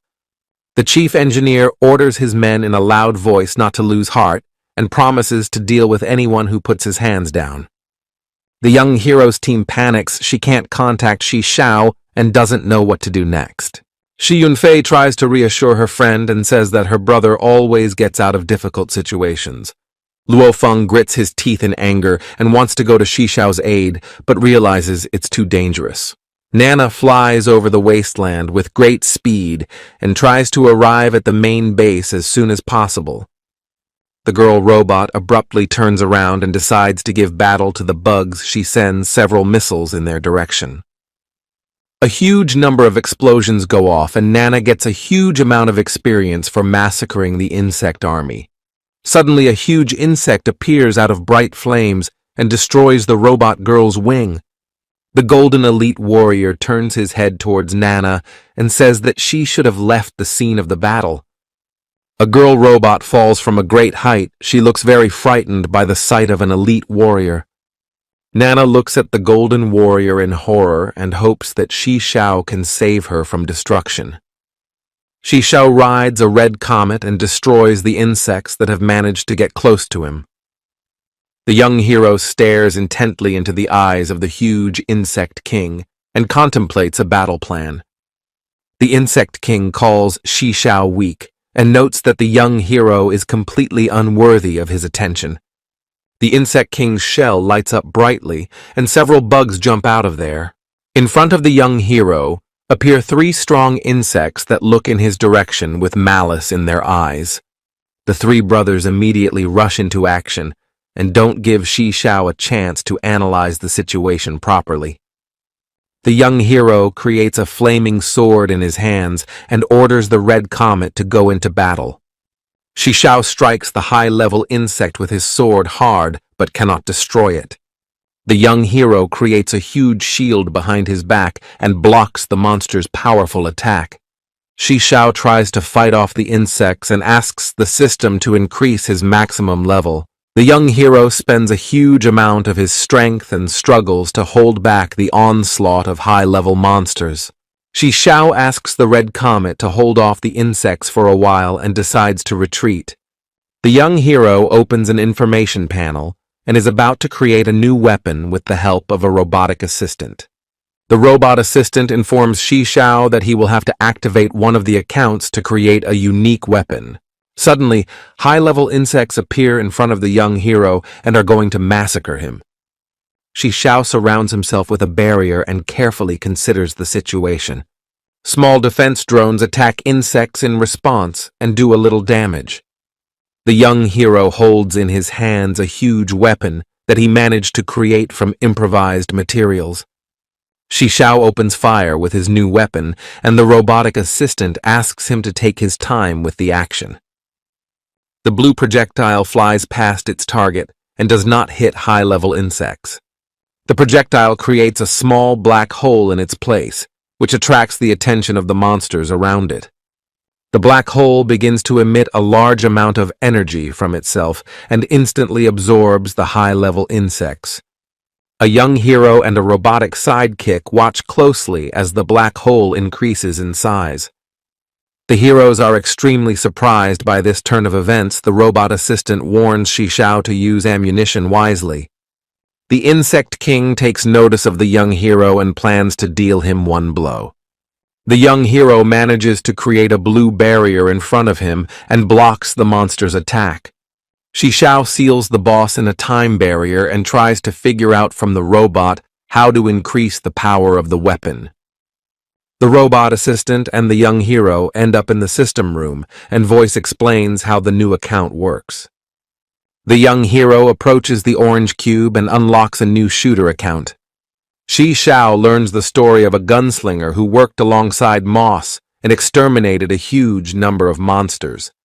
A wide smile appears on the young hero's face, and he decides to activate a new account. Shi Xiao's appearance and weapons are greatly transformed. He feels an irresistible urge to destroy and annihilate monsters. The young hero stands up to the Insect King and prepares to give him a fight. Shi Xiao defends herself from an insect strike with her new weapon and demands that her opponent demonstrate more strength. The young hero attacks the monster with his sword and does some serious damage. The Insect King looks at Shi Xiao with surprise and doesn't understand where the young hero got such strength from. The young hero grabs a huge claw with his hands and points it towards the monster's eye. Shishao deftly jumps aside and then fires his energy rifle. The insect king goes into a rage. He lights up red and tells Shishao that no one is capable of defeating him. The young hero fires at the monster again, but this time all his shots are reflected off the monster's shell. Shishao manages to deal massive damage to the insect king, and he starts screaming in pain. The young hero dismisses the effects of the account and observes the monster's actions. The insect king looks at his opponent with anger in his eyes and promises to send him to the other world. A robot sidekick approaches the young hero and suggests he change his battle strategy. The insect king has little life force left, but now he looks much more dangerous than before.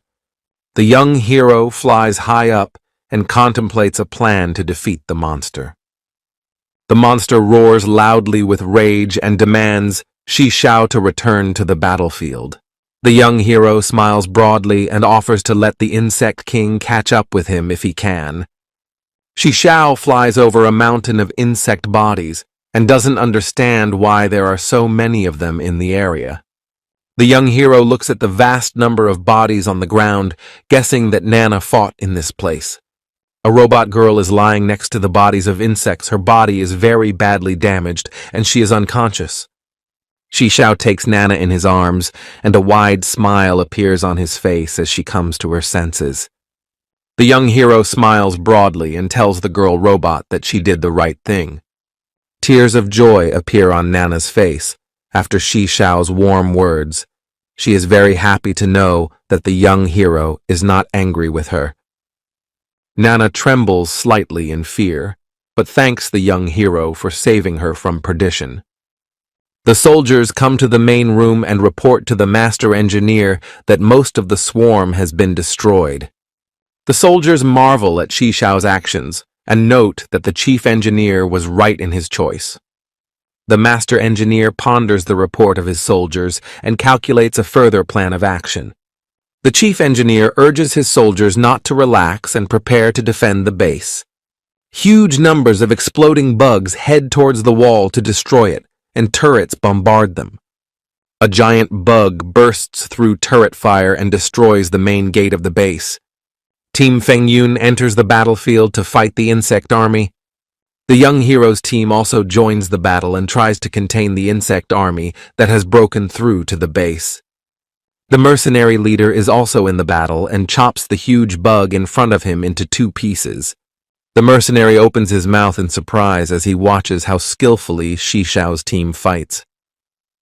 The mercenary leader asks Luo Feng to keep his cool and not rush forward headlong. There is a loud explosion and a flash of bright light appears in front of Luo Feng and the mercenary leader. The smoke gradually disappears, and the heroes see before them an imperial beetle that possesses a high level. The mercenary leader turns around and runs in the opposite direction.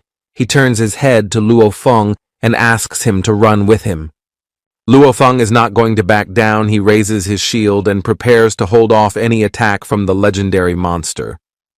The golden insect laughs at Luo Feng and notes that the man is showing great bravery. The legendary beast rushes into action without a second thought and strikes Luo Feng's shield hard. The imperial beetle is amazed that Luo Feng is still alive and realizes that his opponent is not as simple as he first thought. Luo Feng takes advantage of the legendary beast's surprise and carries a strike at it with his sword, but the beetle blocks it. An elite monster appears behind Luo Feng's back and is about to give him a critical strike. In Luo Feng's mind, an image of the young hero arises. He thinks about being too weak and grits his teeth in anger. A gust of blue wind tosses the elite monster upwards and prevents it from completing its deadly attack. Lu Changfeng appears in front of Luo Feng and asks him not to fight such a dangerous opponent and leave this fight to his squad. Luo Feng stares with his mouth open in surprise at the storm squad that the young hero told him about. The storm squad acts very coherently, and the elite insect's health is approaching peak very quickly. Lu Changfeng gives the elite insect one last blow and sends it to the other side. The Storm Commander opens the dashboard and checks to see where his team stands. Storm Squad, along with their leader, sets out to destroy as many bugs as possible. The young hero's team gets together. The girls reprimand Luo Feng for going into battle recklessly. The master engineer, along with his small squad, is in the coordination room monitoring the battle. The soldiers are thrilled when the system reports that only 8% of the bug army remains. The chief engineer asks his squad not to relax and to remain prepared for any contingency. The master engineer views the situation on the battlefield through his many screens and tries to find Shi Xiao. A message appears on the information panel that a new energy wave has appeared and will soon reach the base. Shi Xiao is holding a robot girl and trying to hide from the insect king who is after him. A small smile appears on the master engineer's face when he sees that the young hero is unharmed. The young hero throws Nana against a high wall and asks her to find her friends. Shi Xiao's team catches the robot girl and waves towards the young hero with smiles on their faces. The huge monster continues to follow Shi Xiao and grazes part of the wall with its body. The insect king destroys the wall without any trouble and looks towards the young hero with great anger in his eyes. People close their eyes against the huge cloud of smoke with horror, looking at the huge monster that is passing by them. The master engineer is closely watching the young hero and the monster that follows him on his heels. The chief engineer's face takes on an astonished look when he realizes that Shi Xiao is heading towards Huang Zheng's base. A wide smile shines on the young hero's face. He can't wait to see the surprised faces of the Huang Zheng clan. The people in Huang Zheng's base discuss the attack of the insect army and gloat over their rival's base. The mission commander stands at the head of his squad and tries with his eyes to find the sorceress who disappeared without a trace. The squad leader approaches the headmaster and informs him that the sorceress has most likely gone to the lost temple. Director Huang Zheng is outraged that the sorceress decided to go alone, and the squad leader notes that it's in her spirit. Director Huang Zheng has a wicked grin on her face and hopes that the sorceress will go to the other world. The girl grabs a hand to her head and asks her subordinate when they can attack the enemy base. Director Huang Zheng turns around to the squad and informs them that they will soon strike their enemy, and everyone involved in the operation will receive a generous reward. The ground starts to shake and the crew panics because they don't know what's going on. A man runs out of the building and tells them that a strange guy is flying in their direction, followed by an insect king. The squad leader is furious at the words of his subordinate. He grabs him by his clothes and tells him that the mercenary's words are false. The head of the squad tosses the mercenary aside and announces the start of combat readiness. A few seconds later, a loud explosion sounds and a huge insect king appears at the base and destroys the fortress wall. The huge monster becomes enraged, it roars loudly and demands the young hero to come out into the light. The commander orders his squad to stay in formation and says that they will be able to finish off the enemy without any problems. The insect king thinks that the mercenaries are on Shi Xiao's side, so he immediately attacks them. Shi Xiao is watching from the wall, and a smile appears on his face as Huang Zheng's base is being destroyed. The young hero waits until the boss health reaches 5% and jumps down to finish off the monster. Huang Zheng's squads hold back the onslaught of the huge monster with energy shields and prepare to finish it off. The squad leader shoots the monster with his weapon, and a smile appears on his face because of the hope of a quick victory. Suddenly, a liquid substance appears on the battlefield, covering the entire arena and heading towards the monster. The insect king tries to drive the strange substance away from him and stomps it with his feet. The bloody liquid transforms into a strange creature that stares at the insect with a thirst for destruction. A strange substance covers the insect king's body and prevents him from moving. The insect king screams with rage and accuses the humans of using dastardly tricks. On the commander's face appear emotions of anger and irritation. He realizes that someone wants to steal the booty from under the nose of his squad. The commander orders the squads to concentrate all their energy and open fire on the monster to finish it off. The blood barrier completely envelops the insect king's body and absorbs the projectiles of Huang Zheng's units. The insect king drowns in a strange liquid, and all his health disappears with his body.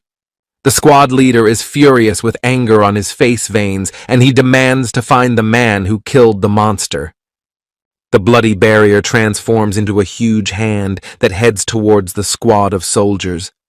A giant hand clenches into a fist, and a stream of blood falls on the squad that manages to put up an energy barrier in time. The unit director orders the units to retreat and curses the sorceress who left the base unauthorized. Golden hands pull streams of blood from the young hero, and he regains his former appearance. Shishao tries to rest and takes a seat near the wall because he is in a lot of pain after the transformation. The young hero opens the information panel to familiarize himself with the items he got from the boss. Shishao obtains a huge amount of gold coins, an experience causing his mouth to open in surprise. The chief engineer gathers the squad in the center of the base and orders to get rid of the insect bodies that are scattered throughout the area. The master engineer looks towards Huang Zheng's base and assumes that the young hero has defeated the insect king. Shishao returns to the base and asks his team if they're okay. Everyone is very happy to see the young hero. They hug him and rejoice at his return. Shishao becomes uncomfortable with so much attention and asks him to hug him really hard. Luo Feng greets the young hero and congratulates him on his victory over the insect army. Master engineer and mercenary leader express their great appreciation to Shishao for defeating the insects. The young hero approaches the director and wonders if he needs to share his award with the organization. Director Mo smiles and tells the young hero that he can keep all of his earnings. A man puts his hand on Shishao's shoulder and offers to be his personal bodyguard, but the young hero refuses. Master engineer contacts the first commander of Mo's squad and reports the situation as well as Shishao's actions. On the monitor screen appears the second commander, who smiles and notes that he has always believed in the strength of the young hero. The face of the first commander does not express any emotion. He states that there are new difficulties that are related to the fulfillment of the mission. The first commander's team moves quickly through the obstacles and straightens out the remaining insects. The squad uses a variety of tools and devices, but cannot penetrate the huge gate that leads inside the temple. The monitor screens broadcast an image of the temple gates that represent a living being. A few bugs run out of the temple walls and brandish acid spit at the squad. The first commander creates an energy barrier around the squad and asks command to send them better weapons to breach the gate. The master engineer notes that he doesn't have a suitable weapon, and the base doesn't have the resources to produce a new one. The commander warns the chief engineer that in case of failure, all responsibility will fall on his shoulders. The soldiers are unhappy with the first commander's words and note that he is demanding too much from the base, especially after the bug army attack. Shishao is also unhappy with the situation and thinks that Ji Wanchuan is too ruthless to his men. The young protagonist goes to the chief engineer and asks him about ideas for producing a powerful weapon. The chief engineer explains to Shishao that he will put all his efforts into extracting useful minerals and is not worried about losing his position. The young hero admires the master engineer's determination and offers to take advantage of his plan. The chief engineer stares at Shishao with his mouth open in surprise and prepares to hear his crazy plan. The second commander turns to the head of the squad and notes that he is too hard on his men. The commander of the first squad explains to his assistant that he has purposely given a difficult assignment to see the strength of Shishao. The head of the first squad notes that he is having trouble recognizing the young hero's power with his abilities. The deputy commander chuckles at his chief's words and notes that his friend has never feared a huge force. The second squad leader points his finger in the direction of the ice block and notes that they are constantly being watched by a sorceress. The girl sits on the ice throne and notes that she expected much more from the strongest team. Commander Wang turns to the Ice Queen in a loud voice and suggests she use magic if she actually has the power. The squad leader turns to his assistant and asks him not to be testy because they have an important mission. The enchantress continues to sit on her ice throne and watches the actions of the enemy team. The squad leader turns to his men and notes that the sorceress is unable to breach the temple wall. The ground beneath the squad's feet begins to shake, and Commander Wang assumes that the next bug army is beginning to attack. A squad member stands on a huge cannon and warns the commander of approaching unidentified objects. In the distance, you can see a huge amount of dust rising up and completely blocking the view. The squad commander notes that in the direction of the unknown objects is their main base. The young hero is heading towards the main squad and behind his back with a huge speed rushing unknown objects. The dust clears and the squad gets a glimpse of the huge amount of mining equipment that follows the hero. Shisho smiles widely and talks about how he is going to build a new base on the site of the insect temple. The young hero is fully confident in his abilities and has converted all the robots to mining resources. Commander Wang laughs out loud and notes that this is the kind of approach he was looking forward to from the young hero. The squad does not share his associate's opinion and notes that Shishao's actions make no sense. The commander-in-chief pretends to be unhappy with the situation and asks the chief engineer where his gun is. The master engineer stands up for the young man and assures the commander that the young hero will cope with this difficult task. A young hero with a big smile on his face explains that building a base near an insect lair is the wisest decision. One of the squad members accuses Shishao of carelessness and notes that his plan is based only on assumptions.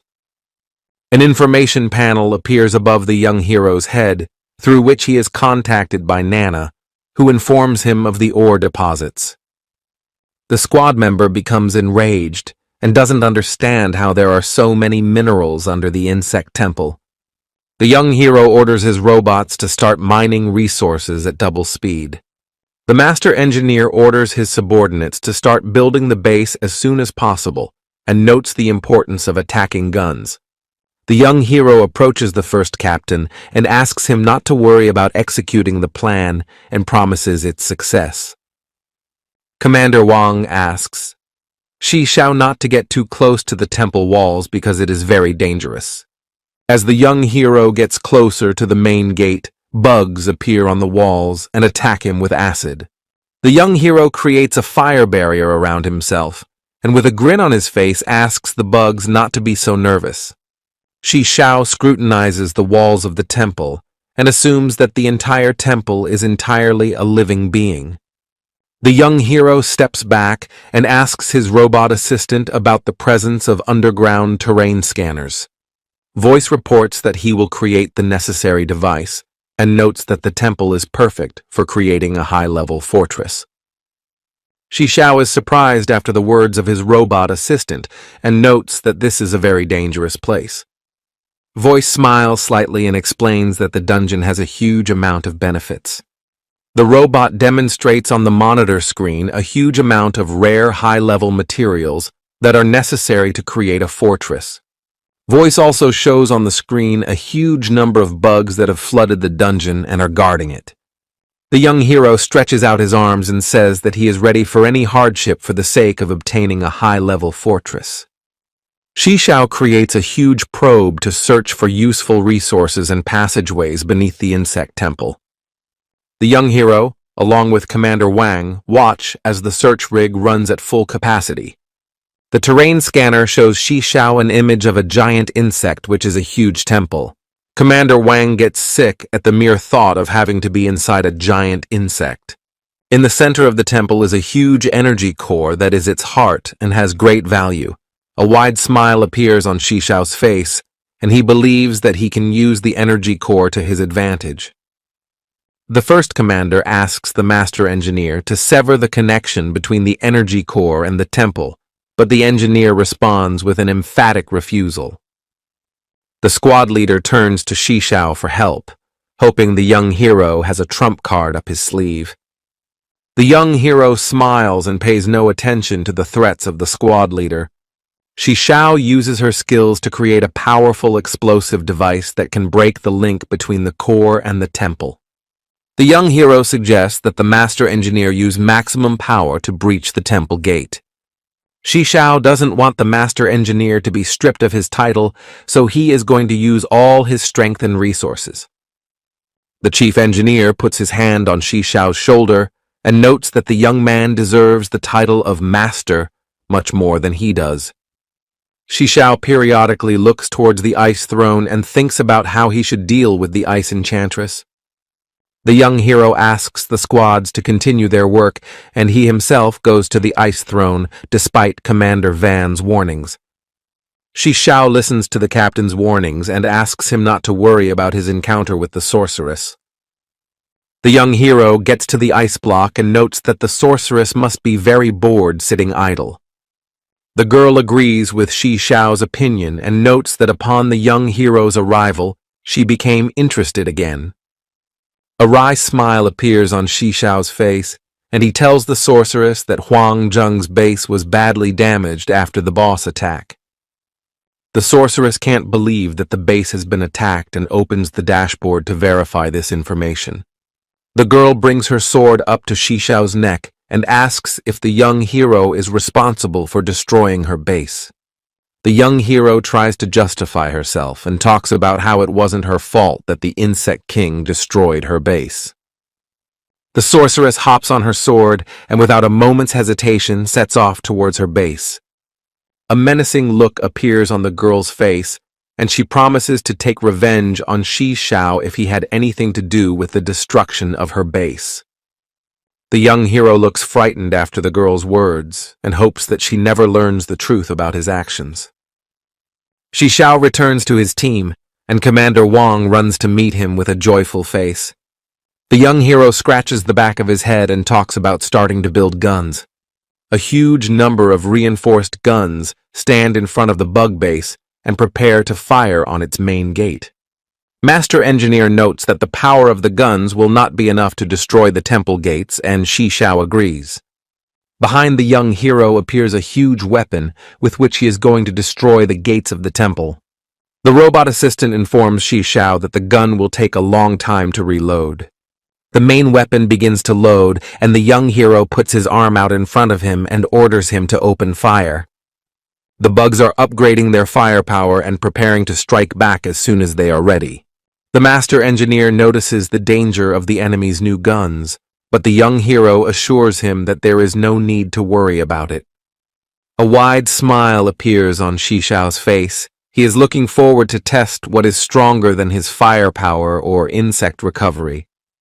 The young hero reports to the first commander that it is possible to give the order to begin the assault on the insect city. The first commander is impressed with the young hero's actions, but thinks it best to look at their outcome to make a decision. The head of the squads extends his arm forward and in a loud voice gives the order to start shelling the insect base. All the guns fire at once at the insect temple and bombard it uninterruptedly from all sides. Cold drops of sweat dripped down Shishao's face as he saw the insects siphoning energy from the energy core. The insects raise up their weapon rigs, open fire on the human positions. Huge numbers of bombs land near mercenary squads, and exploding insects jump out of them. Master Engineer starts to worry about the bug attack and turns towards Shishao, who looks very calm. Bug bombs keep landing all over Mo's base and throwing huge numbers of exploding insects in different directions. People look on in amazement as explosions erupt in front of their faces and bright flames light up their faces. The young hero looks at the new shells with his squads and realizes he doesn't have enough resources to destroy them all. Shishao asks how much time is left to reload the gun and asks Voice to fire before the allotted time. The huge gun makes an eerie rumbling sound and opens fire towards the insect base. A huge projectile rolls across the battlefield with great speed and destroys all the acid bugs that appear in its path. The projectiles climb the main gate of the temple and begin circling in its center at breakneck speed. Huge shells continue to drill through the gates at an incredible rate, and the head of the mercenaries is glad that Shishao is on his side.